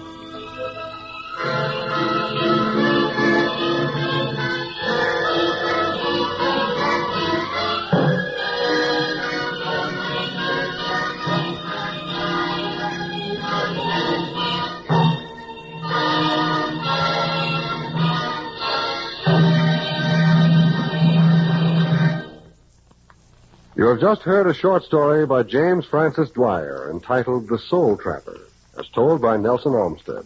The singing voice was performed by June Shielman. Nelson, that was a wonderful story. Yes, Hugh, it's always been one of my great favorites.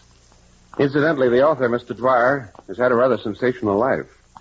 He was born in Australia and has been all over the world. He's worked at everything, and as a writer has sold over 1,000 short stories in the United States, England, and France, and has published 11 books. At the moment, he's working on his autobiography, which should be one of the greatest adventure stories of our time. Well, Nelson, I'm anxious to read that. Yes. Hugh, before we ring the chimes, I want to say one more thing. This story tonight was the 6th and last of a short series of programs with which NBC has allowed me to experiment. All of us who've been concerned with the show, Norman Felton, the producer, Joseph Colicchio and Richard Shores, who created the original music, and Mike Eisenminger, who created the sound, have enjoyed very much the opportunities which this experiment has allowed. In closing, let me thank all of you who've been good enough to write to us, and thank you for listening. This is Nelson Olmsted saying good night and good reading.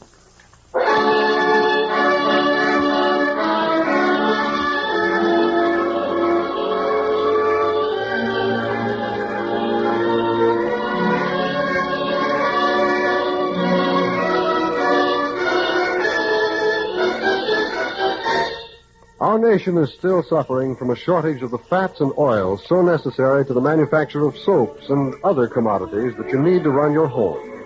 Save all your waste kitchen fats and take them to your meat dealer. He will pay you for all that you bring him.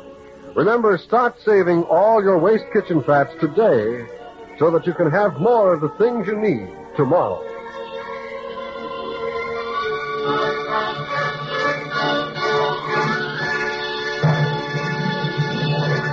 And now stay tuned for the big break, which follows immediately. This is NBC, the National Broadcasting Company.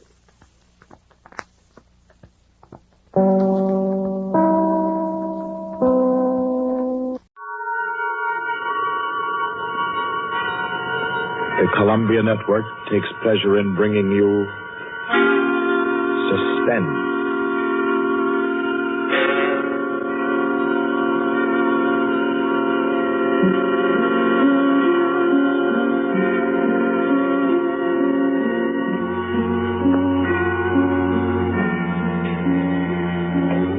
Suspense, Columbia's play theater of outstanding thrillers, produced and directed by William Spear and scored by Bernard Herrmann. The notable melodramas from fiction and stage and screen, from the world's great literature of entertaining excitement, presented each week to bring you to the edge of your chair, to keep you in suspense.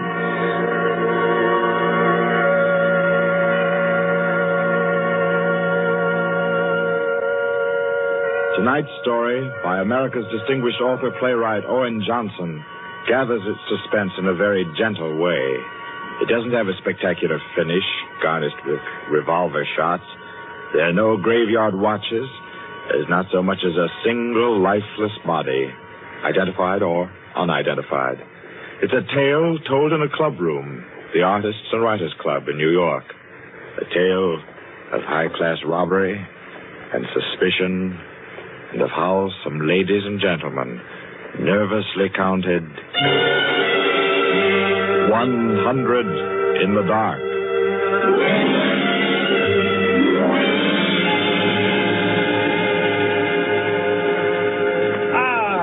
That was a fine meal. Me for the club anytime. Yeah, here, we can all sit here, Smitty. Yes, if you'll just draw up that chair for Mr. Peters. Oh, yeah.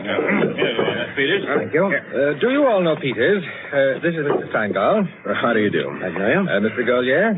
Oh, I believe we've met. Oh, yes. How are you? Oh, you know each other. Yes, indeed. And the one who drew up the chair, Mr. Rankin. How do you do? I guess we're all acquainted now. To get back to our tabor discussion, Quinny. Oh, yes. How about a drink? Who'll join me? Oh, yeah, pleasure. Fine. John. Well, now, Steingall, as I said, there are only half a dozen stories in the world. What is more to the point? There's every reason Yes, sir. What? Oh. 5 with soda, John. Yes, sir. Now, where was I? Oh, yes. What is more to the point, gentlemen, is the small number of human relations that are so simple and yet so fundamental that they can be eternally played upon, redressed, and reinterpreted in every language, in every age, and yet remain inexhaustible in the possibility of variation. Well, that's true, of course. It's very possible. Take the eternal triangle. 2 men and a woman, or 2 women and a man. Its variations extend to thousands. That right, Rankin? Well, in a way. Ah, here we are. Set them down right there, John. Very well, sir. A little soda. Here you are. Thank you. And you? Thank you. Soda, Peter? Yes, please.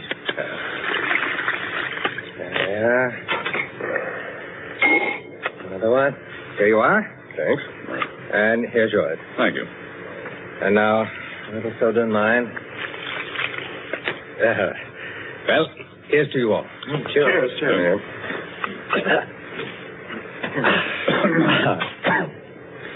I'm afraid we can't see eye to eye, Quinny. I believe there are situations, original situations, that are independent of your human emotions, that exist just because they are situations, accidental and nothing else. As for instance?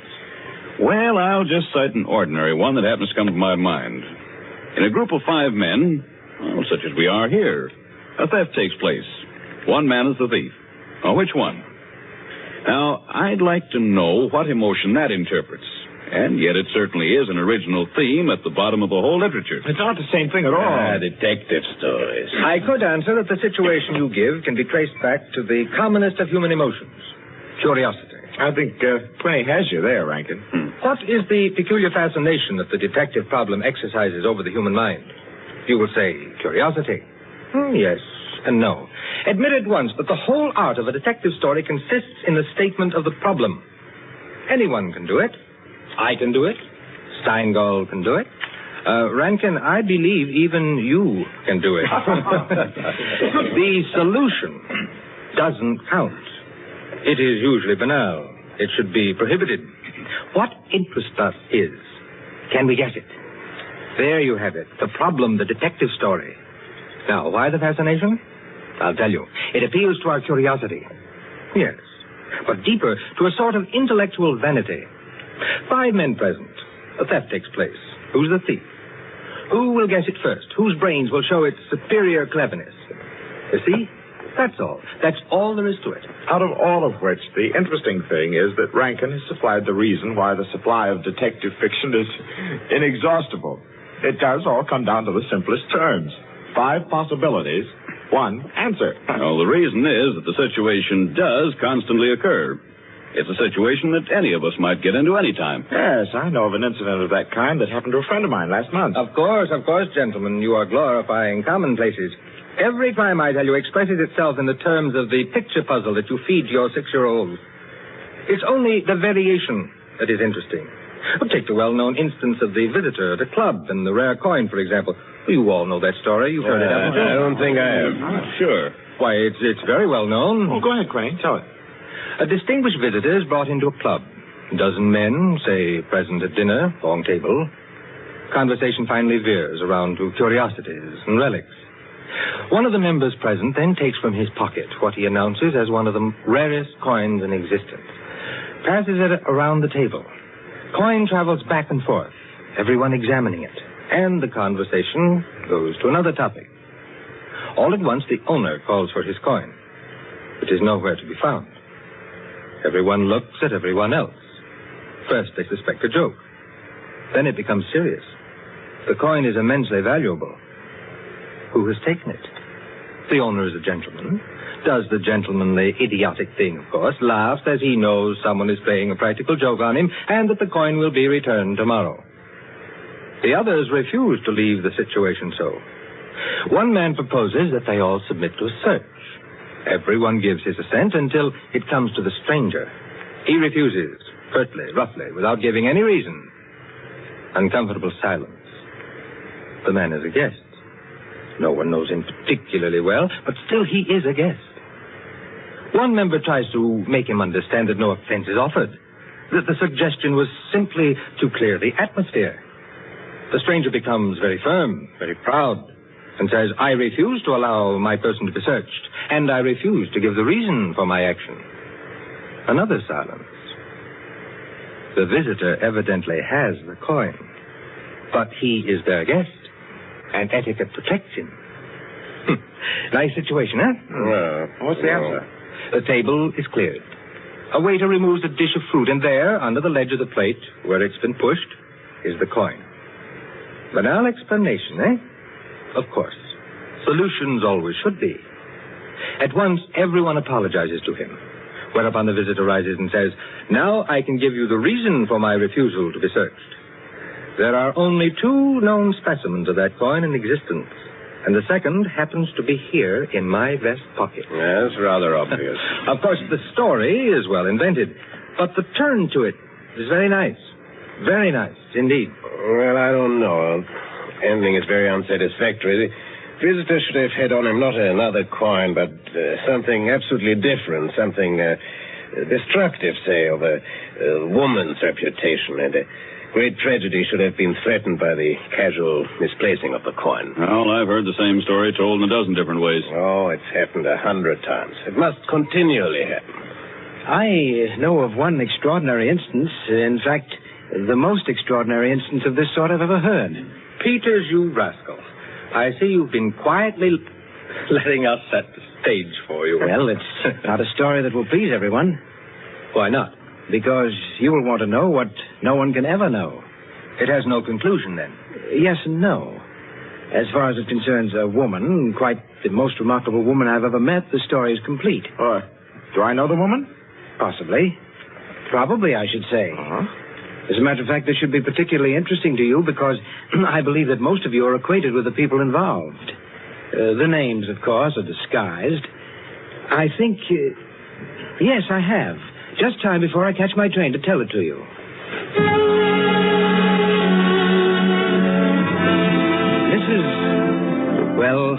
Mrs. Rita Kildare inhabited a charming bachelor girl studio.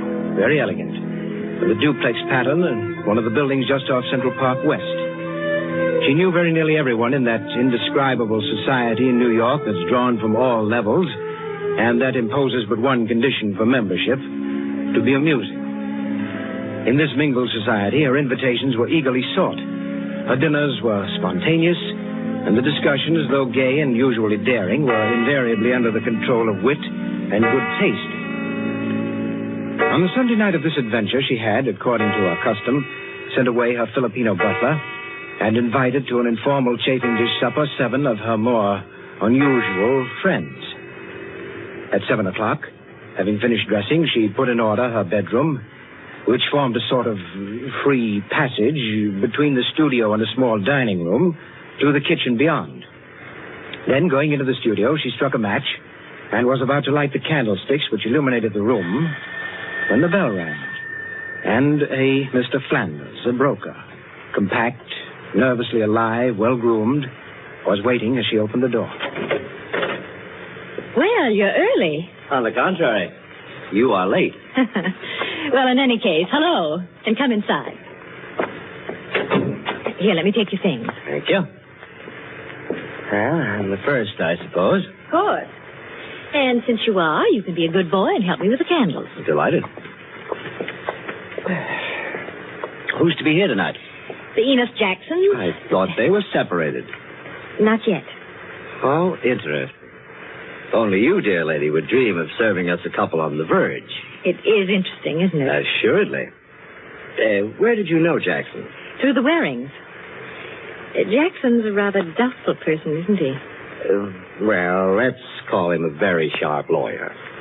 They tell me, though, he's been gambling pretty much in deep. How about yourself? Me? I'm a bachelor. If I lose my shirt, it makes no difference. Is that possible? Probable, even. Who else is coming? Oh, Maud Lily. You know her? No, I don't think so. You met her here some time ago, a journalist. Oh, yes, of course. I'd forgotten. Mr. Harris, a clubman, is coming, and the Stanley Cheevers. Stanley Cheevers? Are we going to gamble? Don't tell me you object. Certainly not. Only the Cheevers. They play quite a game. Yes, well united. They have an unusual streak of good luck. Oh, by the way, it's Jackson, isn't it, who is so attractive to Mrs. Cheever? Quite right. What a charming party.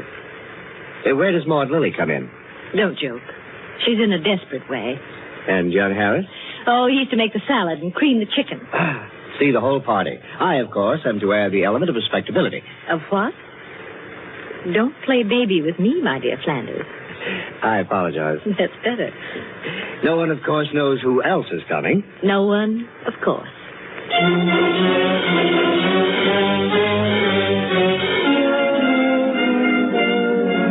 The Stanley Cheevers entered. A short, fat man with a vacant, fat face and slow-moving eye. And his wife, voluble, nervous, overdressed, and pretty. Mr. Harris came in with Maud Lily. A woman, straight, dark, Indian, great masses of somber hair, held in a little too loosely for neatness, with thick, quick lips and eyes that rolled away from the person who was talking to her. The Enos Jacksons were late, and still agitated as they entered.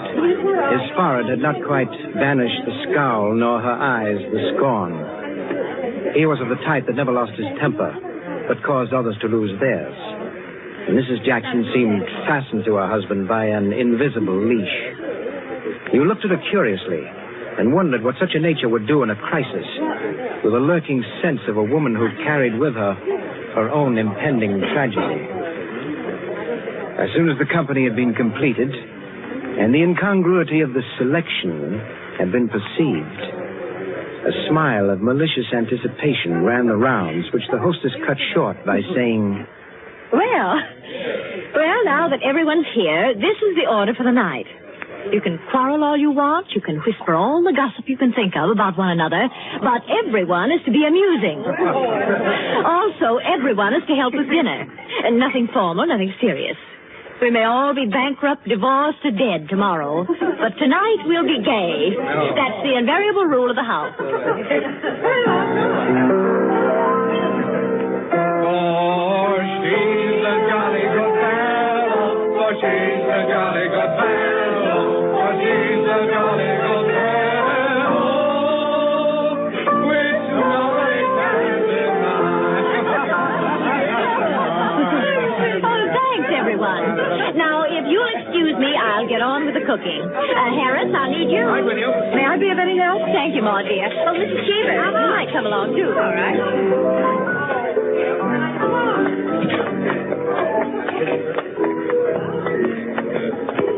This is an adorable bedroom. Oh, thank you, dear. Now for my apron. Oh, there it is. Tie me up in the back, will you please, Maud? Of course. There you are. Fine, thanks. Now just let me get my rings off, and I'll be all ready to go to work. Oh, this is such a lovely apartment, Mrs. Kildare. Thanks. Soap and water always seem to do it. There. Your rings are so beautiful. They are nice, aren't they? But there's only one that's very valuable, the sapphire. Oh, it's beautiful. Let me see. Oh, it must be very valuable. It cost $10,000 6 years ago. It's been my talisman ever since. For the moment, however, I'm a cook. You're not going to leave the rings there. Why, of course. Now, I'm the cook. Maud Lily, you're the scullery maid. Harris is the chef, and we're all under his orders. Mrs. Cheever, did you ever peel onions? Oh, good heavens, no. Well, there are no onions to peel. All you have to do is help set the table.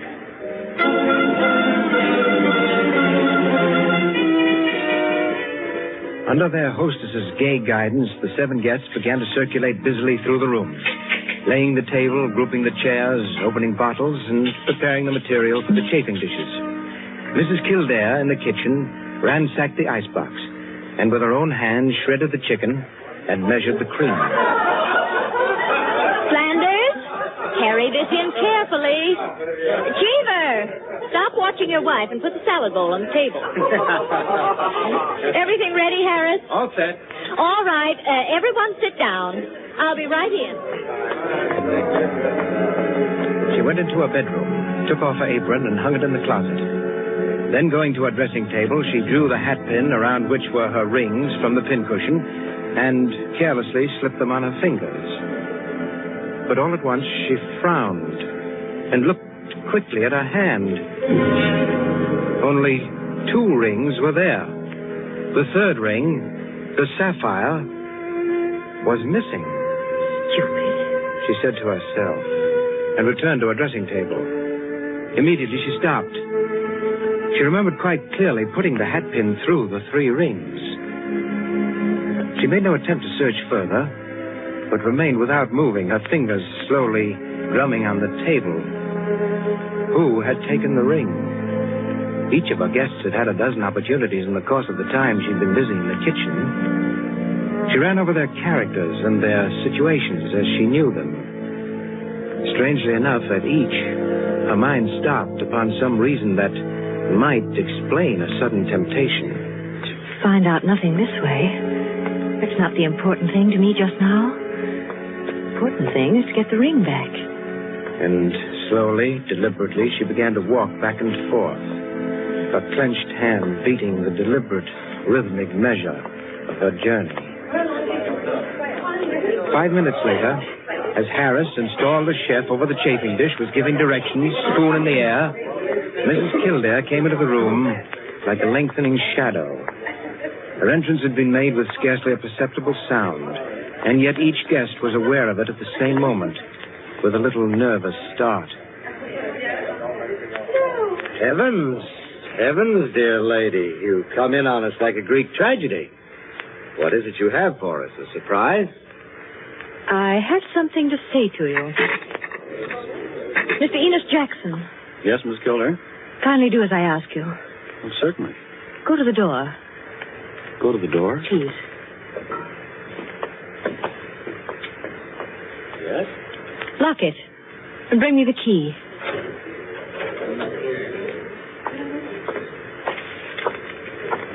you are. You've locked it? As you wish me to. Thank you. Now, the bedroom door. Would you do the same? Sure.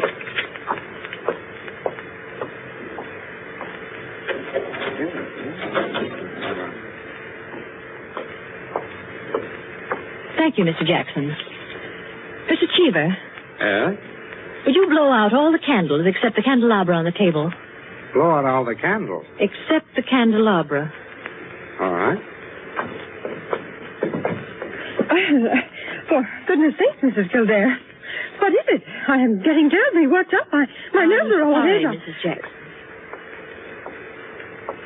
That's the last candle. All right. Now listen. My sapphire ring has just been stolen. You don't mean it. The ring's been taken within the last 20 minutes. I'm not going to mince words. The ring has been taken, and the thief is among you. But Mrs. Kildare, is it possible? Yes, Mrs. Cheever. There's not the slightest doubt. 3 of you were in the bedroom when I placed my rings on the pincushion. Quite true. I was in the room when she took them off. The sapphire ring was on top. Each of you has passed through there a dozen times since. My sapphire ring is gone, and one of you has taken it. Now listen. I'm not going to mince words. I'm not going to stand on ceremony. But I'm going to have my ring back. Listen to me carefully. I'm going to have that ring back.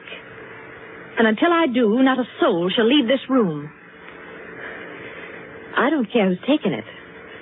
All I want is my ring. Now, I'm going to make it possible for whoever took it to restore it without possibility of detection. The doors are locked and will stay locked.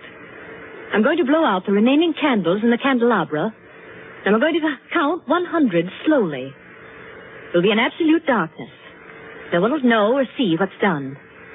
But if, at the end of that time, the ring is not here on the table, I shall telephone the police and have everyone in this room searched. Am I quite clear? Everyone take his place about the table and remain standing, please. That's it. That'll do. Now, I'll blow out the candles and count 100. No more, no less. Remember, either I get that ring, or everyone in this room will be searched.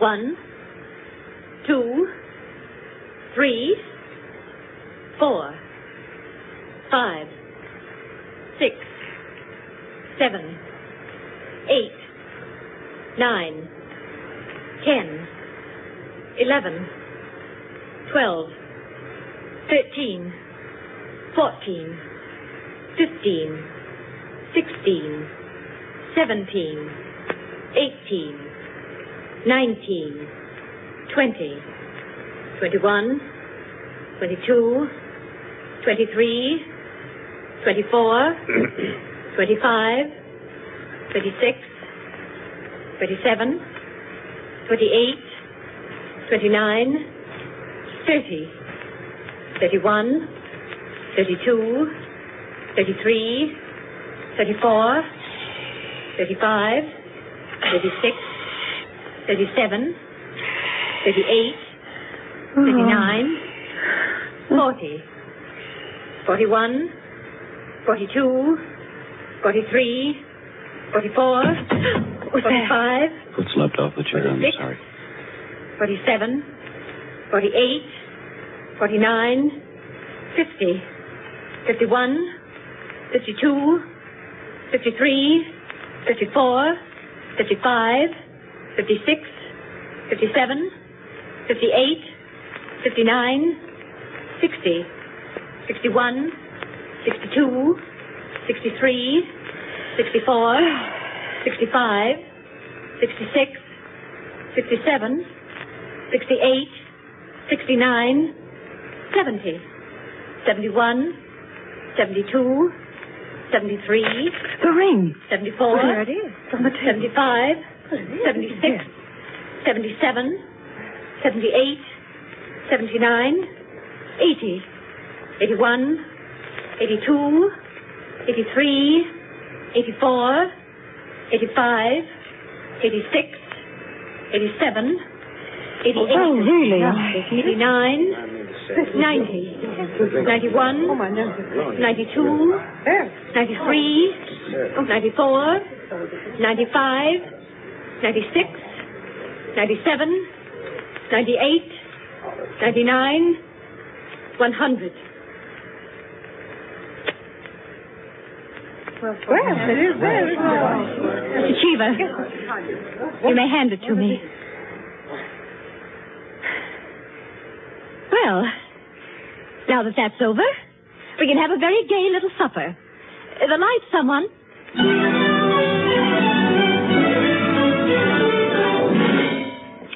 And there you are, gentlemen. Oh, I say, Peters, that's not all. Absolutely. The story ends there? Story ends there. But who took the ring?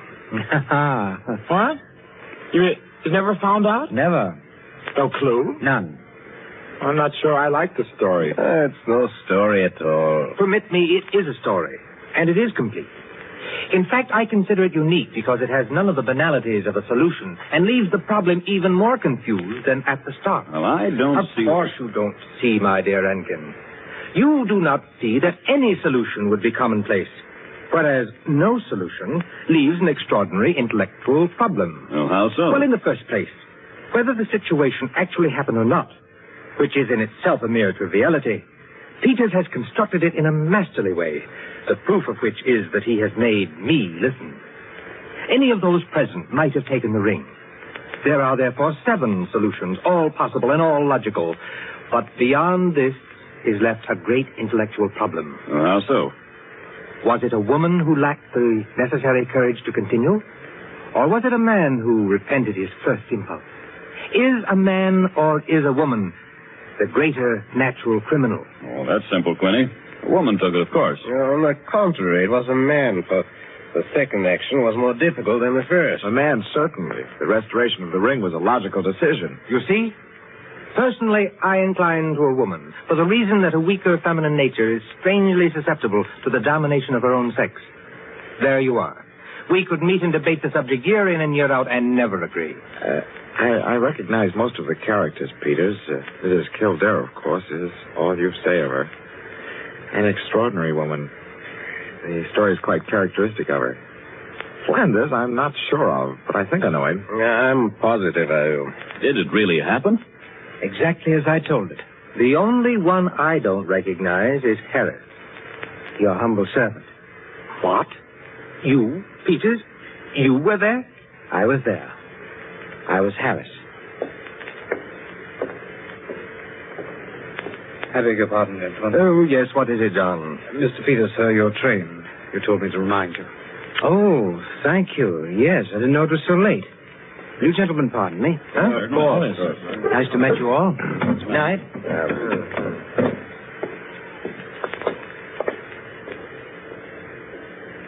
Curious chap.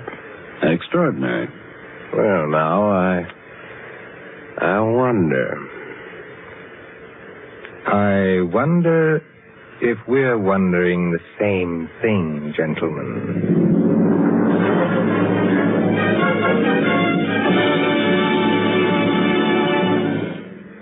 And so, with the enigmatic smile of Mr. Peters, or Harris, ends 100 in the Dark, Owen Johnson's smooth story which gave us tonight's Suspense.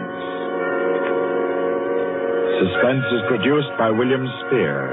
Tonight's radio drama was written by Jack Anson Fink, directed by John Dietz, and scored by Bernard Herrmann. Eric Dressler was Mr. Peters. Alice Frost played Mrs. Kildare, and Ted Osborne, Quinny. Others in the cast were Helen Lewis, Joan Shea, Henriette Kay, Frank Reddick, Paul Luther, Stephen Schnabel, Ian Martin, and Barry Kroger. With this evening's performance, Columbia brings to a conclusion the present series of Suspense. If you've liked these broadcasts, CBS would be pleased to hear from you. Suspense has been a series presented for your relaxation and enjoyment by the Columbia Broadcasting System.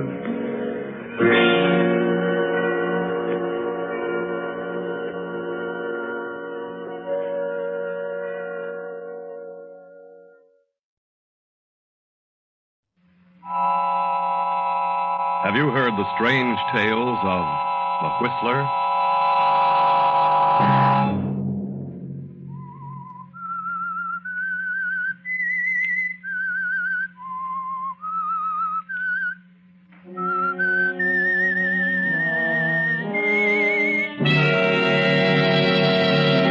I'm the Whistler.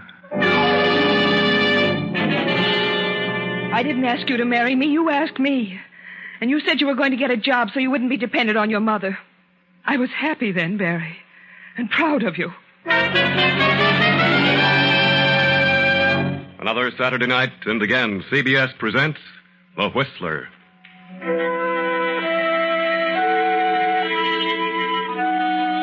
I, the Whistler, know many things, for I walk by night.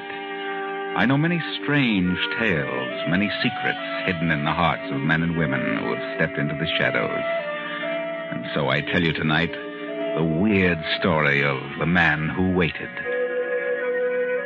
A huge estate spreads out before you, the ancestral home of the Bartletts, set amid the peaceful New England countryside. The war has not yet come. It is 1937. The estate is ruled by Lydia Bartlett, a cold, cantankerous woman ill with heart trouble. Into this unhappy setting has come young Genevieve Garrison to act as secretary companion to bedridden old Lydia Bartlett.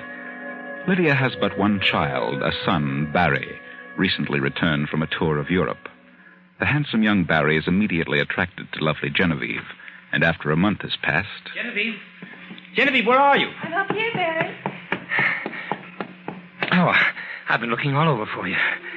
So this is your hiding place. No one ever comes up here, except the birds. It's mighty windy up here in the tower.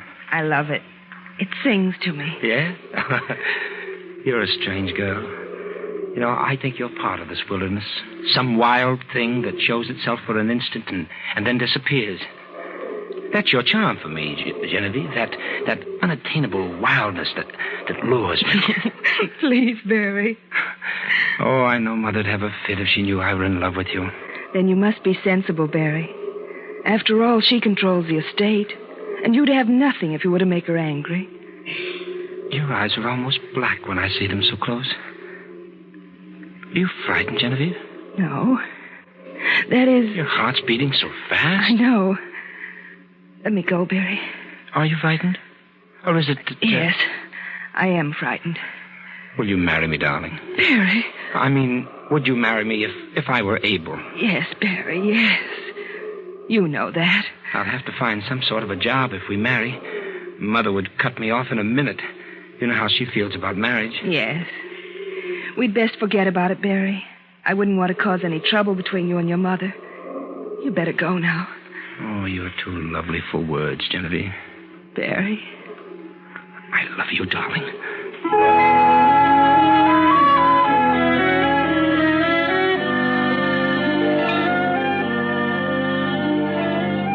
And so 3 months pass by. Then one day, Genevieve steps into Lydia Bartlett's bedroom. Did you call me, Mrs. Bartlett? I certainly did. Where have you been? Put the pillow behind my back and lift my head a little more. There. Is that better now? Yes, it'll do. I want to talk to you. What about? About Annie, the maid. Oh. Has that young stable boy been visiting Annie again? Well, I think she sees him on her days off. Well, I want it understood once and for all that I'll not tolerate any such nonsense under my roof. It must stop. But I think Annie would leave if you forbid her to see the boy. She's really very much in love with him. Love, bosh. Silly nonsense. Mrs. Bartlett, you loved your husband, didn't you? My marriage was arranged by my parents. It only lasted a short while, because he died. But it was a nightmare while it did last. Love? There's no such thing. I'm sorry I mentioned it. And there's something else I want to talk to you about. Yes? What is it? What's wrong with you lately? You don't look well. You better see Dr. Ansted. I have seen him. And what did he say? Nothing serious. It's, well, a slight heart murmur. He gave me some medicine. I'll be all right. Rather take care of yourself. I will. Where's the newspaper? Here. Anything in it? Read it to me. Well, there's a tea, a charity affair with the proceeds going to the baby shelter. Baby shelter. Women are fools. Well, go on. What else?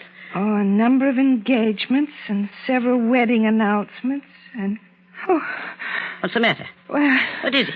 Well, it's something about your son. Barry? What do you mean? Read it. Seen frequently together are Miss Joan Marvell and Mr. Barry Bartlett, son of Lydia Bartlett.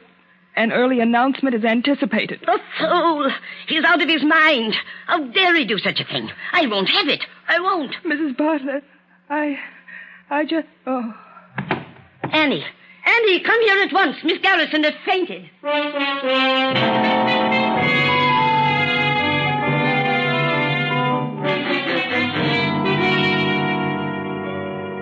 are you feeling, Genevieve? Mother said you'd been ill, that you had some sort of an attack. It wasn't anything. I had rather a shock. My heart isn't too good. I was reading the paper to your mother, and I noticed your name coupled with that of a Miss Marvell. Oh. It was silly of me to give way because I know it can't mean anything now. Genevieve, I think I'd better come right out with it. You mean it's true? Oh, Barry, how could you? I've been trying to get up here to discuss it with you. You know that such an arrangement as ours is no good. Why, if Mother ever found out we were married, we'd be sunk. It's very unfair. It's just as unfair to me.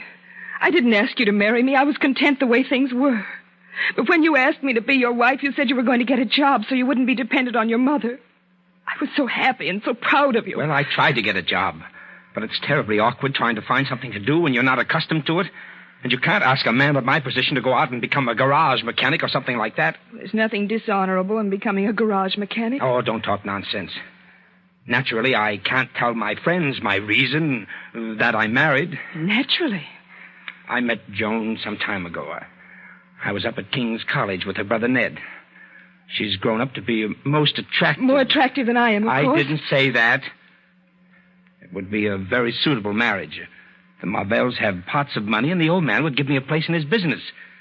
Oh, naturally, I plan to take care of you, make you a suitable allowance, and that sort of thing, if you'll divorce me. As a matter of fact, Joan knows all about you and has consented to marry me if I can get a divorce. She knows about your being married to me. But there's something else she can't know, Barry. Why, what are you talking about? I'm going to have a child. Your child. A child? Who knows about it? Dr. Ansdeth. I went to see him, and he told me what was wrong with me. Well, Ansdeth's a good sport. He won't talk. Anybody else? I've told no one else. But I think Annie suspects. Oh, I hope it doesn't get to Mother. But you can understand now why I can't divorce you. I can understand why you think so, but I still think it's a shame. Why do these things have to happen to me?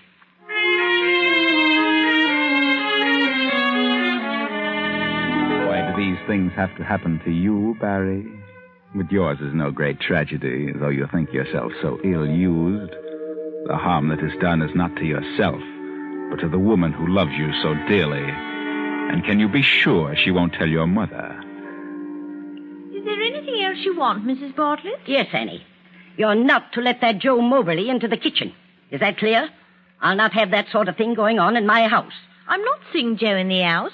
And when I see him open and honest, like respectable people. I'm not the only person in this house that is a gentleman friend either. Well, I'd like to know who that person is. I'm not saying anything against anybody. Only, if I can't see my Joe that keeps his distance and knows his place, why should anybody else be allowed to have a man in this house? Ask Miss Garrison to come up here at once.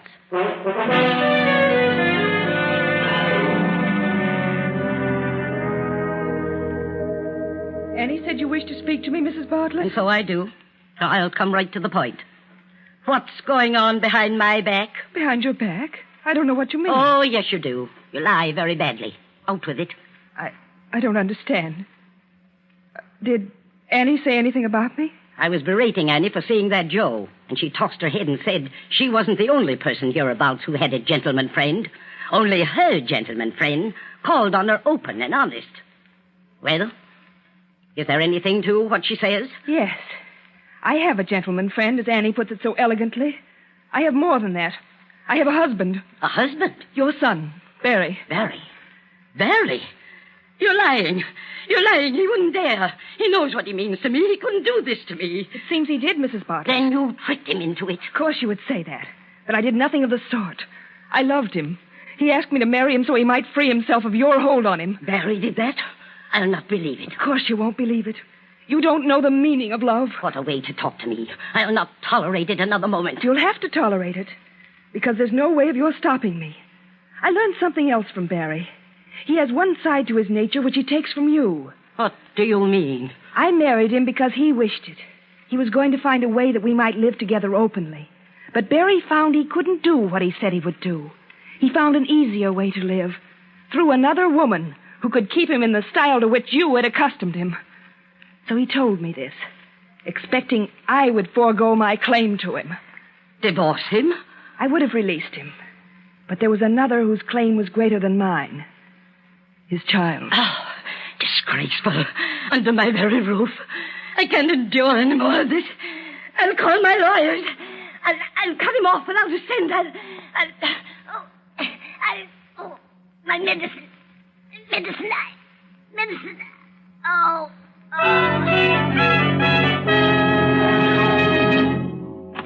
What's happened, Miss Garrison? Come in, Annie. Oh, it's the missus. It's another attack. I'll call Dr. Anseth. You can call him Annie. But Mrs. Bartlett is dead. And now Barry will be free from his mother's apron strings, free from financial worry. He will inherit the estate to do with as he pleases. But still he hasn't everything. Joan is forever on his mind. I had to talk with you, Joan. It's been ages since I've had a moment alone with you. I'm sorry, Barry, but I didn't think it best. Oh, I've got to talk things over with you. When we planned to marry before, and you told me how you'd been tricked into marriage by that woman, I was willing to overlook it if you could get a divorce from her. Oh, that's the devil of it. She won't divorce me now. There's going to be a child. Oh. Where is she? In a nursing home. She's been ill ever since Mother died. For a while, they thought she might die, too, but she pulled out of it. Oh, I know she must have, led you on, but you're so attractive, and she must have been really fond of you. But I don't love her, dear. I love you. Can't you understand it? I can't give you up. I won't. Barry, darling, I love you, too, but this isn't a thing we can decide in a moment. You must be patient. Patient. You sit there close to me, and you ask me to be patient. I will for a while. But only for a while. Genevieve, lying in her narrow bed in the nursing home, is trying to be patient, too, trying to forget the pain which racks her to the core, trying to keep from calling for the husband who isn't there. She had hoped that the birth of their son would bring him back to her. Then, one evening, the door opened. Is that you, nurse? No, it's Barry. They said I might see you now. Barry. Oh, why haven't you come before? I've wanted you so. There, now, don't go on like that. I've had quite a lot of business connected with the estate, which took me away for a bit. They sent me a wire about the baby, and I came as quickly as I could. Have you seen him? Yes, rum little Dickens. Babies all look alike. Well, you'll be as fit as a fiddle before long, and after you get out of here, there's some things that must be straightened out. What things straightened out? I don't understand. Oh, things. I'll see about a house for you and the baby, and... For me and the baby? What about you? Aren't you going to live with us, Barry? No, you see, I... Barry, that girl. Are you still in love with her? Well, yes, I am. I thought when the baby came it would be different. I see it's not. Well, it's... Let me tell you something. Sit down. You'll have to keep her waiting a while longer. They thought I didn't hear them because I was being put under the anesthetic. But I wasn't quite out. The doctor said she may last for years, but I lay you 10-1 she's dead in 3 months. Oh, come now. You may have imagined it. I didn't imagine it. You know what that means to me. 3 months to live. You can see how important it is that those 3 months should be spent with you. The doctor didn't say a word to me about your being in such a serious condition. I heard him. I see. And you don't want to give me a divorce? You want me to wait, is that it? Yes, Barry. Please. First it was my mother, and now you. Barry. There's something I feel I must tell you. Something about your mother you don't know. Well, what do you mean? The doctor said she died of a heart attack, and she did. But she wouldn't have died if I'd given her the medicine for it. She'd found out from Annie that I'd been seeing some man. And when she asked me who it was, I told her everything. You did? She went into a tantrum and stormed at me. She had an attack. And I stood by and watched her. Watched her gasp for breath and call for help that never came. I did that for you. For you, Barry. And you expect me to go on with you? I'd expect you to stay with me and our son during the last remaining months of my life. And if you try to leave me or seek to have me put away because of what I've done, I'll bring you into it. I'll swear it was your idea. That you're an accessory.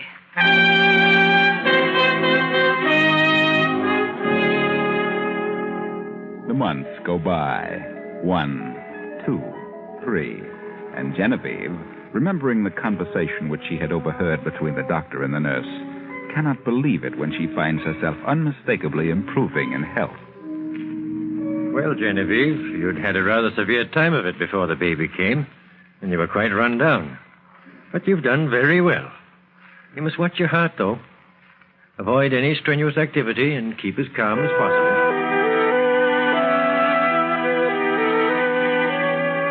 Barry has sullenly accepted the conditions which have been forced on him, but the knowledge that Genevieve was responsible for his mother's death, as well as for his enforced separation from the girl he loves, makes him sullen and bitter.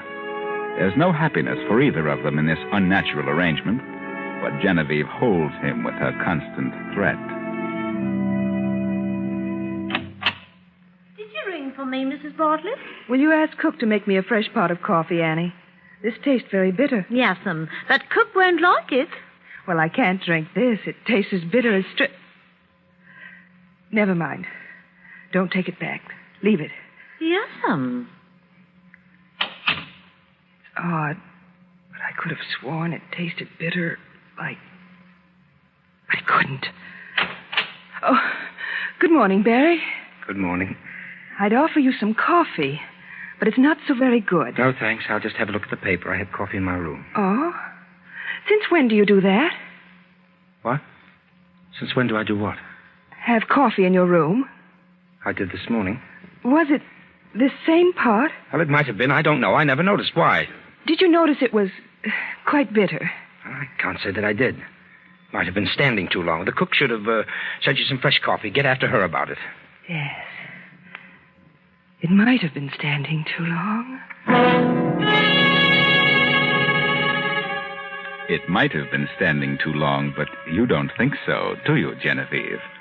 Not when you know how your husband bitterly resents his enforced stay at your side, how he wishes the doctor's prognosis of your case had been fulfilled. If only there was some way to break up this infatuation with Joan before it's too late. Why not call Joan? Talk to her yourself.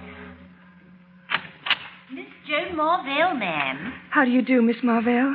Come in, please. Thank you. That will be all, Annie. I suppose you're wondering why I sent for you. Yes, I was a bit surprised, to say the least. I want to talk to you about Barry.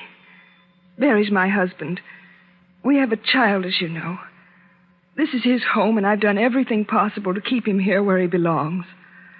But so long as you continue to see him, it will be more difficult for him to make a decision. What makes you think I've been seeing him? I can tell by the way he acts. He thinks he's in love with you. And he will continue to think so until you make a definite break. Well, Mrs. Bartlett, I've not been seeing Barry. He's tried to reach me many times, but I've purposely avoided him. Are you sure?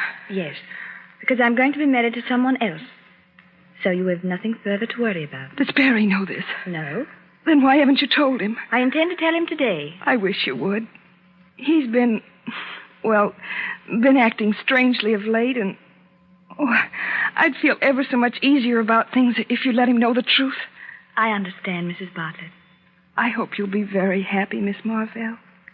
And I do thank you for coming.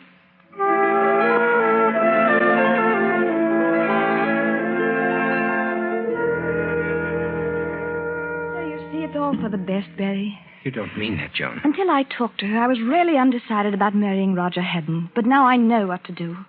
She's a lovely woman, Barry. The most tragic eyes I've ever seen in my life.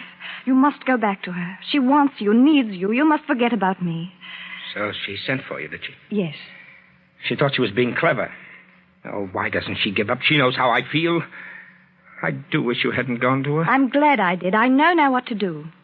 And having seen her, talked to her, I understand you so much better. Understand me? Yes. I think you know what I mean. Goodbye, Barry. No, please. Joan, please, wait a minute. You don't really love this, Roger. You're doing this just because of Genevieve. You must think of yourself. Think of me. Hold your decision for a few weeks. Why? Well, something may happen. I mean, well, if you'll just wait a bit, the picture may change for us. How do you mean? How could that be possible now? Promise me that you'll wait. What are you thinking, Barry? Why, nothing. I just want you to wait. She said you'd been acting odd. She's imagining things. I'll have to hurry now or I'll miss my appointment. Goodbye. I said goodbye, Barry. Oh, yes. Goodbye, Joan.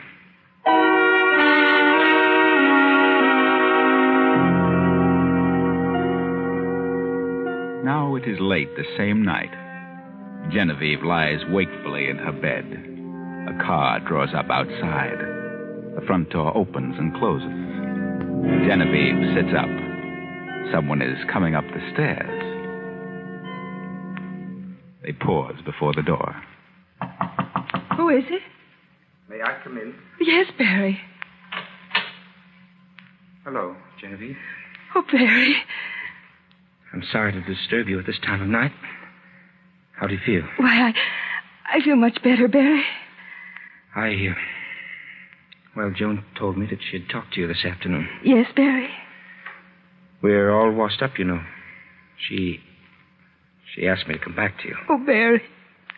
If you only would. There's a lot of unpleasant memories between us. I try to make you forget them, Barry. I had decided to go to California. Oh, Barry, please don't. Stay with me. I need you, darling. Please don't go. All right, Genevieve. If that's the way you want it. Barry, you don't know what this means to me. We'll really be together again. You and the baby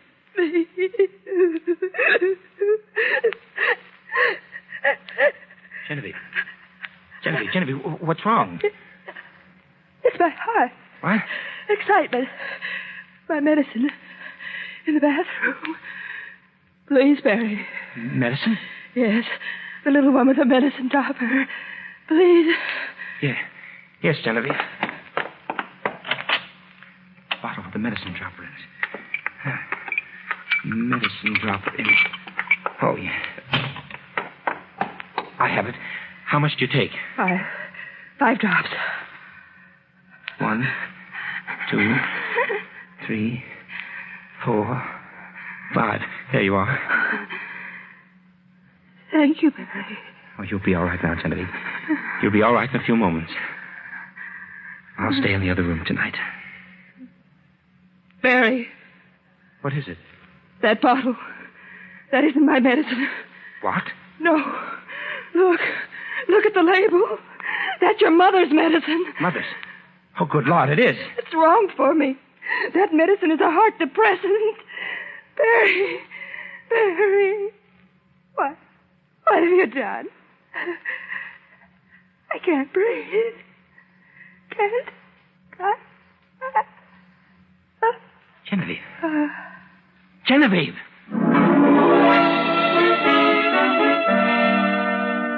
Well, Barry, what have you done? Genevieve is dead. Isn't this what you wanted? You're free now, Barry. Free. Then, 45 minutes later, Dr. Anstead hurries into the bedroom. Well, Barry, what is it? What's happened? I don't know, Doctor. This is the way I found her. Well, not sign of a pulse. Poor girl. I can't understand it. She'd improved so much. She's dead, Doctor? Yes, Barry. I'm sorry. I'm completely dumbfounded. Wait a moment. What's this? What? What on earth? Why, she's taken some of this medicine. Good heavens, yes, I can smell it in the glass. Well, what's wrong, sir? This isn't her medicine. I prescribed this for your mother. My mother? Genevieve's heart needed a stimulant. This induces the opposite reaction. Oh, she took this by mistake. By mistake? But how on earth could... Well, there's nothing we can do for her now. What time did you say you came into the room, Barry? Why, just a few moments before I called you. Well, that would be 12 minutes ago. Yes, that's right. I see. She was gasping for breath. She tried to say something, but I couldn't make out what it was. I called you immediately. Well, I'll call the undertakers. I'll use the phone in the hall.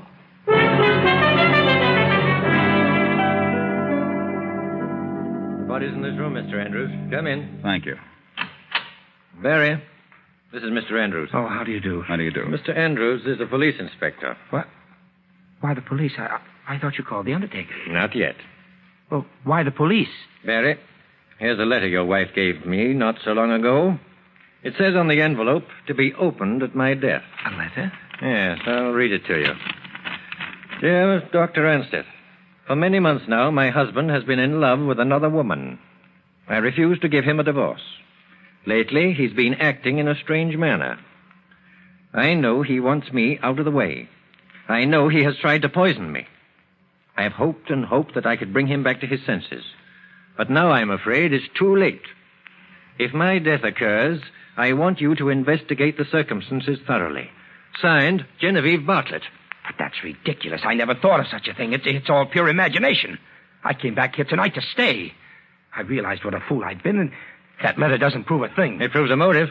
And furthermore, you lied about the time you found her. Lied? You said you came into this room 12 minutes before I arrived. You said she was trying to speak, and that you called me at once. 12 minutes elapsed from the time you found her till I came. Yes, that's what I said. But she had been dead almost an hour when I saw her. What? You waited, Barry. Waited till you were sure she was dead. Then you called me. No. Wait a minute, Doctor. I can explain. You can explain down at headquarters. Come on.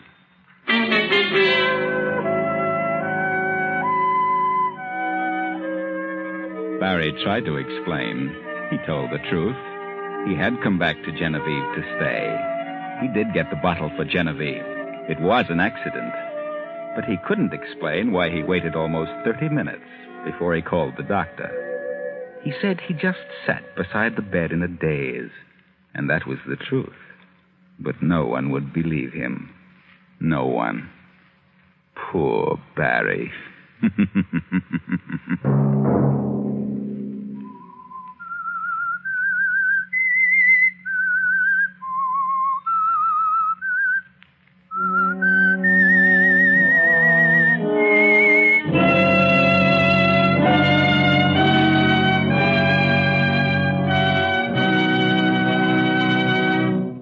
CBS has presented The Whistler.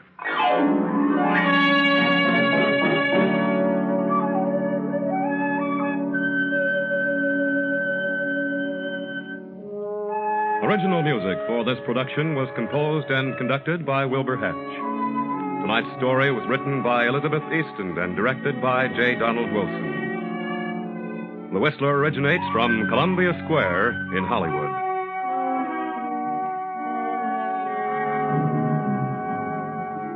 Next week, same time. I, the Whistler, will return to tell you another unusual tale. Good night.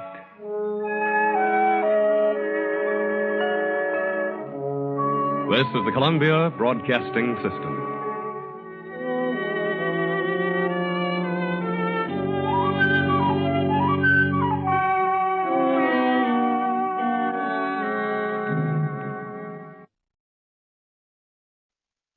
The Radio Guild presents The Man Who Was Tomorrow, an original radio play by Ranald R. MacDougall.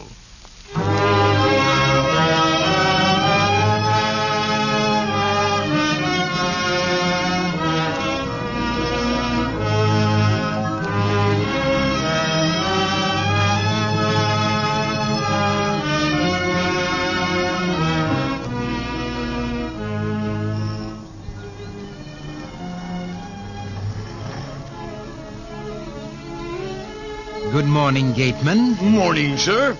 You're a bit late today. Yes, I am. Very busy morning. Very busy indeed. Oh, dear me, it's almost 12. Is he here yet? Yes, sir. I've been here all morning, sir. I believe he's with the young lady, sir. You remember her? Yes, of course. A lovely girl. A wonderful girl. Saw her the other day looking beautiful as always. She was asking for him. Oh, that reminds me, I'd better hurry. I meant to meet him at 12. I've got to see him before the boy comes to take him home. Oh, dear me. The son will be here at 12.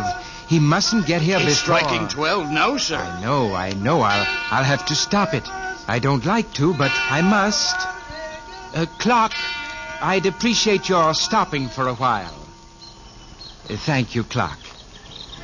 Gateman, how many did it strike? 9, sir. 9. You mustn't forget that. Must remember to start the clock again with 3 strokes. 3 strokes, mustn't forget. You won't forget, sir. You've never forgotten anything that I know of, sir. Kind of you to say so. Concentration does it. Concentration. Well, at any rate, now that the clock is stopped, I needn't hurry so much. No, sir. Now about Charles. Been here all morning, you said? That's right, sir. How old is he now? Well, he was wandering a bit when I first came on duty, sir. First he'd be 50, then 30, and then 10, sir. Went so fast you could hardly follow him. But I think he's settled down now, sir, to about 21, sir. 21. This would be his 3rd time in the park, eh? You have an excellent memory, sir. Well, let's see if I have. The first time he came to the park was in 1936. He was 18 then, am I right? Exactly, sir. Then he came again when he was 20. In 1938 it was. That was when he met the girl. I remember the day very well. It was raining, am I right? Splendid, sir. And now he's 21. That would make it the year 1939. Oh, the year of the first quarrel. I mustn't miss that. I'd better hurry after all. He's over by the lilac tree, sir. You can do what you like. I don't care anymore. I didn't think you did. Darn tootin' I don't. Why should I? You think just because I've been taking you around all the time, that means I'm in... Well, I'm not, see? I know plenty of girls. Pretty girls, too, and they're crazy about me. Maybe you'd rather go out with them. Yeah, maybe I would. Don't think I won't, either. You wait and see. I'm no sap. I never said you were. No, but you thought I was, didn't you? I bet you and Ed Mitchell laughed about me all the time you was out together. I bet you told him all about the things I used to say to you, didn't you? Didn't you? You were taking me for granted. You thought you owned me. I was trying to make you jealous. Well, it didn't work, see? I just don't care one way or the other. Now, I know what you like, that's all. Charlie, I don't know what to say. There's nothing to say. Rennie, you and I are through. Done. Washed up. Charlie. What? Charlie, listen to me. I love you. You love me. You told me so. I know you do. Oh, yeah? That's what you think. Oh, Charlie, I don't know how to talk to you when you're like this. You're just trying to hurt me. You want to hurt me. I don't know why. You make me feel as if I'd done something terrible. A crime or something. I feel dirty all over. Why don't you leave me alone? And that's what I'm going to do from now on. Leave you alone. I can do without you, and don't you forget it. All those things I said to you the other night about when we was married and everything, that was just a line. I was trying to rope you in, and I guess I did, too. Now, why don't you go on home? Charlie, Oh, go on, beat it. Go on home. I'm sick of seeing you around. I guess you are, Charlie. Well, that's done with. I can be proud of myself now, all right. What a rat I turned out to be. You've been cruel enough for one day, Charles. Huh? What? Don't be harsh with yourself. Oh, a snooper, huh? Maybe you'd like to get your face pushed in, wise guy. Well, I imagine you would like to have some sort of punching bag. You'd feel better, wouldn't you? Very well, stand up and hit me as much as you like. I'll understand. Oh, you're crazy. Go on, beat it. Charles, tell me why you were cruel to that girl. Or shall I tell you? I said beat it. That's what you said to her. Beat it. Do you know why? I'll tell you. You wanted to punish her for having the power to make you jealous. She really loves you, and you know it. But you thought of her belonging to someone else, and you wanted to hurt her, as that thought hurt you. Am I right? I don't know what you're talking about. Yes, you do. Not that I expected you to admit it. You're too young to admit that you have feelings. You're proud, Charles, very proud. And very young. But the way you suffer is perfectly natural. We all go through the same stage. We grown-ups, we call it adolescence. And forget how inexpressibly bitter it was, just as you'll forget someday. And you will forget, Charles. You'll look back on all this and say how young, how foolish, how innocent I was, and you'll wish you could live this scene over again. We all of us do. All of us. Who are you? I am he. He?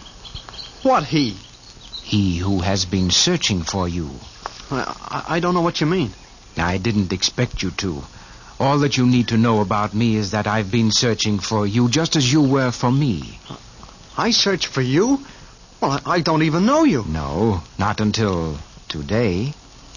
And that, too, troubled you while you searched for me. You wondered what it was you wanted, but you couldn't puzzle it out. You merely knew that you wanted something. Something. It was me you wanted. And I'm here. But who are you? I am tomorrow. What?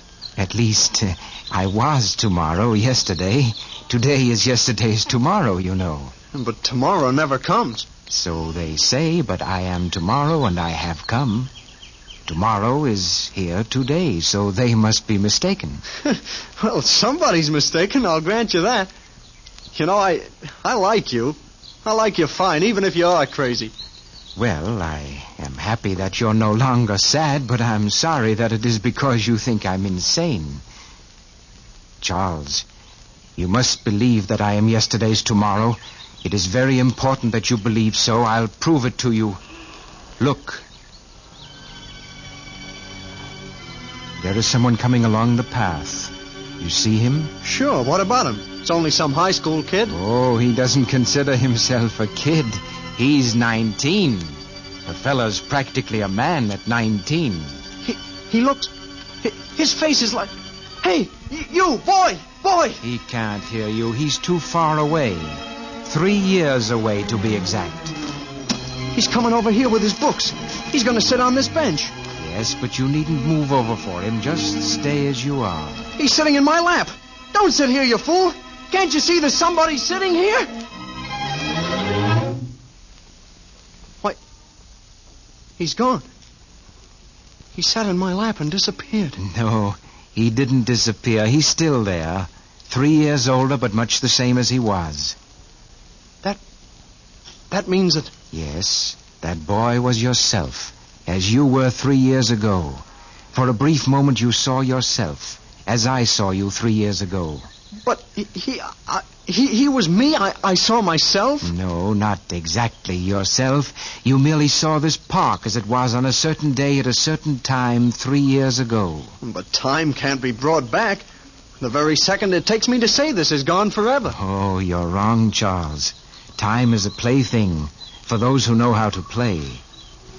You must think of this park as a series of pictures, like a photograph album, where yesterday, today, and tomorrow are all the same. A photograph album? Yes. This park remains the same year after year, only the scenes are different. Time here is like a succession of pictures. By turning back the pages, we see the things that were, just as you saw. Yeah, but I still don't understand. You see this earth beneath your feet? It's been there always. It will be there always. It has no time. Oh, but the earth is dead. It has no life. What do you mean by... You will know very soon now. But let me show you another picture of you and that girl you were speaking to. A happier picture than the one that you've just made. Watch.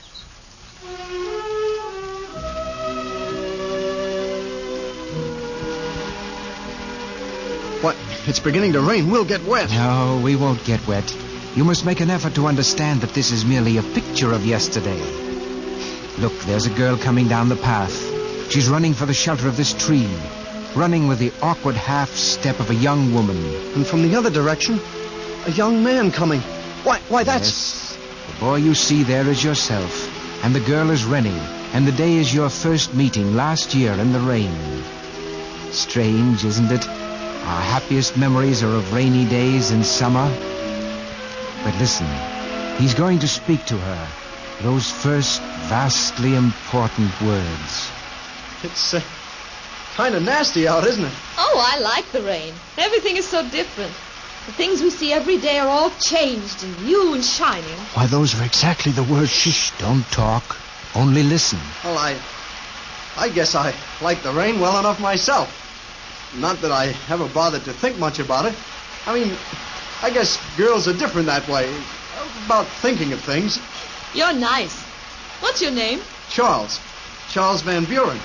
Everybody calls me Charlie. What's yours? Rennick Porterfield. My father named me Rennick because he once lent a man named Rennick some money and he never got it back. My father said it was the last of the money and that I was the last of the children. Everybody calls me Rennick. Well, I'm pleased to meet you, Rennie. I'm glad I met you, Charlie. I don't know why, but I think this is a very special day. I woke up this morning and I felt awfully nice.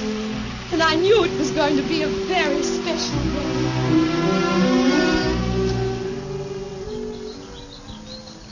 Oh, she was swell. The way she talked like she'd known you a long time. I was crazy about her right away. My heart was pumping away like a sledgehammer. I couldn't talk to her, so I tried to pretend I really didn't care if I did or not. It was nice. Nicer than quarreling, do you mean? What? Oh, the quarrel. You shouldn't have reminded me. I was a heel. Yes, I suppose you were, but you'll forget. And so will she, because your quarrel was caused by love, and so means nothing. It's only the quarrel of hate that leaves a bitter memory. I wish I thought so. I mean, about forgetting the things I said to her. I don't expect Rennie to ever forget. But you're hoping right now that she will. And she will forget. I know. How do you know? I will show you. It's another page in the picture book. A summer day. Something like this. Warm and warming. Look. Where did all the children come from? They're a part of the scene. The wind is strong. They've come to fly their kites and be happy as only children are. They're so young, so sure that the world is nice. They're children. But never mind them. Look along the path again. It's Rennie. She's come back. Rennie! She can't hear you, Charles. She can't hear you as you are now. But look again. There you are, Charles. A little older, but much the same. You didn't expect to see her. You haven't seen her since the quarrel. You've just wandered sadly through the scene that was once so happy for you. Look now. You've seen each other. Listen. Oh. Hello, Rennick. Hello, Charles. Well, I haven't had the pleasure of seeing you for quite some time. No, that's right. A nice day, isn't it? Yes, it is. Lots of children around, aren't there? Yes, lots. Why don't I say something to her? Why don't I tell her how much I missed her, how sorry I am that I hurt her? You can't, boy. You're wondering if she's forgotten you, and she wonders if you've forgotten her. Listen. You haven't changed a great deal, Charles. Oh, it's only 2 years. Only 2. It seemed like 1,000. Are you working? I'm working now. Oh, a stenographer? Yes. Not a very good stenographer. But it's only for a little while. Until I get married. Married? Oh. I didn't know. How about you? I guess you're married by now. Are you? No. I'll never marry. I thought once that... Tell me. No, it really wasn't important. I see. Well, I've got to go now. Been awfully nice seeing you again. Oh, tell her you love her. I love her. Don't let her go. Don't let her go. She can't hear you, Charles. She can't hear you. Before you go, Rennie, there's something I'd like you to know. I wouldn't say anything, except I'm sure we'll never see each other again. What is it, Charles? You remember that day, the last time we were here in the park? I've never forgotten it, Charles. Well, I just wanted you to know that I was sorry afterwards. I hated myself for speaking to you that way. It's all right, Charles. I understood even then. I was hurt for a while, but when you never came to see me again, I knew you really weren't in love with me. But I was. You were? Of course, I was as much in love with you then as I am now. I am, you know. Charles. Oh, Charles, I'm glad. I'm glad. Shortly after that scene, you and Rennie were married. How do you know all these things? I am tomorrow. I know everything there is to be known.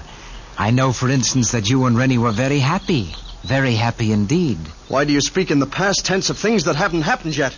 Why? You will know very soon now. You said that before when I was 21. Now I'm 25, but I still don't understand. I said 25. I said that I'm 25 years old. I was 21 before you came. What's happened to me? I feel older. I am older than when I first met you. What have you... No, don't be frightened. It is true that you're 25.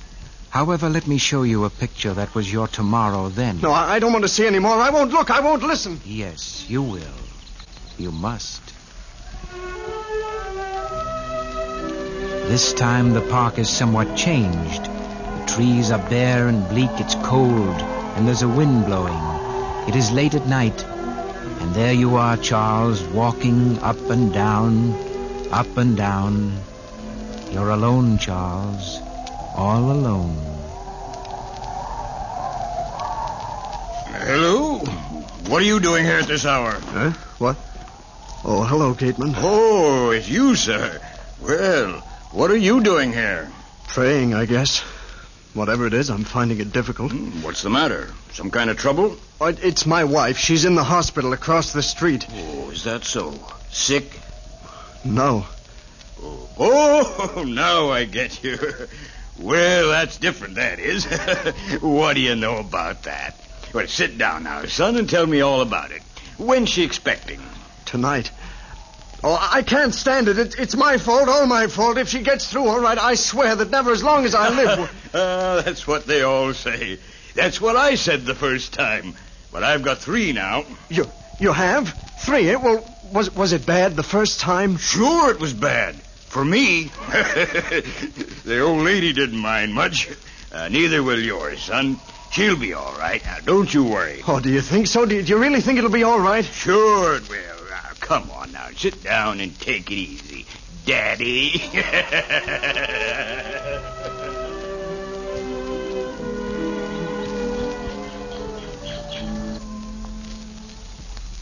Look at me, Charles Van Buren. Do you know me? You're tomorrow and... And what else? Oh, I almost knew. Almost, but I've forgotten. Well, you'll remember soon. But let's look at another tomorrow. No. Don't tell me any more.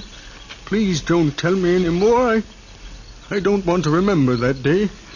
The day... I see you know what is coming, but you mustn't feel badly about it now that I'm here, because I'm going to make it all right again. No, I'm too old to understand. Too old.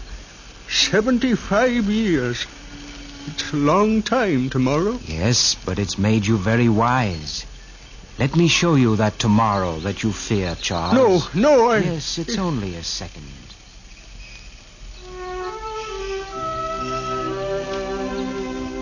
Autumn in the park.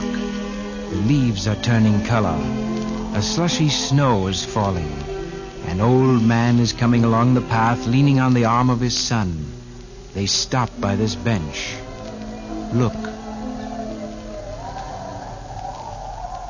Yes, this is the place, William. Let's stop here. Yes, Father. I want to sit down, son. Well, the bench is wet. It doesn't matter. It's a good bench. Solid oak. Very hard to carve initials in it, but I was young and strong. Look there, son. R.P. C.V.B. 1939. Why, that's 40 years ago. Yes, son, I carved it there the day of our first quarrel. Your mother was a Porterfield, you know. That's why the initials are different than mine. I understand, Father. Yes, of course you do. I didn't need to explain. I guess I'm tired, son. We've had a hard day. Very hard day. But let's not talk about that. Marjorie looked mighty pretty today. Pretty as those red flowers on the... What were they? Roses? Yes, roses. When are you and Marjorie getting married? Well, we talked it over last night, and... Well, we thought we might wait a while. No, don't do that, boy.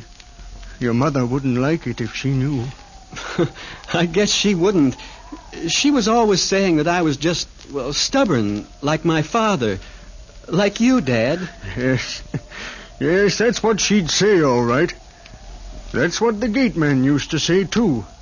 You remember the gateman, William? Oh, yes, Father. Nice old fella. Yes. 5 years ago it was when he... maybe I'll be seeing him and your mother soon. I hope so.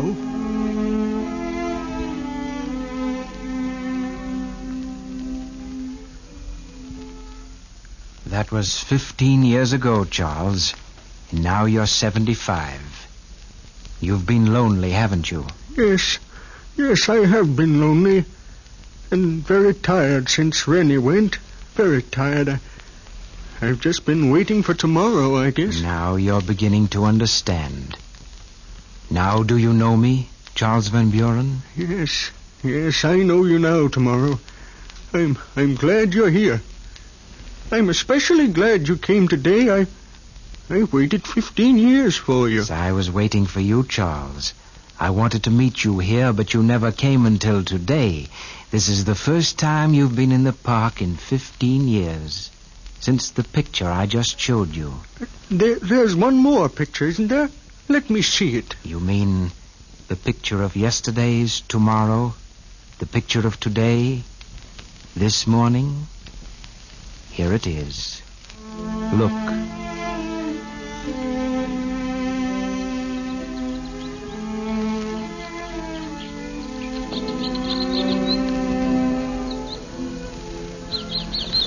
There you are, Charles, with your son again. You walk more slowly now, but the warm sun delights you. And there's William. He's middle-aged now and very prosperous, a fine, strong boy, William. Here you are, Father. Your old bench. It hasn't changed a bit. No. Help me sit down. Can't see so well, seems like. There now, sit there. That's it. Now, you run along, boy. You've got work to do. Well, I don't like to leave you here all alone, Father. It might start to rain. Nonsense. I can tell when it's going to rain. It won't rain today. Well, maybe not, but I still don't understand why you were so dead set on coming here. Why, this is the first time you've been in the park for 15 years. I've got to meet somebody. Who, Father? Never you mind. Just leave me be. I'll take care of myself. All right, Father, if that's the way you want it. Boy, don't go away. Come back here. Come, yes. I want to speak to you. Yes, Father? Don't be angry with me, William. I didn't mean to be so harsh. You understand? Oh, I think so, Father. Yes, I just want to think about things, you know. Of course. Your mother and I, our young days. You understand, boy? Yes, Father. I'll come back for you at 12 o'clock. All right. 12 o'clock. 12 o'clock. It was just about that when Rennie and I started our first quarrel. I was sitting right here, and she was next to me. Yes, I was about 21, I guess. But I was young and foolish. I turned around and said... And that's when I came to meet you, while you were dreaming of your first quarrel. Yes, I was young for a little while. Now I'm old again. Tomorrow has come. Yes, tomorrow has come. But not the ultimate tomorrow, Charles, not the last tomorrow. That is not to be found here in the park. But before we go, I'd like to show it to you. Look, Charles.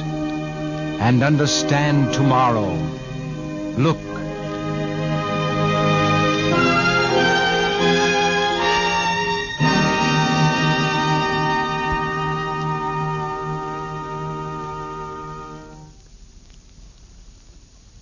Now, do you understand? Yes, I think I do. Let's make a start, shall we? I'm anxious to see Rennie. Yes, fine. And on our way out of the park, I want you to meet an old friend of yours. The gateman? That's right. He's been on duty here ever since the time that... Oh, dear me. I almost forgot. Oh, dear, that would be dreadful. Well, what's the matter? The time. I was a little late and afraid that your son would be here. I had to stop the clock from striking 12. If you'll pardon me, I'll just start it up again. Clock, you can finish striking 12 now, and thank you very much. Papers here, get your papers here. What do you read? Read all about it here. What do you read here? Get your papers here. Well, here I am, Father, right on time. Are you ready to go home now? I said, are you ready to go home now, Father? Father. Oh, Father.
Just heard an original radio play called The Man Who Was Tomorrow, written by Ranald R. MacDougall. The cast was as follows. The part of Tomorrow was played by Eric Dressler, Charles, Peter Donald, Rennie, Barbara Weeks, the gateman, Alan McAteer, William Thornton.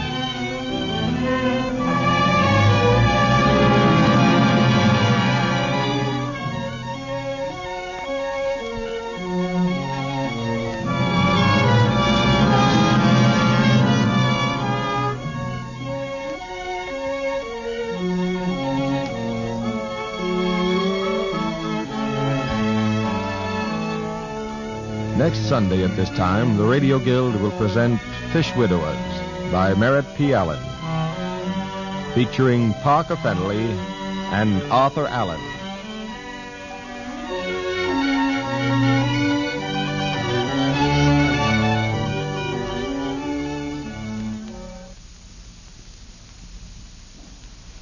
This was a presentation of the National Broadcasting Company, RCA Building, Radio City, New York.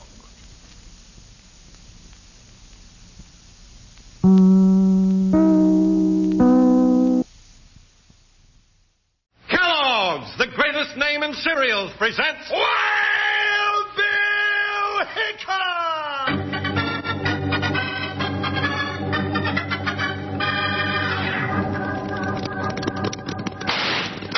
Hi, you folks, hold on to your hats and gallop along with Guy Madison as Wild Bill Hickok and his pal Jingles, which is me, Andy Devine. We got another rootin' tootin' Wild Bill Hickok adventure story for you from that famous talking cereal, Kellogg's Rice Krispies. Snap, crackle, pop. Today, Kellogg's Rice Krispies, the world's only talking cereal, brings you Wild Bill Hickok, transcribed in Hollywood and starring Guy Madison as Wild Bill and Andy Devine as his pal Jingles. In just 30 seconds, you'll hear the exciting story, Jingles Settles Down. What kind of a bell do you have at your school? Does it go... or does it go... Or maybe it's entirely different. But to be ready for any school bell, to feel spunky and happy and full of go, there's a special sound that you want to hear at breakfast. That cheery, snap, crackle, pop Kellogg's Rice Krispies make when you pour milk on them. Boy, do they taste good, I'll say. They're tumble toasted by an exclusive Kellogg's process that honeycombs them with crispy goodness and makes them golden toasty all over. Have some tomorrow and just see how good they taste. Ask Mother to get you some. A big package of Kellogg's Rice Krispies.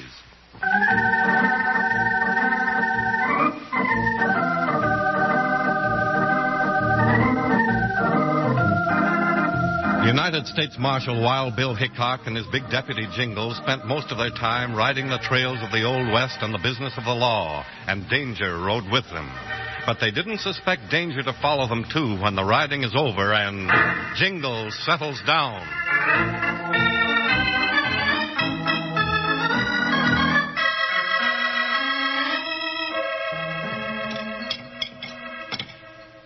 I'm still hungry, Bill. After all that food? Oh, no, I didn't eat so much, Bill. Charlie, fry me another couple of pork chops and 3 or 4 more eggs before I have my dessert. Where are you going to put them? You ate 3 of the Blue Plate special dinners already. You just let me worry where to put them. Now, just start frying and don't argue with the customers. You know, Jingles ought to buy his own cafe, Charlie. It'd be cheaper than eating in yours and having to pay for all that food. Well, he can buy this an awful cheap. I'm going to get out of the cafe business and go back to prospecting. No, now you don't mean that, Charlie. You've been threatening to sell out for the last 5 years. Yeah, but this time I mean it. Tired of being cooped up in here with only a hot stove. Well, I thought you liked your work, Charlie. Well, I like cooking, but there's always something happening to take all the fun out of it. Place catches fire or some customer don't like my coffee and takes a poke at me. Yeah, it ain't worth it. I'll sell out awful cheap. Here's your eggs and pork chops, Jingles. Thanks. How cheap is awful cheap, Charlie? Huh?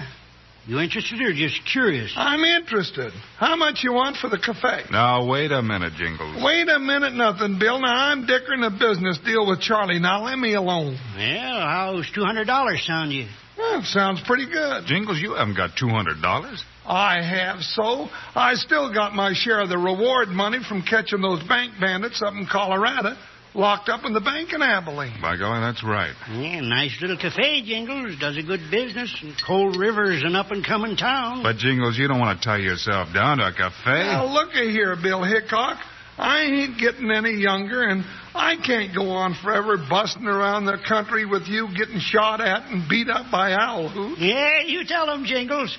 Someday you gotta settle down. Someday I gotta settle down. You want a business of your own? I want a business of my own. In a nice little town? In a nice little town. Where you can spend your old age just taking it easy. Where I can spend my old... Now, you keep out of this, Charlie. I ain't got around them old age yet. Now, look, Jingles, you don't know anything about running a business. Oh, I don't, huh? Charlie, supposing I buy the place, when can I take over? Well, right this minute if you want to. Then it's a deal. But I'll have to get the money for you later. Yeah, that's all right with me, Jingles. Your word's good. Shake. Well, shake. Well, that does it. But I still think you're loco, Jingles. Oh, you do, huh? Well, I'm the owner now, and I don't have to pay for them 3 dinners I ate or for these pork chops and eggs I'm going to eat now. So there. Made a profit already, and you said I didn't know nothing about business.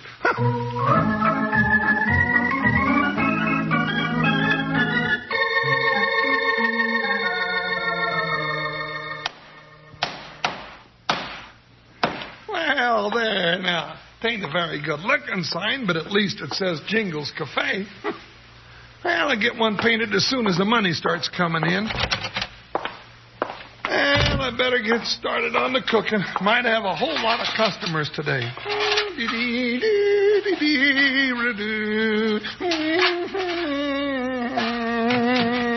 Well, howdy, gents. You're the first customers today. That's nice. Yeah, real nice. Give us some coffee and be sure it's good and hot. Sure. 2 cups of coffee. Now, how about a couple of nice donuts? Just coffee. Oh, sure. Well, here you are. Good. You're new here, ain't you? Yeah, I just bought out the business, and, well, I hope you drop in real often. Maybe we will. We're sort of in business, too. That's so? What kind? Well, you might call it the insurance business. Maybe you ought to have some insurance yourself. Never can tell what'll happen to a nice business like this. Well, how much does it cost? Oh, let's say $100 right now. Ooh, Pete, that's an awful lot of money. And then $50 a month. Oh, that's too much. I don't think so. Old man Jones, who runs the general store, figured it was too much, but he changed his mind after he had a couple of fires and finally got his leg busted. You mean he's paying you those high prices now? That's right. And not a thing has happened to him since he started paying. Hey, I get it now.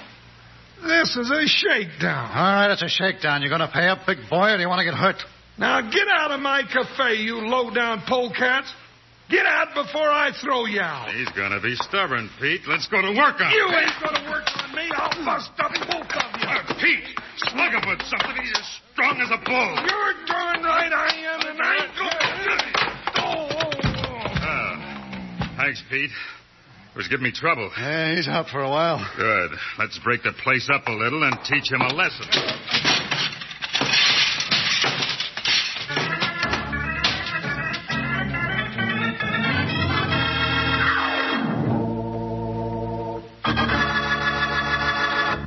Yell like a Comanche. Why do folks say that, Slim? 'Cause the Comanche let out a holler that was really life-size, Charlie. It sounded like... Wow, some yell. But why did they yell like that? Well, sir, there's a mighty good reason for that Comanche yell. And I'll tell you the reason. But first, you tell me the reason why Rice Krispies go snap, crackle, and pop when you add milk. Okay, that's a deal. Rice Krispies make that happy little snap, crackle, pop because they're tumble toasted. Now, why did the Comanches... Hold on a minute. What's this tumble toasted business? It's an exclusive Kellogg process that honeycombs each Rice Krispie with crispy goodness. Makes it golden toasty all over. That's one reason they taste so good. They're light and crisp and delicious. I know, especially with fruit, and I like 'em that way especially. Now, the Comanches... Well, sir, they yelled like that because they had a smart way of fighting. First, the yell scared their enemies, of course. Then, by the way they yelled, the Comanches told their reserves how the fight was a-going. And it was their sort of radio, their way of calling in more braves to help win the fight. I see. Thanks, Slim. I don't want to suggest that anyone yell like a Comanche to get Rice Krispies, but I do think it would be wise to ask Mother real nice to get a regular or large-size package of Kellogg's Rice Krispies next time she shops. Now, let's get back to Wild Bill.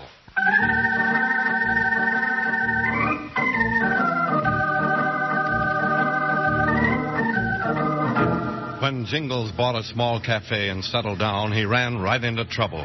His first two customers tried to shake him down for protection money, and when he objected, they knocked him out and wrecked his cafe. He's coming around, Charlie. Hey, Jingles, wake up. Oh, Bill, my head's busted. No, it isn't, but everything else in the place is. What happened? Oh, I don't know what happened after they knocked me out. Well, who was they? What was they after? Oh, they were a couple of two-legged coyotes, and they wanted me to pay them $100 protection money and $50 a month. The old shakedown business, huh? That's right.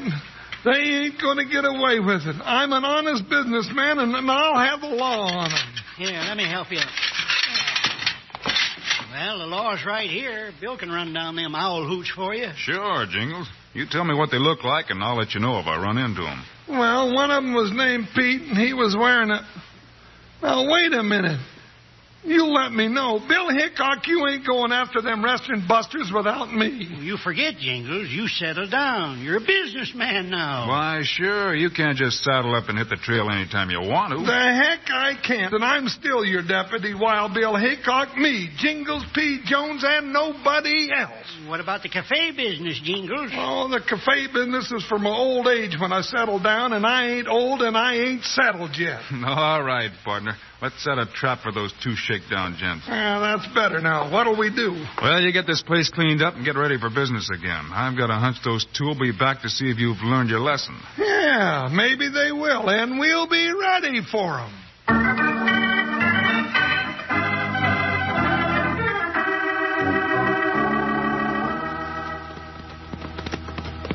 Well, Pete, we're getting the town whipped into line pretty good. Yeah, just a few businessmen are still stubborn about paying for our insurance. They'll come around after they have a little trouble. Pull up here.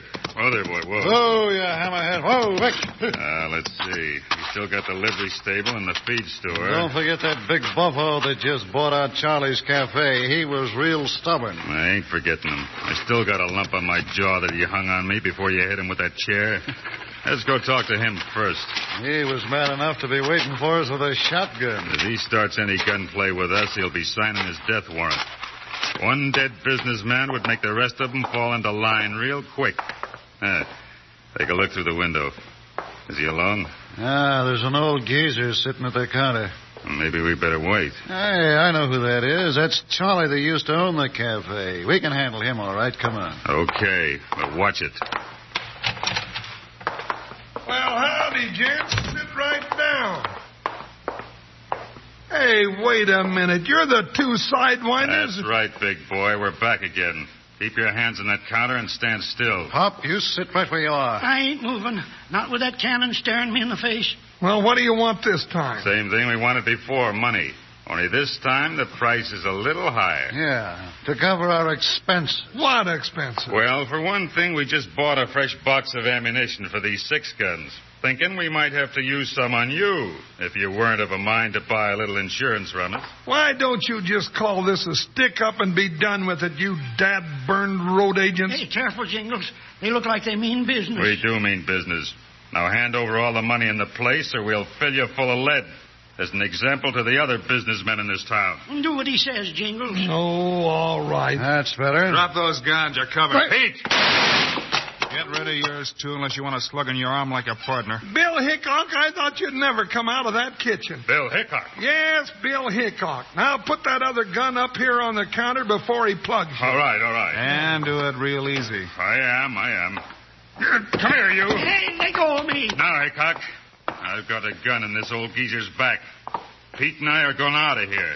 And if you make one move to stop us, I'll plug him. Do what he says, Bill. All right, Charlie. Pete, can you ride all right? Yeah, Hickok's slug just tore up my arm. Let's go. Back out the door and cut for the horses. Hickok, you stay here till we're gone or the old boy dies. Shorty means business, Bill. I know it, Charlie. All right, you two go ahead, but don't hurt Charlie or I'll hunt you down and plug you like a couple of rattlesnakes. Get going, Pete. Okay.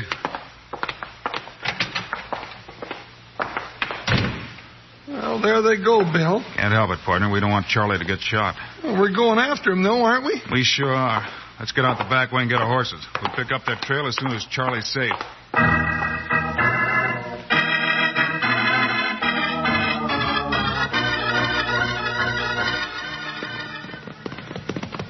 Think we're gaining on him, Bill? Sure we are, Jingles.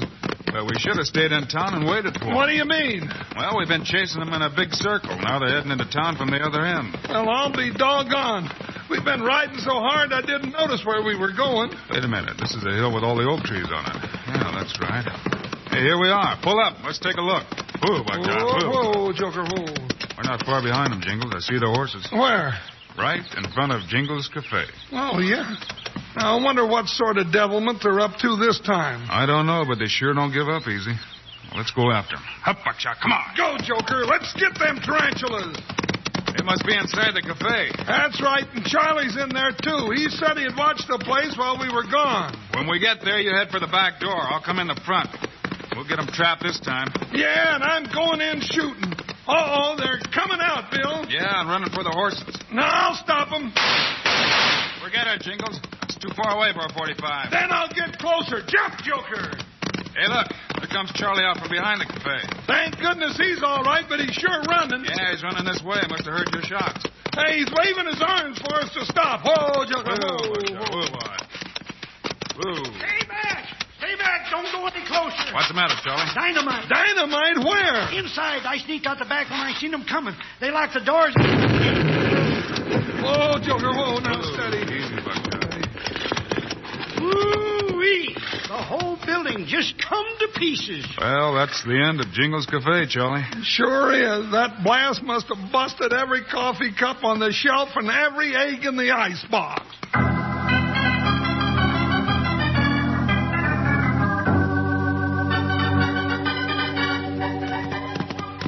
Out of gotta show Hickok and that big hay bag, Jingles. Yeah, but they'll be hitting the trail after us. Where are we heading? Straight up into Box Canyon and leave an easy trail for 'em to follow. You crazy, Shorty? Nope. After what we did to that cafe, our insurance business is going to be better than ever. Now I know you're loco. After what we just did, we won't dare show our face in town. Hickok will be looking for us with both guns. He's probably looking for us now, but when he trails us to that spot in Box Canyon, that'll be the end of the trail. Oh, I get it. There's a perfect spot to hide up in them big rocks. That's right, and a perfect shot at Hickok and Jingles as they come up the trail.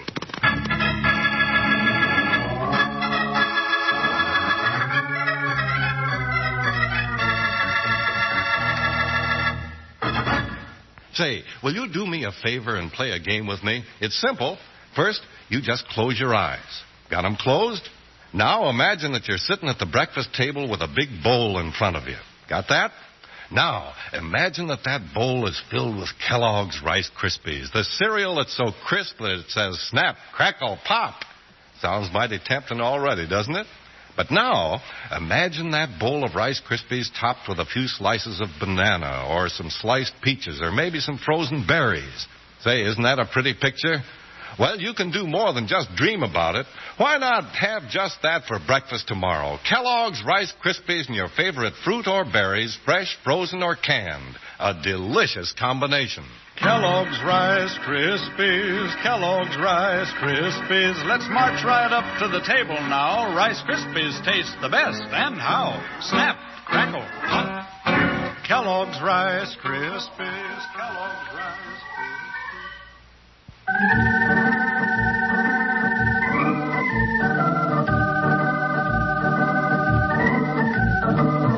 Wild Bill Hickok and Jingles hit the trail after the two crooks who blew up Jingles' Cafe. The trail headed into the narrow walls of Box Canyon toward what Shorty called a perfect spot for an ambush. Bill, this here trail goes right up into the Box Canyon. That's right, Jingles, and they can't get out the other end, so we're bound to catch them. Well, this is almost too easy following a big plain trail like this. Them varmints running themselves right into a trap. Yeah, you're right, Jingles. It is too easy. Ooh, Buckshot. Oh, Joker. What are we stopping for? Because, like you said, it's too easy. But I didn't mean for us to give up. I got nothing against catching crooks the easy way. Neither have I, Jingles. I just don't want to do it their way and maybe wind up with one of their bullets in me. Oh, you're talking riddles, Bill. Tell me in plain words now. What are you thinking about? All right. We follow that plain trail into the canyon. We'll find those two Lobos with their rifles poking over a rock and pointed right at our vest buttons. Oh! And if we ride into their sights, it's liable to be the last riding we ever do. Those words plain enough? Oh, they're plain enough, but I don't quite like the sound of them. Then come on. Get around there, Buckshot. Move, Joker. Bill's up to something. We'll leave the horses down the trail and climb up over the canyon wall. It's going to be tough getting up there. Sure, but it'll be easy going down the other side. Well, we'll drop in on those dry gulches from a place they're not expecting.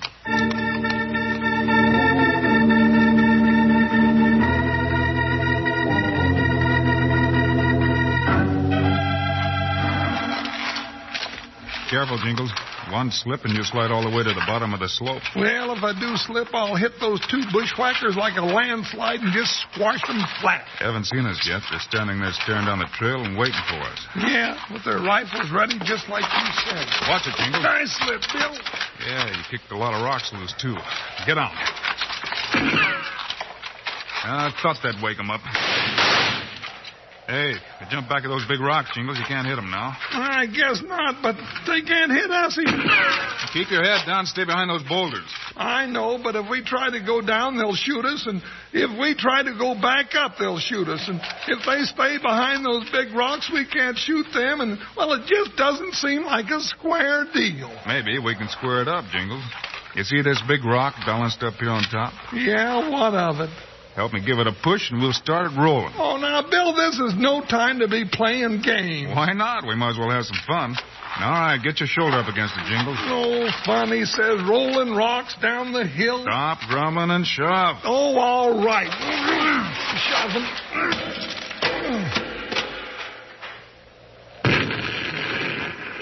Hey!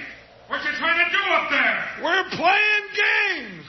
How do you like it? Don't like it, Bill. You can't can't blame them. When that rock hit the bottom, it busted into little pieces like a cannon full of grape shot. Yeah, let's do it again. I'm kind of enjoying it after all. All right. Yeah. Hey, you down there. Come out with your hands up or we'll roll half the mountain down on you. Come down and get us if you think you can do it. Well, we gave them their chance. Start pushing, Jingles. Okay.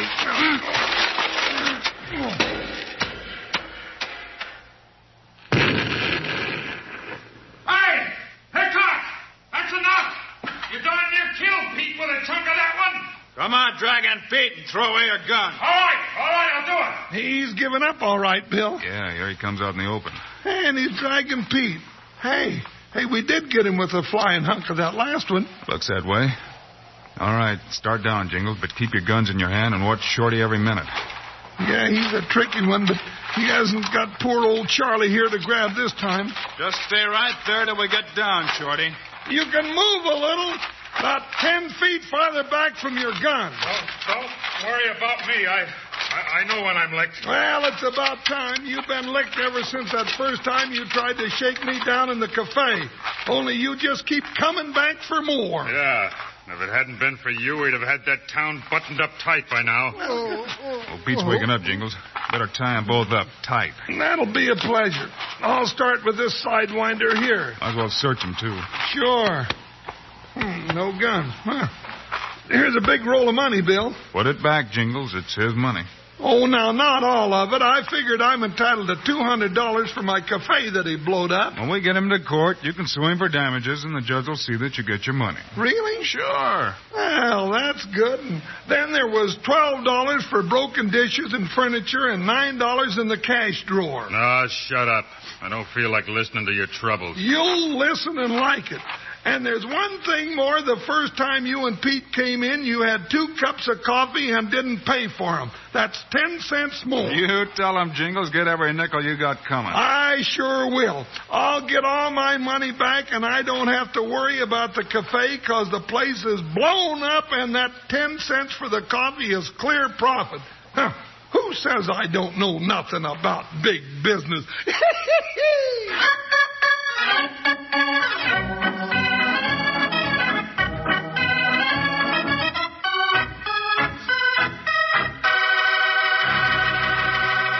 And now, here are the stars of Wild Bill Hickok, Guy Madison and Andy Devine. Thanks for being with us, folks. Have a pleasant weekend, and we'll see you again on Monday. Yes, sir, and we've got another story in the life of Jingles P. Jones. Jingles inherits a ranch and a whole pack of trouble for Wild Bill Hickok. It's called The Legacy of Death. Be with us, will you? So long, kid. See you Monday. Andy, do you hear that whistle? Sure do, Guy. And do you know what it is? Sure do. Choo-choo, choose your favorite cereal. From Kellogg's Variety Pack. Yes, keep the whole family happy every morning for breakfast. Roll out freshness and variety. 10 individual serving size boxes, several different cereals. With 10 assorted Kellogg's cereal favorites, including 2 ready sweetened treats that you get in Kellogg's Variety Pack. Choo-choo, choose your favorite. From Kellogg's Variety Pack.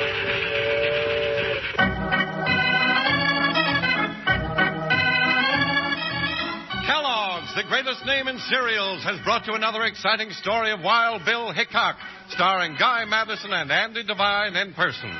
Today's cast included Cliff Arquette, Frank Gerstle, Hal Gerard, and Dusty Walker. Our story was written and directed by Paul Pierce, music by Dick Orant. This is a David Heyer production, transcribed in Hollywood. Now, this is Charlie Lyon speaking for Kellogg's, the greatest name in cereals, reminding you to listen again Monday, same time, same station, when Kellogg's presents another adventure of Wild Bill Hickok!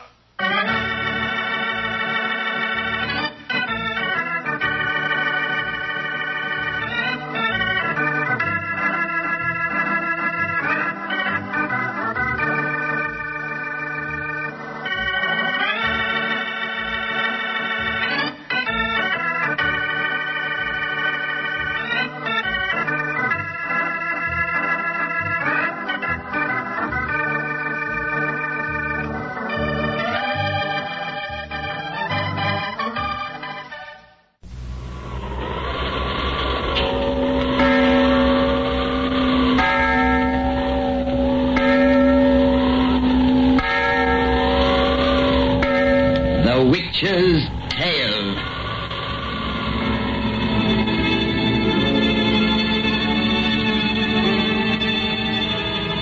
The fascination of the eerie, weird, blood-chilling tales told by old Nancy, the witch of Salem, and Satan, her wise black cat. They're waiting for you now.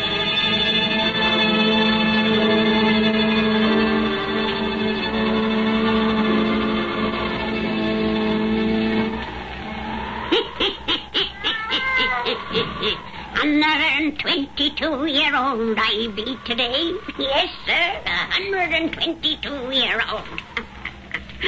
Well, Satan, tell everyone to douse their lights. That's it. We want lots of darkness when we tell our bedtime stories. Now, draw up to the fire and gaze into the embers. Gaze into 'em deep. And soon, by the light of the moon and the stars, you'll see a barren stretch of land where two roads meet in old Massachusetts state. 3 policemen stand a-talking there beside their motorcycle bikes. And soon you'll hear the story of the haunted crossroads. The haunted crossroads.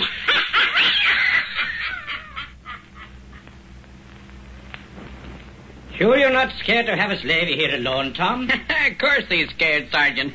Look at his knees shaking. I'll probably yell for help the minute you guys get out of my sight. Sure, Gene. I don't think he is properly frightened. I guess not. Well, if he sees any spooks, he can't say we haven't warned him. Seriously, boy, you'll keep your eyes peeled for other things than ghosts on this patrol. You bet I will, Uncle Pat. And I hope it's my luck to have the skunk who knocked up Smith and Barclay here start something with me. Well, I hardly think that'll happen. Those killings weren't done by the same man. They were both stabbed in the back the same way. Oh, well, that doesn't prove anything. Several fellows were stabbed to death here right after the Civil War. And another about 20 years ago, according to all records. It wasn't the same murderer who got them, and 2 cops of our troop. Well, unless you believe the crazy stories about this place being haunted. Well, I must be riding back to troop headquarters where Captain Elton will be skinning the hide of it. And you, Gina Hardy, you better be after getting on your patrol. Well, I'll get the old bike moving. Oh, when you get home in the morning, Tom, remind your sister she's got a movie date with me tomorrow night. Kathleen's not apt to forget any date she has with you. Trooper Hardy, your job at the moment is to keep your eye peeled for speeders and reckless drivers. Well, I'll try to remember that, Sarge. Well, good night. Good night, Gene. Night, boy. Kathleen, the morning, the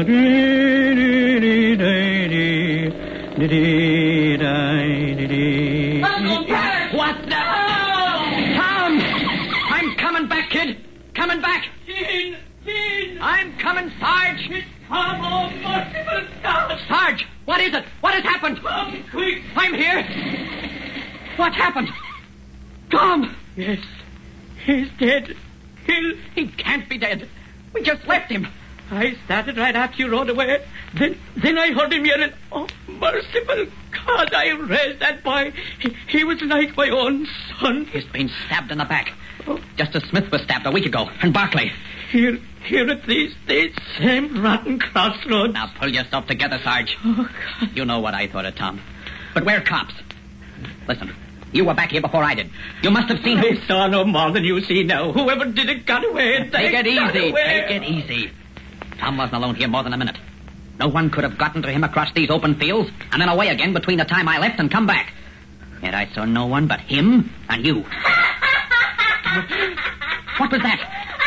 A woman's laugh. A woman's laugh.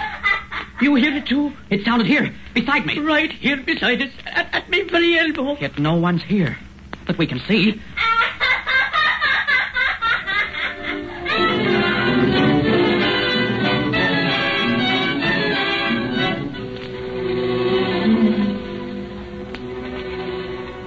An invisible woman.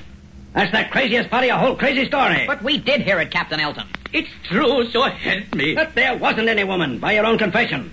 You said you searched and couldn't find her. We looked everywhere around, sir, but there's no place there for anyone to hide. And like the hicks around here, you come to the conclusion those old crossroads are haunted. A female ghost stabbed Tom Fallon with a very ungodly steel knife, I suppose. which she carried away with her because you couldn't find it either. That's a fine way for two policemen to explain a murder. We're only telling you what really happened. But it couldn't have happened. Just the same it did. Now, look here, sir. Tom Fallon was my closest friend. I'm engaged to marry his sister. And Sergeant McGee here is his uncle. You don't think we'd lie to you when Tom's dead body lies out there in the squad room? He was like me own son. Oh, here, Sergeant Pat. Sit down. I'm sorry I have to pound at you like this. But Tom is the second of the troop that has been killed inside a week. At the same place. In the same way. And last year we found Barkley dead there. 3 policemen stabbed to death, and we haven't a single lead to the rat who did it. You think the same person killed them all, sir? Yes, and that person's a man, not a laughing, invisible woman. A man with strength enough to kill with a single blow. Hardy, you say Fallon wasn't out of your sight for more than a few minutes before you heard him scream. Well, I'd only passed the first turn south of the crossroads, sir. A minute and a half at most. And you got back to him in about half that time. How about you, Sergeant McGee? I left Tom right after Trooper Hardy rode away, sir, and headed north. And neither of you saw any vehicles approaching from the east or west, nor past any? No, sir. There was no traffic at all. Then, in the 70 or 80 seconds that Fallon was alone, someone ran across that completely open space, drove a knife into Tom Fallon's back, and then ran away again. Well, it's crazy, but that's the way it must have happened. It's the only way it could have happened. It didn't happen! It's impossible! The world's greatest sprinter couldn't have covered the necessary distance in that short time, and a running man must make a little noise. Yet Fallon saw and heard nothing until a knife was in his back. You're lying to me, both of you. By the Lord, if I didn't know how close you were to the boy, I'd say you bumped him off yourself. Captain L, don't say that, don't. Oh, I'm sorry. I don't mean that, of course. But unless you fellas change your story, the coroner's jury is going to ask some mighty embarrassing questions. You've established yourselves as the only persons in the vicinity who could have come close enough to Fallon. No one's going to think we had anything to do with this when they recollect those other killings at the crossroads, even if they won't believe we heard that woman laugh. You've forgotten, Captain, that Tom is the third to die out there. By the same man's hand, you say. Last week when Smith was killed, Sergeant McGee and I were on duty with you in this station from the time Smith left here until his body was found. And when Barclay got his a year ago... Then, George, you and I were up in Maine doing some fishing. Don't you remember? And Jean here. And I was serving a motorcycle escort for the governor. Now, no one will question that alibi. Yeah, you're right. But if you've told me the truth about tonight, what's the answer? I didn't have to listen to such a nutty yarn about Smith's and Barclay's murders, for no one was near him when it happened. They'd been dead for hours when found. Oh, excuse me, boys, the things I've said. But if I don't find someone to pin these stabbings on pretty soon, I'll be believing those damn crossroads are haunted. That's all. Just a minute. Come. Miss Fallon is here, sir. Bring her in. Yes, sir. Does she know her brother is... No. I telephoned her to come down here. That's all. You'd better break the news, Pat. You're her uncle. No, not me. I can't even see her now. Let me out this other door before she... Quiet. Here she is. Captain Elton, why did you telephone me to come down here? Jean, Uncle Pat, why are you here? What's wrong? Let me out of here. Let me out. Uncle Pat, it's Tom. Something's happened to Tom. Don't look at me. I don't know anything about it. Kathleen, dear. Miss Fallon. Tom was posted at the crossroads tonight. He's been killed there, like the others. Yes. Your brother is... Tom. Oh, Tom. Dearest Kathleen. Let me out of here. Oh, let me out. Oh, Pat. I can't bear to hear her cry like that. I can't bear to have her eyes upon me. She has eyes like Tom, and they accuse me. Accuse? Before God, I swear I didn't mean to kill him. Did you? Yes, I killed him. I didn't tell you the truth. I never left him at his post at Tom. I killed the boy I loved because something from the blackest hell got into me. I stabbed a knife into his back because I couldn't help myself. I was made to do it. No, I'll pay for what I've done. Don't let him get his gun. He shot himself. Uncle Pat. He's dead. Tom Fallon's murderer has just killed himself. He stabbed my brother. Oh, no, he couldn't. You heard what he said, Miss Fallon. But who killed Smith and Barclay? McGee couldn't have done that. No. Why did he say he couldn't help himself? That he was made to kill his nephew? And what was the meaning of that woman's laugh I heard?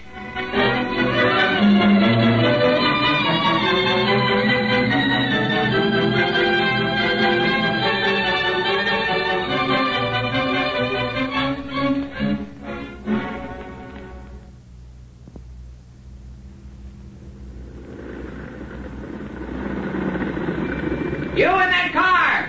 Drive on, no stopping here! It's only me, Jean. Kathleen. You can put away your gun. But I'm glad to know you're being so careful here. Why drive away out here at this hour, honey? Oh, I couldn't sleep knowing you were posted alone at these crossroads tonight. Dear, I told you not to worry. A trooper's been posted alone here every night for 3 weeks now. Ever since poor Tom was killed.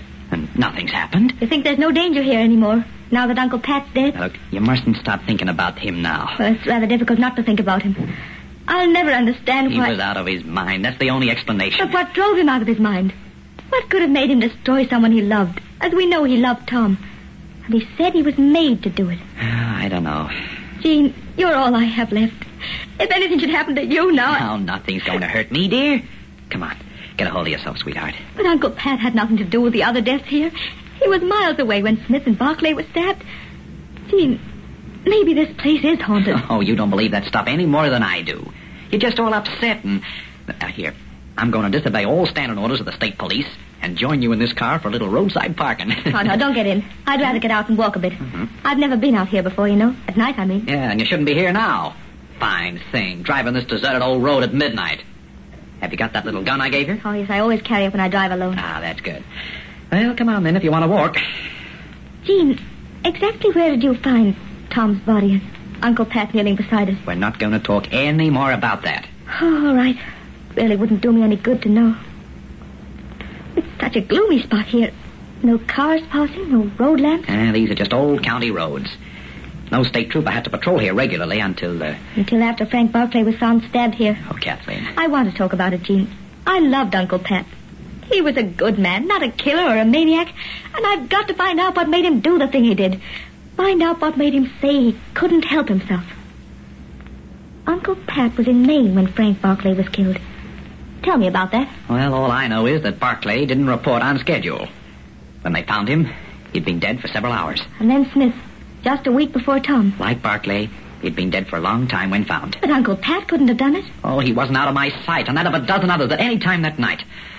Well, after that, Captain Elton made this a fixed post. Oh, I can't understand it. Neither can anyone else. And 70 years ago, the papers say, a town constable was stabbed here, and another constable about the time when we were children. That makes 5. All policemen. It's screwy, all right. But you mustn't think about it anymore, dear. And, look, don't worry about me. Look around here. There's nothing but open spaces, sand and grass, and 2 level, hard dirt roads. Why, there isn't a bush or stone big enough for a cat to hide behind, let alone a man with a knife. No one could come close to you here, except someone you knew and trusted. As Uncle Pat was trusted by Tom. As you trust me. It's enough nonsense now. Go home, go to bed, and sleep. Yes, and keep that little automatic of yours handy on the way. Night driving's no business for a woman. I wish you'd let me stay. Not a chance. Do you want me to lose my job? That's what happens to cops who entertain ladies during business hours. But it's so gloomy here. So silent and eerie. It looks like a haunted place. Oh, bunk. Here, give me a kiss and say goodnight. Oh, Jean, I can't lose you. You're not going to. I'm safer here than I'd be in a church. What was that? A woman laughing. That's what I heard the other night. Look there. A woman's in the road. She wasn't there a moment ago. I'll soon find out. Jean, come back here. Stay in the car, Kathleen. You in the black dress. I want to talk to you. No, don't follow her, Jean. Come back. Wait, I tell you, whoever you are. Don't walk away from me. I'm an officer of the Don't law. go any closer to her. Don't let her touch you, Jean. Keep away. She disappeared. She vanished as I watched her. Where did she go? She'll come back here, Jean. Come back, come back. I'm coming. What happened to that woman?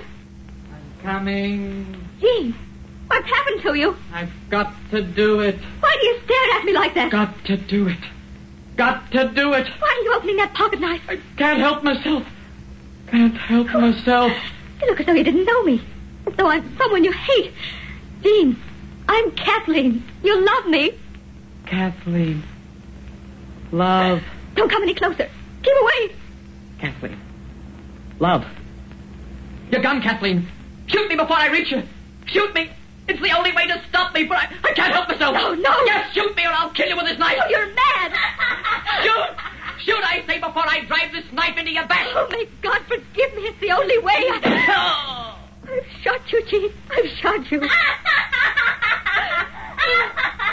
Oh, she's here beside me. The woman in black. Oh, keep away. Keep away. Keep away.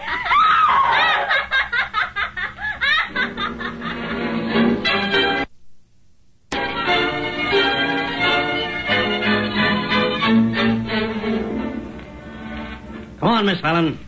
I want to hear more about this woman who laughed. This ghost. Oh, please don't ask me any more questions now. I'll go up to that operating room again, Captain Elton. Make sure that Jean's going to live. I only shot him to stop him. You stopped him, all right. Oh, here's a doctor at last. Oh, doctor. It's all right, Miss Fallon. We've taken the bullet out of Trooper Hardy's shoulder, and he'll be up and around again in just a few days. Oh, thank God. Thank God. And also Jean's tough constitution. Now, that's off your mind. Will you please tell me exactly what happened at the Crossroads tonight? I'll answer all your questions now. What I've already heard has made me very curious. Sit down, Doc. It's your office and your hospital. Go ahead, Miss Fallon. Let's hear all about that laughing, appearing, and disappearing woman. If I were you, Captain, I'd withhold my judgment a while. The Trooper Hardy has been babbling about the phantom woman under the ether. Under ether, people don't lie. He's been repeating over and over that he couldn't help himself. He couldn't. Somehow she made him want to kill me. But he loved me. That love was stronger than her power. He had time to warn me. So you obligingly shot him? Yes. Then the woman reappeared again? Yes, beside me. And she laughed. She laughed horribly. And then, as I looked at her, she just wasn't there. A woman dressed in black, you say? Yes. A dress all folds that might have been a shroud. And her face was like the dead, but with an awful purplish tinge as if she'd been strangled. And around her throat there was a heavy rope that dangled to the ground. Oh, God, I'll see her till the day I die. I don't believe in ghosts. You just shot one of my troopers. I don't care if you were engaged to marry him. That's enough, Captain. Oh, what? I'm boss inside the walls of this hospital. And this girl is in no physical condition to stand your third degree. Besides, I think she's telling the truth. The truth? Why not? We can't call a thing a lie simply because we don't understand it. And have you any better explanation than we've heard for the tragedy at those old crossroads? You don't think anything supernatural? I think something that has lived beyond the span of ordinary human life is responsible. Remember those almost forgotten cases the newspapers have searched out? The man who was stabbed there in 1865? That other chap in the early 1900s? One of the reporters told me they'd discovered several more crossroads stabbings in the records. A peace officer was killed there in Andy Jackson's time. And a member of the watch was stabbed when Washington was president. Oh, policeman. By Jove. I hadn't thought of it just in that light. Miss Fallon, you say the phantom woman had a rope round her neck? Yes, a thick rope tied with a heavy knot. A hangman's rope. And at the crossroads in the early days, criminals were hanged and buried. What's that got to do with it? Maybe a lot more than you think. Excuse me, Captain. Move a chair aside so as I can get to that bookcase. What? I want to find something. Something I've read and more than half forgotten. Policemen, officers of the law. They've been the only ones to die at those crossroads where a gallows tree once stood. Oh, that's a coincidence. But you must admit a strange coincidence. Here's the book. An old history of this county. History? Here it is. I knew I read it somewhere. Look. What is it, Doctor? I'll read it to you. Listen. On that 13th day of August, 1721, by order of the King's Governor, a gibbet of good, stout oak had been erected at Berkeley Crossroads. That's the old name of our place, Captain Elton. Go on reading. And there the criminal, Goody Fairfax, was taken, still protesting her innocence of the foul crimes which had juries her peers...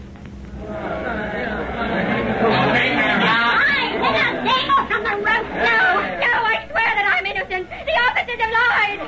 Hold more tightly on her, Peter, so I can fix this rope round her scrawny neck. Let me go! You cannot kill me! She wriggles like an ear. Wait no more time. Hard to the beam. Oh, no!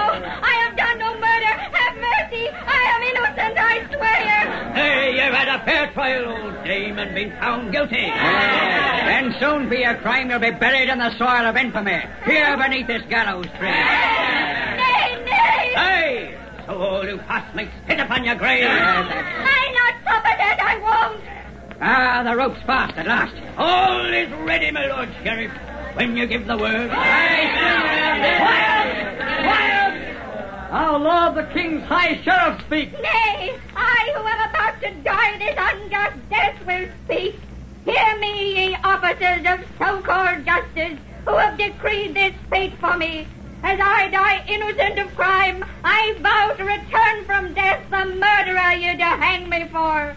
As ye officers of blind law do visit death on me, so I shall visit death on you, with no more sense of right or pity. You mean to bury me beneath this gibbet, in unhallowed ground, away from God. Whilst I remain away from God, beware, beware, I warn ye, for not even death will stay my hate. I shall return to bring ye death, ye officers of law. Bring her out! Pull on the rope! Aye! She goes! I shall return to bring you death! I shall return! And so, still screaming her threats of ghostly vengeance, the murderess Goody Fairfax was hanged to death. Then the old account goes on. Her body was cut down from the gallows and buried underneath it at Berkeley Crossroads. The haunted crossroads. Captain Elton, whether or not you believe in ghosts, it might be a kindly thing if you search for Goody Fairfax's grave, and if you find it, to place her restless bones in hallowed ground. A kindly thing and a wise thing.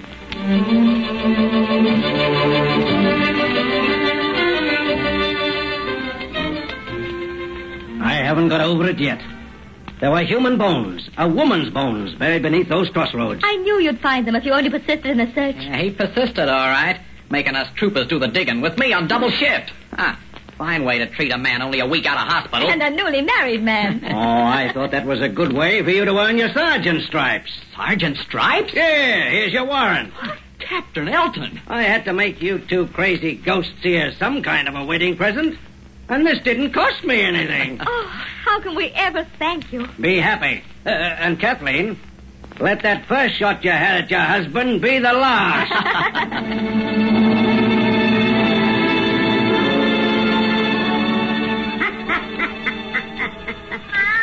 Well, that's the end of that one, Satan. You folks come see us again on me birthday. We'll have another cheerful yarn to spin ye.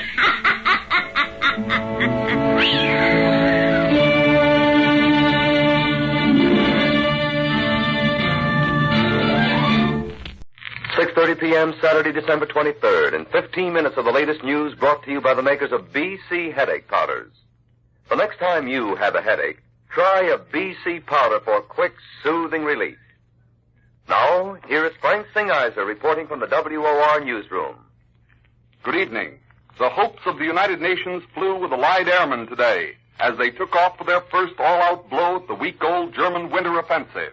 With the weather on their side for the first time, thousands of warplanes, from flying fortresses to Lancasters to combat fighters, went out to meet the Hun, who in 8 heartbreaking days has broken from his defenses in the Siegfried Line and has driven back into Belgium and Luxembourg, back to within 29 miles of historic Sedan. And as the fury of Allied air power was unleashed, Berlin reported that General Patton's Third Army tanks have opened a great counterblow against the south flank of the 50-mile breakthrough area. Troops of the American First Army also have scored their first major defensive victory of the 8-day-old battle. They have prevented 2 German columns from joining 40 miles inside Belgium. It was a day of hope for the Allies. Hope that their airmen might turn the tide of battle, as they had at Kasserine Pass and again at Avranches. And returning pilots say the German columns today provided the best targets to come within their sight since the Nazis streamed in ragged retreat through Normandy. Incomplete reports say at least 100 German planes were destroyed. But it was also a day of prayer, because all the news was not good. Front reports indicate that the Americans have lost both Saint-Vith and Stavelot in Belgium after 2 time-saving stands. And farther south near the French border, field reports say German tanks have battered into Bastogne and swept on to within 23 miles of the French frontier. This report is particularly alarming since it is 48 hours behind actual development. It indicates that if the Germans are moving at even half their announced speed of a mile an hour, they may by now have reached France itself. 4 flights of big transport planes have dropped supplies to American troops in the Bastogne area. That town is spelled B-A-S-T-O-G-N-E. This indicates our forces still are holding out in or near the city. Another ominous note was sounded by the return to the air of what may be the Luxembourg radio. The station identified itself as the German radio and gave German news reports. But technicians say it probably is Radio Luxembourg. And if so, the city of Luxembourg appears to have fallen again to the Germans. At any rate, Allied headquarters concedes that none of Germany's 3 deepest thrusts had been completely halted as of Thursday noon. But headquarters stresses that the American stand west of Saint-Vith was very important. The Americans took up favorable high ground positions west of the highway junction and apparently hurled back repeated German attacks. This stand kept apart the 2 most dangerous columns moving through Belgium. Meanwhile, 3 German parachute spies dressed in American uniforms are revealed to have been captured and executed behind American lines. United Press correspondent Walter Cronkite says the spy scare has gripped the capital of Paris as well. He says officials are warning that a 5th column may be attempting to rise from the sewers of Paris. And headquarters has confirmed that the Nazis now are busy trying to shatter American communications ahead of the advancing Germans. Across Europe, another famed capital is watching toward the east with apprehension tonight, for Moscow reveals that powerful Soviet assault forces have driven through northern Hungary to within nearly 100 miles of Vienna.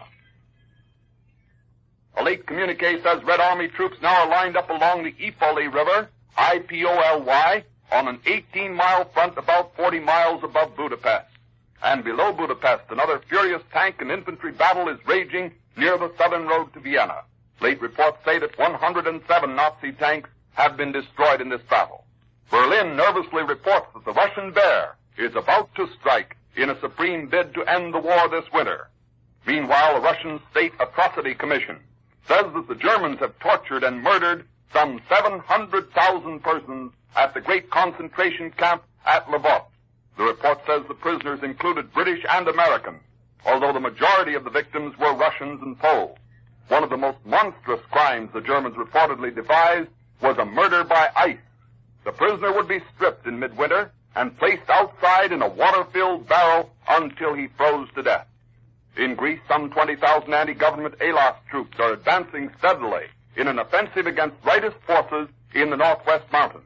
The leader of the rightists has appealed to the British for help in fighting the Elas in his territory. And now, before the news from the Pacific, here's a word from Charles Stark.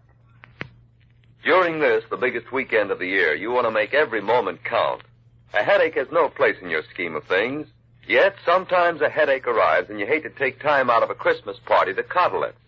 You want to relieve it as quickly as possible. Well, you can if you'll turn to BC. This popular product, composed of effective ingredients that dissolve quickly and act promptly, works speedily for headache relief. It is put up in a plant which is under the constant supervision of a registered pharmacist and is prepared with a keen eye towards your welfare. You'll also find BC excellent for the relief of neuralgic pains and muscular aches. So as a precaution, buy a package of BC headache powders tonight and be free to enjoy yourself to the fullest this weekend. Use BC only as directed and consult a physician if pains persist or recur frequently. More news and Frank Singiser. American airmen have turned their raids against the chain of islands guarding the southern approaches of Japan into a full-fledged offensive. They have focused their guns on that string of bases for the 15th straight day. Admiral Nimitz reveals that Mitchell bombers, flown by Marine pilots, have hit Japanese shipping in the Bonin and Volcano groups, firing at enemy vessels with rocket projectiles. Liberators of the Pacific Strategic Air Force also joined the attack, bombing Iwo Island, 750 miles from Tokyo. The communique does not reveal results of the joint attacks, but American raiders during the past 2 weeks have taken sizable tolls of supply boats and airstrip installations in the island groups. North of Japan, liberators of the 11th Air Force have bombed and strapped targets on Onikotan Island in the Kuril chain, meeting only meager anti-aircraft fire. All our planes returned safely from the Kuril raid. The Nimitz announcement reports other smaller operations against the dwindling enemy island ring in the southwest Pacific. Marine fighters have bombed and strapped supply and ammunition dumps on Babeltaup, the largest enemy-held island in the Palau group. That island is spelled Babeltaup. Marine torpedo planes hit installations at Yap in the far western Carolines. Other planes have assaulted Pagan Island in the Marianas and Japanese garrisons in the Marshalls. Announcement of the new series of air attacks follows Japanese reports of continued superfortress activity over Japan itself. Radio Tokyo says 2 more B-29s have flown over southern Honshu Island, presumably to check results of yesterday's B-29 blow on Nagoya. And earlier today, the enemy radio said a single superfort dropped fire and demolition bombs on Tokyo. A late communique from Allied Philippine headquarters says American heavy bombers escorted by fighters launched a surprise attack on Clark Field on Luzon. Disorganized Japanese ground forces on Leyte Island are watching their last chance for escape wither away under a steady barrage by American artillery. Palampon, the only port still open to the doomed enemy unit, is taking its second straight day and night of pounding by our big guns. American troops are closing in on the town from positions 10 miles or so away. Only a fraction of the Japanese 35th Army, which once numbered some 50,000 men, now can hope to flee the island in small boats. And those enemy troops which managed to escape into the hills of northwestern Leyte are being hunted down by Filipino guerrillas. United Press correspondent Frank Hewlett says that the guerrillas are a serious menace to Japanese on Leyte as well as on other Philippine islands. Correspondent Hewlett says the Filipino bands are doing such effective work that the Americans may not have to land on more than a half dozen of the 7,000-odd islands in the Philippines. Here at home, it's goodbye to horse racing for the time being, at least, for the Sport of Kings has joined the wartime casualty list. On the heels of a request by War Mobilization Director Burns for all racetracks to close on January 3rd to save critical material, labor, and transportation, American track owners have voluntarily agreed to suspend their meet. From California, Louisiana, Illinois, Florida, and New York, across the width and breadth of the country, racing spokesmen say that they will comply with the Burns order. Some scheduled meetings have been canceled, and others now going on will suspend operation on or before January 3rd. However, many racing men hope that the ban will be lifted before the spring and summer meets roll around. The Burns statement was not a formal order, but the so-called assistant president made it amply clear that he can and will cause trouble unless American racing fans are ready to give up the sport. Already the War Production Board has acted on one of the Burns suggestions and ruled that priorities of materials may be withdrawn for any business firm failing to abide by WNC regulations. So it seems to be a situation of comply or else. Stan Lomax will give you further details in a few minutes. The only one who seems completely happy about the turn of events is New York City's Mayor LaGuardia, famous foe of bingo and other forms of gambling. Says he, it's a good idea. I'm for Jimmy Burns for president. Rail stocks climbed to new highs of 7 years in today's otherwise quiet, firm market session. Dow Jones closing averages showed industrials up 20 cents, rails up 15 cents, and utilities 8 cents higher. Bonds rallied near closing time after early irregularity. Sales totaled 530,000 shares. Curb stocks were irregular also. Curb turnover was 142,000 shares. Cotton markets were closed for the holiday. Grains moved narrowly with wheat steady, corn easier, and barley firm. Right after Charles Stark's announcement, I want to introduce to you someone I'm sure you will want to know. Here's something to remember in the event you find yourself with an unexpected headache this holiday weekend. A BC headache powder taken right away can help relieve the disturbing pain. That means a great deal when you're in a hurry and haven't time to spare. BC is composed of several different and fast-acting ingredients in powder form. These ingredients dissolve quickly and can promptly soothe your headache. Yes, and BC is on sale at all drugstores in 10 and 25-cent packages. Carry it with you in your pocketbook or wallet. You'll be prepared for that next headache and several headaches to come. Use BC only as directed and consult a physician if pains persist or recur frequently. Remember, BC headache powders are on sale at your drugstore. Just the letters B and C. Once again, Frank Singiser. Many of the listeners in this audience know that recently I have been given an additional news assignment on WOR Mutual. In fact, I'll be on the air over WOR Mutual at 8 o'clock this evening. In connection with my network broadcasts, I have assumed certain responsibilities which make it physically impossible to keep up my 7-day-a-week schedule. It is with great regret that I've had to make this decision. I have the opportunity tonight to thank both the 630 sponsors on WOR for the loyal and continuous support during the years since September 1938, when I first began to bring you the news each evening at this time. I want to introduce to you the man who, beginning next Monday, will be your regular WOR 630 news reporter. He's no stranger to many of you who listen to WOR's 11 o'clock newscasts in the evening. He's here in the studio with me now. Before turning this microphone over to him, I would like to mention that he has had a great deal of experience in the field of news reporting. He is from Tipton, Indiana. In addition to his work for Universal News Service, as telegraph editor on the Indianapolis Star, and also as wire editor of Associated Press in Detroit, Fred Vandeventer has also been well known throughout the Middle West for his crisp and accurate news broadcasts. He has already made a name for himself here at WOR. Here is Fred Vandeventer. Thank you, Frank Singiser. I realize how difficult it will be to drop into the spot you are leaving. You've built up a tremendous following among people who appreciate truthful reporting of the news. And ladies and gentlemen, it's been a tremendous responsibility to report that news during the past 7 years. It has been a period the like of which the world has never known before, and I think the next 7 years will be equally as momentous. It will be my purpose to report all of the news at this period every evening in the same factual manner which Frank Singiser has used. I appreciate the opportunity which has been given to me by WOR and the two sponsors, and the responsibilities that opportunity entails, for I believe a fully informed public is certain to be free. To that end, I shall work. And a Merry Christmas to you all. To which I would like to add my own best wishes to each one of you for a very Merry Christmas. And speaking of Christmas, Santa Claus won't have to tack wheels onto his sleigh this year. He can come in on runners. The weatherman predicts snow for all parts of the country except the South and the Pacific Coast. And now here's Charles Stark. Starting next Monday, the latest news with Fred Vandeventer will be presented every weekday night at 6:30.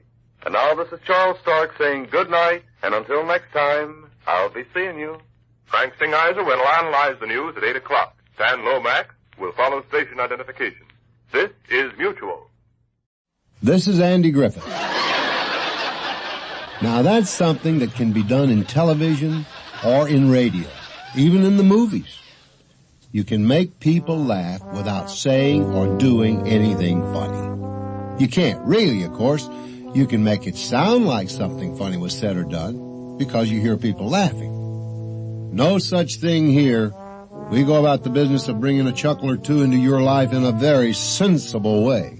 For instance, my name is Clay Hooker, and here's the background of the story I'm about to tell you. In the early years of the 1800s, Ephraim Frisbee and Soaring Hawk, chief of the Hokie Indians, made a deal. Soaring Hawk was tired of Illinois and wanted to see more of the world, so when Ephraim offered him the usual beads, blankets, knives, and the like, he agreed. This very good land, Frisbee. Except maybe that one piece down by the river. Never plow that land. Why not? You got plenty without that piece. Oh, yeah. You promise or no deal? You mean it? Yeah, all right, then. I won't plow it. So the two men shook hands and the Hokies packed up and went west. The Frisbee family farmed the land until 1970 when the last Ephraim Frisbee died, leaving no heir. By then, the farm was inside the village limits of Oak Prairie here in Illinois, and no sooner had the courts established that the land had no owner but the village than the village board found itself up to its collective armpits in real estate developers. In my capacity as village planner, I summed up the situation for the board. With the 25 acres for the new school, that leaves 2 parcels of about 5 acres each, which we can make into parks. And that completes the zoning. Thank you. Now, there's still those 60-odd acres down by the river, and I thought we could... what about he says golf course? You're on. Turn it into a nice little 9-hole golf course. Baby. All right, you guys. Hey, ask him where we'll get the money, Neil. Yeah, he's right, Clay. Bulldozers first, then a course architect. Now, we wouldn't need either one. Look, I've got a contour map right here.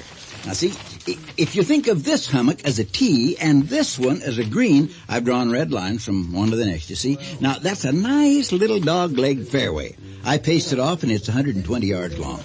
This one is 380 yards, and the little inlet from the river is a natural water hazard. Now, to start with, we just mow it and make green. Make kind of a rough course, wouldn't it? But only at first. I figure $5,000 from the bank would get us started, and we'd collect enough greens fees the first year alone to pay that back, and little by little we could improve the course, or maybe we could issue bonds. Lord knows we all spend enough money on greens fees at Nichols' course, and that's a half-hour drive away. This way, we could keep the money home. He's got a point. I think we need a committee. Talk to the bank, work up the figures, that kind of thing. Mr. President? Who are you? Thomas Blackfeather. Are you from around here? No, I live in California, but this land you're talking about, you can't build a golf course there. Those mounds are my ancestors' graves. And that's just the beginning of our story.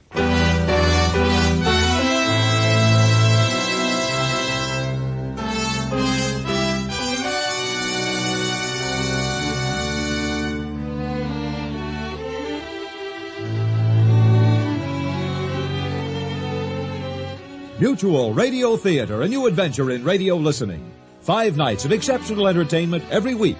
Brought to you in Elliot Lewis's production of the Mutual Radio Theater. Our story, The Haunted Golf Course by Gene O'Brien. Our stars, Parley Bear, with Ann Burr, Len Berman, and Barney Phillips. Hey, we're the Oak Ridge Boys for the Bell System. Reach out, and touch someone. Reach out, call up and just say hi. Reach out and touch someone. Wherever you are, you're never too far. They're waiting to share your day. Reach out and touch someone. Reach out, call up and just say hi. People from coast to coast, calling up friends to keep them close. Families who care so much, keeping in touch. Y'all got folks or friends far away? Well, pick up the phone and call them. Else, how they gonna know you care? That's what we all do. Reach out and touch someone.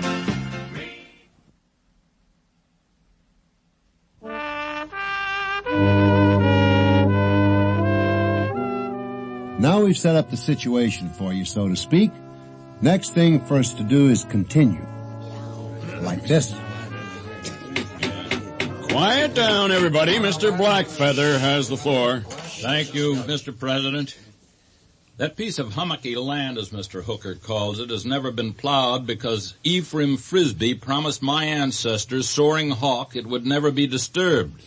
Frisbee was a man of honor, and his heirs after him. Now, how can you be less? A golf course would be a lot more useful than some old graves. Hey, would you like it if... And anyway, we never heard of the Hokies before. Well, you hear of them every time you mention your village and your river. Oak is a corruption of a Hokie. No kidding. I warn you, you try to make a golf course there, and I'll take you to court. Yeah, maybe we better talk to the village attorney before we go any further. Now, if there's no further business, this meeting is adjourned. Mr. Blackfeather, I'm Clay Hooker. I know. I sell real estate. I'm also the village planner. Yeah, that's cozy. Well, it does make me the expert.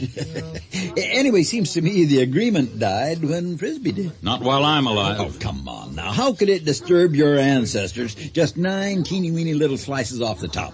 Clay, honey, it's getting late and Do my eyes deceive me? Is that really Tom Blackfeather? In the flesh. Oh, but this is my husband. We've met. Oh, by the way, Nita's here. Nita Running Deer? Where? I see her. You've got to meet Nita, Clay. I'll be right back. To resume, Hooker, what if I said I was going to slice the tops off your ancestors? Huh? And take divots out of their graves? Now, come on, wait a minute. Now, we're here. Nita Running Deer, my husband, Clay Hooker. Tom and Nita and I all went to school together. Hello, Nita. Hello, Clay. And Nita works 2 blocks from me at the Inner City Law Clinic. We're going to have lunch tomorrow.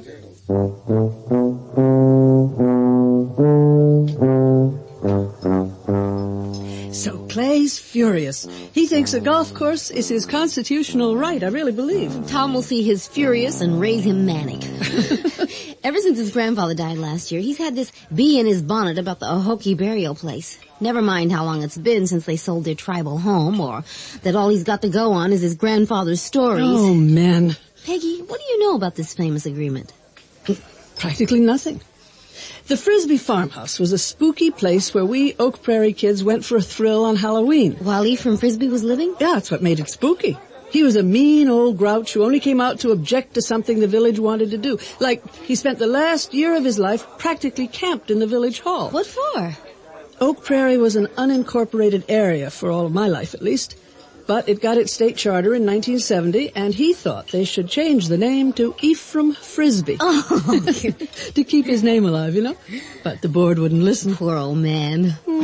I suppose it's sad not to get what you want. Tell me about it. I want Tom and me to be a perfectly normal CPA and a perfectly normal lawyer in 2 nice big firms with maybe a baby on the way. Oh. And here I am chasing after Tom while he looks at one side after another. Oh, this isn't the first place he's looked? You better believe it.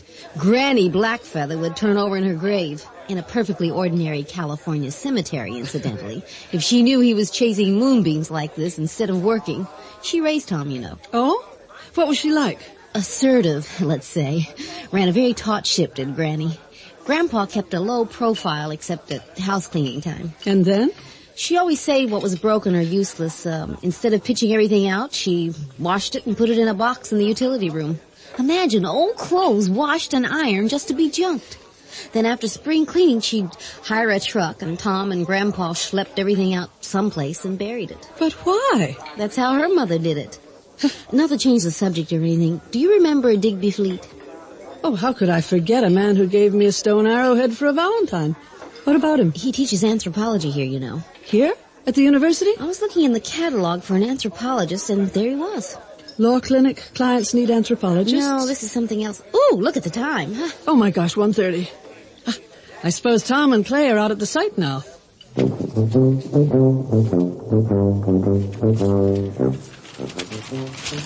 Damn this wind, I can't hold the map open. I'll hang on to this side. Fine, thank you. Now look, we're right here.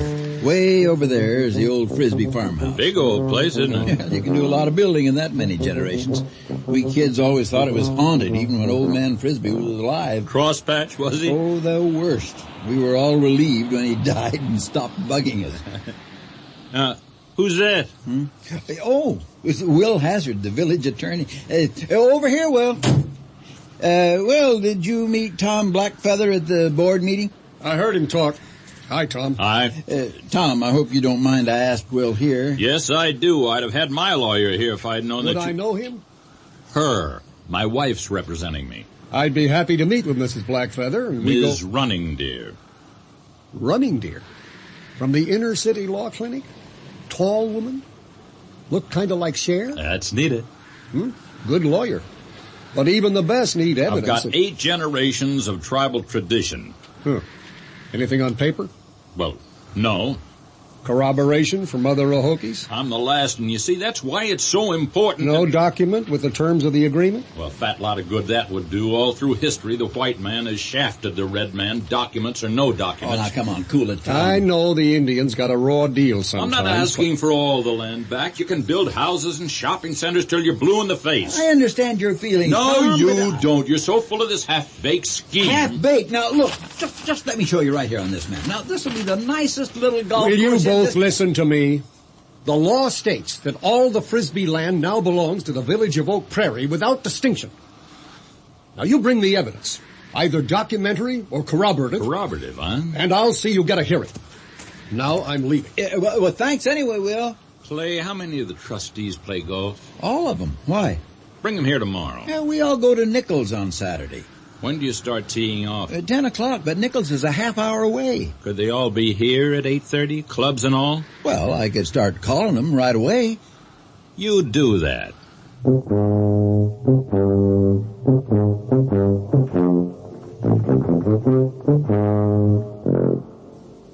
What's in a name? Well, it takes a lot of fine names to make Sears names stand for quality.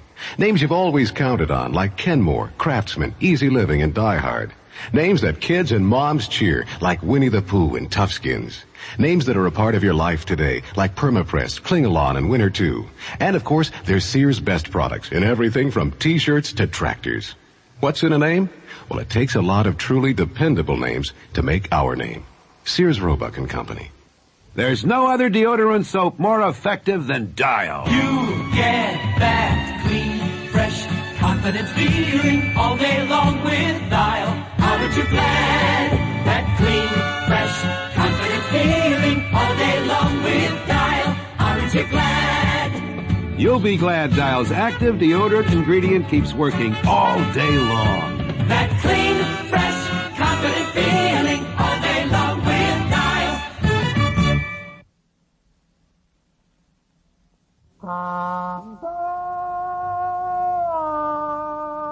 Now that we've got things simmering, let's get on with it. Now it's Saturday morning, and the Board of Trustees of Oak Prairie are gathered at the mounds to witness Tom Blackfeather's evidence. They've all got their clubs with them, and I've just finished introducing the trustees to Tom, and the demonstration is about to begin. Thanks for coming out here, everybody. Now, can you all see the markers that Clay and I have put on 5 of the mounds? As good golfers, I'm sure you can judge the distance of each of those markers and choose your club accordingly, right? Anybody think you'd need more than a 9-iron to reach the first one? Oh, it's an easy shot. We'll see. Can I borrow a 9-iron from somebody in a ball? Here, use mine. You want a tee? Yeah, please. Now, stand back, everybody. That's the best you can do, Blackfeather. You better use a 5-iron. Wait. Another ball, Clay? Here you are. Now, I take these 5 shells in a circle, ball in the middle, eagle feather pointing this way. Oh, please, don't crowd me, please. Aye, rappa, show. Aye, rappa, show. Now. Let her go, will you? All the way to the farmhouse. Out of sight. Tom, how did you do that? Well, you saw how I did it. Oh, that's crazy. Shells and a feather and a lot of china. Want to see it again? No, I do. Everybody? Okay. First, I pick up the shells and the feather. Here, I'll hold them for you. No unbeliever may touch the shells. Oh, I'm sorry. You're crowding me again. Somebody will get hit. He whiffed it. I'll try again. And again. Everybody convinced? Oh, there's probably an explanation. Try it again with the shells and stuff. All right. Ball teed, shells, here, and here. Now, suppose I point the feather a little to the right. Why? You'll see. Aye, rappa, show. Aye, rappa, show. Right where the feather pointed. Now, let me ask you, are you willing to propitiate the spirits of the Ohokis every time you swing a club? I'm not superstitious. So try it. Here's a club. I'll use my own, thanks. And my ball. Tee up, please. What? Oh, sure. How far is the first marker? 100 yards, then 150, 200, 250, and 300. I'll try the first one. You could do better than that, Neil. I slipped. I'm not wearing my spikes. We'll wait while you change your shoes, if you like. I can do it. Ball's still there, Neil. Just wait. We're all waiting. Well, maybe I better go get my spikes. Anybody else want to try?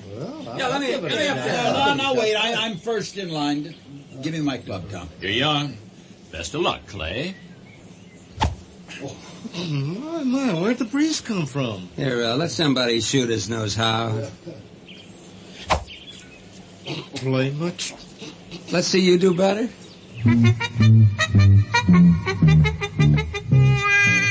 Well, all that fanning kept the golf balls cool. Didn't do much for the golfers, though. They used every club they owned, and all they got was purple in the face. Finally, Tom took pity on them. Look, before somebody has a stroke, why don't you admit that you can't make a golf course here? We'll have to think this over, Blackfeather. Yeah, you do that. Meanwhile, you're late for your golf, and if I don't start back to the city, I'll be late for lunch, and my wife will kill me.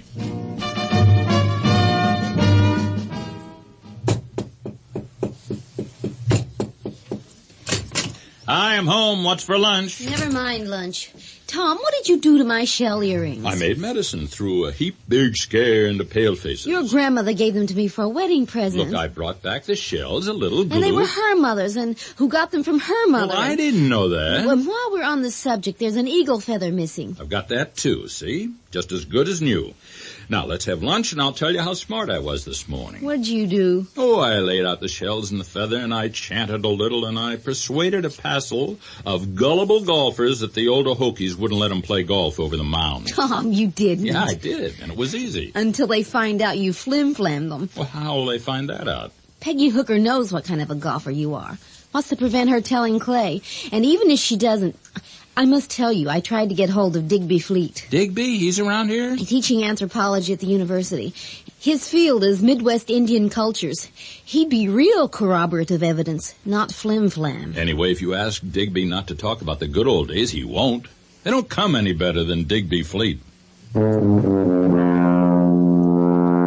Digby Fleet? Who's Digby Fleet? I went to college with him. Oh, yeah. The weirdo who gave you that stone arrowhead. He's not a weirdo. Ah! Nita mentioned at lunch that she had a client who needed an anthropologist. And I just wondered... If Tom's her client, could this Fleet help us? He could say if they're really graves. Or not, as the case may be. Can you get hold of him? I did. He couldn't make it for dinner, but he'll come by about 9. Tonight? Meg, I am Bush. This was the worst day I've known in a long time. Tell me about it later. Dinner's almost ready, and you better take a shower. I don't want you falling asleep when Digby comes.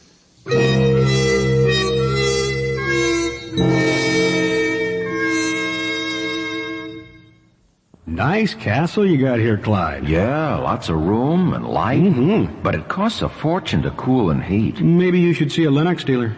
Why a Lennox dealer? Well, he can replace your old equipment with an energy-efficient, money-saving Lennox air conditioning and heating system. Yeah, but does he work on castles? That's the nice thing about Lennox dealers, Clyde. What's that? They treat every home like it's a castle. Take it from Dave Lennox. To modernize your home, call your independent Lennox dealer. He's in the yellow pages. I'm Max Morath for the National Society to Prevent Blindness, with a suggestion that all the old sayings are not necessarily true, like, what you don't know can't hurt you. Blindness can hurt you deeply, and most people don't know enough about it. The facts are available. So, know your enemy. Write to Prevent Blindness, 79 Madison Avenue, New York, New York, 10016.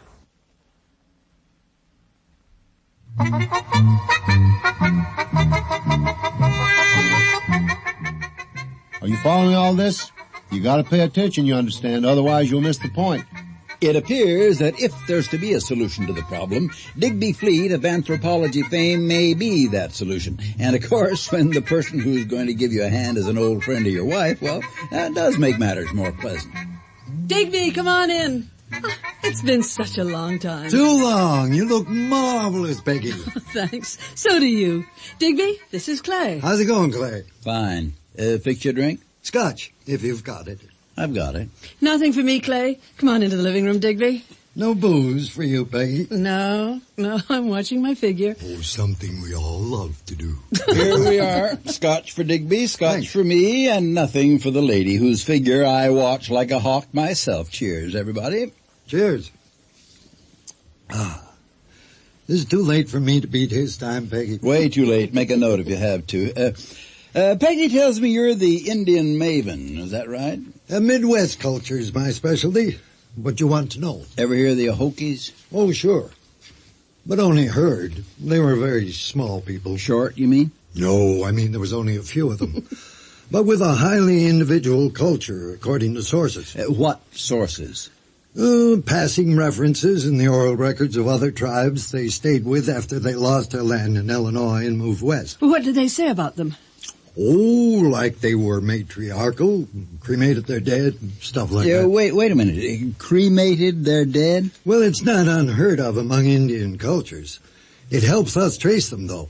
A host tribe would record that their deaths, burial customs were different from their own, and Now, you are letting me talk shop. Oh, no, please go on. Digby, we're really enjoying your company, you know, but there's something maybe you could tell us. Like what? There's this guy, Tom Blackfeather's come to town. Tom Blackfeather, he's here. You know him? Like a brother. In fact, if I bet money instead of beer on Tom, I could have put myself through school and never bothered my old man for a penny. Doing what?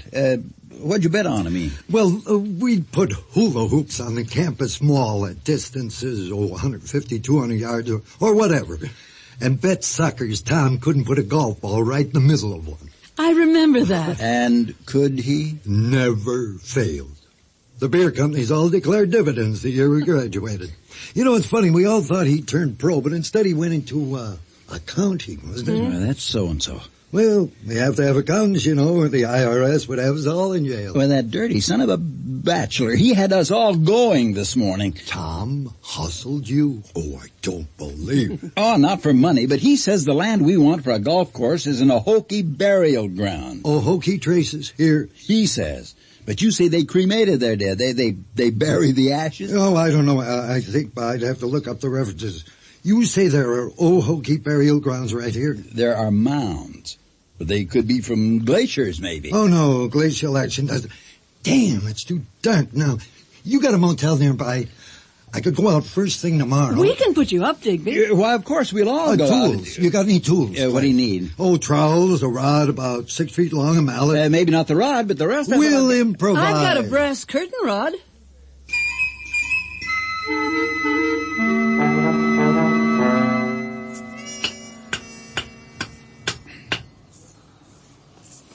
Here, Clay, you take the melon now and I'll hold the rod. Okay. I can get the feel better this way. Okay, now? Now. Again. Gee, there's something in there, all right. Yeah, you want me to hit it again? No, let's try the trowels at the base. You want to take the other side? Well, what'll I tell you? Oh, maybe nothing. Pull the rod out, huh? We won't need it. Sure. What am I looking for? Stone, like a copy. Ouch! Hey, Blackfeather, is that you? Gee, Clay, I'm sorry. I didn't see you. Did I hurt you? You got me right in the funny bone. What are you doing out here anyway? Well, I thought I'd... see if Blackfeather sold us a bill of goods? Something like that. Well, he did. Oh, by the way, this is Digby Fleet. Is Neil Harris. Hi. Digby's an anthropologist. Well, this got something to do with the course? Maybe. Digby says the Hokies cremated their dead. And buried the ashes? I don't know. Well, what do you think you'll find? Anthropologists don't speculate. Well, then you can't do us any good. Only time will tell. The season will be over by the time we get this course finished. That's the least of your worries. How come? If this is a real Hokie site, the university will want to dig it properly. Sheesh, how long will that take? 2, maybe 3 years. Or more, depending on how rich. Nuts. Even if we got rid of Blackfeather, we'd have to fight the university. Oh, you better believe it, and that'll be the main event, too. You know what they stand to make out of it. This'll pull in grants like crazy. I'm not the only one in my department who'd kill for the chance to lead this. No, brother. Well, face it, guys. If there's something in these mounds, you're going to be high in anthropologists before you could say Native American artifacts. That's depressing. Well, look at the bright side. This'll be the Oak Prairie dig. And then the Oak Prairie culture. And you'll be in all the textbooks. That's fame, fellas. You through digging? For now. There's no stone coping that I can find. Then let's go. You coming, Neil? I'll go on ahead. My clubs are up on the ridge. What's his hurry? Oh, he's picking up something. 5 shells and an eagle feather, I betcha. Huh? I'll tell you all about it on the way home.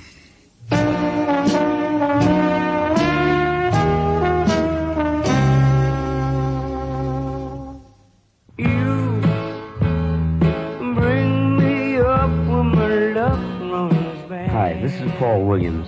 If you like music like that, music with a strong beat, then you must like hearts too, because a healthy heart has the strongest, steadiest beat of all. The thing is, to keep hearts healthy, to keep their beats sound and strong. Support your American Heart Association. We're fighting for your life. What we give goes to work against the heart diseases, the #1 killer in our country today. So please be generous. Nothing beats a great pair of legs. Can you imagine a dancer with wrinkles around her ankles? Hi, I'm Juliet Prowse. As a dancer, my pantyhose must fit perfectly. So I wear legs regular pantyhose with memory yarn. Stretches out and back. Fits whether I'm kicking high or bending low.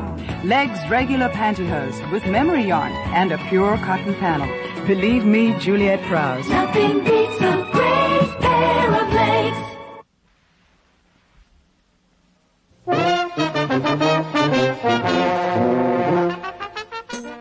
Andy Griffith again, and here's the fourth act of our story. No doubt about it. I want my golf course, and so do the rest of the Oak Prairyites. But Tom Blackfeather wants his ancestral graves left alone, and Digby Fleet wants to open the mounds for the university. In desperation, Neil Harris has advertised a public hearing on the subject, though I don't know what good that's going to do. Anyway, here we all are outside the village hall. Will you look at the cars? Is everybody in town coming to the meeting? Yeah, it looks like it. Look, Nita and Tom. Hey, you two. Hi there. Hello, Peggy. Clay. Hey, this town's short on parking space. Yeah, we've got a mob tonight. Listen, Tom, that was a dirty trick you pulled out of the golf course. Burial ground. Well, whatever. It's going to be a golf course. We'll see about that. Try to get along, why don't you? Nita and I want to be friends, and you two... Now, Peggy, let's get inside while there's still room. Here, I'll get the door. Gee, what's the matter with you? Look at that. Order! Is somebody bringing more chairs? Clay, is that you back there? Yeah, Neil. Close the door, will you? Well, there's more people coming. Well, they can't come in. The fire chief's having a fit as it is. Now, look, everybody that's outside, everybody, the room's full. I'll prop the door open so you can hear. That be all right, Neil? I suppose so. Now, will the people with the signs please put them down? We're being picketed. Isn't that exciting? One for our side, Nita. See? Save the mounds. Yeah, but look over there. The course, of course. There's Save the Prairie. Another for us. Save the whales? We're in the Middle West, for Pete's sake. Let's all go to pot. What are they doing here? They came with the whale people. Don't step on the grass. Whose side are they on? Well, there must be dozens of signs. Oh, boy. Is this your doing, Nita? I call the antiquarians and the conservationists with the rest. Probably just read the notice in the paper. This meeting will come to... Now look what you made me do. I've broken my brand new gavel. All right. Yeah, now that's better. Required notice having been made in the press that a public hearing will be held on the disposition of 60 acres of the tract of land known as the Frisbee Farm, I declare this hearing to be in session. All right. For the benefit of those who don't know the full story, the village of Oak Prairie wishes to build a golf course on the Frisbee Farm. Mr. Thomas Blackfeather insists that the land in question is the site of his ancestors' graves and is protected by an agreement between Ephraim Frisbee and... Who was the Ohokie chief? Soaring Hawk. And Chief Soaring Hawk.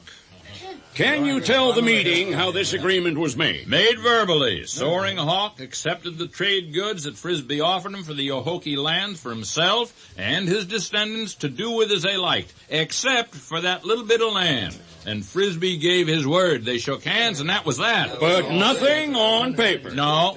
Really, Mr. Blackfeather, all the witnesses have been dead a long time. I'm still alive. Was you there in 1810 or whenever? All you've got are your grandpa's stories, when what we need is evidence. Somebody who knows what he's talking about. Hey, I've got just the man, Digby Fleet of the university's Department of Anthropology and an acknowledged expert on Midwest Indian culture. Let's hear it for Digby. Yeah, wait till you hear what he's got to say. I said I wanted quiet. That goes for you, Blackfeather, and you too, Hooker. Well, I'm here at Mr. Hooker's request. I've done a little preliminary digging. And they are graves. Well, actually, no. I knew it. I knew it. Can't be. Digby, I thought you were on our side. Scientists are supposed to be impartial. An impartial witness that I should live to see the day. Go on, Mr. Fleet. Thank you. Besides the mounds, which do have something in them, there are references to the Ohokies in the tribal records of other Indian peoples. Accurate records? Very. Pre-literate memory is very dependable. So my grandfather's story... Now, wait a minute, Tom. Your grandfather didn't have the benefit of constant repetition. I'm afraid all he gave you was the merest scraps from the whole body of old Hokie history.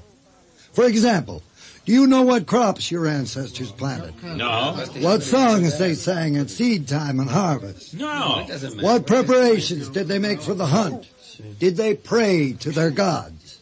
Incidentally, do you know what gods they worship? No, all I know... All you know is the names of Ephraim, Frisbee, and Soaring Hawk and the location of the mountains. Could we get back to the point, Mr. Fleet? Sure. Tell me what you want to know. Is there an Indian burying ground on the Frisbee farm? Well, yes and no. Yes and no? Yes, it's a burying ground. No, there aren't any bodies in it. No bodies? Oh, you mean just bones? Not even bones. The records of their host tribes on the long journey west established that they cremated their dead and walked the ashes. Walked the ashes? Yes. Wow. They went in procession behind the chief. He scattered the ashes in the crops through the village streets, and everybody walked on them until they became part of the earth once more. But the mounds! Ah, yes, the mounds. Now we come to the interesting part. Broken weapons, pottery, worn-out clothes were not just thrown away, but carefully laid aside until... Oh, until house cleaning time once a year when it was carefully buried. How'd you know that? Remember, Peggy, I told you Granny Blackfeather saved her junk and buried it once a year. I'll bet you don't know why, Nita. No, why? So their enemies couldn't make magic against them with articles they had used and which they thought had become part of their essence. Oh. Hey, I just thought... Tom, you must know the ceremony that went with the burial. What was it like? There was no ceremony. Grandpa just rented a truck and we took the stuff out into the country, dug a pit and buried it. Oh. You mean to say that I have spent a year of my life looking for an old garbage dump? Not garbage. History. The life story of your people is in those mounds. They've got to be dug, you know. Tom, how do you feel about the mounds now?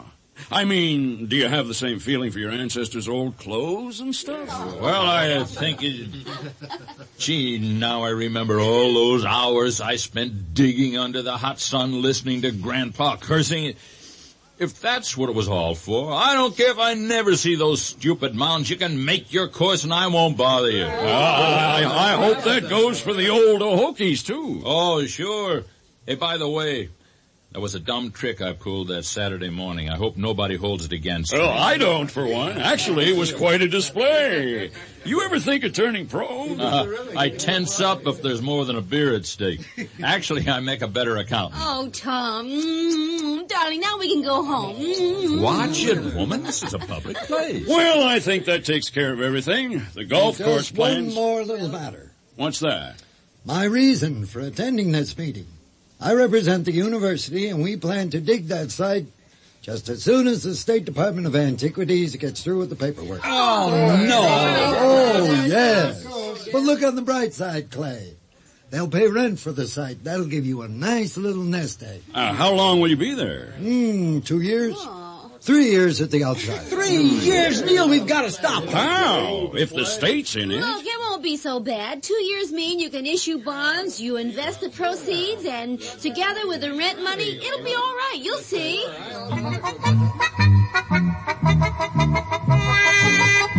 And they did see. We'll move along to a fine spring morning 3 years later and listen to a cheerful crowd of golfers converge on the new Hokie Mounds Golf Course.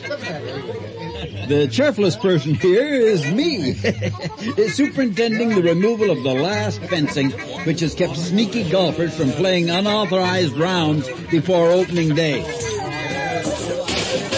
Is that the last? You sure, boys? Okay, Jerry, roll! Neil, where is Neil Harris? Right behind you. Oh. Tom get here yet? He's around here someplace. Nice crowd we got here. Yeah, I plan to have Tom hit the first ball. No monkey business, though. Hey, would I do that to friend? Hey, Neil. Hey, Tom. I'm serious, though. You and your trick shots. Hello, everybody. Hello there, Nita. Hey, you shouldn't wear a knapsack for golf. It'll ruin your swing. Not a knapsack. Look.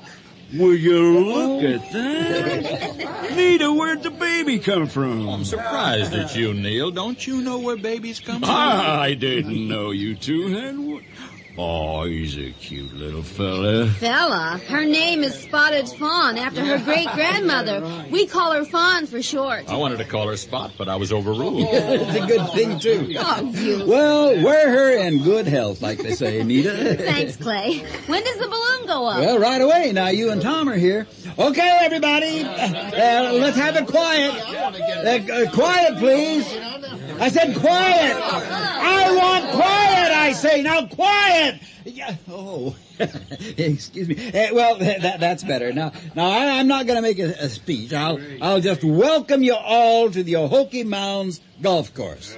The committee has invited Mr. Tom Blackfeather to hit the first ball. You ready, Tom? Tee up. Right. Ladies and gentlemen, it gives me great pleasure. Here we go.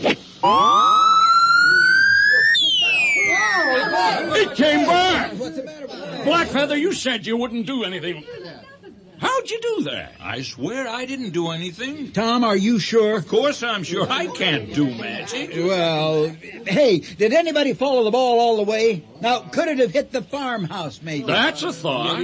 Try again, Tom, but hit short. No, I got a better idea. Clay, you hit a ball. Nobody'll suspect you. Well, all right. Just let me tee up. 4.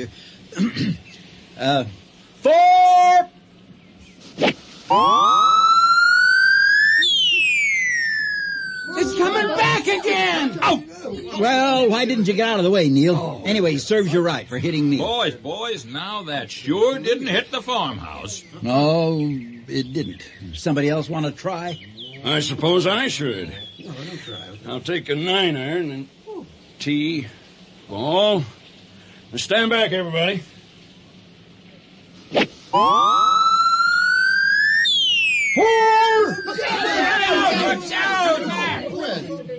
Anybody else want to try? Ladies and gentlemen, we have a problem.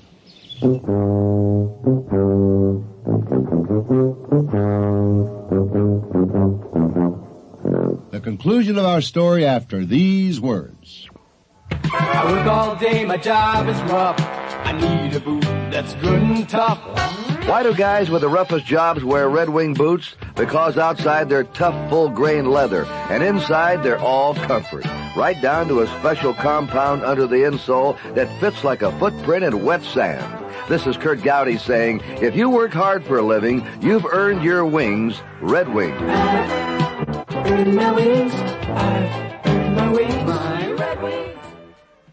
There's no other deodorant soap more effective than Dial. You get that clean, fresh, confident feeling all day long with Dial. Aren't you glad?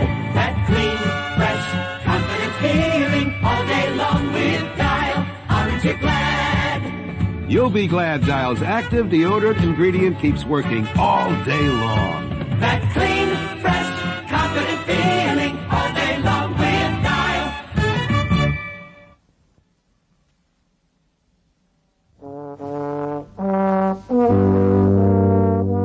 Hi, everybody. How did the dedication go? It didn't. The balls turned around in the air. It wasn't me, honest. Turned around in the air?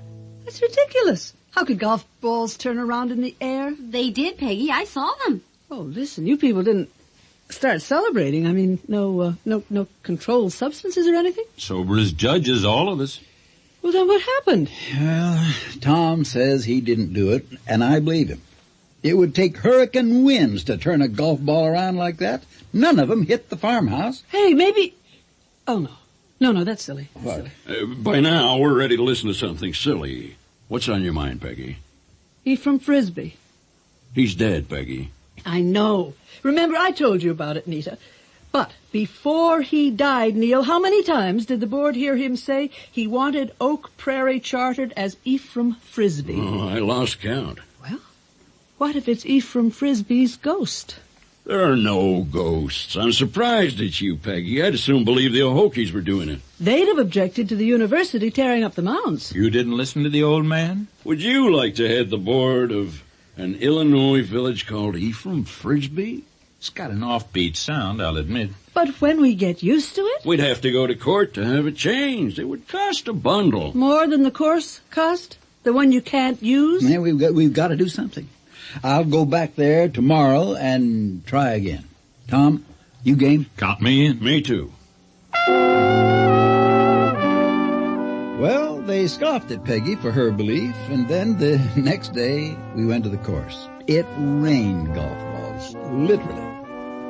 Well, we had the usual period of adjustment, but finally the board drew up a new charter, and it didn't take too long for everybody to get used to our new postmark, Ephraim Frisbee, Illinois.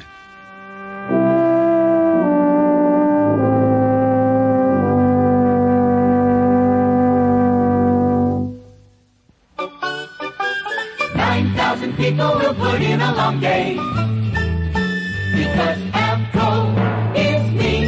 Well, there have been times when a customer's come into ABCO Financial Services on, say, a Friday night with a personal problem, so we've kept the office open and closed the loan. 9,000 people will go out of their way because ABCO is me. We make it a point to process paperwork real quick, get you the money in one day if we can.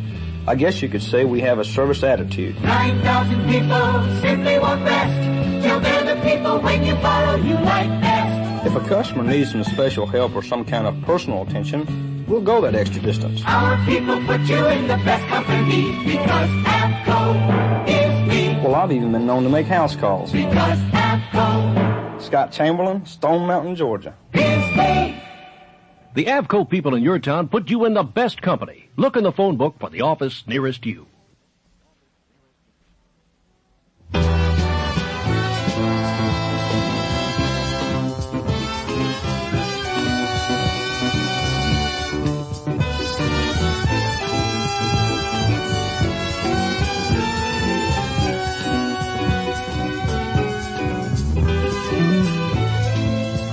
The Mutual Radio Theater is brought to you 5 nights a week at this time.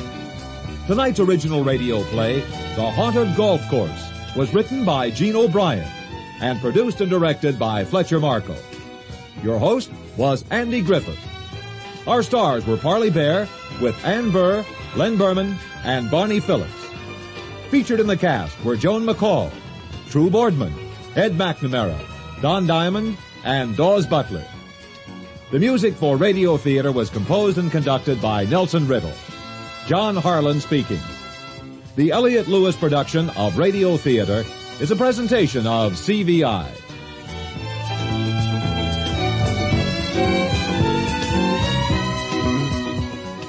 This is Vincent Price. Join us tomorrow. I'll have another story to astonish and mystify.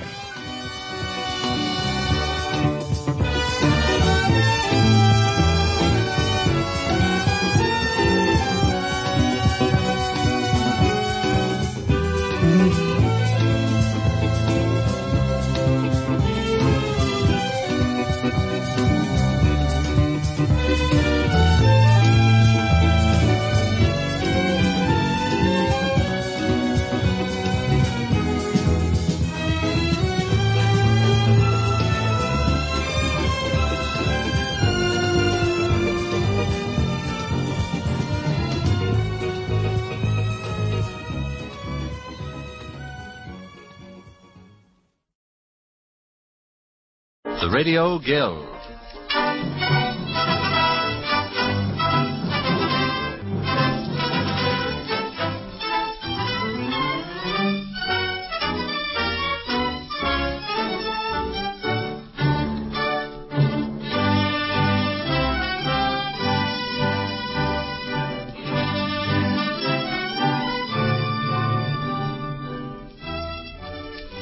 The Radio Guild of the National Broadcasting Company, which each Sunday at this hour brings to you original one-act plays of wide and varied scope. They may be verse or prose, comedy or tragedy, conventional in structure or boldly experimental. Presents this evening a story of New England called Back Number Up by Merritt P. Allen. Featured in our cast for tonight are two of radio's most famous delineators of New England characters, Parker Fenley as Noah Perkins and Arthur Allen, who will play Toby Wales.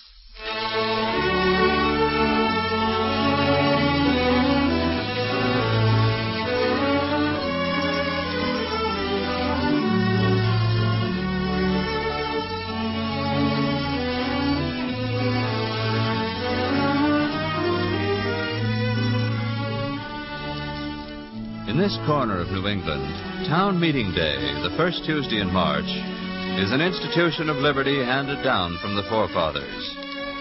On the Sunday evening preceding that day, Noah Perkins sits in a rocking chair in his living room, his feet on the sofa, thoughtfully smoking his pipe. Across the table, Mary looks up from her reading and remarks, "Why are you so quiet this evening, Noah?" Huh? Oh, I'm thinking, that's all. Just thinking. Well, what about? Oh, about the so-called important things of life. Tiresome job, too. Oh, why don't you read something? Look there. Huh? See that smoke ring I just brought? It's a pretty one. Yeah. You know what that is? It's a smoke ring, of course. That is a certain substance wrapped around nothing. What? Yeah. And that's what we all be. All of us. A certain substance wrapped around nothing. Here today and gone tomorrow, like a lily of the field, as the saying is. Oh, get another text. I don't like that one. You know, Mary, I'm a lily myself. You're a lily. I'm a lily, in a manner of speaking. Of course, when we was created, the lily and me was given different shape. I should say as much. Yeah, I'm more on the string bean order. But I mean the same idea is back of us both. We're here, and then we ain't. And it's the same with everything. Our money, our books, our laws, everything at all. They seem important for a spell, yes. Then, all gone. All gone up Sucker Brook. And the place thereof shall know 'em no more. Well, now, if you want an argument, I'll say that lots of things like the books and laws you mentioned live just as long as the human race does. Oh, no, Mary, no.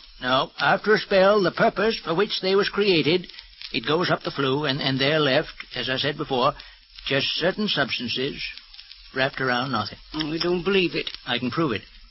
Mary, do you know some of the old blue laws we got in this state? No, and I ain't interested in them. Yeah. One of them laws says every man must carry a gun to church to fight Injuns with. And there's one that won't let a man kiss his wife in public. Oh. And there's another one again horse trading on Sunday. Well, what of it? Well, I'm just trying to show you that everything outgrows its usefulness. Oh. Can't you see, Mary, that though them blue laws is still on the statute books, because the legislature never bothered to repeal them, they've been too busy appropriating, these laws, they've become just a certain substance wrapped around nothing. Oh, fiddlesticks and don't be so solemn, Noah. Well, gracious, a man can't help being serious now and then. But there ain't no reason for it tonight, is there? Oh, I don't know if there is. I just got to thinking. Don't you ever think? Certainly I do. About what? Well, about town meeting, for one thing. Comes day after tomorrow. Well, since women got into politics, town meeting ain't what it used to be. I hear they're going to run you against Chet Winslow for overseer of the poor. No, they ain't. Several people told me so. Yeah, they told me so, too, but I ain't going to run. I don't want it. You might not get it if you did run. Well, yes, I would get it, too. Oh, no. Poor Chet wouldn't have a chance. No, he's a well-liked young man. Oh, sure, Chet's a good fella. Well, then why are you so sure he wouldn't get it? Well, he runs a store. Well, that ain't nothing against him. No, not a thing. But I mean, there's a lot of folks in town, narrow-minded ignoramuses. They think if Chet was poor master, why, he'd buy the supplies for the town's poor right out of his own store. He'd have a right to, wouldn't he? Of course he would. But he'd be fair about it and spread it round. Say, do you think some people don't trust him? Well, they trust him, yes, but, they're so envious they can't stand the thought of anybody but themselves making 10 cents. So they'd vote against Chet and give the job to me. You've always enjoyed holding town offices? Well, yes, more or less I have. Of course, I've been school director and select man, poor master, keeper of the pound, all the rest of it since I was old enough to vote. But, gracious, I tell you, I've had enough of it. Well, I don't know as I blame you. No. Town office holding's a thankless job. But still, someone has to do it. Let the young men have it. Old men for wisdom, young men for battle. Yep, truth is, Mary, I'm too old. Nonsense, Noah. Yes, I be. I'm too old. Well, if anyone else calls you old, you'd tell them where to get off. Gracious time was when I enjoyed the rough and tumble of public office. Nothing suited me better, than to peel off my jacket and jump into an election fight.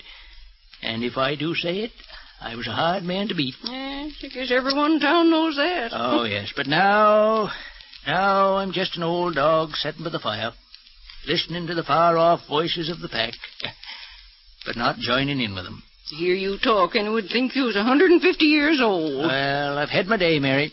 Too much water's gone under the bridge. Too much pie's gone down your throat. Huh? I told you so at supper. Always makes you melancholy if you eat more than 2 pieces at night. Gracious, that was good pie, too. I'll finish that for breakfast. No, I'm going to tell the boys not to nominate me for no office this year. Well, perhaps that would be better.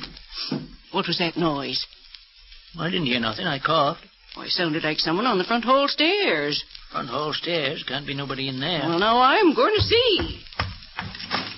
Noah, Huh? there's a man here. He's coming down the stairs. He's a burglar. Right. Help! He's coming after me. All right. I'll get him, Mary. I'll get him. There he is, at the foot of the stairs. What? He'll kill you, Noah. I wouldn't Hey, you blasted thief.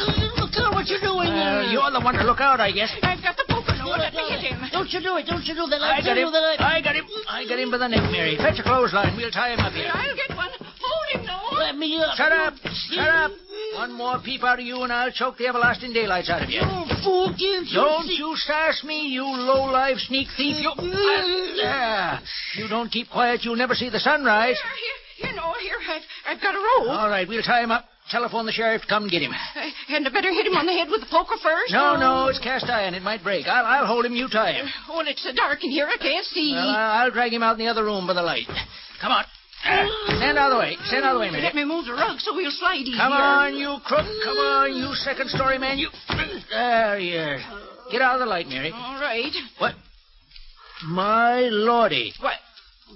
It's Toby Wales. Toby Wales, I swan to man. You think you're smart, don't you, you blasted old idiot, you? Here, Toby, let me help you up. Don't you touch me, you old fool. Don't you touch me. I don't want no help from you. You've handled me enough tonight. Honest, I'm awful sorry, Toby.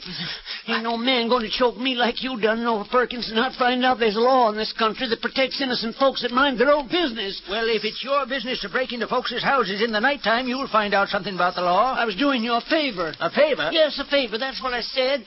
All the thanks I get is to get jumped on and have my neck rubbed. I'll fix you. Well, all right. What do you expect me to do when I see a thief sneaking around in my house in the dark? I ain't a thief. Well, how'd I know who you was in the dark? You might have found out. Oh, yes, I suppose I might have asked you for your fingerprints and your birth certificate and your picture and your calling card, but that ain't the way I do business. I'll learn you to be more careful the next time. time. Well, if you tell folks who you be before you come I hollered when Mary opened the door, didn't you I? You your money or your life? Yeah, money or your life. You think that's any way to make yourself welcome? Well, I was only a joking. I thought Mary'd know me. Well, I couldn't see anything in the dark. Well, you might have known my voice. Well, if I had known it, I wouldn't have believed it. Who would ever expect to find you there for all the world like a burglar? I tell you, I ain't no burglar. All right.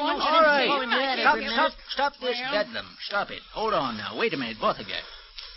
There's a misunderstanding here. We know that Toby means well enough, and he knows that we do. It's just one of them coincidences that went off because we didn't know it was loaded. If you'd have any sense, it wouldn't have went off. Well, if you had any sense, you'd explain yourself. I ain't had a chance to explain myself. All right. How can I talk when you talking every minute? All right. Goodness. All right, keep still. Now, maybe you're right, Toby. Sit down and take your time and tell us all about it. Won't do it. Yes, you will do. Now, come on, here. Have this rocking chair. Won't do it. Sit down. Well, thanks. All right. Lean right back against that antimacassar there. Now, fill up your pipe. I got some fresh tobacco here for you. I don't want to smoke. Yes, you do, too. Come on. Fill up, and then I will. Well, where's my necktie? Necktie? Did you wear one? Of course I wore one. I wore that one that Sarah gave me for Christmas. Had pink roses on it. Why, I remember just as plain hitching it onto my collar button just before I left home. Well, now it may be in the hall. I'll go look. Sure. Well, here's your tobacco pouch, Manoa. All right. Much obliged. That's all right. Maybe them roses was climbing roses, and they climbed right up over your collar. I don't know. They might have been. Got a match? Yes, I got a match. Yeah. That's it. Wait a second. I'll use the same match. Wait till I get through and get my own lighted, can't you? All right, here you be. Well, bend over and hurry up, can't you? Want me to burn my finger? All right. Here's your tie, Toby. Oh, and your hat. Well, say, Mary, I'm glad you found it. If I'd have lost that, Sarah'd have cooked my goose. Well, do you want a looking glass to see to put it on? Looking glass? No. Here, I'll just chuck it in my pocket. Feller's got to carry a necktie, especially one with climbing pink roses on it. I guess that's the place for it. Well, Toby, how do you like this tobacco? Tobacco says bang up. What was I going to say? Why, you was going to tell us how you happened to be on the stairs there. Oh, yes. Well, I went down to the meeting tonight. You see, I have to go because I'm the janitor. I know. Yeah, well, when the elder got to preaching, I thought it seemed kind of hot in there, so I went downstairs and shut up the furnace, you see. Well, that's a good idea. That saves wood. Yeah, we ain't burning very much coal now, just a little bit of wood in there. Oh, well, when I got back to the vestry, I sat down in the dark, back there in that chair. Yeah. Well, pretty quick, I heard a couple of fellows come in. Well, by their voices, I knew right away it was Chet Winslow and Ed Peters. Oh. Well, not having been married very long, I figured that they'd come down to walk back home with their wives. Yeah, probably so. Love hangs on like a late spring sometimes. Yeah. Well, I was going to speak to them, but just then I heard them talking about you and about town meeting. So I just kept still and I listened. Well, what'd they say about Noah? Oh, now, wait a minute, Mary. I'm coming to that. It seems that Chet wants to be overseer of the poor so he can get the town business for his store. Well, I know that. Gracious sakes. Well, let him have it, I say. Help the young fellow get a start. Well, don't you see, Noah? Lots of folks just natural-born dogs in the manger. They don't want him to have it. I know. I was telling that to Mary just a minute ago. Well, anyway, Chet's heard that you're going to run, and he knows he won't have a chance agin you. I ain't going to run, Toby. What? I ain't going to run. I tell you, I'm too old to care about a certain substance wrapped around nothing. You... About a what? Oh, you wouldn't understand. I mean, town office don't appeal to me no more. Let Chet have it. Well, now, you wait a minute. You just wait till you hear the scheme they got up their sleeve to lick you. Oh, they think they can lick me? Yes, sir. They're going to run Ed, too. Who? Yes, sir. They'll both run agin you. You see, they figure that they can draw enough votes so you can't get the majority. Then, before the second ballot comes up, Chet'll pull out and ask his friends all to vote for Ed. And that way they think Ed will trim you. Ah, well, that's an old trick. Kind of a mean one, too. I've done it myself before now. But you see, if Ed gets it, he'll turn the town's business Chet's way and get a commission. Did they agree to that? Well... Did they come to an agreement on that? Wait a minute. Ed said he'd see that Chet got the business. Well, they didn't mention a commission, but, well, I reckon that's understood. Oh, well, gracious, if it don't cost the taxpayers no more, it's nobody's business how they split the legitimate profit. Let them have the job. I don't want it. Well, they'll be tickled to death to know that. They said that you're a hard man to beat, even if you be a back number. They're both nice. Did they call me a back number, Toby? Yeah, back number. Ed says Noah's had his share. He may as well realize it. And Chet says, yes, Noah's a back number. We got to watch our step just the same. I'm mighty. Where are you going, Noah? I'm just going to walk around the room here. Say, Mary, I guess I got him riled up. Well, never mind.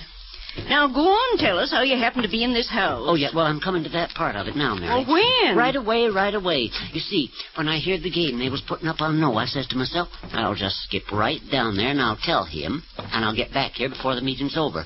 So, when Chet and Ed went out towards the front door of the vestry, I slipped out the back door. See? Yes, but I don't see how you got upstairs in our house. Oh, gosh sakes, if you'll give me time, I'll tell you. Where are you going, Noah? I'm going after a drink of water. Well, you're as uneasy as a cat in a barrel. Go on, Toby. Well, let me see now. Oh, well, when I got most down here, I see a couple of fellers following me. And, of course, right away I thought Chet and Ed had smelt a rat and was watching to see if I was going to tell Noah. And Oh, thunderation, my pipe's gone out. Oh, never mind. What'd you do then? Well, me, I dodged around back of the house, and I tried your back door, but it was locked. And I peeked around the corner, and I see those fellas was still after me. I might have gone clear around the house, but my dander was right up. Yes, sir. I was bound they wouldn't see me. And Here, wait a minute, Mary, till I light this pipe. Oh, let your pipe alone. What'd you do then? Well, I'll just lay it down there. Where was I? Peeking round the corner of the house. Oh, yes. Well, just then I seen a ladder up against the back of the porch roof. Well, Noah put that up this afternoon to fix a blind. He must have forgotten it. Yeah, well, I went up that ladder just like a grasshopper up a beanpole, and I hid in the shadow of your chimney. Well, pretty quick, them fellers went by. Say, they wasn't Ed and Chet at all. Just a couple of boys cutting in back of the house to go up on the hill sliding. If I've got a match anywhere. Oh, go on, Toby, go on. Well, you're an awful pucker, seems to me. Well, anyway, I stayed there. Till they went by. And then, by grab, just as I was going to come down, the wind blowed the ladder over. Oh, Oh, I see. You went in the chamber window over the porch roof and come down the stairs. Yeah, Mary, that's just the way it happened. Well, my soul, what a mix-up. Well, Toby. What? Toby, don't you mention that to nobody. Mention it? Well, I guess I won't, Noah. I won't tell a soul what you done to me. No. I mean, don't you mention what you heard Chet and Ed say. Oh, that. Seems to me if I did, it might make folks vote for you. That's what I don't want. He ain't going to run for poor Master Toby. Yes, I be too. What? Yes, I've changed my mind. You said you wasn't? I've changed my mind. I'm going to run, and I'm going to lick them two whippersnappers, too. But I'm going to do it without the help of gossip. By grab, if them little squirts think they can call me a back number and get away with it, I know, I believe you. They've got another thing coming. I know, but if they both run again, you, and then one of them withdraws in favor of the other, they'll trim you just as sure as you're a foot high. We'll see about that. I'm going to fight him, and I'm going to fight him out in the open. And I don't want nobody to say a word of gossip against either one of them, you understand? Yeah.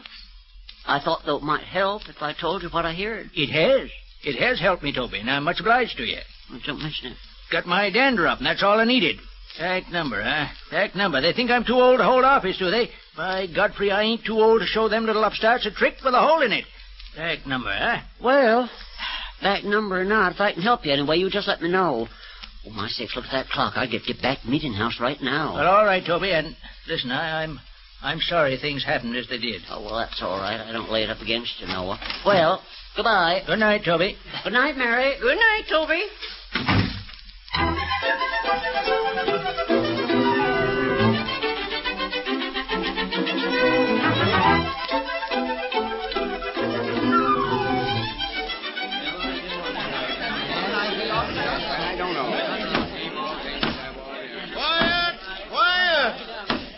Ladies and gentlemen, here's the result of your balloting for selectmen. John Pringle, 47 votes. Abel Hodge, 139 votes. Wow. Abel Hodge is declared elected selectman for a term of 3 years. Well, town will have to stand it that long if Abel Dodge. Now, ladies and gentlemen, the next item of business before the meeting is to elect an overseer of the town's poor for a term of 1 year. Well, if you fellers hadn't voted so many taxes, there wouldn't have been any poor to oversee. That's right, too. Take all our money for taxes, and tax us some more on what we ain't got to pay for what we're going to get. Quiet down there. If you had any objection to the tax rate, you should have said so when the question was before the meeting. I did. Your objection was not sustained by the voters, so keep quiet. That's right. Shut up and take your medicine, same as the rest of us. All right. Quiet.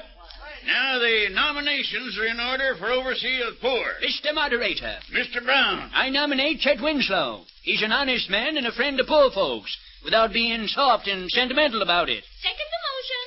The nomination of Chet Winslow has been made and seconded. Mr. Moderator. Mr. Smith? I nominate Ed Peters for overseer of the poor. Second the motion? The nomination of Ed Peters has been made and seconded. You might as well let Chet have it. If Ed gets it, he'll give him the trade. Well, let him give it to him. What do you care? I don't want any monkey business with the town's money. We agree with you. That's why nobody nominated you. Mr. Moderator. Mr. Wales? Yes. To settle this dispute before somebody gets hurt, I put up a man that there won't be no question at all about. I nominate Noah Perkins. Second the motion. The nomination of Noah Perkins has been made and seconded. Noah's the man. He's had town office enough. I've nothing against him, but I say give it to younger man. Younger man? What'd you think I did? Say Noah or Methuselah? Quiet now. Ladies and gentlemen, are there any more nominations for the office of overseer of the poor? No. We got enough already. Well, then put it to a vote. I've got to go home tend to my fires, or the water pipes will freeze up and bust. Well, your ballots have been printed in advance and will be given to you at the end of the right-hand aisle. Now, fall in line over that way and move to the left past the ballot box. All right, now, get in line, everybody. Line up there.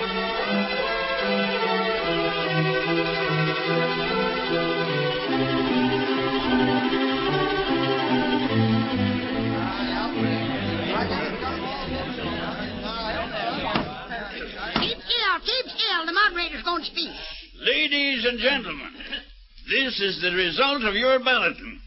Chet Winslow, 26 votes. Ed Peters, 74 votes. Noah Perkins, 86 votes. Noah's got it. No, he ain't. No, he ain't got the majority. No, sir. No, sir. Ladies and gentlemen, to win this election, one candidate must have a majority of 94 votes. You don't say. As none of the candidates has that many, it'll be necessary to ballot again. Oh, it won't do no good. Throw them all out and put up a new set. Well, you can't do that. Well, keep still.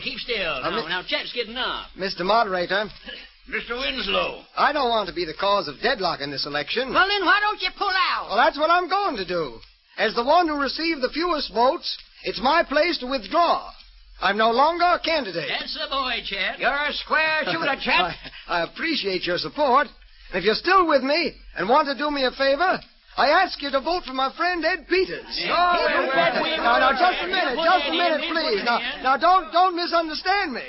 I don't mean by what I said that Noah Perkins isn't my friend. He is, and he has been all my life. And I hope that he always will be.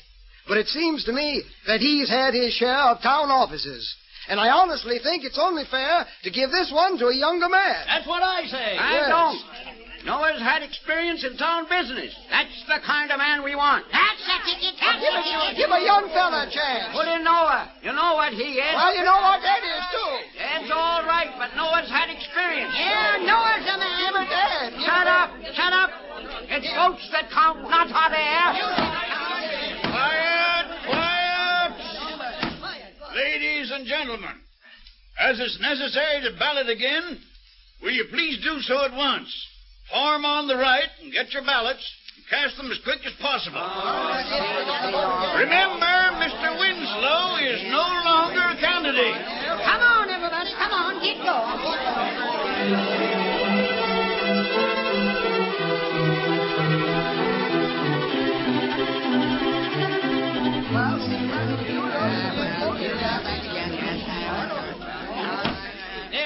There's the moderator. Now listen.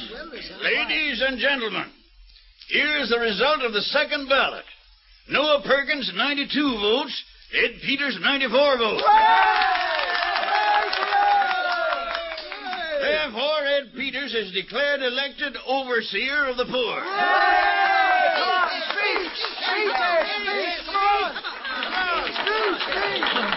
Well, ladies and gentlemen, I'm no speech maker, but I thank you. When the meeting's over, I'll pass the candy and the cigars. Good, Ed. I'll try to serve you well and deserve your confidence. Mr. Moderator. Mr. Perkins. I rise up to protest this election. Sit down, Noah. Sit down. Sit down.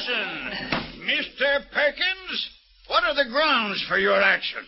I hold that the election of my friend Peters here violated the statutes of this state. Why, I saw nothing illegal in it, Mr. Pickard. I know you didn't, and the voters didn't, and Chet and Ed didn't. What are you driving at, Noah? What's your game? Yeah, what you mean? Yeah. Mr. Perkins, I must ask you to explain. Well, sir, that's just what I want to do. Well, you have the floor. Thank you. Why, ladies and gentlemen, I don't want to start no rumpus here, but after all, law is law, you know, in town business or any other kind of business. Well, who said it wasn't? Nobody at all. Well, what are you arguing about? Hold your horses and I'll tell you. What?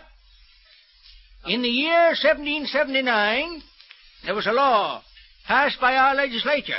It was what they called a blue law. And it said that any trade made for profit on the Sabbath day was illegal in this state. This ain't Sunday. No, but Ed, day before yesterday was Sunday. Well, what's that got to do with it, Noah? Edward, last Sunday evening, you and Chet made a trade for profit. You put your heads together and you agreed to run against me in this election. You planned on splitting the vote, and then one of you would withdraw in favor of t'other. And it worked just exactly as you thought it would. But there's nothing wrong in that, Noah. You and Chet didn't know there was, because you ain't posted in the law. But, Ed, that old blue law is still on the statute books. It's still against the law to make a trade for profit on Sunday as you and Chet did. Who said we did? Well, now I've got a witness that's willing to testify in court. But I ain't going to mention who it is here. Well, now, say, Sit down. He shall be nameless here. I'm only telling you that you and Chet is guilty of violating the law in planning this election, and for that reason this election is illegal. Well, shucks. Noah, you're straining at a gnat to go back to the blue laws. Ed, do you know that as late as 1834, the Supreme Court of this state upheld that law in the case of a horse trade made on Sunday? But we didn't trade horses. No, but you traded promises for profit. That point won't stand law nowadays, Noah. You want to try it in court? Yeah, of course I don't.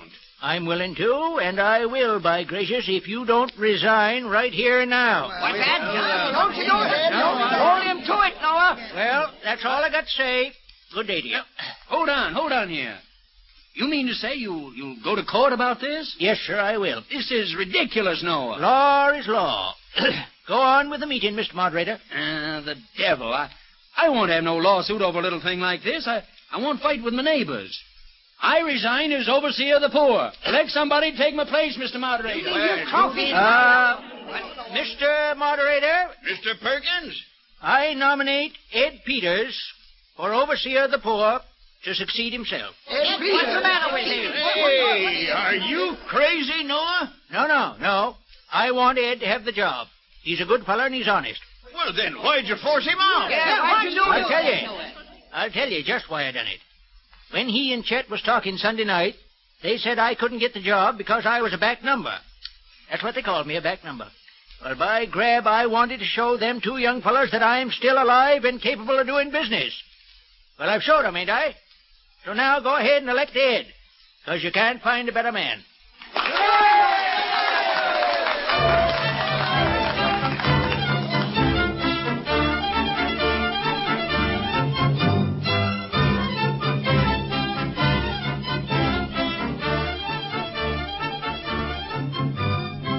You've just listened to a presentation by the Radio Guild of Back Number Up, an original one-act play by Merritt P. Allen. The cast of tonight's performance included Parker Fenley as Noah Perkins, Arthur Allen as Toby Wales, Effie Palmer, Mary Perkins, John Milton, the moderator, Douglas McMullen as Chet Winslow, Ian McAllister as Ed Peters, and Harold Gould and Roy Fant as townspeople.